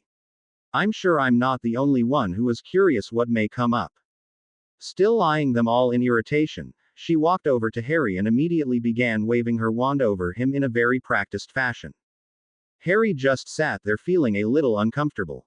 This was not something he was expecting, but he could hardly refuse it now. After a number of seconds, Poppy's wand movements slowed, though they did not stop, her face changing from stern to something sadder. Her hands eventually made their way to his forehead, face, neck, shoulders, arms, and torso, moving gently, though what she was doing was anyone's guess. Eventually, she took a seat next to Harry, having conjured one there moments before. Are you all right? She asked softly. Of course, Harry understood. He endured a lot since his first year. This one probably came at an even greater shock. Not dead yet, if that's what you're asking, he said with a small chuckle. There was something about Poppy Pomfrey that made her so different from everyone else he knew. Perhaps it was just that he knew so many people in his life who did him nothing but harm, and this woman literally did nothing but heal him. He didn't really know anyone else like that. Everyone was looking on in silence, unwilling to intervene in whatever was passing between the two. I have questions, but would you rather? She looked around at the people surrounding them. Harry understood she was respecting his privacy. It's all right, I don't belong here, he shrugged. Well then, she turned to Dumbledore. It's bizarre, but this is Harry Potter. It must be. I've just gotten done tending to, well, our Harry moments ago. All the things that make him who he is are there, though there are marked differences. Our Harry hasn't been through a fraction of what you have. And your magic, well, I'll ask later. She paused for a moment before continuing. You have poison in your bloodstream. There was a collective intake of breath around the room. Enough to kill, well, quite literally anything I can think of. If I had to take a guess, I'd say it's been integrated with your blood, though how that happened is anyone's guess. I am unable to determine what it is, only that it is not synthetic. Most likely incredibly magical considering what I've seen. I was wondering if you knew what it was and why you aren't dead. Harry looked at her in surprise. Wait, it's still there. He said in surprise. Why didn't my Poppy tell me? At the confused looks he was getting, he continued, it's basilisk venom. You know, from the one that was living in the Chamber of Secrets. Not sure about the second question, to be honest, if it's actually still there. How did you guys get rid of it anyway if Neville couldn't speak Parseltongue to go after it? You were bitten by that great ruddy snake. Go after it. Frank was half out of his seat when he realized what he was doing. He sat back down and continued. Why would my son need to go after the basilisk himself? Ginny wasn't taken. Harry asked. No, she was safe. We discovered that she was indirectly the cause for the attacks, said Dumbledore. A cursed diary possessed her for much of the year. So, then how did you take care of it? Harry said in confusion. We lured it out, trapped it, then killed it, said Sirius, grimly. It really was a nightmare, said Remus. How many wizards did we lose fighting the snake? 3. 4, said James, shaking his head. Idiots, all of 'em, but still good people. We couldn't get into the chamber, forget about finding where it was, so we killed it while it was out lurking. A whole team of hit wizards were brought in from the ministry to help out and take care of the problem. I was on that team. Sirius too. That thing was a monster. Never seen a basilisk so large. You're right about that, Harry agreed. And the diary? I've placed it where it won't harm anyone, said Dumbledore. Oh, well, It used to belong to Voldemort, actually, he was still Riddle at the time. So if you want to destroy it, you can stab it with a basilisk fang. That's what I did, he explained. And you got a basilisk fang? Began Tonks. From the basilisk. Right. I suppose you asked it, and it said here, mate, take my fang, Tonks scoffed sarcastically. It'll grow back, I'm sure. Mental. Harry cut off his retort to give her a reproachful look. The tone behind her words stung in a way that made him extremely sad. Nim, can you not talk to me like that? He said, not knowing how else to express what he was feeling. Now that he wasn't overcome by anger at the order, it was really bothering him. You're obviously not my Tonks, but have some damn manners.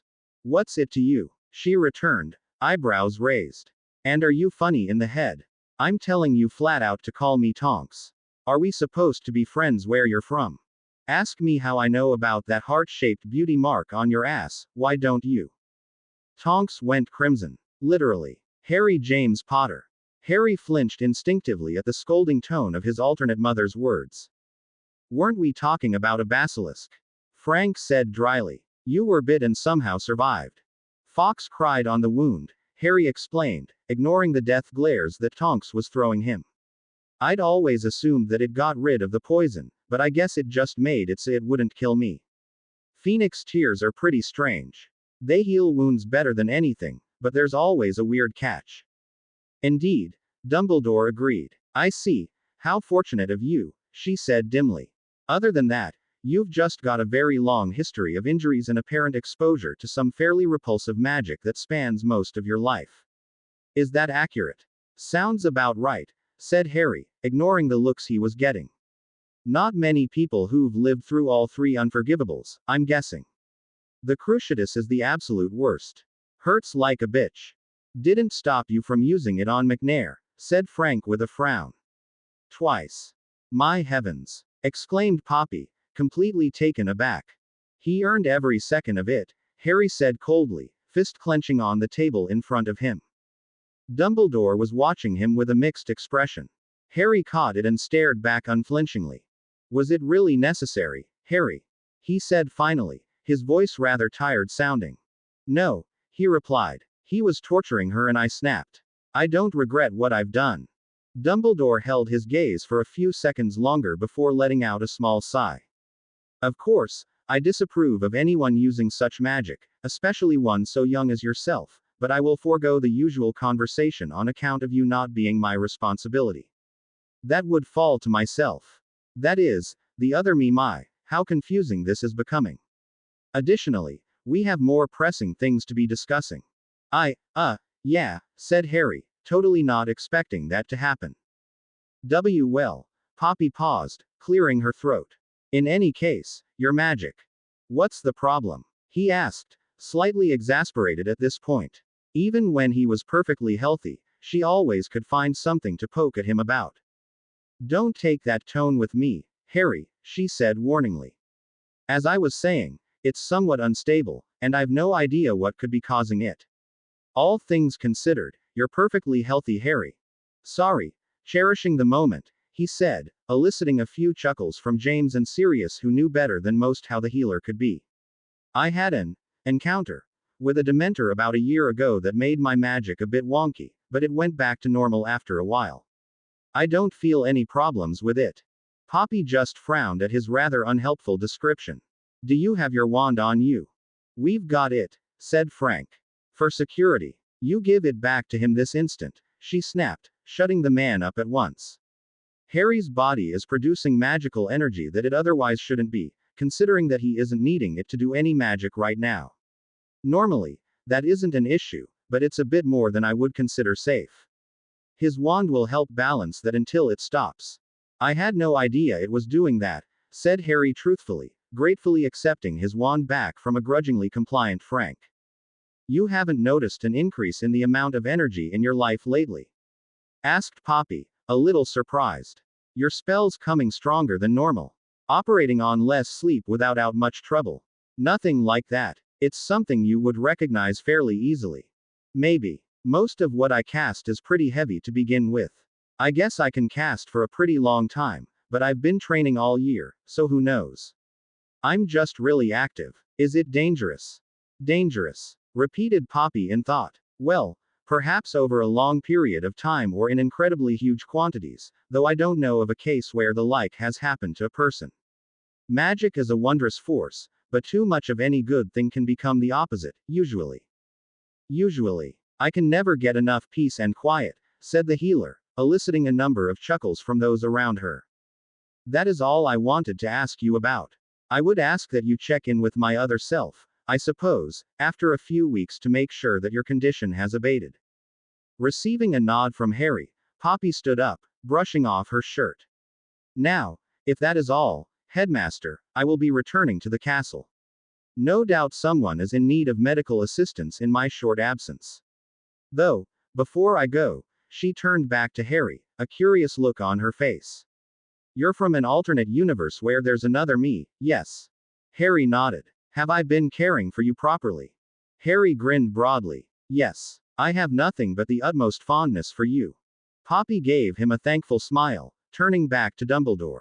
Very well then, Headmaster, I'll be off now. Of course, Poppy, thank you for your work, said Dumbledore with a smile.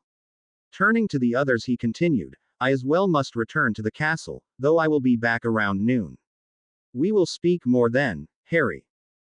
Sure, said Harry, watching the man retreat out of the kitchen. With the movement started, many of the others followed him out. They all had more questions. Tonks in particular was still throwing him sidelong looks of mixed emotions, but they needed rest and it had been a very long day for all of them. And that just leaves, he turned away from the door to the two remaining people in the kitchen apart from him. Silence. Not heavy or awkward. Simply silence. This was what permeated the kitchen for a few minutes as the three Potters exchanged pensive stares, the two elders sitting across from the younger. Why are you still here? Harry asked finally, looking from James to Lily. Your son is upstairs, go see him instead. Well, began Lily. We had a couple questions, said James, exchanging a quick look with his wife. About what? Harry asked, confused. Maybe the fight. About you, said Lily. You're not like our Harry at all. We were just wondering. What happened? They both nodded. Harry just gave them both a tired look. What do you think? You died. Shock filled both of their eyes before passing to sorrow. Survived all three unforgivables. James hesitated for a second before continuing. You're the boy who lived, aren't you? Right in one, unfortunately. And we both died. Lily asked. Buying time and sacrificing yourself to save me, he confirmed, pointing to the two in turn. I was raised by the Dursleys. No. Harry actually jumped back in his seat, so startled was he by Lily's furious outburst. You can't be serious. What about everyone else? Anyone else? Sirius was in Azkaban because he was set up by Wormtail, Remus vanished, and the Longbottoms were tortured into insanity. I went where I could be kept safe. Harry sighed. Not happy, but definitely safe. It is what it is, just leave it. But, that's fine for us then, said James, gently interrupting his wife. She still looked stricken but relented when he shook his head. Did you want to ask us anything? It would be a waste not to take advantage, don't you agree? You aren't my parents, said Harry after a few seconds. No, we aren't, agreed Lily, now calmed down again. She was watching him with an almost softness. But we are Lily Evans and James Potter. Can't get around that one. Harry looked at them both closely before letting out a breath. Fine, how on earth did you get her to actually start liking you? To the point that you got married and had kids. Mainly an unhealthy amount of borderline stalking and a very large application of Potter charm, said James with a small grin. We didn't get together fully until 7th year though. Harry just rolled his eyes, unable to prevent himself from feeling the smallest amount of aggravation. No, that wasn't what I meant. Let me rephrase the question. He looked at Lily. How did someone who for all intent and purposes was annoying, immensely arrogant, a bully, a prankster, and in no way serious about anything but trying to get in your pants, manage to eventually convince you to start a family with him when he was also the one who destroyed the best friendship you ever had? James was wearing a look that was a cross between disgruntlement and guilt, but Lily's expression fell greatly. Oh, Sev, she murmured, eyes falling slightly before meeting Harry's again. How is he? However, he would be after losing your friendship, causing your death, and then having to live with that. He's hated me for years, and all because I look like him and probably because I also make him think of you. Harry, I'm not trying to make any excuses for who I was in school, but I'm not that child anymore, said James with a frown. I grew up with little responsibilities and lots of privileges, the same way almost all rich purebloods do. School wasn't really high on my list of importance for a long time. I just wanted to have fun forever. But one day, I woke up and my parents were dead, killed by Voldemort in London. I had to grow up really fast. I already mellowed out a lot over the year, but that was the turning point for me. It's all right. I believe you, said Harry, shaking his head. I'm just curious what got her to start liking you back. In my 6th year, James dated one of my roommates for a while, began Lily, rolling her eyes at the thought of the girl. She wasn't an awful person or anything, but during that time all the attention I'd ever gotten from him vanished. It felt weird. After they broke up, James asked me for a single date, nothing beyond that, and for the hell of it I decided to just say yes. She smirked at the man, who was doing his best to avoid her eyes as he inspected his nails. As much as I hate to admit it, it was a nice date. We went on a few more over the course of the year. The reason I kept doing it was because he never tried to pretend he was someone he wasn't, something he'd been perpetuating for most of the time I'd known him. Else, I'd have hexed him so badly he wouldn't have been able to walk for days. Contrary to popular belief, I did not pursue Lily just to get in her pants, said James wryly, a grin forming on his face. So in other words, you just grew up? Harry asked blankly. Pretty much. That's so anticlimactic. Usually the more meaningful things are, said James with a shrug. Don't you agree, Lily? Lils, he repeated, causing the woman to give a small start. Oh, I'm sorry, she apologized. I was thinking. About what? Prodded James. Sev, she replied, looking at Harry. You're Sev. I know that we stopped talking at a certain point during Hogwarts, but after the incident with Alice we made up. He's still my best friend. But obviously your Sev never got that chance. It's sad. I gave him that book of letters you wrote to him, said Harry, making James look at them in confusion. What book of letters? He asked, though his voice certainly had an accusing tone to it.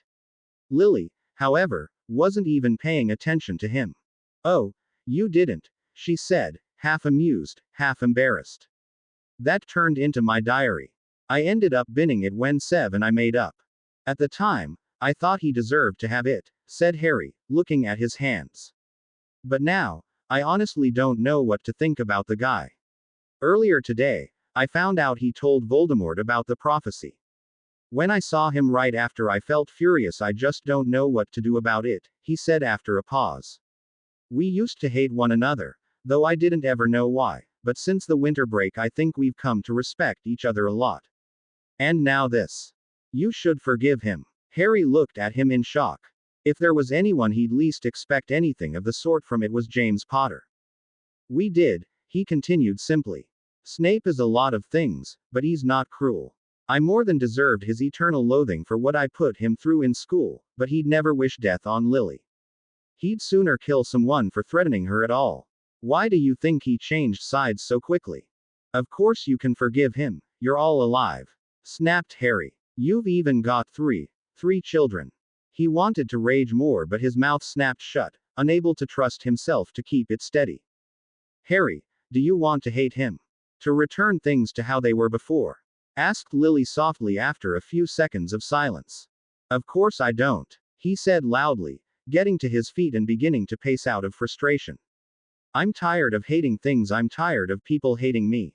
Then don't, she said with a smile. I've known Sev longer than anyone else here, and I'm sure that it's eating at him as well. He's always been the kind to let things sit like that, under a shell. Forgiving him would probably help him out a lot more than you think. Besides, Harry, continued James, bringing the boy's eyes to his own. Snape didn't take your family from you. Voldemort did. Voldemort. That's right. Yeah. Harry looked at his hands, clenching them into fists. Yeah, You're right. Thanks. He let out a breath and took his seat, giving the two adults a small, tired smile. Mind if I ask you a bunch of really stupid questions? Lily just smiled back. Nothing was stupid when it came to Harry. It never was and it never would be. Fire away. Blimey, my head is killing me. 'Bout time you woke up, mate. Ron looked over to find Neville standing nearby, looking down at him with a small grin. They were the only ones in the room. Are you all right? He said, sitting up. Where are the others? In the sitting room, said Neville. Dumbledore wants us all to meet someone apparently. Potion on the side table is for your head. We all got one. Brilliant. Ron downed the potion with a look of distaste and followed Neville out of the room to the second floor landing. Let me just change and I'll be down. All right, meet you downstairs. As Ron headed back to the bedroom he and Neville were staying in over the previous summer, Neville made his way back to the sitting room where the other four were. So did my brother finally wake up or did you give up on him? Asked Ginny, moving over and giving the boy a hug which he returned. No, he woke up, said Neville, shaking his head. He'll be down in a few, he's just changing. I didn't ask earlier, but are you lot feeling alright? I lost track of everything after I went after Lestrange. Luna got hit pretty badly and we all have a few cuts but everyone's alright, said Hermione. Potter was just stunned. Lucky shot, said Boy grumbled over from the couch. He was laying back and staring at the ceiling. I might as well not have come in the first place. Don't be hard on yourself, there's no way you could have seen that spell, replied the bushy-haired girl. It hit you in the back. He just shrugged, continuing to stare at the ceiling. It was that moment that Ron chose to walk into the room. Here's a question, though, he said, clearly having overheard the last part of the conversation. Who was that other kid? He looked just like Potter. I bloody well thought he was for a while. What? Said Harry, sitting up. This was news to him. Hermione was talking to him, didn't you? Asked Ron. Yes, he burst into the room right where I was, and I thought it was you, but he didn't fight like you at all. He was really confused about everything as well. I thought you hit your head pretty badly when you fell. Hermione, stop rambling and get to the important part, said Ginny impatiently. Why don't you tell it, if you're so eager, she shot back. Girls, said Neville warningly. Did they always have to go at each other? Sorry, Nev, said Ginny. To Harry she continued, at one point, your mum was being cursed by a Death Eater, and no one could get to her to help. She was screaming pretty badly, but the guy who we thought was you got there and stopped the Death Eater. Great. What's so important? He used the Cruciatus curse on the Death Eater, said Hermione. Everyone but Luna shuddered slightly for various reasons, the bee-owned-haired girl having been only half listening as she read a magazine. Still, she watched the others over the top of it at Hermione's words. Seriously, said Neville in shock. He, more than any of them, knew what it was like to be held under the spell. Even if it only happened once. Once was one too many times for a lifetime. He used it twice, said Ginny, lowering her voice without even realizing it. And before he did it the second time, he said, you know, that spell is surprisingly easy. The creepy part was that it was your voice, added Ron, looking over at Harry. You're having me on, said Harry, not believing them. The only reason we knew it wasn't you was that after the order took him away, your dad showed up carrying you and you were definitely still unconscious. Mental, the boy muttered, rolling his eyes. Good afternoon, everyone, if I might have your attention. Unknown to all of them, Dumbledore, James, and Frank entered the room, watching the teens talk about the previous night. Dumbledore's voice drew their focus at once. Professor, what's going on? Asked Neville, walking to the front of the group. Or the small group that was standing with him. Luna was still sitting in the armchair with her magazine and Harry didn't move from his spot on the couch, though he was sitting up now. Something very peculiar has happened and has presented us with a unique opportunity, said the headmaster, trading glances with Frank and James. There is someone who I would like you all to meet. The man stepped aside to reveal a teenage boy who was watching them all with a curious expression. The others felt their eyes go wide and the boy on the couch jumped to his feet. This is Harry Potter. Or I should say another Harry Potter. He's visiting us from an alternate reality for a short time and will be leaving within the day. Do be courteous and try not to prejudge him based on our own Harry Potter. He is also faced with the same regarding you all. Right, said Neville weakly, while the others just nodded. Wonderful. I'll see you later, Harry. See you, Professor, said the boy, giving the man a nod before returning his gaze to the others. The adults left, leaving a group of highly shocked teens in their wake. Another Harry. You mean that whole thing was real? How do you think I feel about this? He said, folding his arms as his eyes moved between them all. To me, there's another every single person I know here. Mental doesn't even begin to cover it. They must be having us on, said Ron, looking between the two. Polyjuice or something. You're right, it must have been the Harry on the couch that crucioed the Death Eater. I'll bet he's exactly the type, said Harry sarcastically, looking at his double. He hadn't said a word the entire time, simply staring unblinkingly. Didn't you get taken out first in the battle? That's a bit pathetic, you know. They ambushed us. He snapped back. They ambushed me too, and I didn't have my friends with me, said Harry with a shrug. He didn't know why he was sticking it to the boy so much, but there was just something about him that rubbed him the wrong way. Perhaps it was the difference in their heights, or the way he was standing. The way that he simply looked healthier, larger. Like a proper athlete. Not scrawny like he'd always been. It just ate at him. Not like it was his fault or anything. Harry watched them all in silence as they babbled. Well, Ron was babbling, looking back and forth from him to his double. Neville was also doing a decent amount of head turning. Ginny was quiet, and Hermione was trying to tell Ron to shut up. The other Harry was simply staring at him, clearly noting their visible differences. Of course, Luna was the least impacted by the entire affair, sitting in her armchair with her magazine in her lap. She was watching him curiously. So, Harry began, cutting the chatter instantly. He paused for a second before looking at Neville. It was clear how different he was from the Neville he'd been going to school with. This Neville simply held himself in a more confident way, placing himself at the lead of the group. He didn't look arrogant or anything, but the timidness was certainly not there. You're the boy who lived, huh? Yeah, what of it? He said, somewhat defensively. Nothing. It's just the worst job ever, you know, said Harry with a shrug. Yeah, Harry could see a flash of anger in the boy's eyes, but it was held back pretty well. I take it I'm not the boy who lived, where you're from? He asked. Nope, that's me. Neville blinked in surprise but recovered quickly. So I'm totally normal bloke, said Harry with a grin. Though I'll bet you've got a bit more confidence in yourself than my Neville does. Does your grandmother compare you to your father too? Neville seemed to wither slightly. All the bloody time. Enough to drive anyone up the walls. Wish Mum was still around. Apparently, she did a good job of beating her back. At least that's what Dad says. And that makes you a regular person then. Harry posed to his counterpart. No weird destiny crap or anything trying to kill you on a regular basis. The biggest thing Potter has to worry about is not getting killed during Quidditch, said Ron before the boy could speak. He's steamrolled every single chaser, beater, and keeper he's come against. Got a target on his back the size of a hoop. Harry looked between them in confusion. Potter, you aren't friends. Suddenly, the way that the other Harry was distanced from the rest of them and not giving any impression of being close to them was much more apparent. Friendly, but no, I don't hang out with them regularly, said Potter. I spend most of my time with the team. Must mean a lot to you, said Harry, still a bit thrown at how things were different. It really was like he and Neville just switched roles, though his counterpart ain't suffered from any confidence issues with a full family to raise him.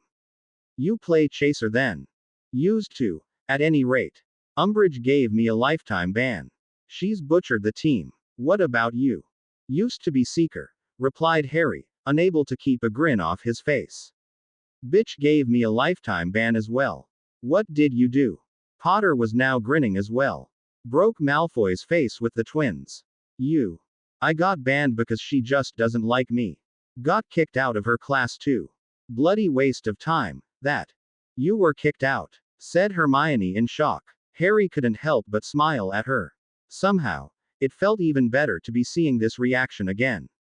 Yup. I've been skipping all of history of magic and divination too. What? Blimey, that sounds like the dream year, said Ron wistfully, earning a glare from Hermione.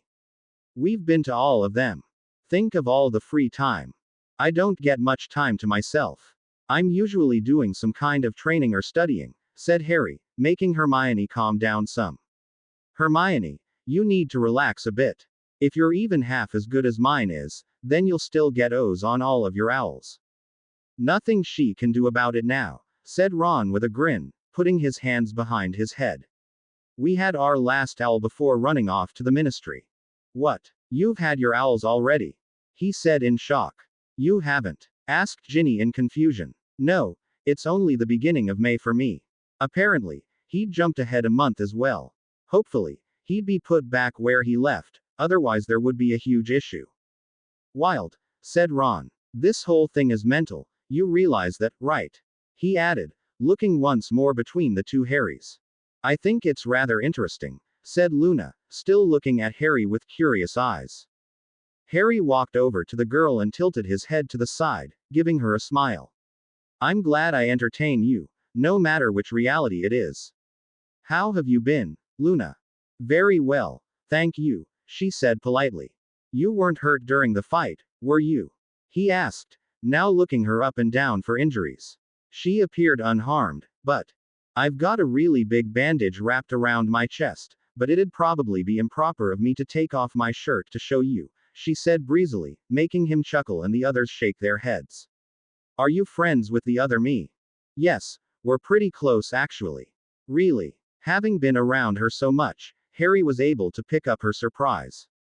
Of course, to everyone else, she likely just seemed a bit more interested in what he'd just said. We explore the castle and parts of the grounds most Saturdays. I took care of your Nargle problem at school too. None of them bother you anymore now. Now, Luna was giving him a clearly baffled look. But why? Harry paused, somewhat caught off guard by the question. There wasn't really any reason, because I like you, why else? Luna blushed deeply, looking away from him, and found herself the object of everyone else's interest. She immediately redirected her gaze to her lap. No one's ever said that to me before, she mumbled, her voice soft. It was wistful and longing. The other me is lucky. Feeling a small tug in his chest, Harry shifted his expression into a small smile and gave the top of her head a light stroke, catching her eye as she looked up in surprise. He didn't say anything, just looking at her warmly, and she slowly smiled back, though now with an extreme amount of shyness. Satisfied that she wasn't in a rut, he turned to glare at the others, supremely disappointed with all of them. You lot don't spend any time with her at all, do you? He said bluntly. Of course we do, said Ginny. We see her all the time in the D.A. Dumbledore's army, she added, misinterpreting Harry's raised eyebrows. It's a defense group that Neville and Hermione run. Potter helps out a lot too. I know what the DA is, Ginny, I run mine, said Harry, shaking his head. Wait, you went with Dumbledore's army.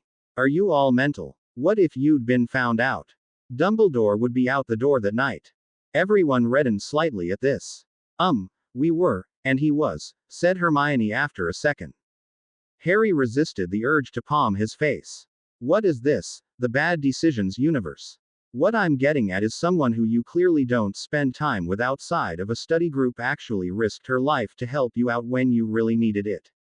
I think you owe her a bit more than that. Satisfied with the expressions they were all now wearing, Harry looked over at his counterpart.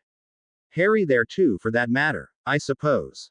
Actually, why did you come if you all aren't close?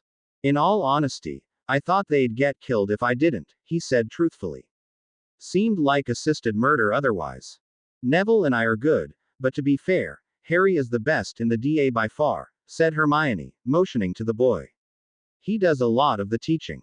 Oh, so it's Harry now, said Potter, eyebrows raised as he looked over at Hermione. Hermione reddened slightly but didn't respond, turning so that she wasn't facing him. She called me Harry during the fight too, added Harry, interested to see where this was going. You don't say, said Potter, rolling his eyes. Can we talk about this later? Said Hermione. Neville was chuckling while Ginny was giving both Harry's glares. Ron was looking between Hermione and Potter with a frown, but not saying anything. So, said Harry softly, leaning over to Luna's ear. What's this all about? Oh, our Harry and Hermione fancy each other but are being really difficult about it. It's been like this for 2 years now, she said blithely, not even bothering to keep her voice down. You're a little pixie, you know that, said Harry in amusement, watching his counterpart clear his throat loudly and Hermione blush crimson. Let's change the topic. Yeah. Do you think you could tell me how your first 5 years went? All 5 of them? Asked Neville. Well, yeah, said Harry. I know a couple significant things that are different between us, and I'm curious how things went instead. Yeah, that shouldn't be a problem, agreed Neville. I'm kind of curious myself. And so for the next hour or so, Harry was treated to a markedly odd account of the past 5 years at Hogwarts School of Witchcraft and Wizardry. Not that the story itself was odd, but there were parts about it that just felt weird. Such as the fact that for the majority of events, his counterpart had almost nothing to do with any of it.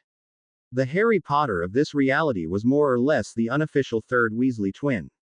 Fred and George were his 2 closest friends while Ron, Ginny, and Hermione attached themselves to Neville at different parts of their lives. In return, he told them abridged versions of his years, trying to keep them from being too sensational. The most interesting thing was that it seemed that the major events relating to Voldemort were the most consistent between the 2 realities, at least at their core. But beyond that, things couldn't have been more different. The main group, Neville, Ron, and Hermione, never had the invisibility cloak to help them out. Harry couldn't even begin to imagine trying to replay the past few years of his life without it. Even more so the Marauders map, which he eventually realized that no one in the group knew about. Of course, his counterpart must have, but that meant that he and the twins kept it to themselves. There wouldn't have ever been a need to reveal it to Neville and the others. Quirrell attempted to steal the stone, but Neville and co. stopped him. Lucius Malfoy managed to secretly give Riddle's diary to Ginny, but after that, things were different. Neville wasn't a Parselmouth, so he didn't hear the basilisk moving through the walls, nor did the school turn on him in stupid fear. Also, they never to face the basilisk. It was lured out and killed before Riddle took the opportunity to do whatever he was doing to Ginny in his reality. Then there was the fact that Sirius wasn't escaping Azkaban to kill a rat. No, the rat was the one who escaped, off to find his old master as far away from Hogwarts as possible. Even Buckbeak wasn't put in any mortal peril. Unfortunately, Crouch Jr. still escaped and must have managed to find Voldemort as well. The plot surrounding the Triwizard Tournament still happened, and Neville was the 4th champion facing Fleur, Krum, and Cedric. Neville failed the first task, blew the second task out of the water, and won his first-class ticket right to Voldemort's resurrection ritual. So, it was just you then. No one else touched the cup? He asked. Neville shook his head. No, Crouch Jr. made sure that the other 3 were all taken out. Cedric made it pretty far in, but he was taken out too. Harry sighed heavily. Well, at least he made it here. In response to their confusion, he continued, I also made it to the center of the maze, but Cedric did too. I saved him from an acromantula instead of making a run for the cup, and so we ended up getting there together. We both argued that the other should take the cup. Cedric was the true Hogwarts champion, but I'd clearly beaten him there. So I suggested we take it together. At once Neville understood. He didn't make it, did he? It wasn't a question. No, he was murdered not a minute later, said Harry. Continue your story, Neville. You've been doing a better job of it than I have, that's for sure. Right. Well, 5th year was probably the most interesting to listen to. Umbridge took up a similar position inside the school, but she was much less proactive about most things. It was clear she didn't get the opposition she was dealing with constantly with him, among others. And then, of course. Wait, so let me get this straight, said Harry, looking between them all. You managed to get her to follow you into the forest all the way to where Grop was, and she got carried off by centaurs. Right in one, said Neville. The extremely smug look on his face was one Harry had never seen the boy wear before. In all honesty, it was unnerving. Who knows what they've done to her so far? It hasn't even been a day, added Ron. I hope she dies. Harry scolded Hermione, looking between the two boys who said the same thing at the same time. She deserves nothing less than hell, Hermione, said Potter, leaning back in his seat. No doubt she's getting it. Do you know anything about centaurs? Retorted the girl. Potter gave her a hard look before turning away in silence. Umbridge is still at the castle on my side, said Harry. She took over for Dumbledore when he left. I thought you made it seem like he wasn't kicked out, accused Ginny. He wasn't, he just left. No doubt doing something relating to Voldemort, he said. Professor McGonagall pretty much told the students to make her life hell when she took over. Fred and George mentioned something about dragons, but it hasn't happened yet. At this, the entire group of teens shared wide smiles. Oh, it's good, trust us, said Ron. Not going to share, are you? It'll be worth the surprise. If you say so, he said, shaking his head. Neville, are you all still in here? They turned to see Frank entering the room, holding a couple of books. What's up, Dad? Asked Neville. You're all needed in the kitchen. Come on. Exchanging curious looks, the group made their way to the stairs down to the kitchen. I've got a question, said Ron after a second. Why are you and him so different? I mean, how you look, he elaborated. What? He said as Hermione shot him a look of warning. He's a runt compared to Potter. No offense, Harry. None taken. Ron, said Harry, pushing his anger down. It was an understandable question, however tactless it might be. I was actually wondering how he got so large. Growth potions are illegal, you know. Well, I do constantly train for Quidditch, said Potter with a shrug. Training camps and programs during the summers too. I eat as much as Ron does. Which is a disturbing thought in general, said Hermione, shaking her head. Anyway, Ginny, are you playing Seeker for the Gryffindor team? Asked Harry, not wanting to continue this topic any further. No, I'm a reserve chaser with Katie, she said. Seeker is Zach. Zach who? Asked Harry, trying to think of a Zach in Gryffindor. My brother, said Potter. He's more your size, but then again he's a third year. That's right, your parents mentioned you had a brother. And a sister, he said, rolling his eyes. Rosalind. She's a little princess though, drives me up the wall. Take her back with you if you want. I'm actually surprised she hasn't been all over us already today. She's been staying at headquarters lately with Mum and Dad. Wait, she's here, said Harry quickly. He was torn with a mad desire to meet the girl and avoid her like the plague. Yeah, she's starting Hogwarts in September, said Potter. Rose has been talking about it non-stop for 2 years. She's just excited, defended Ginny. I know how I was when all my brothers went off to Hogwarts. Of course you understand how she felt. You were an annoying little sister once too, quipped the chaser with a grin. Ginny just stuck out her tongue at him. Harry. Harry looked up from the photo album to find he'd been flipping through to find Lily in the doorway. It was a couple hours after the teens been called to the kitchen for a severe amount of telling off. Apparently, doing stupid things that almost get your friends and others killed wasn't rewarded in this reality either. Harry of course was right there with the adults, telling them in no uncertain words that they all beeped at fighting in general and should leave it to the people who knew what they were doing. Not that any of them appreciated his opinions, but when did he ever care what others thought? Hey, Lily, are we leaving soon? He asked. It was only now, after hours of seeing James and Lily and interacting with them, was he able to say their names with at least some amount of comfort. Having another Harry there to help the understanding of them not being his parents was actually helping a lot. No, we're going to go a little while after dinner and that won't be ready for another 20 minutes or so, she said. What are you looking at? Nothing interesting, just some random pictures, Harry replied, putting the album down and taking a nearby seat. Was there something you needed me for? No, I was just wondering if you'd seen Rosalind. Little girl, about this tall, looks innocent but secretly harbors a demon's spirit somewhere in her body. She's trying to kip out of washing up for dinner, she explained with a sigh. Harry gave a small laugh. No, I haven't seen anyone matching that description, he said. If I do though, I promise I'll catch her for you. Thanks. She made to leave but paused, looking back at the boy. Harry, you know you can come to me about anything, right? I appreciate it, Lily, he said with a small smile. Looking satisfied, the woman nodded and left. They just don't understand what this is like, he mumbled, returning to the album. It was filled with pictures of Sirius and the Potters, occasionally featuring other black relatives, the Weasleys, or the Longbottoms. Apparently, the four families raised their children rather closely. He turned a page idly when he heard a small shift of cloth behind him.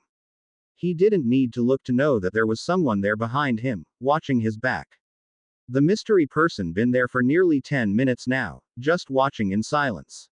He'd been curious as to who it might be earlier, but now. You don't need to hide, you know, he said conversationally, turning another page. Besides, I'm not going to tell your mum. He looked up a few seconds later to find himself face to face with none other than Rosalind Potter, suppressing a gasp as his eyes alighted on her face. She was practically identical to the girl that Tonks shifted into Valentine's Day weekend when he first met up with her, albeit younger looking. A round face, bright green eyes, and black hair that pooled around her shoulders, sticking out at odd places here and there. She really did look like his little sister. You really do look like Harry, you know that. Harry shook himself from his thoughts as he regarded the young girl. Of course I do. I am Harry Potter. Just not your brother. I know you aren't him, she said at once. At Harry's confused look she continued, you're talking to me, aren't you? Harry doesn't talk to you. He repeated, surprised. Not really. He's always busy with stuff and says I'm annoying. Rosalind shrugged. She was fidgeting slightly on the spot, like she energy to burn and nothing to use it for. It's all right. Zach plays with me sometimes. It was better when he was around all year. I heard that you're going to Hogwarts this September, is that true? Harry asked, hoping to take the girl's mind off of missing her brothers. To say that it worked would have been somewhat inaccurate. Yeah, she practically shouted, bursting with energy. Harry made frantic hushing sounds, reminding the girl that she was supposed to be hiding from her mother. Sorry, I'm just so excited. I'll get to learn how to do magic like everyone else. She pretended to pull a wand from somewhere and waved it grandly. And I'll be the best witch Hogwarts has ever seen. That's what Mum says. Harry just watched the girl before him dance around with her make-believe wand, unable to keep a smile off of his face. He suddenly noticed he was rubbing his forearm where his holster was. Hey, Rosalind, he said, getting the girl's attention. Want to know a secret? I'll tell you if you promise to keep it quiet. Of course, she said at once, bounding over to him in interest and leaning in conspiratorially. Harry leaned in close and whispered something into her ear. You can do magic outside school. She exclaimed in shock. Sorry, she said quickly, lowering her voice at once. Yes, would you like to see some? Yes. Great. Now listen very closely. I'm going to tell you something about magic that not many people know, said Harry, pulling out his wand so that she could see it. Before that though you should be careful when touching other people's wands, some may not like you. Immediately, Rosalind's hand froze on its way to touch the rosewood wand before her. It's all right, just remember for next time. Now the thing about magic. He paused for a moment before continuing. Magic is something that responds to your emotions and willpower. This is something you'll learn. But the more used to it you become, the less effective it really is in the end. Sometimes, people can't even do certain things with magic just because they've never really understood what magic is. I don't really get it, said Rosalind, her face scrunched in thought. Well, for example, Harry walked over to a vase sitting on a side table and knocked it to the floor with a shove. The thing broke into a few big pieces on the carpet, not causing the damage that would have happened on a wooden or stone floor, but still breaking the thing. I'm sure you've seen someone do something like this before. Reparo. At once, the vase was restored perfectly. Dad breaks things all the time. Mum shouts at him a lot for it, she said with a nod.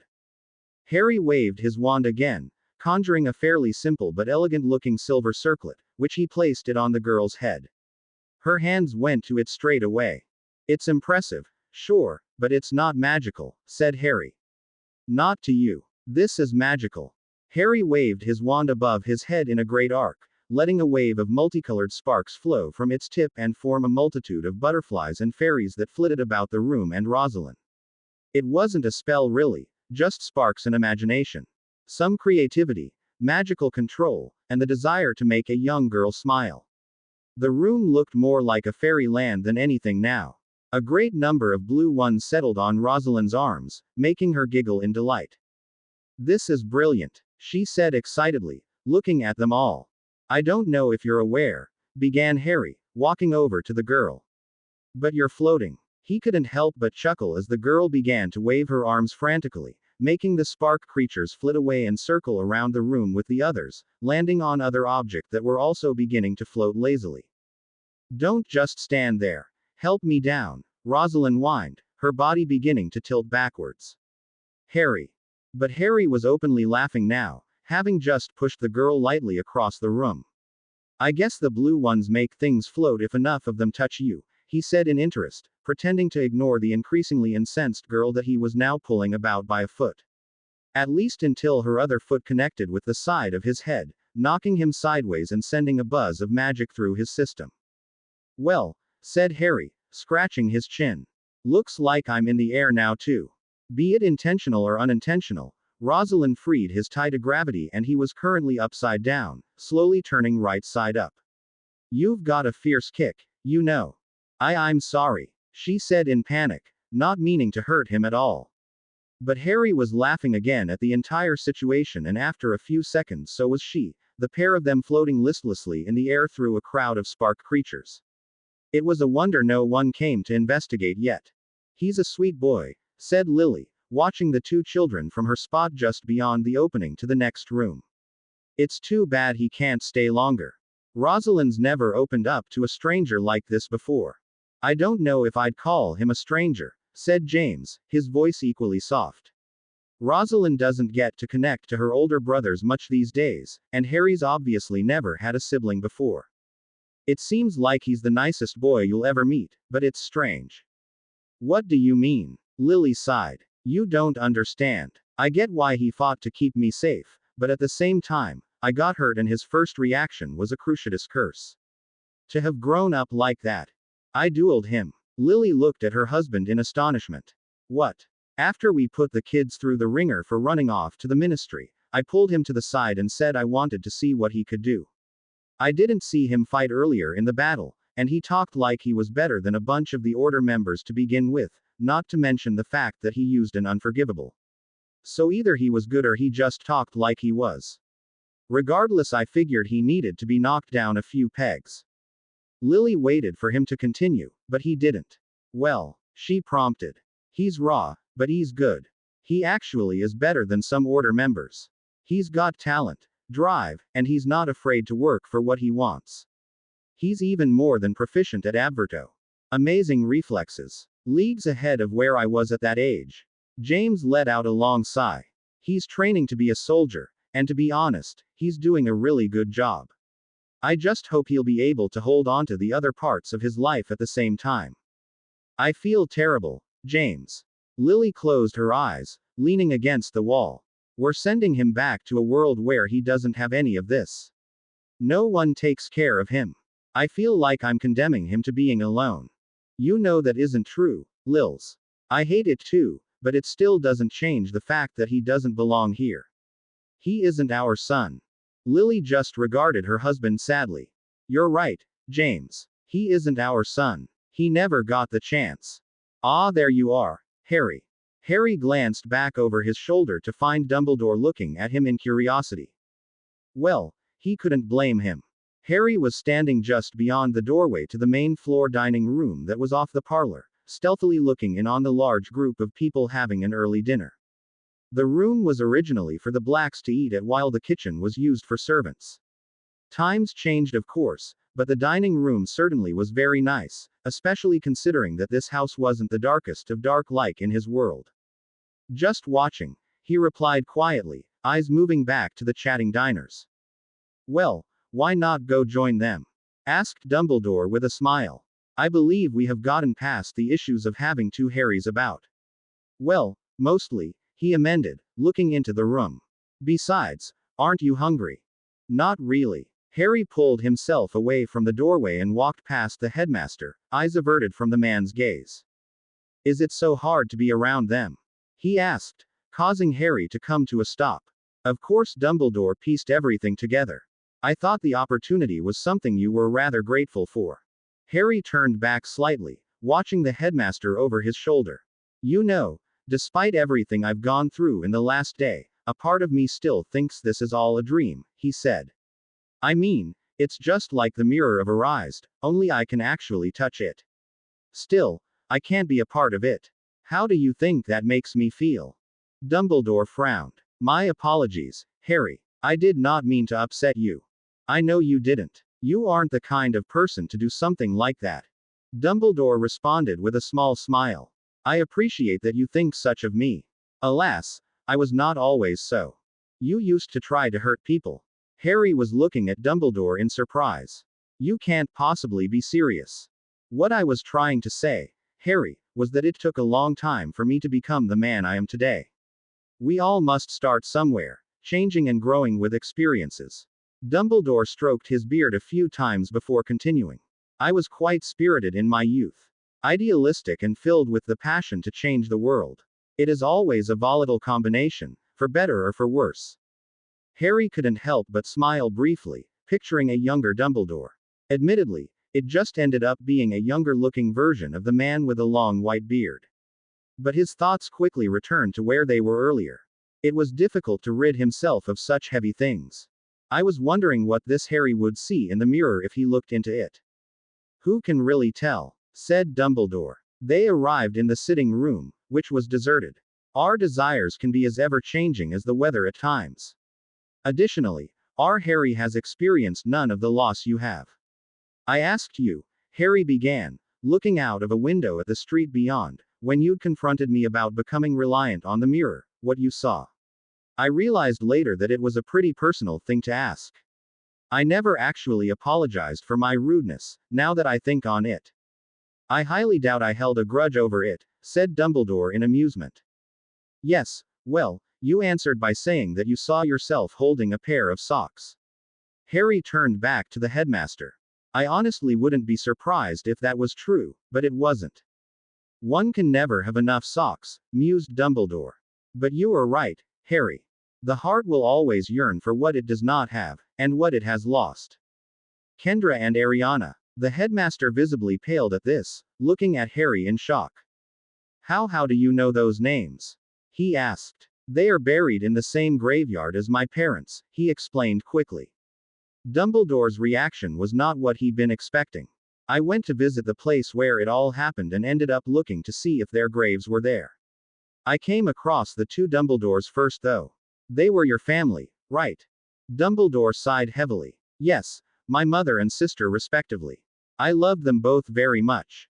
I saw that your sister died young, continued Harry. I'm sorry you had to go through that. I've never had family, but I think it would be even worse if I had them before losing them. It was a long, long time ago, said Dumbledore. So much, it was like another life. Professor, said Harry, turning to face him fully. Why are you being so open with me? Dumbledore paused for a moment to consider the question. Perhaps it is as you said before, Harry, he began. As you are not from this universe, it provides an interesting opportunity and at the same time it is actually fairly therapeutic. On my side, you placed me at the Dursleys, for my safety, said Harry. They hated my existence from the day I showed up. I've been having trouble forgiving you for it. Dumbledore was regarding him with a sad expression. Perhaps my other self had little choice, though I digress. Be it one matter or another, it would appear that I failed you most grievously. I can only beg your forgiveness for my other self. It's hard, Harry admitted. Living at the Dursleys is something that has left a huge mark on me. I'm not so stupid to think that I'm normal about things. I could tell when Snape and I were having our occlumency sessions. Professor Snape, Harry, corrected Dumbledore automatically. Harry couldn't help but laugh at that. Professor Snape made me remember things that I purposely forgot just to make life easier on myself. I was told my parents were no good drunks who didn't care about me at all, the worst kind of people imaginable. I don't even think that my relatives have ever called me by my name. I was a blight on their perfect lives that they could never fully get rid of. Hide away, yes, but not forget about. I didn't know about magic until I turned 11 when I had to get my letter hand delivered because the Dursleys were interfering so much. He took a breath before continuing. When I got to school, you were a beacon to me. At times, almost like a grandfather I never knew. But you know it wasn't that simple. I know it doesn't just stop at the prophecy. You never did anything to prepare me for this, and I don't know why. All of my ability comes from me training on my own. Shouldn't I be built up if I have to kill Voldemort? Shouldn't I have support? I've been set against someone who is constantly compared to you when it comes to power and ability. It's like I've been raised to die. At this, Dumbledore sagged. He looked old. Older than Harry ever seen him before. I'm sorry, but I cannot say any more, he said after a little while. The differences between your and Neville's connection to Voldemort make things difficult to compare. Now that Neville knows about the existence of the prophecy, it will be time for me to begin instructing him of his path, as I'm sure my counterpart will do for you. There is no doubt much information you need to learn before you can take on Voldemort, and I know that I will be there to help you as much as I can. Even so, I suggest you bring these concerns before myself right away. I plan on it, said Harry seriously. We've been overdue for a long talk anyway. Apparently so, nodded Dumbledore. Please though, whatever you do, remember one thing. Harry raised his eyebrows. We are all human. Even Voldemort. Even I. Harry's expression softened a bit at this. It was easy to place people like Voldemort and Dumbledore on pedestals. Distinctly different types, but still pedestals. It made it so easy to see them as unreachable, as people who didn't make mistakes and always knew what they were doing. People who were worthy of others' faith, whatever the reasons may be. But Dumbledore was right. They were still human, and he would do well to remember that. Thank you for saying that, he said at last. Thank you for letting me say it, responded Dumbledore. Talking with you has reminded me of many things that I have forgotten. Things I ought not have. He paused for a second before giving Harry a very approving smile. You have a great ability, you know.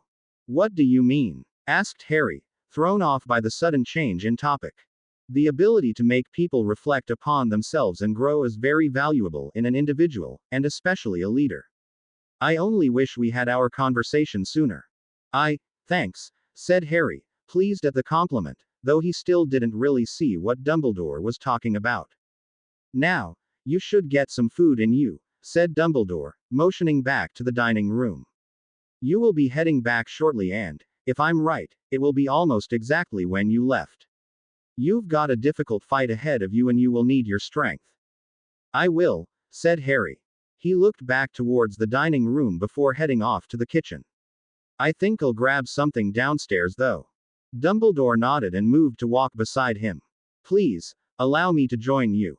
I was hoping you could answer a handful of random questions.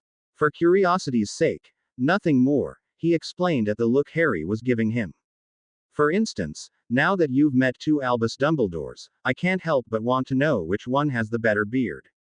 Harry just laughed, leading the way down to the kitchen for what was likely going to be the most ridiculous conversation he'd ever have in his life. You have everything, right? I know we double-checked before leaving, but I just want to be sure it's not like you can just kip back for something if you leave it. And Lils, relax, would you? Said James, looking to his wife in exasperation. You're going to embarrass him. It's all right, said Harry at once, looking between them. I don't mind at all. It's nice being worried after once in a while. Harry, who takes care of you? Asked Lily. Just tell me you have at least one person looking after you. Don't worry, he replied, thinking about his friends. People keep an eye out for me. He turned away from them, and suddenly it was difficult to move. The pool of darkness was waiting for him, but never in his life did he want to be further away from something as he did at that moment. He looked back at James and Lily. It was so hard. So incredibly hard. Harry, you'll be all right, said Lily soothingly. She held out her arms a bit and took a step forwards. Would you like? No, said Harry quickly, stepping back automatically. This is hard enough as it is. Lily lowered her arms sadly. I'm sorry we couldn't be there for you, she said after a second. But you shouldn't ever think you're alone or that we wouldn't be proud of you. I know what I was like before I gave birth to Harry, and your mother would have been exactly the same. Don't forget your dueling practice and your schoolwork, said James. We talked about what you need to work on. Just keep at it. I promise I will, replied Harry, meaning every word of it. I'm going to kill Voldemort, and then I'll have my life. I can't get anything back, but that doesn't mean there's no hope for later. That's right, Harry, don't give up, all right, said Lily. And Harry, added James with a grin. Just to put it out there. Just because Voldemort is after you, doesn't mean you can't enjoy the more fun parts of life too. You know, he glanced at his wife, who was rolling her eyes. There are certain sacrifices that just aren't worth making, no matter what. Right, I'll keep that in mind. The two adults just laughed. Harry glanced back at the pool before turning to James. Before I go, I just wanted to ask you. James looked at Harry curiously. What is it? Can you turn into prongs for me? His voice was a little rushed in his eagerness. Just once, that's all I need. James chuckled a bit before taking a few steps back and shifting into the large stag. Harry's jaw dropped a bit as he took in the creature's full size, from his flank to his large antlers. No wonder they'd been able to keep Remus in check when he was transformed. Bloody hell. Prongs bumped him on his shoulder lightly with his antlers, and Harry couldn't help but place his hand on Prong's head. I'm so going to become an animagus this summer. Do it, you'll love it, said James, reverting back to human. But seriously, don't be disappointed if it doesn't work out initially, or if you get an animal you think is lame. Everything has its uses. It took me the better part of 3 years to manage it for the Marauders, and I'm above average at Transfiguration. You did it in 3 years, I'll do it in 3 months. Tops, said Harry confidently. Whatever, kid. Boys, said Lily warningly, cutting off Harry's retort. Harry, you should get going. Right. Harry moved to the head of the pool, standing on the low wall. He looked at the two adults over his shoulder before turning back to the pool and raising a hand slightly. See ya. And with that, he dropped into the pool, slipping out of sight without a sound. Lily and James walked to the edge and looked down. The surface stilled far quicker than water, becoming like a mirror that only showed the room. Neither person could see their reflection. I hope he'll be all right, said Lily after a second, grabbing James's hand and squeezing it tightly. That was one of the hardest 24 hours I've ever had to experience. Don't worry, Lils, said James reassuringly. He might not be from around here, but he's still Harry, and that more than tells me what I need. He'll be fine. Yes, you're right. XX. Moments after Harry first fell through the pool, XX. Where did he go? I swear I caught him with the trip jinx. He must have made it to the next room. Keep going. A group of Death Eaters rushed through the time room, dodging the pool in the middle, and continued through the door on the far side. Moments later, a teenage boy emerged from the still liquid, clearing the low wall and landing easily on the other side. He could still hear them getting further away. It must have only been a matter of seconds since he left. Perfect. All right then, he said, twirling a wand that was humming with restrained magic. Time to shake things up. He tripped. With a jarring slam, he hit a desk, knocking it over as he tried to recover. Whatever lead he gained was gone.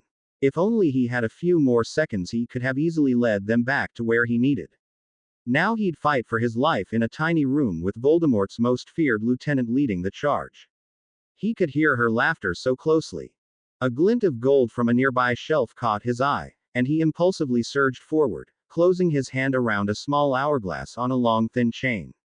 Blindly he spun it a single time in his fingers. Tick tick tick tick tick. Harry's eyes darted around as the room subtly changed. It took him a moment to realize exactly what it was. The clocks were all an hour behind. That was to say, he was an hour behind. A wide grin slowly made its way onto Harry's face as he pushed himself to his feet. Only the reminder that the Death Eaters were still about kept him from laughing aloud, and he quickly hid himself beneath his invisibility cloak. It looked like he wasn't as screwed as he'd thought he was. There's something I don't get. Lucius Malfoy only just kept himself from snapping at the boy before him. He'd gone along with his antics at first, humoring the farce that he was anywhere remotely in control of the situation. But now it was dragging further than his patience reached. And what is that, Potter? Why does he want it? His eyes flicked from mask to mask. He's already heard it, so why is he so obsessed with hearing it again? That's none of your concern, said Malfoy dismissively, privately not having an actual answer for the question. The Dark Lord wants the prophecy, and that is all you need to know. I didn't realize Voldemort. He acted on instinct, moving to restrain the most dangerous of their group from killing the boy. Did you know Voldemort's a half-blood as well? Potter continued, causing the entire group to become more hostile. Yeah, I know, shocker, isn't it? Mum was a witch, but Dad was a muggle. Right, shame it is too. I'd imagine he's been telling you he was a pureblood. Release me, Lucius, I will end his life right here. Seethed Bellatrix. I will not. Potter, roll the prophecy over to me before we kill you anyway. The Dark Lord would be angry with its loss, but your death would likely placate him equally. Choose. Lucius cut off as there was a sudden enormous groaning, like the frame of a massive wooden ship taking punishment from a raging ocean. Repulso. Inexplicably, Potter was propelled backwards through the shelves, like they were made of paper, and out of sight. The shelf on the other hand was now fully coming down, a flood of glass and wood. Bellatrix shook off the grip Lucius had on her arm and took off in the direction of the exit, Mulciber, Rodolphus, and Rookwood following instantly as they were closest.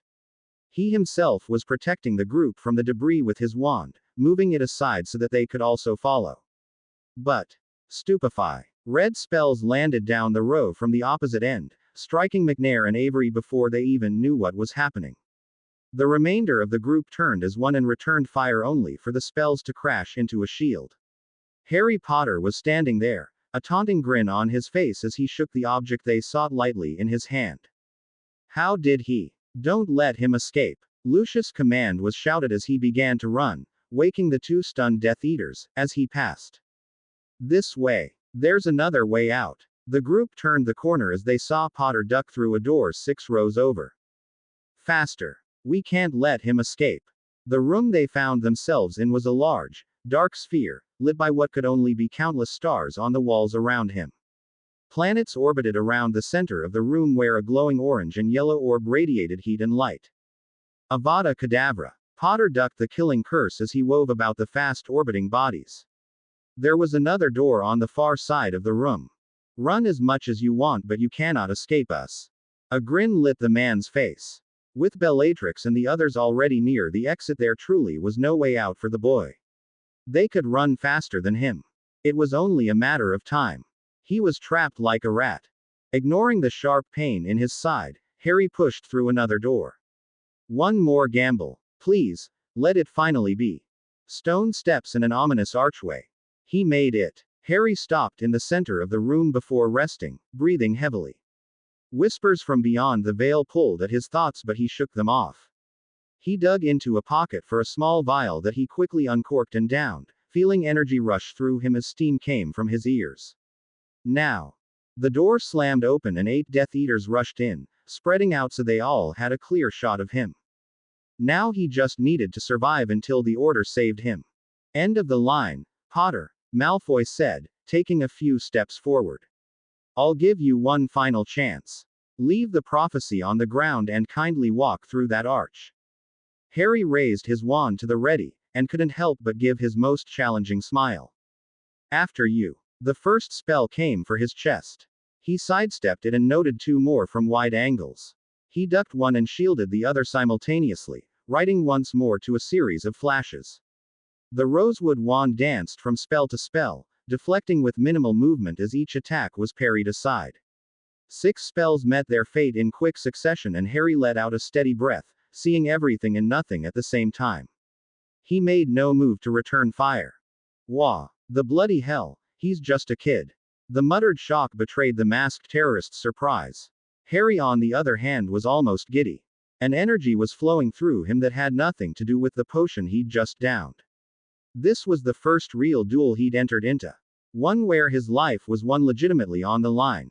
And he felt alive. Is that all you've got? They're nothing like her. Stop playing around. Malfoy barked, raising his wand once more. Harry snapped his hand out, throwing something small and gold out into the air between them. Kill him. Reducto. With impeccable aim, Harry's spell collided with the time turner and reduced it to a burst of golden sand that didn't match the size of the container it was held in. Spells in the area suddenly seemed to slow down, turning them into streaks of light across the room. He wove through them, shielding where he needed to, but deflecting most that were accurate. A flash from the corner of his eye was enough to cause him to jump back, missing death as a green jet of light passed in front of his face. Two more splashed on the stone arch as he retreated with haste, ducking to the other side of the archway just as another shout filled the room. There you are, Potter. Harry's gut sank as the remainder of the Death Eaters arrived, Bellatrix in the lead. The remains of the time turner dissipated and his chances hit rock bottom. Only a hasty shield saved him from a volley of spellfire. 8 somewhat disorganized opponents he might be able to fend off for a bit, but 12. From wide angles. Not a chance. Suddenly the air all around the room shifted as wizard after wizard dropped out of disillusionment, wands raised for battle. Harry couldn't help but smile widely as his godfather finally appeared at his side, clapping him on the shoulder. Took you guys long enough, Harry said with relief, looking around as the two sides squared off, waiting for the other to make the first strike. The Death Eaters were clearly caught off guard. Things were really getting dicey there. I dunno. You looked like you had it under control, Sirius laughed, though internally he was still recovering from his shock. Not just him, but all of the Order members who just assumed he was as good as any regular fifth year. Hidden, ready to ambush their prey, they instead froze as a teenager held off over half a dozen wizards with nothing but skill. Voldemort's inner circle, no less. Well, now that you're here, Harry looked around his allies, rallied by their support. Let's take them down. Where are you, Potter? Sang Bellatrix as she moved through the hail of spellfire, using transfigured cover and her own reflexes to keep her safe. Since the arrival of the Order, things got wildly chaotic for them all, not that she wasn't still enjoying herself. It was such a long time since she last got to properly duel. You have something that I want. Don't make me hurt you too much. Lestrange. You're mine. Sirius appeared from the shadows, his wand swinging sharply as he loosed a bone breaker at the woman, though it was deflected. The man ducked 2 curses from different Death Eaters before advancing once more, determined to face off with the sole female Death Eater. No, Sirius, snapped Tonks, eyes fixed on Bellatrix. She torn through her own opponent with purpose, her true target just ahead. This bitch is mine. Ah, a family reunion. Bellatrix's expression was actually almost affectionate. Look at how you've both changed. Shut up, shouted Tonks. Canaventus. Declino, answered the Death Eater, her wand flicking upwards. The powerful gust of wind suddenly changed directions, cracking against the ceiling above them with significant force. It will take more than that, niece. Tonks, relax, said Sirius quickly, grabbing the metamorph's arm before she could rush forwards. She's riling you up on purpose so you make mistakes. The only mistake here is not trying to end her life, Tonks said in anger, wrenching her arm out of his grasp. Either help me or get out of my way. Please, help her, came the infuriatingly pleasant voice across from them. Bellatrix was still keeping an eye out for Potter, who must be dueling in the thick of the other Order members. Well, if he was going to hide like that, then she'd just need to draw him out. I haven't had a challenge in years. Immediately she moved her wand in a swift X motion, sending out 2 powerful cutting curses that left deep gouges in the stone steps where they impacted. Tonks and Sirius both broke away in different directions, hoping to flank the woman and end it quickly. Not good enough, I'm afraid, said the Death Eater, choosing to ignore the girl. She sent spells at her cousin both high and low, forcing him to shield. The moment she saw him going through the movements for it, she turned and rolled to the right in a smooth motion, bringing her out of the path of Tonks' attack and up on her feet to face the now temporarily isolated girl. Avada Kedavra. Tonks barely dropped to the ground in time to let the spell dart over her head by a hair. In the moment she took to regain her footing, the Death Eater turned, now facing Sirius as they traded sparking blows. Deflected spells were splashing about on the nearby wall and ground surrounding them, sometimes fizzing out and other times leaving deep scorch marks.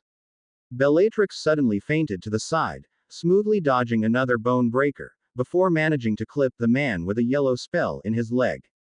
At once Sirius went down to one knee, gnashing his teeth against the pain. Sirius. Ruo flagrum. Brandished from the tip of her wand, a nearly glowing black whip was sent at Bellatrix, whose eyes went wide in alarm as she lunged to the side to avoid the attack, unable to finish off the animagus before her. The whip neatly cut into the floor like a hot knife through butter. The Death Eater kept moving, now sending spells back as she continued to escape from the death-wielding metamorph who danced out of the way, nimble like a gymnast. However, just when it seemed like Bellatrix could avoid the whip no more, it flickered out of existence, its caster unable to maintain the output it required. Tonks cursed bitterly at the turn of events. I must say, Bellatrix grinned, feeling quite exhilarated. I had no idea you knew such dark magic. I'm actually impressed. Only the best for you.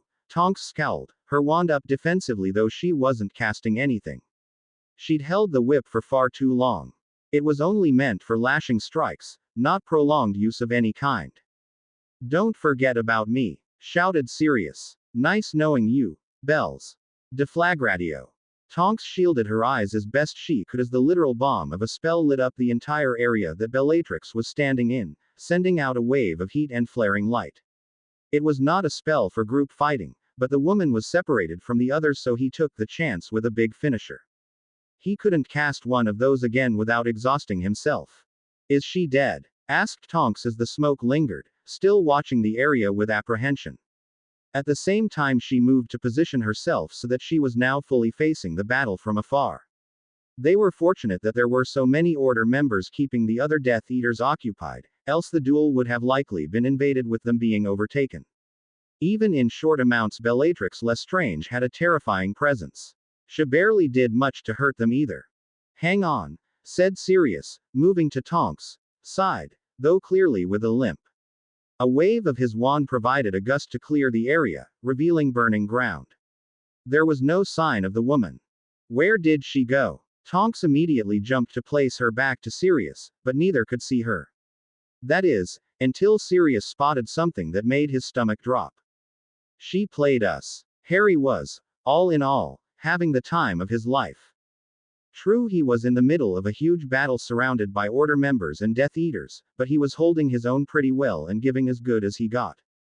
As demonstrated earlier, the dueling with Stella was saving his life over and over and over. His body reacted almost before his mind did. Then there was the fact that he was getting the opportunity to bring down Lucius Malfoy. Possibly permanently. The thought of that man in Azkaban was simply too good, and he was so close to helping it happen. Suddenly he flinched backwards, dodging a curse and something that practically appeared right in front of him. For a moment he thought there was a large ripple in the air, but now it was back to normal. Of course that wasn't what his magic was telling him. Smack. Acting on reflex, Harry let his arm swing out as he dodged again, striking at the magical presence so close to him, now on his left. Impressively he managed to strike the thing, receiving the loud sound of flesh on flesh. The distortion stumbled but regained its footing almost immediately, darting in and tackling him to the floor, forcing his wand up and away from them both. He winced in pain as the back of his head smacked against the stone step, causing his vision to swim slightly. There you are, came a soft voice into his ear, making him freeze. Bellatrix Lestrange. A disillusioned Bellatrix Lestrange. Thanks, love. And she was off of him, likely dashing for the exit. The only reason Harry wasn't immediately sprinting after her was that she'd slammed his head into the stone step again, making it spin. It didn't help that he'd amassed a number of other injuries as well in the chaos. After all, it was his first large-scale battle and he wasn't getting away unscathed. Crazy bitch. He rolled over, both annoyed and amazed at her daring move. The disillusionment charm was a double-edged sword. It was excellent for stealth, as it obviously made a skilled user practically indistinguishable with their surroundings. The Order just collectively used it to great effect in their ambush. The downside was that it was extremely easily broken by magic, both internal and external. Cast a spell or be hit with one and the charm would easily fail. Bellatrix literally gambled that she wouldn't be caught and instantly taken down. And the worst part was that it worked flawlessly. Not bloody likely, Harry growled, now back on his feet and sprinting away from the fight at a door that creaked open and shut. Harry, I'll stop her, he shouted back, not looking at his godfather as he ran after the woman. He doubted he'd see any form of support in the man's eyes. This was reflected in the repeated shouts for him to stop, which were eventually cut off when he left the room, deflecting 2 spells on the way out. Hopefully they would catch up with him quickly. It was unlikely he'd be able to hold the woman off for long. As long as he got the prophecy back. Voldemort couldn't know it was fake, couldn't know that Harry must have pulled it from the shelf earlier. That there was a possibility someone other than Dumbledore knew the extent of the prophecy. It would ruin everything. Fortunately, after their initial meeting in the Hall of Prophecy and her being directly on top of him for a few moments, Harry got a good enough reading of her magic that he could follow her at short ranges, and she was not too far ahead. She also would be thinking that she got away clean, so with luck she wasn't running full tilt for the exit. The elevator ride up to the atrium was probably the most anxiety-ridden 15 seconds of his life. He knew that the moment the doors opened he'd be discovered, and he needed to get the prophecy back. Why ain't he just destroyed the fake and be done with it? Wait, the fake? That was pretty crazy, you know that, he said loudly once the doors fully opened to the main floor. Bellatrix was about to make a break for it, but after seeing who it was she paused. How kind of you to deliver yourself to me, Potter, said the woman with a smile, bowing her head slightly in thanks. I felt uncomfortable not being able to fully carry out my lord's will. Fully. Harry paused for a moment in face confusion. Oh wait, you think that's the real prophecy? Sorry, it's a fake. You lie, said Bellatrix at once. Accio prophecy. Bellatrix felt the glass orb in her fingers suddenly slip away from her grasp and it soon after was caught by the grinning teen. Immediately her wand was up, ready to strike the boy down who'd somehow tricked her. Yet she held back, as she now didn't know where the real prophecy was. Harry on the other hand was apparently unconcerned with his mortal danger, considering the false prophecy he'd conjured so long ago before tossing it over his shoulder where it shattered on the floor. Where is it? Said Bellatrix slowly. It took everything he had not to react to her words. They were damn terrifying the way she was regarding him. It was incredible how she could be so playful and so deadly, like a switch being flipped. Right here of course, he said, pulling out an identical orb to the one he'd just been holding from behind his back. He knelt and placed it on the floor. Go ahead and check for yourself. Bellatrix gave him a searching look before aiming her wand at the orb. Accio. True to Harry's word, the thing made no effort to move in the slightest. Excellent, she said with a pleased smile. Now, roll it. She was cut short as Harry's wand reduced the orb to fine rubble, the fragments spraying all over the place. He placed a foot in the debris and twisted, crunching the shards loudly. Not a chance, he said coldly, wand now pointing right at the woman's heart. Voldemort gets nothing. F.K. him. Bellatrix said nothing, her eyes slowly rising from the now obliterated prophecy to his own, and then there was a spell aiming for his chest. Harry deflected it without hesitation, expecting the attack, and retaliated before moving further into the atrium. That was the only attack he was able to easily deal with. He was suddenly taken back to his duels with Stella, the way that her eyes stayed focused on him, where she made barely a whisper of sound. It was unnerving after the chaos downstairs, which almost seemed easier. Spells of a dark and unnerving light rushed toward him, and he focused completely on deflecting and returning his most practiced attacks. 30 seconds later Bellatrix suddenly stopped, simply letting Harry's curses pass her by like idle leaves on a breeze as she considered him. I'll admit, I never thought things would actually get this far, she finally murmured, though her voice carried to him easily. You keep surprising me, Potter. Maybe all of those ridiculous rumors actually have some base in fact after all. I heard them even in a damp cell surrounded by Dementors. Stop. I'm blushing, Harry voiced back, his eyes moving between her own and the tip of her wand. It was still aimed at the floor between them like his own was, but he knew that could change in an instant. You're actually not what I expected either. Oh, she said in curiosity. Honestly, I was expecting someone a bit more insane, he explained. Indeed, Bellatrix Lestrange was nothing like he'd been told. Incredibly devout to Voldemort, yes, but the woman before him was calm and collected, not giggling madly and losing hold of her sanity. Well, we live in Britain after all, she responded, unable to keep an amused smile off of her face. I doubt the people have lost their love of wild tales and believing things without a shred of proof. I'm sorry, are you saying you're innocent? Bellatrix actually paused for a moment before throwing her head back and laughing. Acting on impulse, Harry sent a bone breaker and cutter at the Death Eater, hoping to end it quickly, but from a seemingly impossible angle Bellatrix's wand arched up and deflected both spells in a single swipe, curving down sharply with a counter-attack. Vines burst from the tip of her wand, snaking their way directly at him with terrifying speed, sharp tips gleaming in the light of the hall. Immediately Harry responded, incinerating them with a powerful blast of fire that actually reached all the way back to where Bellatrix was standing. Yet his attack was once again blocked, this time with a shimmering shield that shortly revealed a perfectly unharmed woman, albeit slightly warmer than before. Very good, Potter, she said, white teeth flashing as she threw him a pleased grin. I never thought I'd have to use that shield twice tonight, let alone once. My dear cousin can sometimes be a little overzealous in his casting. Always going for the big and flashy. But you attacking when I let my guard down and an excellent counter-attack. You've been completely silent this whole time as well. You duel well beyond your age. Do you train often? When I can, he managed, trying not to look surprised at what happened. Her reaction was so fast. So fast. Was it even normal to be able to move at those kinds of speeds? It was way faster than what she'd just been moving at. She'd demonstrated skill closer to what he'd seen Stella use than anyone else he ever met.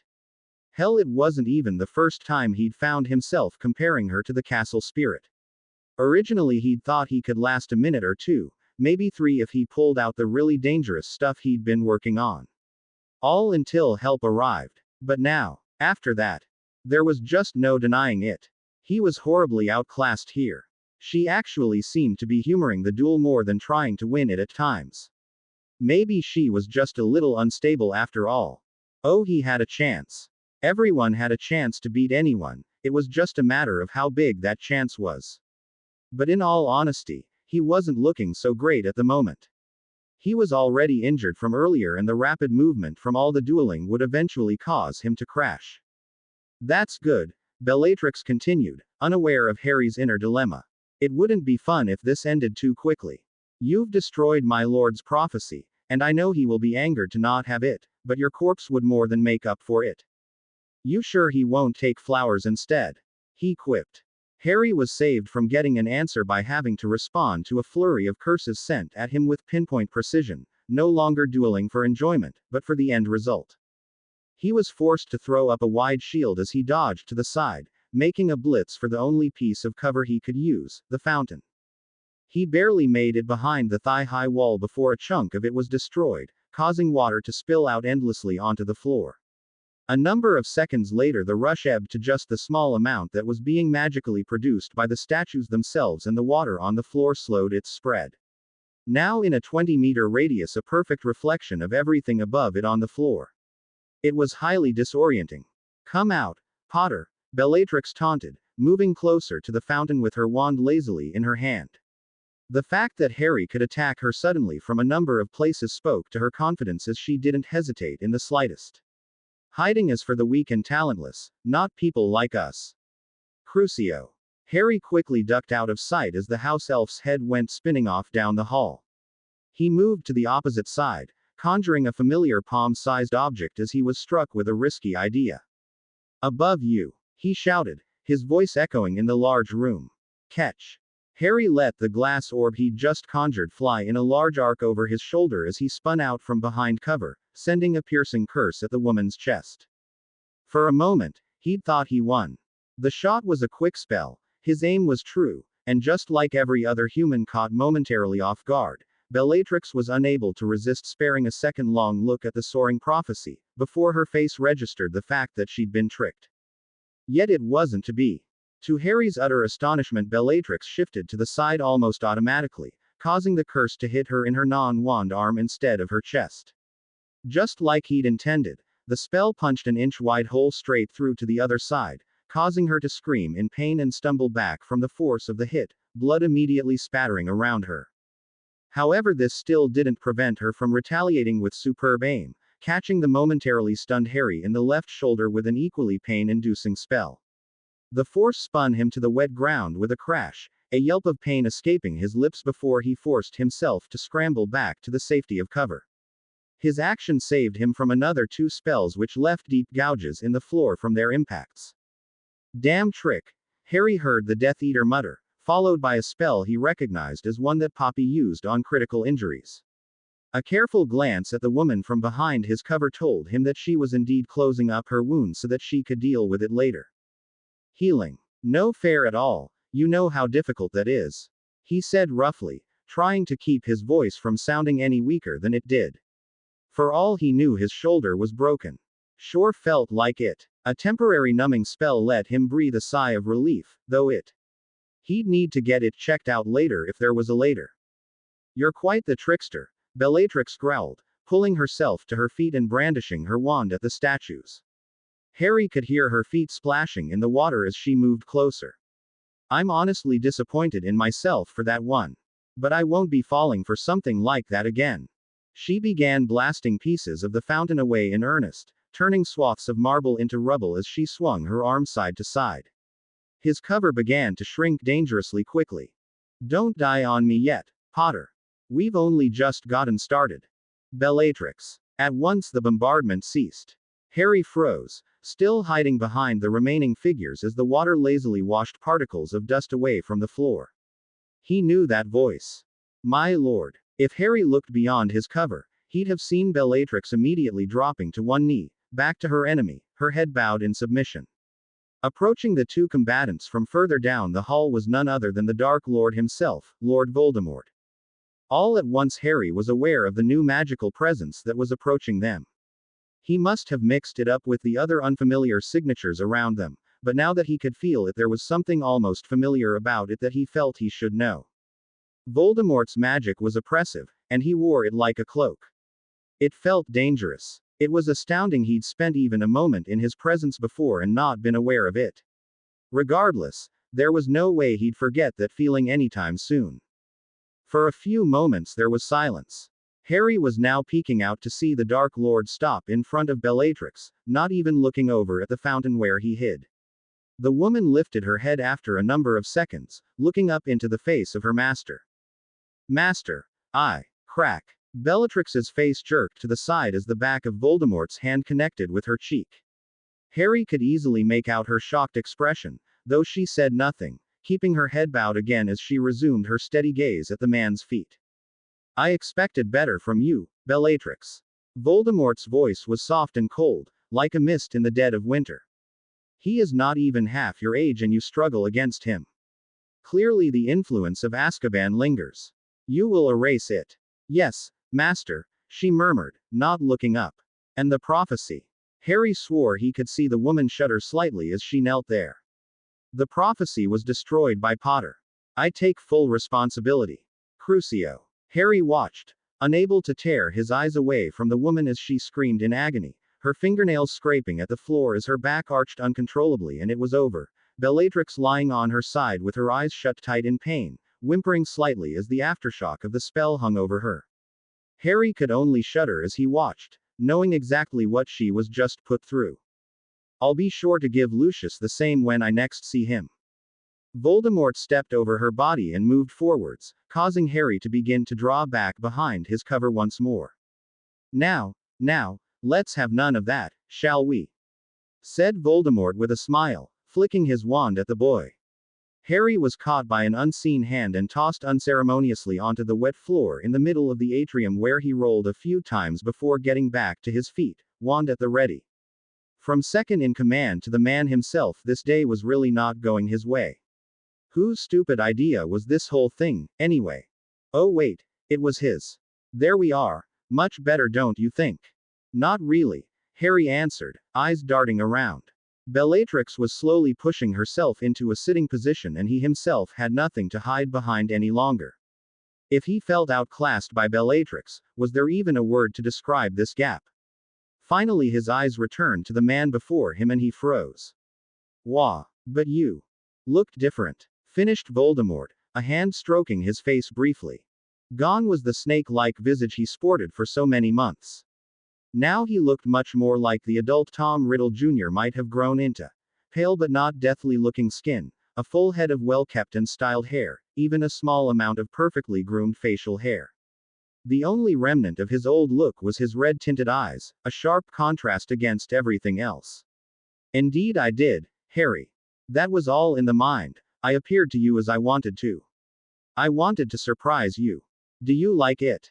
What did you do? Harry found himself asking, mind still racing for a way to get himself to safety while he bought as much time as possible. What was taking the order so long?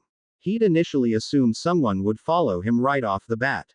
Magic, of course, explained Voldemort. I returned to a body when I was less than a spirit, so you shouldn't find it so hard to believe such a thing within my power. A few meticulously created potions and other easily acquired components can do a lot in the magical world. So much more than the other half of the coin ever could, don't you think? Muggles, said Harry in surprise, feeling a bit thrown off. What does that have to do with them? Nothing, of course, said Voldemort with a small shrug. His expression suddenly shifted into something much more dangerous. You made a mistake, Harry. A lot of people are going to die due to your actions. I warned you what would happen if you ran to the order. As if you'd have kept your word, Harry shot, shifting back a few steps into a more defensive stance. His eyes flickered to Bellatrix, who was now back on her feet. I won't let myself be controlled by fear. Not anymore. Voldemort's expression flickered to amusement. It is amazing how much a child can change in a year. So much growth and yet still so far to go. Unfortunately this marks the end. He raised his wand, causing Harry to mimic him, though Voldemort clearly felt no danger from the boy before him. This goes no further. Give my best to your parents. Avada Kedavra. Fulmines. A crack and flash of lightning filled the area, causing both Voldemort and Bellatrix to cry out in shock at the sudden attack.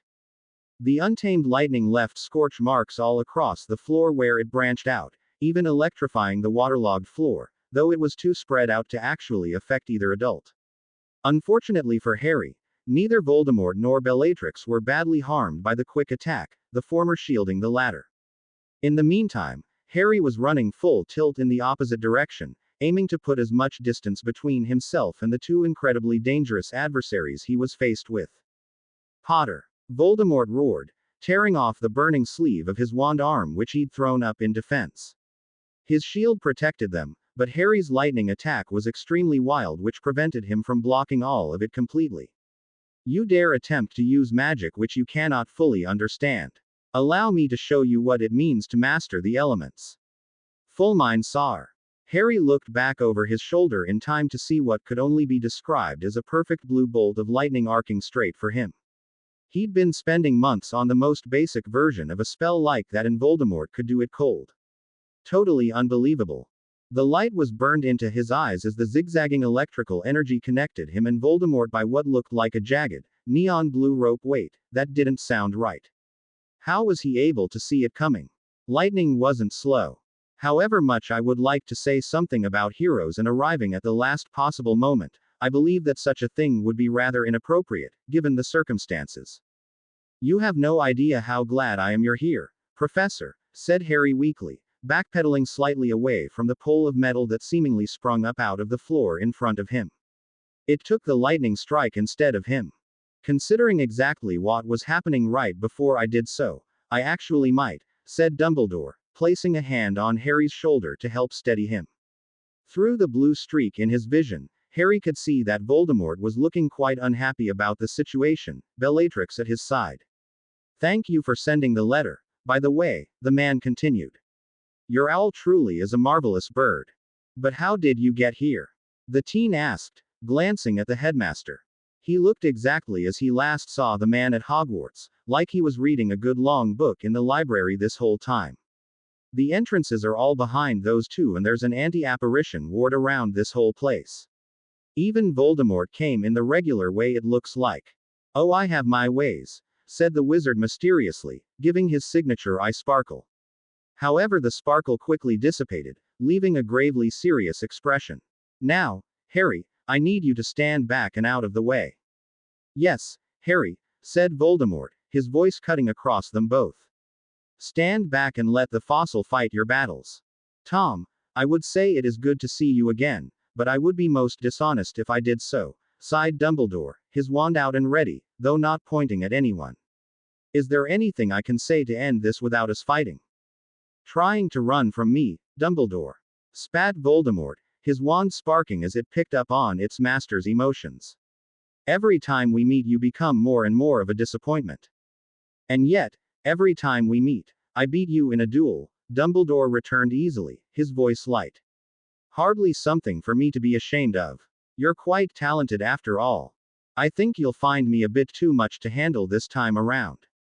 Voldemort's words were followed by a sharp spell that Dumbledore parried, causing the wall to crumble where it landed. Dumbledore's counter was equally diverted to the floor, spraying water and stone fragments everywhere as it hit. Why are you here, Tom? Said Dumbledore, deflecting another two spells without breaking eye contact with the man. Surely even the prophecy hasn't diluted your reasoning that much. What do you aim to gain? For the first time since Dumbledore arrived, Voldemort smiled. It made Harry grip his wand even tighter.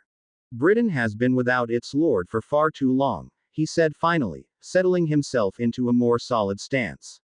What better way to celebrate his return than with the death of her heroes? You think you've got the upper hand here, Dumbledore, but you're playing right into my own. Now, die. Voldemort commenced his attack with gusto, bypassing dangerous and going straight for killing curses. Harry barely had a moment to watch as Dumbledore dodged them fluidly with minimal movement before he realized that he was in just as much danger from spellfire.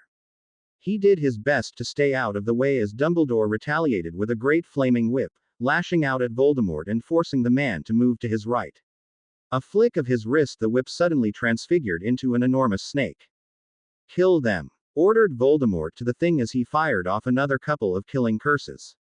Forced to deal with the greater threat, Dumbledore conjured a number of metal shields, all of which blocked one of the incoming curses. Unfortunately, that left him with a very aggressive snake at close range, or so he'd thought. Stop, commanded Harry, putting as much weight into the word as he could. The effect was that the massive snake ended up freezing in its tracks, a second later, in which it was cut cleanly in two by a spell from Dumbledore. Don't be so eager, Potter, I'll kill you soon enough. Shot Voldemort, aiming a killing curse at him. Harry was about to defend himself when one of the statues from the fountain jumped in front of it, taking the hit and exploding in a shower of stone.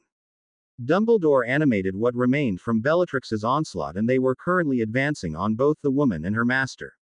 A feeble attempt, Headmaster, came the mocking voice of Voldemort as the statues became dust before his powerful spells.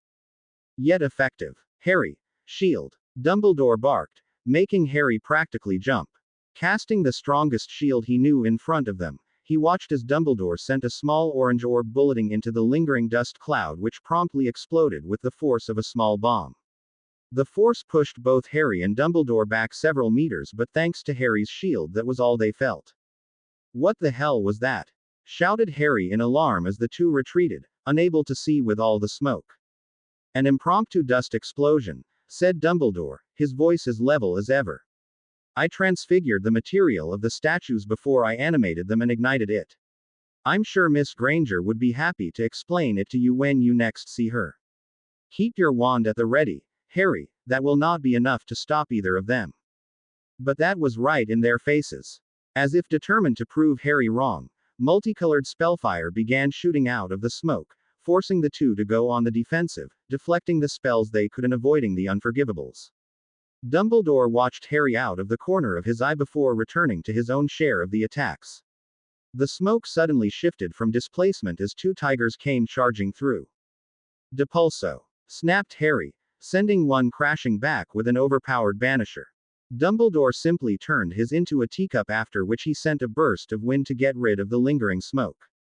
Harry, if you would be so kind as to occupy Ms. Lestrange, said Dumbledore, pressing forwards against Voldemort and causing the man to falter slightly at the sudden increase in ferocity.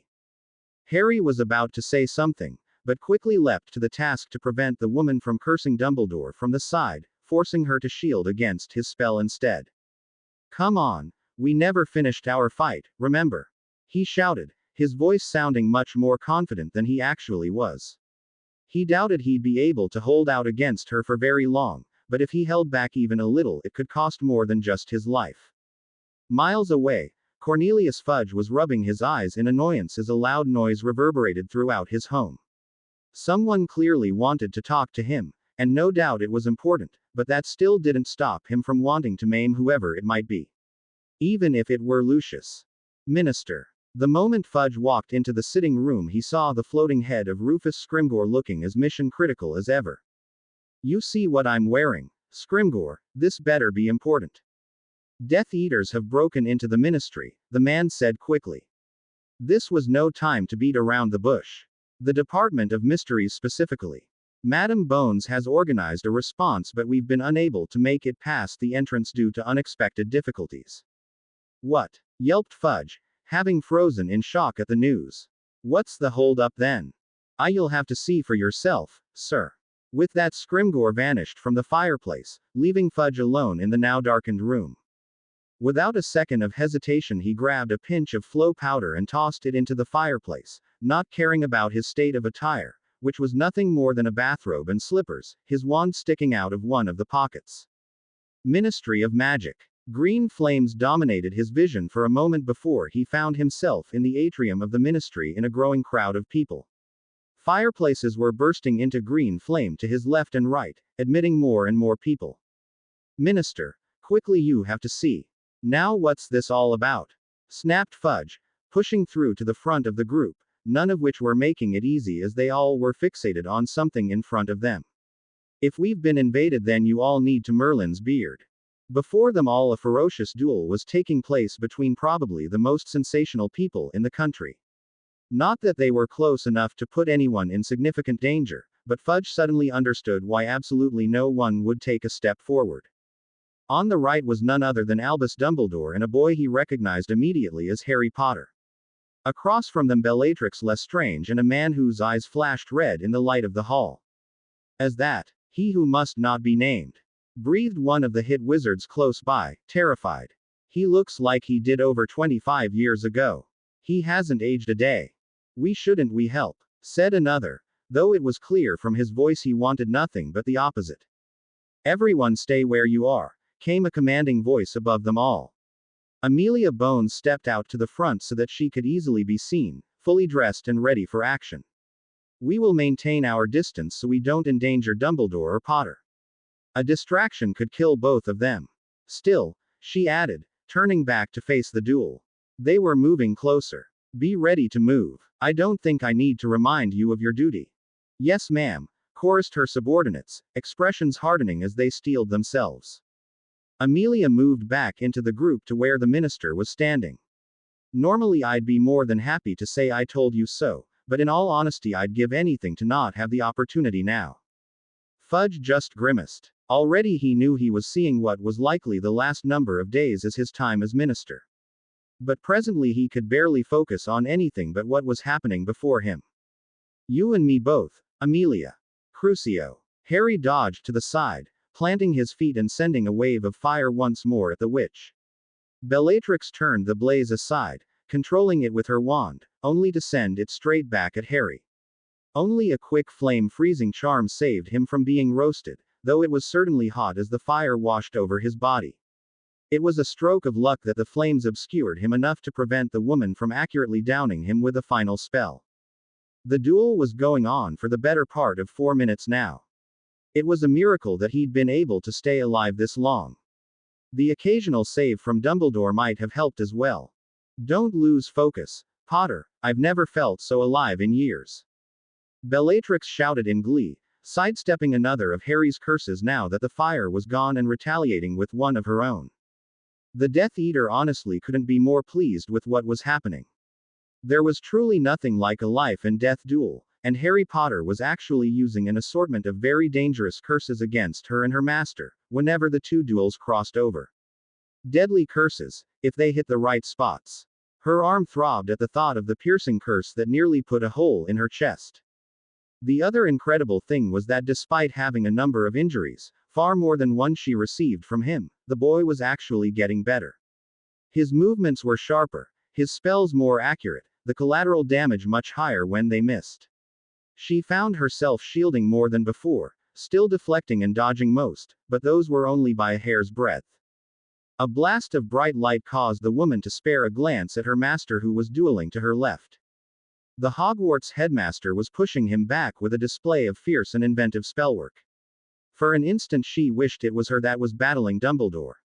There was no one stronger, save her master. But she discarded the thought just as quickly.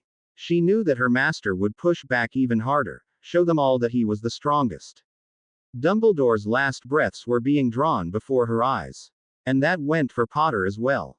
"I see that we are no longer alone," said Dumbledore, killing another of Voldemort's conjured snakes with his fire whip before sending a golden spell that was deflected by a conjured shield. The impact rang out like a gong. They were nearly back at the fountain again. "Your plan has failed, Tom, and you cannot escape. Cease this pointless struggle." "Lord Voldemort does not escape," replied the man, putting an emphasis on the name. "And you know nothing of my plan, Dumbledore." Voldemort suddenly vanished with a harsh crack, followed almost immediately by a much smaller one when he reappeared almost directly on top of the large group of people who were gathering at the head of the atrium. Harry nearly gasped in shock as the very solid feeling of the anti-apparition ward around the atrium was shattered.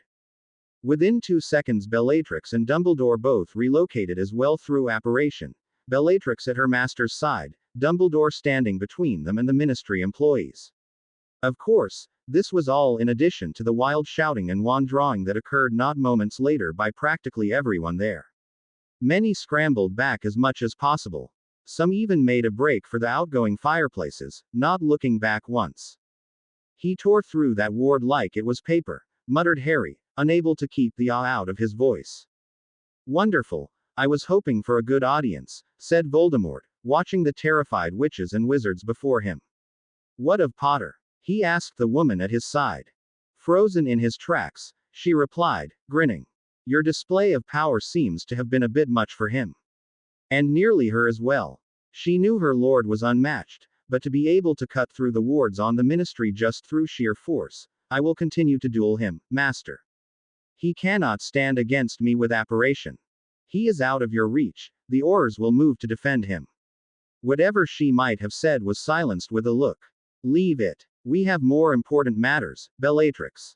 Do not overstep yourself." "Forgive me, my lord," she said quickly, bowing her head. She moved back slightly so as not to be in his way and kept her eyes focused on the lone Gryffindor in the event he attacked. Why was the Dark Lord so willing to keep the boy alive?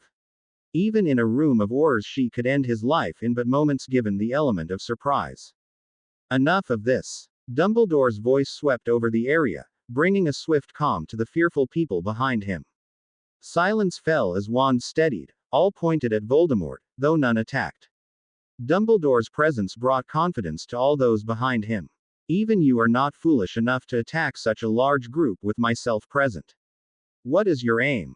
"Do not be so arrogant, Dumbledore," Voldemort retorted. "Your presence is no more than an irritant to me." He was still sweeping his eyes over the group of people, making sure to momentarily lock gazes with as many as possible. They wouldn't attack him. He could practically smell the fright in them all. "I only wanted to greet my fellow witches and wizards who are observing my return. It isn't often I get the opportunity to speak at such ease. And no one wants to hear what you have to say," came the unsteady voice of, surprisingly, the minister. Fudge stepped forward so that he was ahead of the rest of the group but still easily safe behind Dumbledore.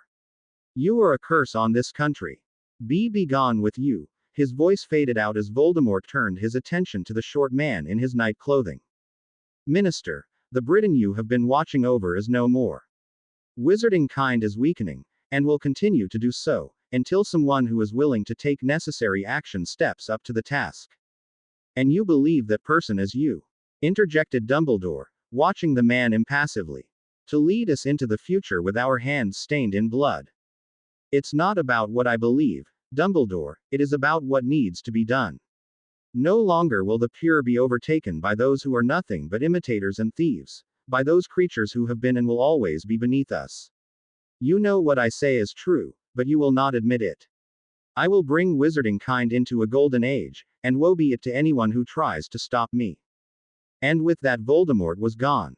Harry quickly looked over at where Bellatrix was standing, but she too apparated away, now that Voldemort tore the ward to shreds. Nearly 30 seconds passed before anyone dared to move or speak. However, once the first person did, it was like a dam burst and the atrium was filled with sound. It truly was over. I can't believe that whole thing just happened, Harry muttered, running to where Dumbledore was standing amongst the group of people, bending slightly to brush dust off of his robe. It still amazed Harry how the two powerhouses of the battle were both in formal wear. He'd have tripped over himself within seconds trying to duel in something like that. Bellatrix shed her Death Eater disguise the moment the battle started in the Department of Mysteries. I must say, that was a heated duel, commented Dumbledore, still staring at the spot where Voldemort stood. He shook his head minutely before turning to the teen and beaming at him. Well done, Harry. Well done indeed. Considering that I did not expect you to be so skilled, I highly doubt Bellatrix or Voldemort expected it either. While perhaps not impossible, the battle would have been immensely harder without your help. I was all right, he said Harry, feeling a bit embarrassed at his sudden showcasing of his skills. I didn't hold a candle to any of you though. While you lack the experience that can only come from living a great number of years, you made up for it with more than enough raw ability and tenacity. There aren't many who can get Bellatrix Lestrange so enthused about a duel. Admittedly, there aren't many who'd want to either. She was so good. Harry shook his head in disbelief. We were all fighting down in the Department of Mysteries before we came up here.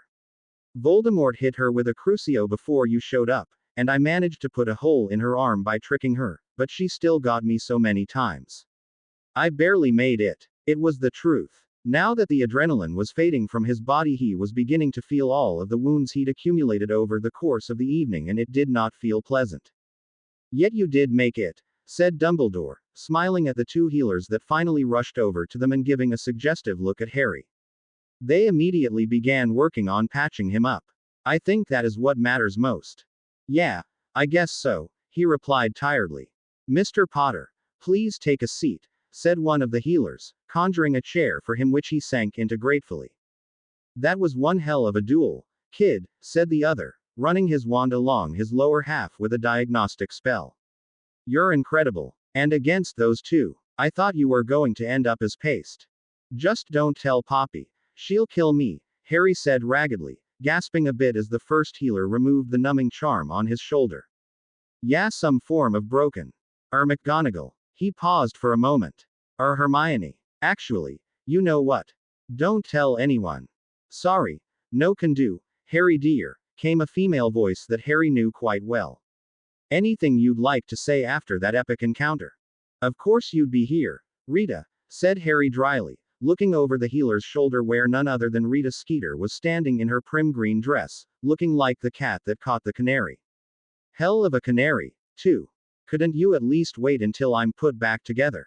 The world waits for no one, she admonished, conjuring a chair for herself and taking a seat. She crossed her legs and leaned forwards conspiratorially, a posture that suited the conniving gossip she was. At his raised eyebrows she continued, Don't worry, I binned my old quill for regular ones. Sometimes we have to make sacrifices, you know. Don't I ever? A number of feet away, Dumbledore was giving Minister Fudge a silent look that had him fidgeting in his slippers. Don't say it, Dumbledore, he grumbled, looking around at the damage. You were right after all. I suppose you're happy. Not in the slightest, Minister, I couldn't disagree more, said Dumbledore gravely. Amelia was leading the majority of the Aurors she'd brought with her to the Department of Mysteries. The headmaster didn't hear anything from the order, but he trusted the group to take care of itself, else he'd have never left them like he did in the recent weeks. Harry's plan apparently worked very well. A risky maneuver, but these days they couldn't afford to sit around and play it safe.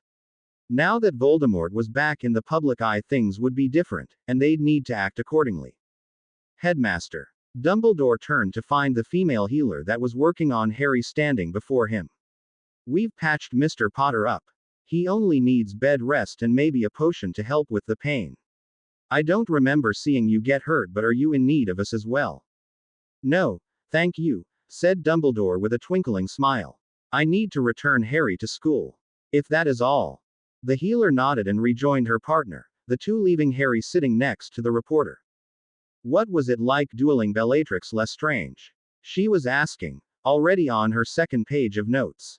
Harry couldn't help but be amused at the whole thing, as he'd barely told her anything about the night, including why and how he even got there in the first place. School was still in session after all. Really damn dangerous. I don't advise it to anyone who wants to live a long life, he answered, shaking his head. Professor. Take this, Harry, said the headmaster, handing the boy a small piece of the fountain he'd summoned. I've turned it into a portkey that will take you to the gates. With the wards still down here, it shouldn't present a problem. Someone will also be there to let you into the grounds. Please go to my office and I will be along shortly. Sounds good to me, Harry said quickly, getting to his feet at once. Sorry, Rita. Love to chat, but you know, he shrugged as the portkey activated, vanishing him on the spot. I wasn't done with my interview, Dumbledore, said Rita with a frown, eyes still on the empty chair Harry occupied seconds before. I guess I'll have to settle for. But when she turned around, Dumbledore was gone as well. Damn it.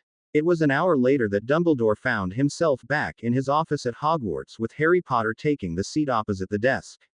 He himself was currently giving Fawkes some much-needed attention, though not unaware of the atmosphere that settled over the room.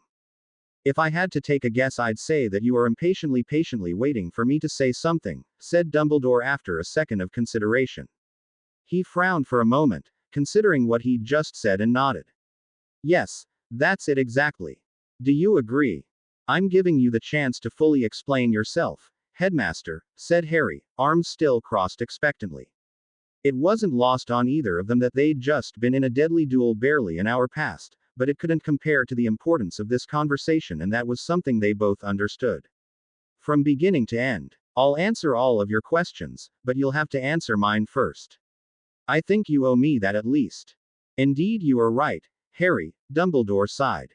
Despite having my own questions, I owe you a great deal of explanations, and the beginning is where I shall start. The prophecy, I take it, said Harry, letting out a long exhale of his own. The man nodded. It was made to me, before your birth. Giving Fawkes one final stroke, he walked over to the cabinet that contained the pensive, only to be frozen as Harry began speaking again, his head turning sharply.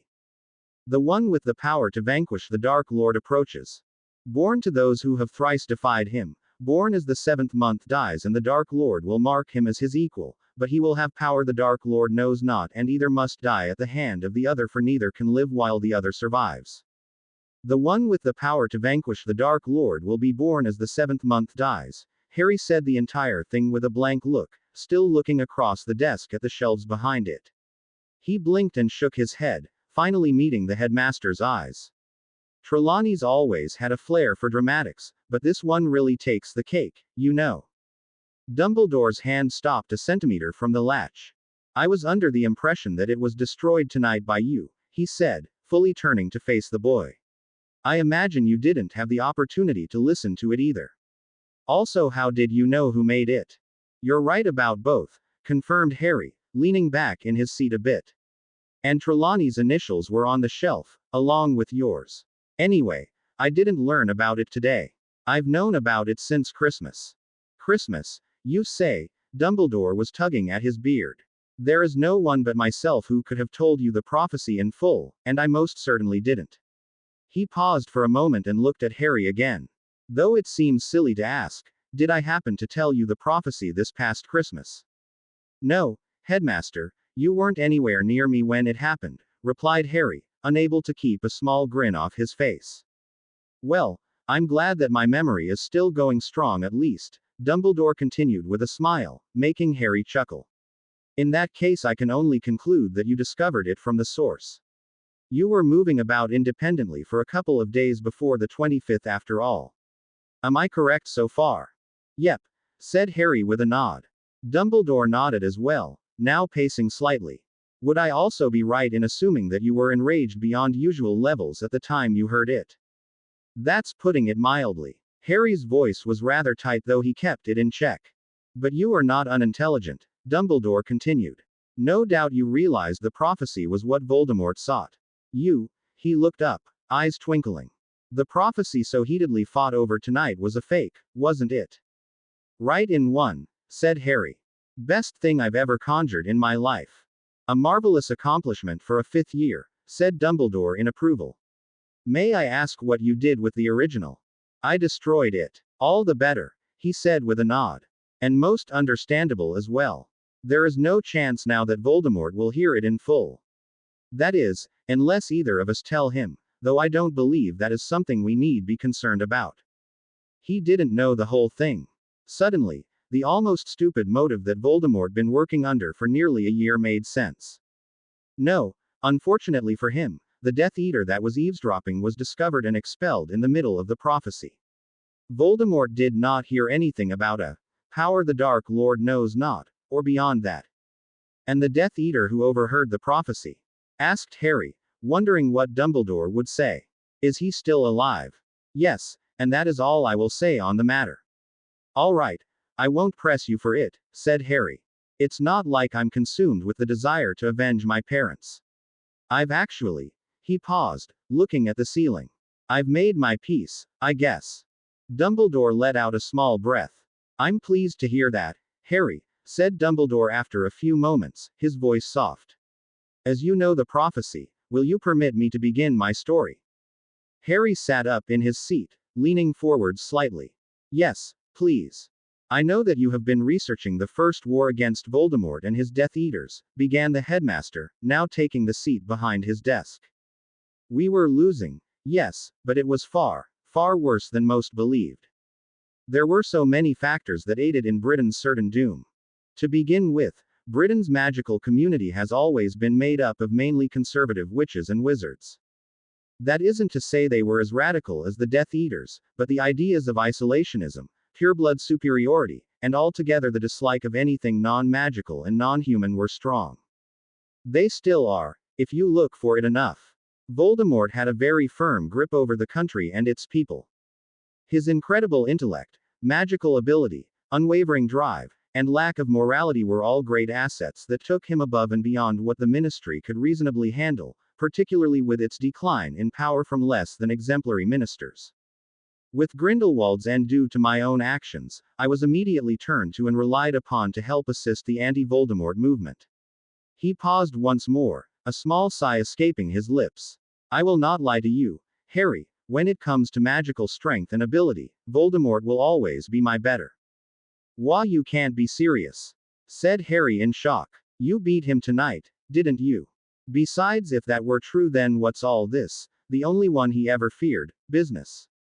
I assure you, Voldemort does not fear me, said Dumbledore lightly. Nor does my besting him in a duel mean as much as you believe it to. It would be much more appropriate to say that he respects me, albeit grudgingly. The reason that I have been able to survive against him, both tonight and in the number of times we met in years before you were born, is because I have always been a more skilled duelist than him. Additionally, I simply know a great deal more magic than he does, though of course we both have our areas of expertise. I'm sure you don't know specifics like birthdays, but I am nearly half a century older than he is. You, who have improved so much in not even a full year, can only imagine what nearly 50 years of life would do to a person's ability and knowledge. I'll say, nodded Harry. That aside, I am, how should I say this, not in my prime any longer. I am not fully confident in my ability to defend myself perfectly if we were to duel again, and considering our positions, it is likely. Who is to say exactly how much longer I will be able to escape from our conflicts unscathed? But I still don't understand how I fit into all of this, interjected Harry. I get the prophecy and all that, but how? Allow me to fast forward a bit, Dumbledore continued quickly, cutting Harry off. October 31, 1981. Voldemort attempted and failed to kill you, the one he believed foretold to be able to truly defeat him. Was the prophecy true? Who can really tell in the end, but Voldemort believed it was, and that is all that really mattered. Wait a second. Harry was giving Dumbledore a confused look. How can you question if the thing was true or not? I thought they all came true. Well, yes, as far as we know anyway, shrugged the headmaster. But, please, Harry, think for a moment. Is there any possible way for anyone to know for sure? Indeed, prophecies have been true, but the Hall of Prophecy only contains records of them all. Was there any record of ones that were completed as to not? He finished. I couldn't tell you, said Harry, trying to think back to the hall. Everything looked the same. Suddenly he winced thinking about all the damage he caused. Then you can't possibly know. Dumbledore held up his hand as Harry made to argue with him again. Consider this. Everyone in the world has talents. There are many people who achieve beyond what most could ever begin to imagine, and they are held in exceedingly high regard for it. It is the same with those who accomplish seemingly impossible or important tasks. Would you say these people were destined to do such? Not necessarily. Harry thought about what Dumbledore was saying before adding, I mean, I'm a fair good flyer, but I'm not interested in playing Quidditch as a career. An excellent example, agreed Dumbledore. Nobody is born to do anything. It is our actions and what we decide that determine our course. I may have no way of proving this to you, and both ways of thinking may bring you to the same place, but you do have the choice about how to believe they happen, and I am much more willing to lean towards the idea that we control our lives than not. It's much more agreeable, don't you think? Then why is the prophecy so important? Exclaimed Harry in frustration, unable to keep to his seat as he began moving about the room. Why? What if I ran away from it? I still have half a mind to do that, you know. Ah, but Harry, you are forgetting what I said earlier, countered Dumbledore, his expression still maintaining the calm and somewhat entertained look he was wearing throughout. Of course, I had no idea what you would be like as you got older. I could certainly hope, but no one can be sure of such things. How was I able to rely so much on the prophecy? Because I know Voldemort as well as he does himself, and he would never leave such a loose end hanging over him and his agenda. If someone was predicted to stand against him, Voldemort would stop at nothing to kill him. You didn't die that night, and considering the circumstances, I knew that Voldemort would be back because of it. Harry was giving the man a mixed look. That actually makes a lot of sense, in a way. Of course, once you started at Hogwarts, I got all the proof I needed, continued Dumbledore. My trap to lure Voldemort out of hiding, while garnering an amount of unwanted attention from a certain group of nosy first years with a penchant for trouble, was successful. Harry had the grace to look at least a little embarrassed, but still defended himself stubbornly. At least I didn't just leave a potential way for Voldemort to return to a body just lying around in a school full of children, he grumbled. However, instead of countering, Dumbledore actually gave a short chuckle. Harry, you don't really think that I'd do such a thing, did you? He asked in amusement. At Harry's confused look, he continued, the stone was a fake. I don't doubt Voldemort suspected that there was the chance it was fake as well, but he would have taken the chance anyway, it was too good to pass up. You mean we went through all that life-threatening rubbish for nothing? Said Harry indignantly.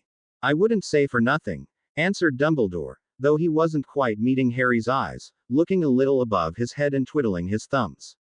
I'm sure the experience was a maturing one in some shape or form. We had one of those, I'll tell you when you're older, talks as well. Fond times, fond times. You're unbelievable, groaned the boy. So where was the real stone? Hidden at Gringotts in a better vault or something. You know, now that I think about it, that whole thing was just so obvious. Nicholas still has it, of course, said Dumbledore. Publicly he's put it out that he's making peace with his long life and letting it draw to a close, but in reality he's quite obsessed with life and the changing world. He'd never let it go, nor would his wife. No doubt he's still in the States. I believe he's been playing around with Muggle politics lately. Just keep that to yourself. You don't say, said Harry blankly. Yep, it was official. Old wizards were absolutely barmy. Though, considering that Flammel was something like half a millennia older than Dumbledore, the headmaster would be a baby compared to the alchemist, and who knew how he would act. With any amount of luck, he'd never meet the guy. Voldemort's next issue was that he needed help to return to a body in a different way, help which he didn't end up finding until Sirius chased it to him. Of course, Dumbledore added quickly to stem Harry's objection. Wormtail's return to Voldemort wasn't something that I would blame on Sirius, but the man wanted protection, and his old master was the best he could think of. But that was at the end of my third year, said Harry. What about the Chamber of Secrets? While the incident during your second year certainly involved Voldemort, it was not the one we are currently focused on and speaking of. Do not worry, Harry, I will come back to that event in time, promised the headmaster. Now, Voldemort shortly thereafter gained back a much more faithful and capable follower, Crouch Jr. Barty was a very talented man in school and beyond, as we can tell from his capture and impersonation of Alastor Moody. Did you know? Dumbledore paused and met Harry's eyes, which were narrowed. I never really considered it, but now that you've told me how you played the Sorcerer's Stone incident, I can't help but wonder. The events of the fourth year hit much closer to home than those of his first. True, one was much more recent than the other, but Moody was a bit more of a mentor and a comfort to him than the other professors at the time. Yes, this was all schemed, but it still didn't help the fact that Harry put his trust in the man for the better part of a year only to find out he was someone else entirely. A man who wanted nothing less than his death. Honestly, Dumbledore was giving him a serious look. One which eventually caved to a tired one, clearly apologetic. I did not. Crouch Jr. did an excellent job of impersonating my friend. Admittedly, I had not seen him as much as I used to since Voldemort's first rise to power, particularly after he retired. Still, I was surprised by the level to which he was able to pretend to be Alastor. He even knew many things from our past quite intimately, as if he'd been there himself. Alas, I was complacent. Legilimency, said Harry suddenly, making Dumbledore look up from his folded hands. He must have been very good at legilimency. Veritaserum and guesswork can only get you so far. Maybe even a few pensive memories to see how he moved. An excellent theory, and likely correct, agreed Dumbledore, giving Harry an approving look. Given that he didn't have a lot of time to work with, it would seem that Crouch Jr. had a talent for subterfuge. Much in the same way that young Nimpora does, though obviously to a different degree. Wait a second, wasn't Tonks trained by Moody? Said Harry in confusion.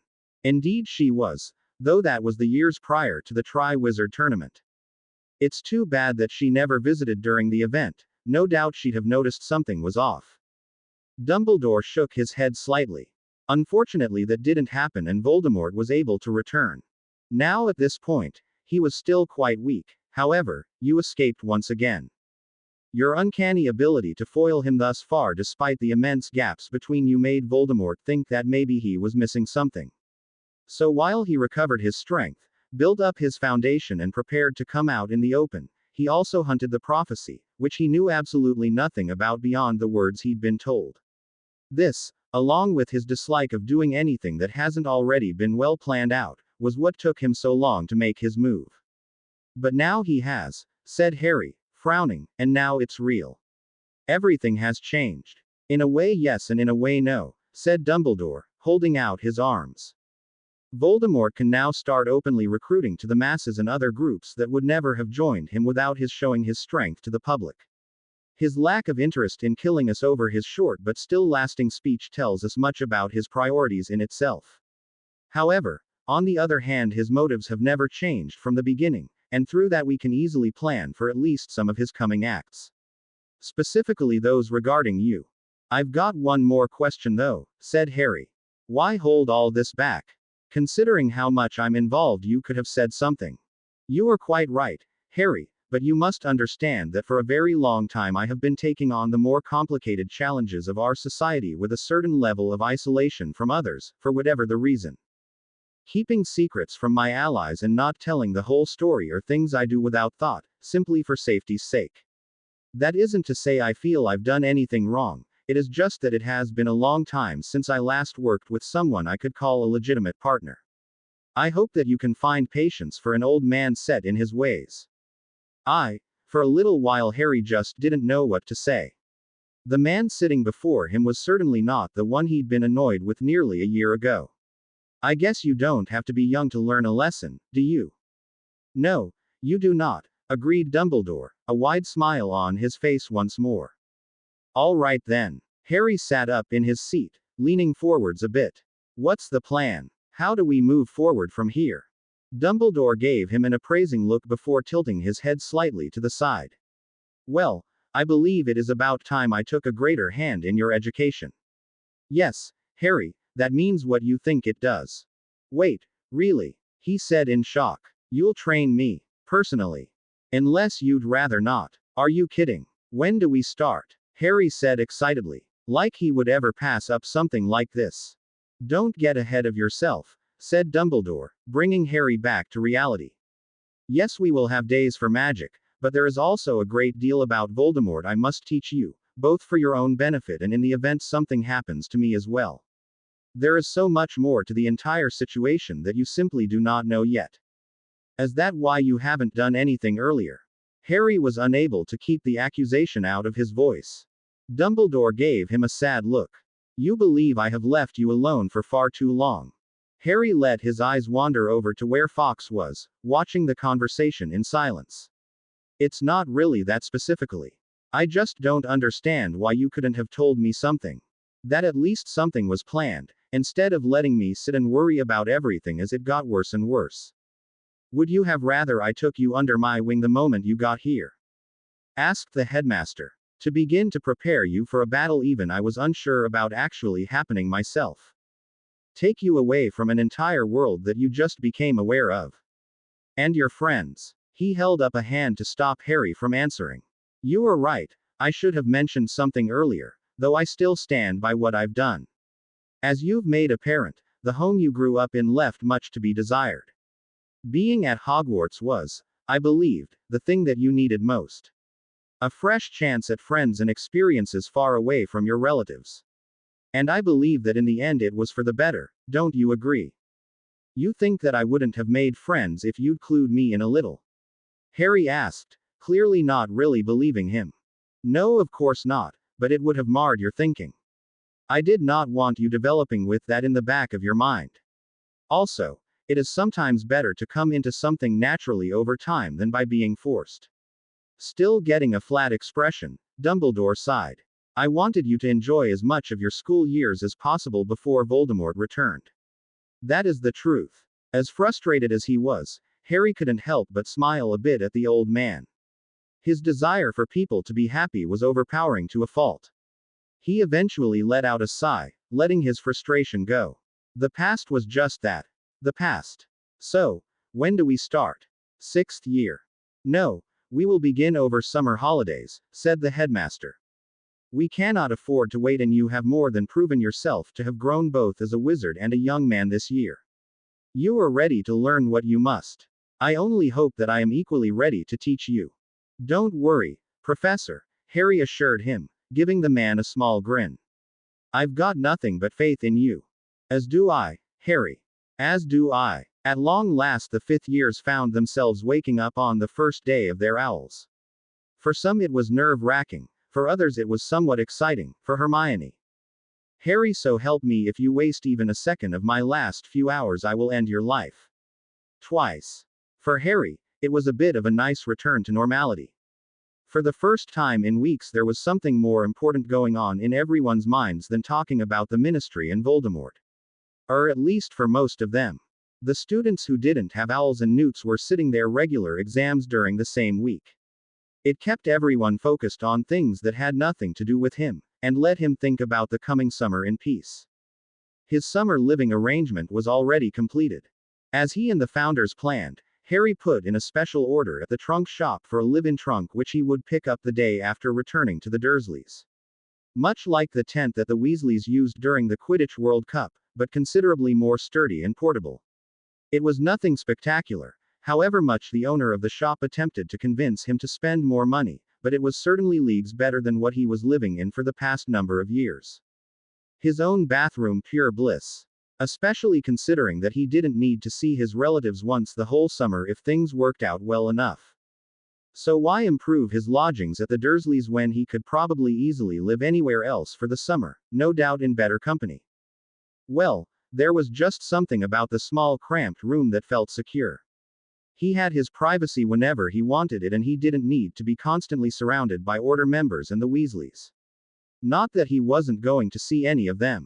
He could apparate over whenever he wanted, and he'd be continuing his training throughout the summer as well, though not quite what he was doing previously.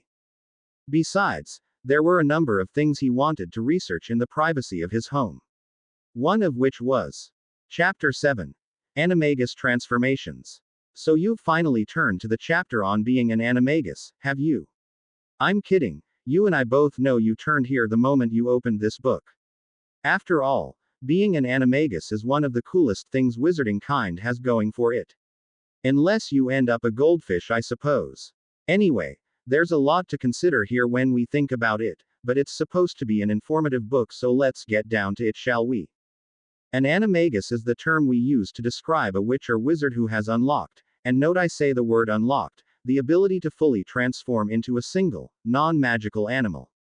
Sorry champ, you can't be a dragon. By full transformation, I mean both in body and mind. The witch or wizard essentially gains the instincts of that animal, while still retaining their own human mind in the process. You become that animal, and yet you don't. Of course, you lose the ability to essentially be a magical human and all that comes with it, but then again, I can't imagine why you'd turn into an animal when you'd want to be a human or vice versa.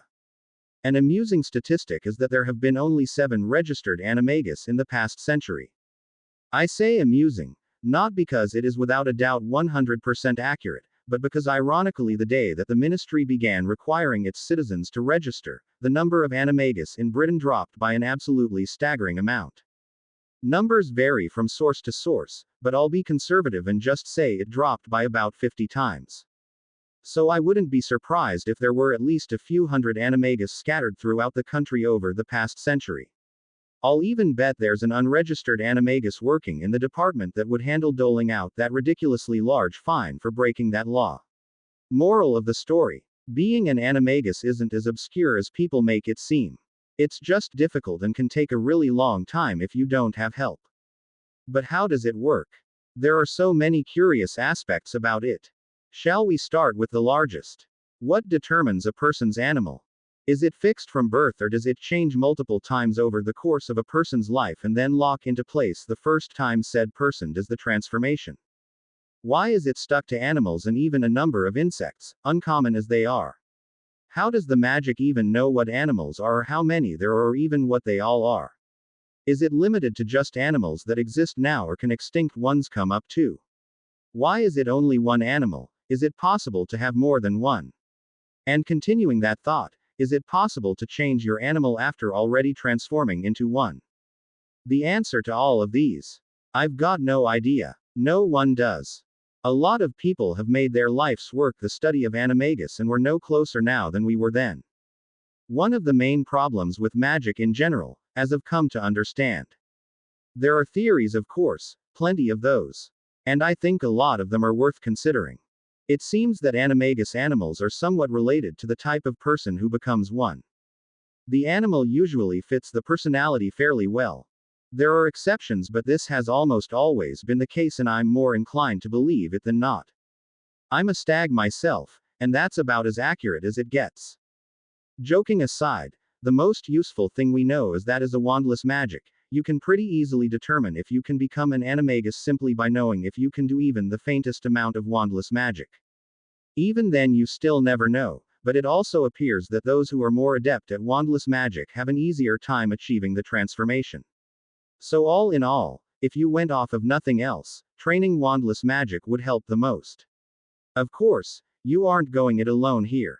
That's why I wrote the book after all. But before we really get into it, I'll draw your attention back to something I said at the very beginning of this chapter. Why is it unlocked and not learned? Simply because you can't choose what you become. Of all the rules of animagus, this is the one thing that is ironclad. Basically, there would have to be something already there for you to have a set animal, so we must have the ability from birth, or it develops at a certain point. Following this, I believe that every person has the potential to be an animagus. That would mean everyone has the ability to use wandless magic too. Still, it's just like everything else in the world where some people are really good at something and others are awful. A perfect example. Hello, Harry. The Gryffindor lowered his father's book a few inches so that he could meet a pair of blue eyes with his green ones. Hey Luna, what's up? Oh, nothing much, she replied, regarding him with that small smile she always wore around him these days. I just wanted to wish you good luck on your exam. I didn't see you with the others earlier. Exam. Harry and Luna exchanged silent looks for a few seconds before Harry leapt to his feet and took off for the Great Hall where his first owl started 30 minutes ago. Harry, are you trying to give me a heart attack? Ned Hermione, leaning against a wall with a hand over her left east. I was freaking out when you didn't show up. I'm sorry, Hermione, it won't happen again, he said once more, the first time having been to a very agitated McGonagall after she found out he was late. You're right, it won't happen again, assured the girl, fixing him with a glare. I'm not letting you out of my sight until we're done. Have fun with that, mate, snickered Ron, walking off with his hands in his pockets. Harry just shook his head. Ever since Ron somehow did the impossible and led the Patchwork Gryffindor team to another Quidditch Cup, he'd been floating about in the best mood they'd seen him in all year. He was also spending a suspicious amount of time in the company of one Lavender Brown, a girl who'd just giggle and shake her head when questioned about it. The gossip could be quite clever when pressed, but usually she just enjoyed her girly girl life that she soaked in happily. That included a penchant for being neck deep in boy drama, though she was being surprisingly close-lipped lately. Mysterious indeed. Harry just shrugged and began walking off down the corridor, prompting Hermione to follow him at once. And where are you off to now? She asked suspiciously, noting the small grin on his face. I doubt it's to prepare for the practical. To the bathroom, if you must know, said Harry, making the girl stop dead in her tracks. But you can come if you want, I suppose. He turned around to see Hermione already heading back in the opposite direction, determinedly not looking back. Letting out a laugh when she finally disappeared, Harry plopped down on the floor next to a suit of armor, pulling out his father's book to continue where he'd left off. The charms written test was cake, half an hour penalty or not, and he knew the practical would be even easier, no doubt entertaining, but nothing to worry over. Give me a tap on the shoulder after an hour, would you? He asked the metal warrior, regaining his place in the book and becoming absorbed once more. If he was looking, he'd have seen the helmet nod in assent once before returning to statue-like stillness.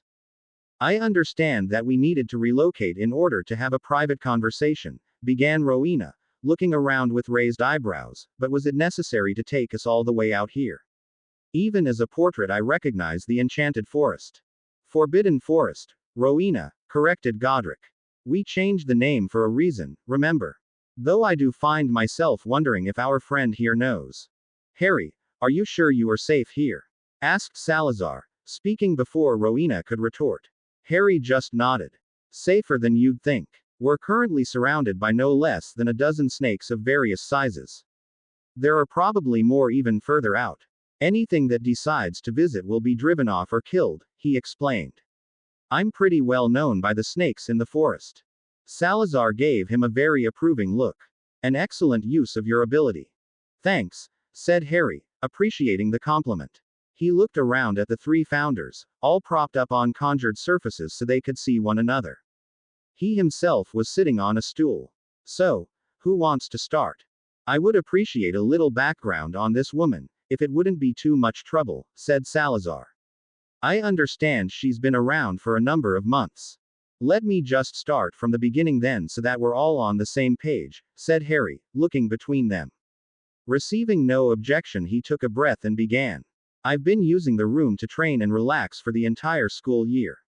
Then, on one particularly bad day I walked the stretch of wall 3 times like usual, but this time I asked for one thing. Help. I'm surprised that something so abstract even worked, mused Rowena, looking over to Godric for his opinion.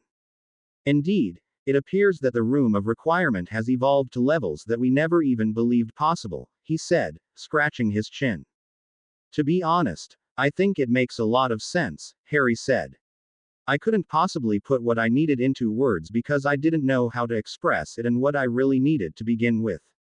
I only knew that I needed help, that I wanted help. And Stella has done that in more ways than I can imagine. And Stella is, said Salazar, giving the three of them looks. Right, sorry. Harry paused for a moment before continuing, frowning in thought. Stella is odd. When I first met her, she wasn't very human. Oh, sure, she looked like she does now, but she acted, well, like a castle, he finished lamely. Not to mention the fact that she said she was Hogwarts. I see, said Godric, clearly wanting a better explanation. I mean, she didn't have much of a personality, said Harry. She just lacked humanity and gave the impression of being artificial mostly. She was really interested in people. The way we interacted and grew, stuff like that. Since then, I assume that has changed. Like you wouldn't believe, said Harry, shaking his head. I mean, forget about the fact that she's probably the most skilled duelist of all time.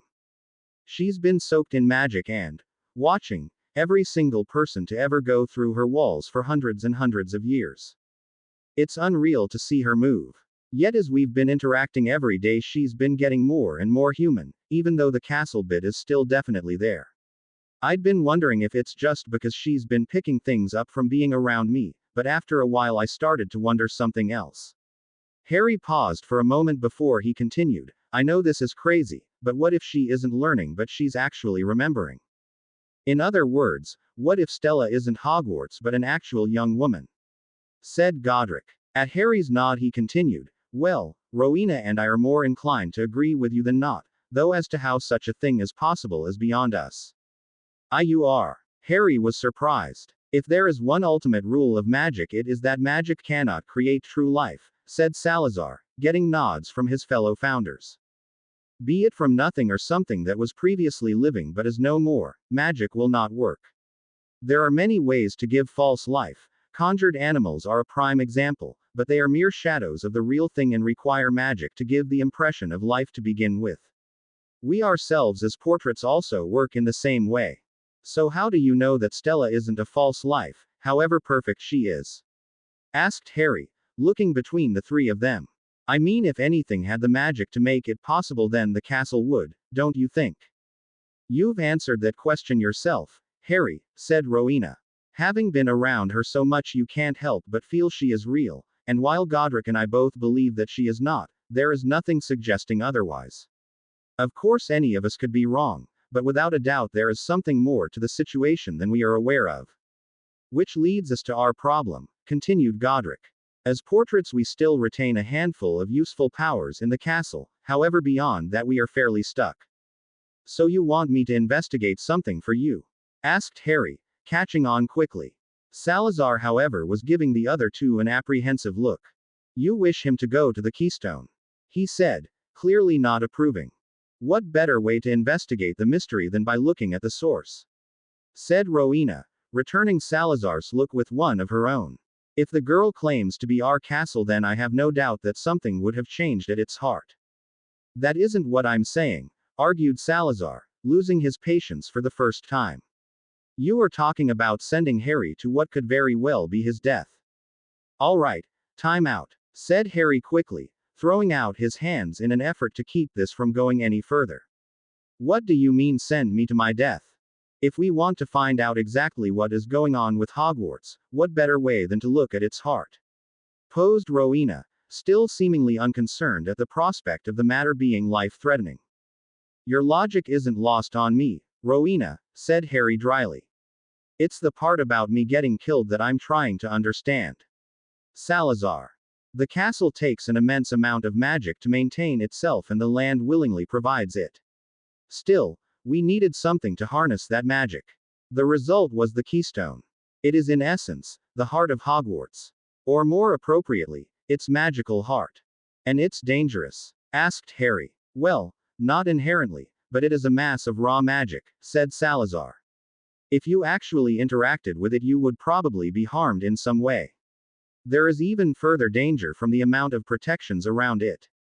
It was never meant to be visited except in very extreme circumstances to begin with. As far as I remember it, we never went back there once after it was sealed away. Unless you did after I left. No, said Godric, shaking his head. Harry, it is a dangerous place to go, but with our guidance there won't be an issue.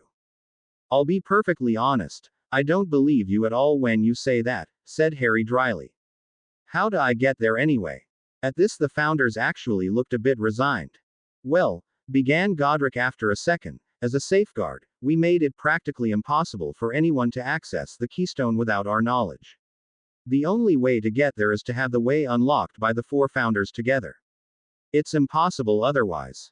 Oh, said Harry, understanding the problem.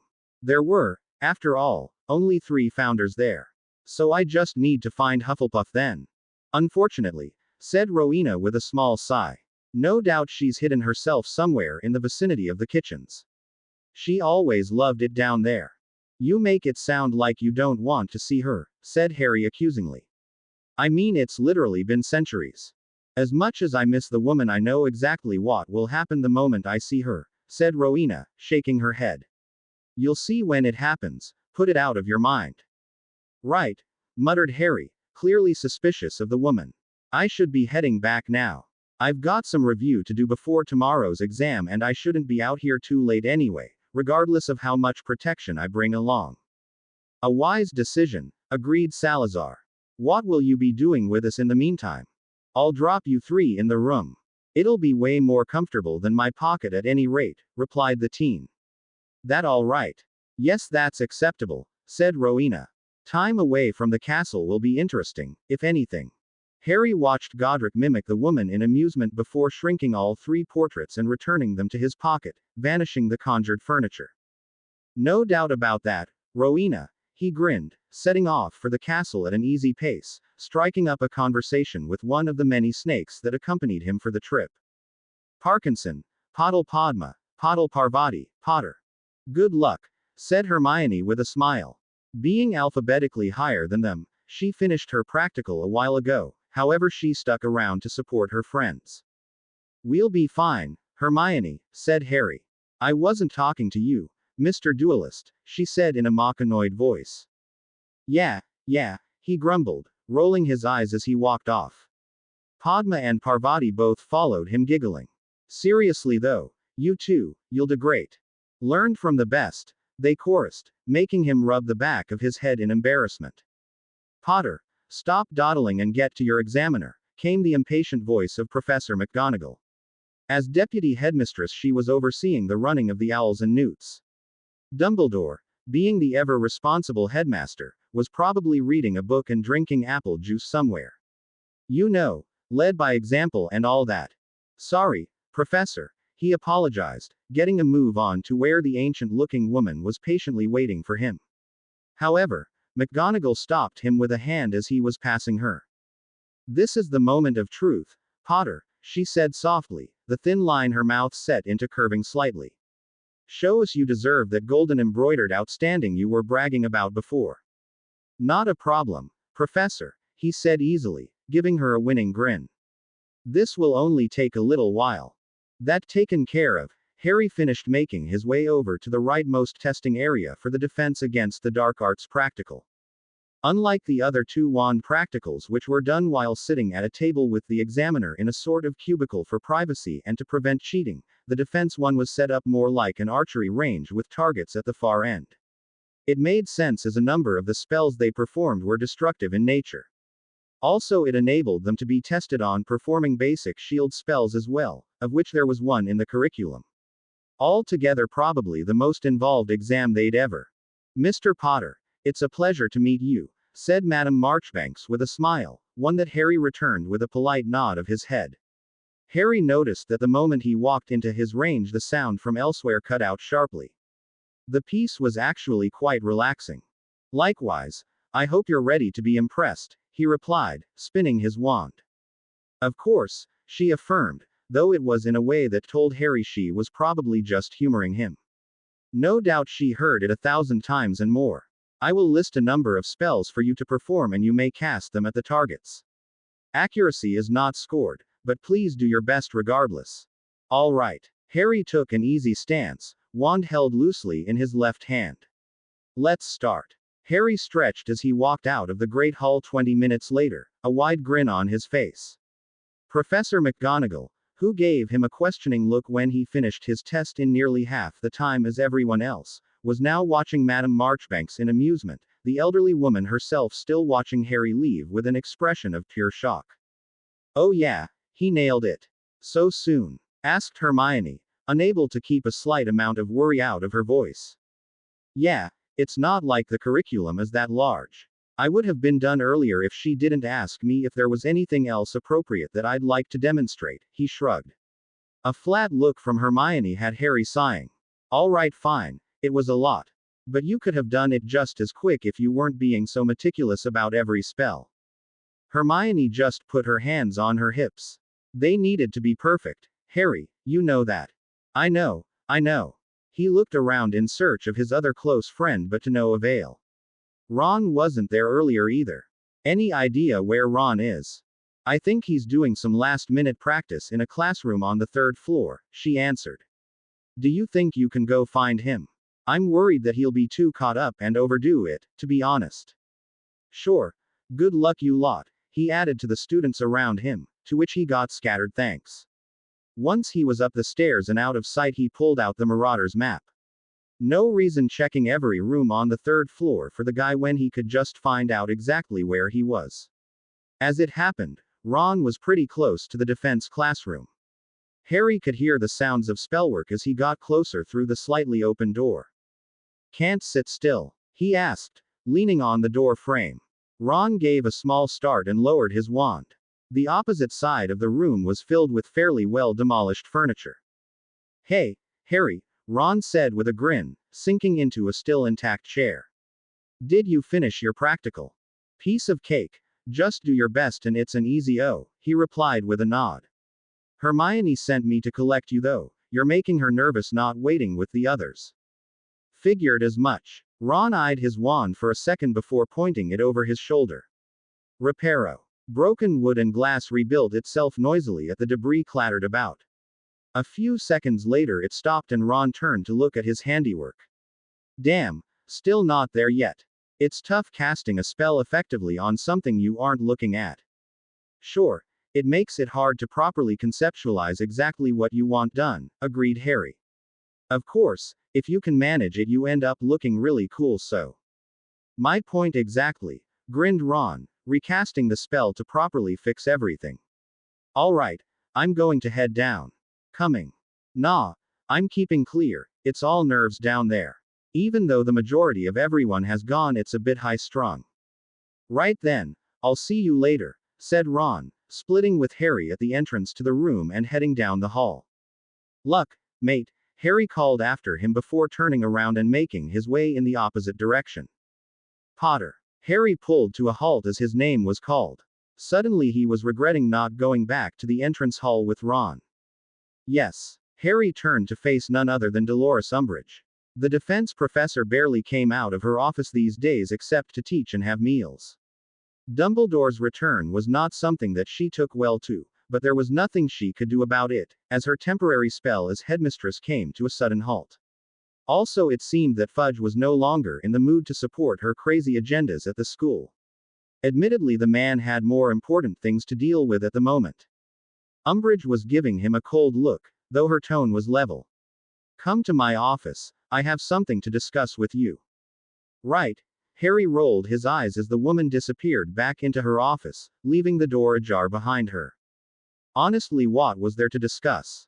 As a fifth year, his final exams were the Owls, and there was nothing Umbridge could do about that, however much she disliked it. He also was never cleared to re-enter her class by McGonagall. Still, she was a professor, and McGonagall warned him not to cause any more trouble than there was already. He entered the room and turned to close the door, only to suddenly be knocked aside as the door was flung wide, crashing into him.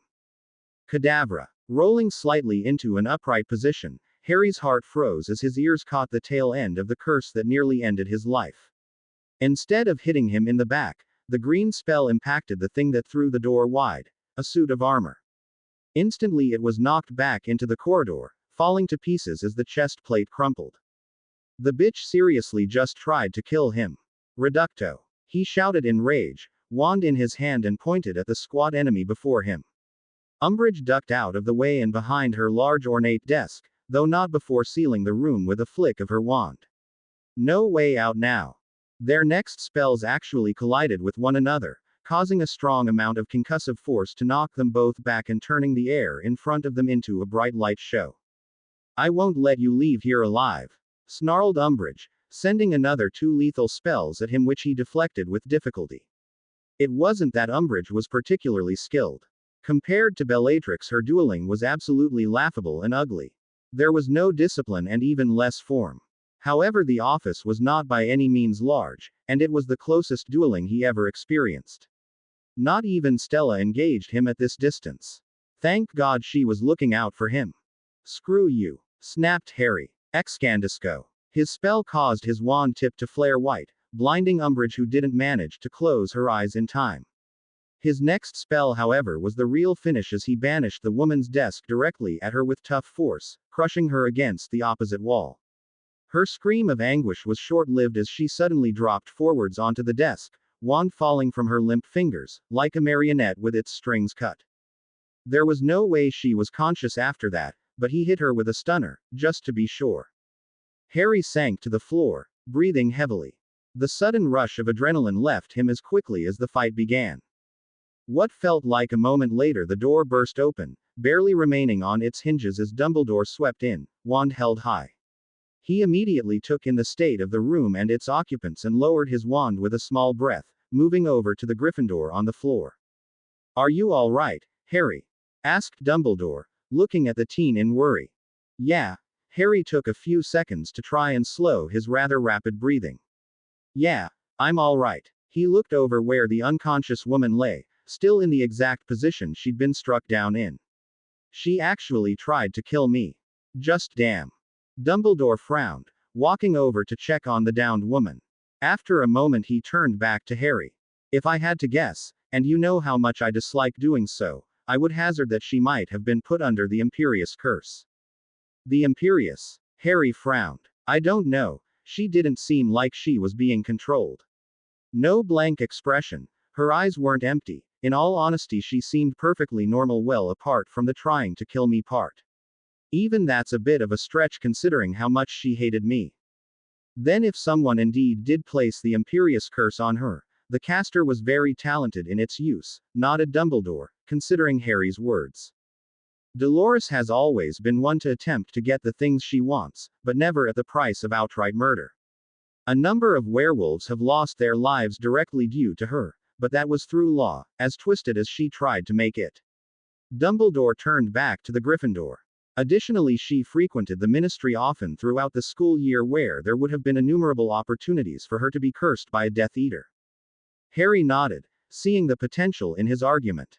Not 2 days after Voldemort's return, there was a full-scale Death Eater purge of the ministry led by Amelia Bones and her small army of Aurors. Over 3 dozen ministry workers were found with the Dark Mark and immediately sent to Azkaban to await questioning and eventual trial. This wasn't the time to take chances with anything. "Well, whatever happened, it's over," he said, getting to his feet. "Though I guess I'm kind of glad that I was able to put her down.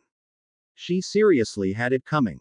She is rather difficult to get along with," noted Dumbledore, "but I would remind you that she is just as human as the rest of us are."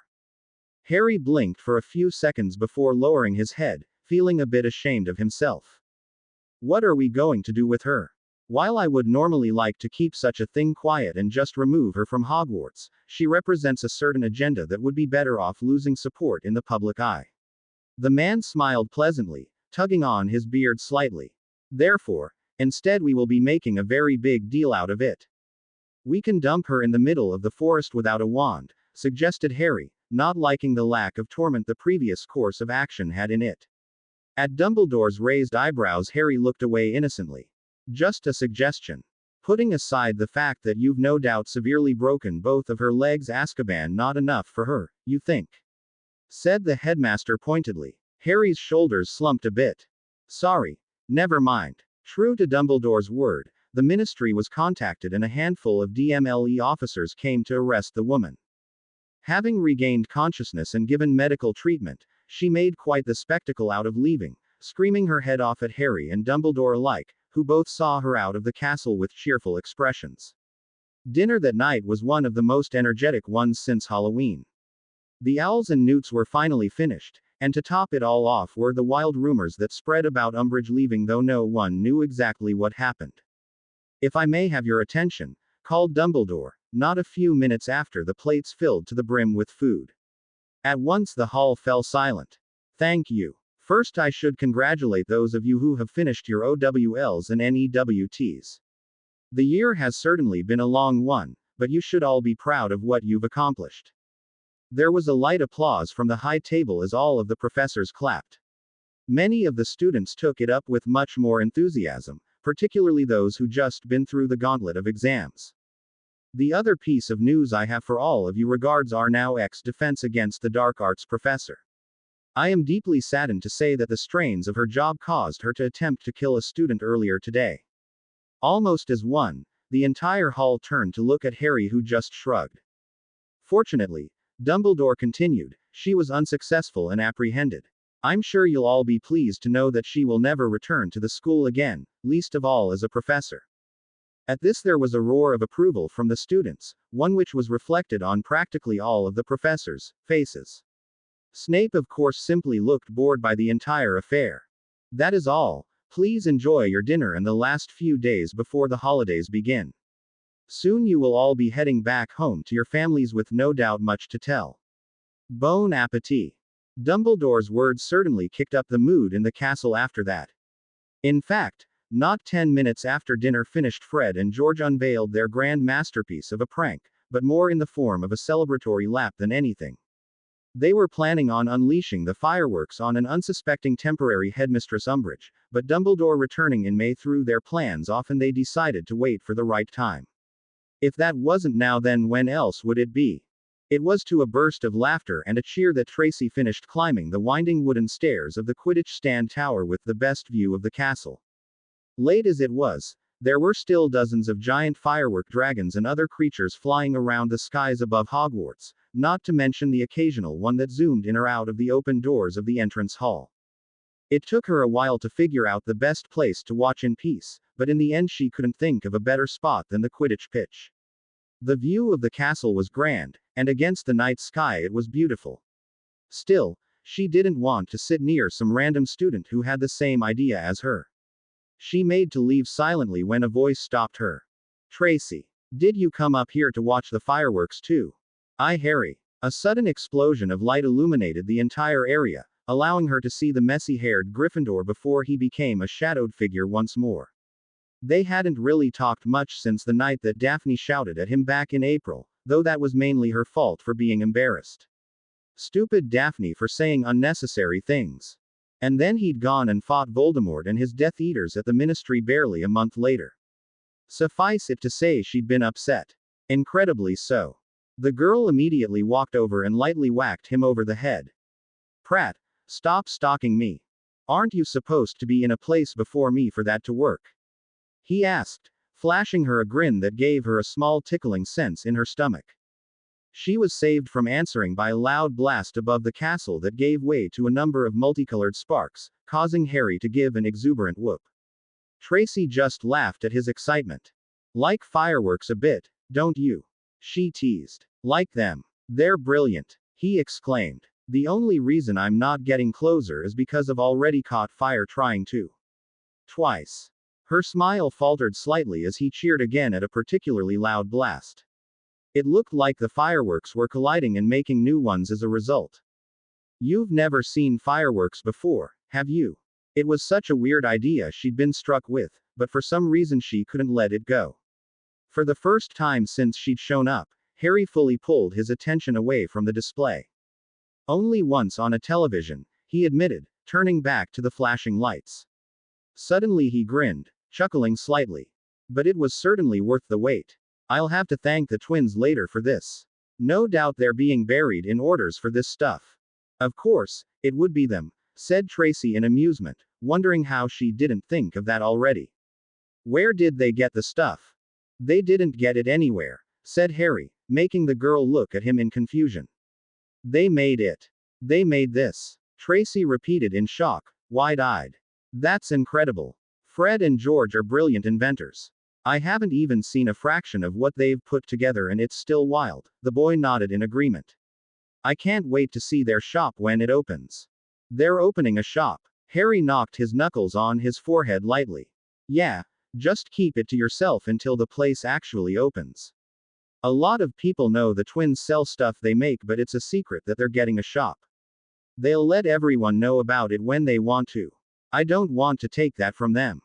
Don't worry, I won't, she assured him. I know you won't, he replied with a grin. She smiled back, her eyes unfocused. Or were they extra focused? What's on your mind? Everything okay? He asked. Would you be disappointed if I said it wasn't you? She responded, getting a wry look from the boy. She sighed softly, shaking her head. Sorry, it's just a bit weird, thinking about how this year played out. Does it bother you? Harry was frowning at her slightly. No, of course not, she said quickly, shaking her head to emphasize the point. She gave Harry a hard look before finally taking a seat next to him. Sometimes I feel like I don't know myself anymore. Everything used to be so straightforward and now I'm sorry I'm not making much sense. Tracy stared dejectedly at her feet, watching them flicker in and out of view as the fireworks continued their crazed dance in the sky above. Is there anything I can do? You can stop putting yourself in danger. It'll help at least. Harry let out a small breath, frowning at the sky. You know I can't do that. Yeah. Harry watched her for a moment before asking, does it really bother you that much? Yes. It made her insides clench tightly just at the thought. She ended up just shrugging. Hey, cheer up, said Harry after a few seconds of silence, sliding over and giving her a nudge. We're watching fireworks with minds of their own, safe at Hogwarts. Besides, he continued, leaning back to make himself more comfortable, take that away and we are stargazing a bit, aren't we? You're an idiot, she said, glad the darkness hid her small blush. Harry just laughed. So I've been told. Dear Sev. You know how I've been complaining a lot lately about random things. And that weird craving for fried pickles with chocolate syrup. Well, turns out I'm pregnant. James was thrilled and terrified at the same time because we've wanted another child, but I feel awful bringing another one into this cage we live in. I was thinking Zachary for a boy or Rosalind for a girl. Nice, right? James has a couple other names, but he came up with Harry, so I get the final say over the next one. We've decided not to tell anyone until I'm nearly there, but this is a bit different after all. You wanted to see me, Professor. Snape looked up from the book to find none other than Harry Potter in his doorway. The boy was regarding him with a look of curiosity. It wasn't often that he was called to the potion master's office after all. Especially less than an hour before the carriages departed for the Hogsmeade train station. I did, he replied, closing the book for the final time and letting out a small breath. The final entry was short and left him with a certain emptiness. Of course, it wasn't like Lily knew of her coming demise. Did he honestly expect some sort of final words at the end? Come in and close the door, Potter. Harry did so and took his usual seat in front of the man's desk. I'll be brief, Snape continued, not bothering to take his seat. I've prepared a small number of potions for you to take over the summer. They should help counteract any lasting damage that your relatives have left on you. At this point, Harry was giving Snape the most befuddled look he could muster. Why? That is hardly relevant here, Potter, said Snape impatiently. I merely wanted to impress upon you the importance of following the instructions I have provided with them. Also, you are to tell no one of these potions. This last bit had Harry give him an amused look. Illegal, highly. Mainly due to the fact that if abused they will kill you in a most unfortunate manner. I have been providing similar potions to the escaped Death Eaters to counteract the effect of Azkaban. Harry blinked in surprise, looking back at the small case sitting on the desk with new respect. Did Sirius take anything like this? Initially, yes. I believe you agree that he has been improving, at least in his physical health. I cannot speak for the state of his mind. Harry rolled his eyes at the jab at his godfather. Don't worry, I'll follow your directions to the letter. I did not expect otherwise, Snape replied. And it was true, as unlikely as something like that used to be. That aside, you are to continue your occlumency exercises throughout the summer. I wasn't planning on stopping, said Harry quickly. Occlumency had an incredible impact on him. There was no way he'd cut back on it now. Actually, I was wondering if we'd be continuing in the fall. I'd like to, if it's possible. At present, I do not see any harm in it, said Snape with a nod. You still have not reached a level where I am comfortable releasing you from my tutelage. Additionally, we still have yet to discuss your instance of passive legilimency. If you indeed do have the ability, then we must at least hone it so that you can control it. Taking unwanted peeks into others' minds can be extremely disconcerting and is sloppy conduct in general. Eventually, it will cause you problems if left alone. Great. I appreciate it, the teen thanked, letting them fall into silence. Neither of them spoke for a while, Snape clearly done and Harry not willing to leave just yet. Was there something else, Potter? I know you told Voldemort the prophecy. Dead silence followed this statement. For the first time in a very long time, Snape felt like he'd been frozen in his tracks. He told me, back in May. I see. It was a mark of how much the dynamic between the two of them changed. Months ago, Harry would have lost control completely, possibly even attacking the man. Snape, on the other hand, would have thrown the teen out of his office without a second thought. Now, though, neither thing happened, and instead they both sat there in silence. I just wanted to say that I don't blame you for what happened, continued the Gryffindor. Well, not completely. This only caused Snape to give him a look of contempt. I informed the Dark Lord of what I heard, and he eventually acted on it. I cannot think of a more plain example of cause and effect. Do not make me rethink my opinion of your intelligence.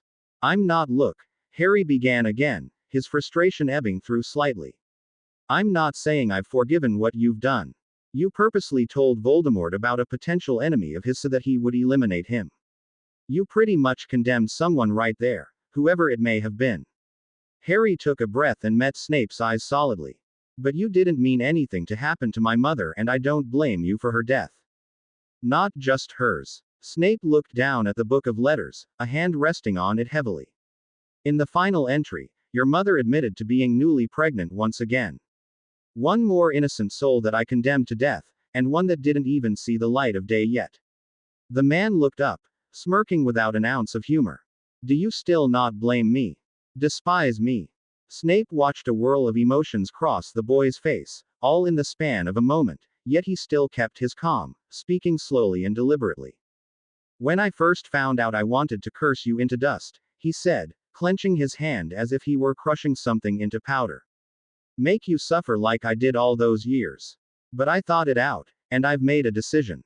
Whether you like it or not, whether I like it or not, it is what it is. Harry let out a long sigh, running a hand through his hair. We're here now, and we can only move forward. I'm tired of hating people. Aren't you?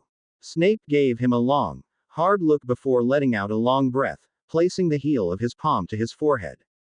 His right eyelid twitched ever so slightly in agitation. Really, you are so much like your mother, it is disturbing. And he was rewarded with likely the first genuine smile he ever received from the boy. Thanks. It wasn't a compliment. Harry let out a long sigh as he stepped off the train. While certainly pleasant, the ride back to King's Cross was draining. He'd barely gotten a moment to himself, not to mention having to do a carriage patrol for a couple hours. Prefects were on duty from the very beginning to the very end. Still, it felt nice to be surrounded by energetic families, all welcoming back their children from months of being separated. Especially given recent events. Harry, don't just stand there, said Hermione, giving him a nudge as she passed him with her trunk dragging behind her. Sometimes you just need to stop and take in the world around you, Hermione, he replied, falling into step beside her. The platform has a good vibe. Yes, I know what you mean, she agreed. But I don't think that gives you an excuse to space out where everyone is walking. Yes, Potter, do us all a favor and keep out of the way, came the haughty voice of Draco Malfoy. He'd lost a lot of his edge after the imprisonment of his father, but the underlying core of who he was certainly wasn't about to change anytime soon.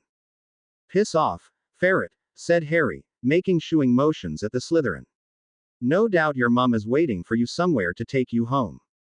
Make sure you hold her hand properly. I'd hate to hear you got lost or something. Malfoy closed in and grabbed the front of Harry's shirt, bringing them close to one another. Harry didn't react, merely staring into Malfoy's spiteful eyes.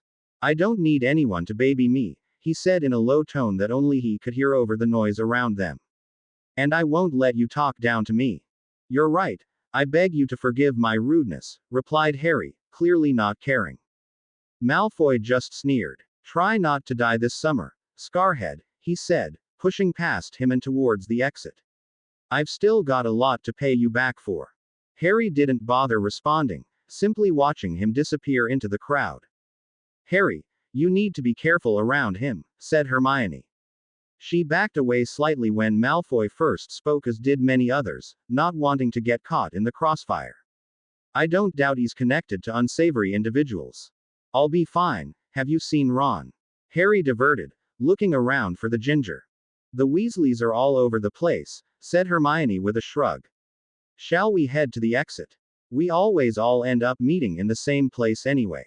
Yeah, let's. Harry. The two turned to find Sue Lee approaching them, waving to get their attention. Hey Sue, what's up? Said Harry in curiosity. I wanted to introduce you to my parents, she said, losing a little bit of her momentum. You do, he said in surprise. They were hoping to thank you for all the help you've given me this year with defense against the dark arts and stuff, she explained. All right, I'm sure I can find something to say to them about you, he said with a nod, thinking of the handful of embarrassing things he'd seen her do throughout the year. Clearly Sue was thinking along the same line, as she suddenly looked somewhat less eager than she did a few moments ago. Anyway, I'll meet up with everyone in a bit, Hermione. All right, don't be too long. You know how they get when you go off on your own, she replied, giving him a pointed look. Harry just waved her off and followed Sue to where her parents were waiting. As it happened, she wasn't the only one who wanted to meet him. A number of parents whose children were in the DA were more than happy to thank him for what he did. Of course, this was after Harry less than subtly expressed his surprise that so many of them knew about the completely secret and easily expelled for group that he ran, making all of the students there give him sheepish looks. But there was no harm done in the end. Umbridge was never stepping foot in Hogwarts again, the educational decrees were being repealed, and Dumbledore promised him that the next defense professor would be well up to the task. This meant the DA was over, however disappointed that made him. Teaching them all was some of the most fun he ever had at school. Certainly the most rewarding. 15 minutes later Harry pulled away from the group of people, wishing them all a good summer. Any longer and no doubt someone from the Order would be looking for him, if they already weren't. He'd barely made it halfway when someone grabbed his arm and pulled him to the side, out of the way of traffic but still obscured by the throng of people that were milling about for one reason or another. Who? Harry pulled up short as he found himself staring into the eyes of none other than Narcissa Malfoy, head covered by a hood. She looked tired, wary, nervous. I need to talk to you, she said in a low voice. What? He said quickly, ready to pull his wand in a heartbeat. Why? That isn't important.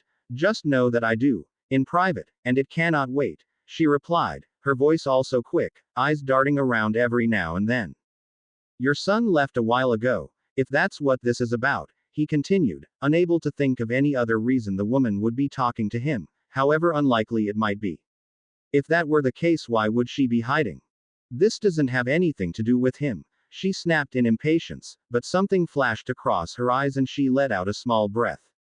Harry. They both looked up at the sound of someone calling Harry's name into the crowd.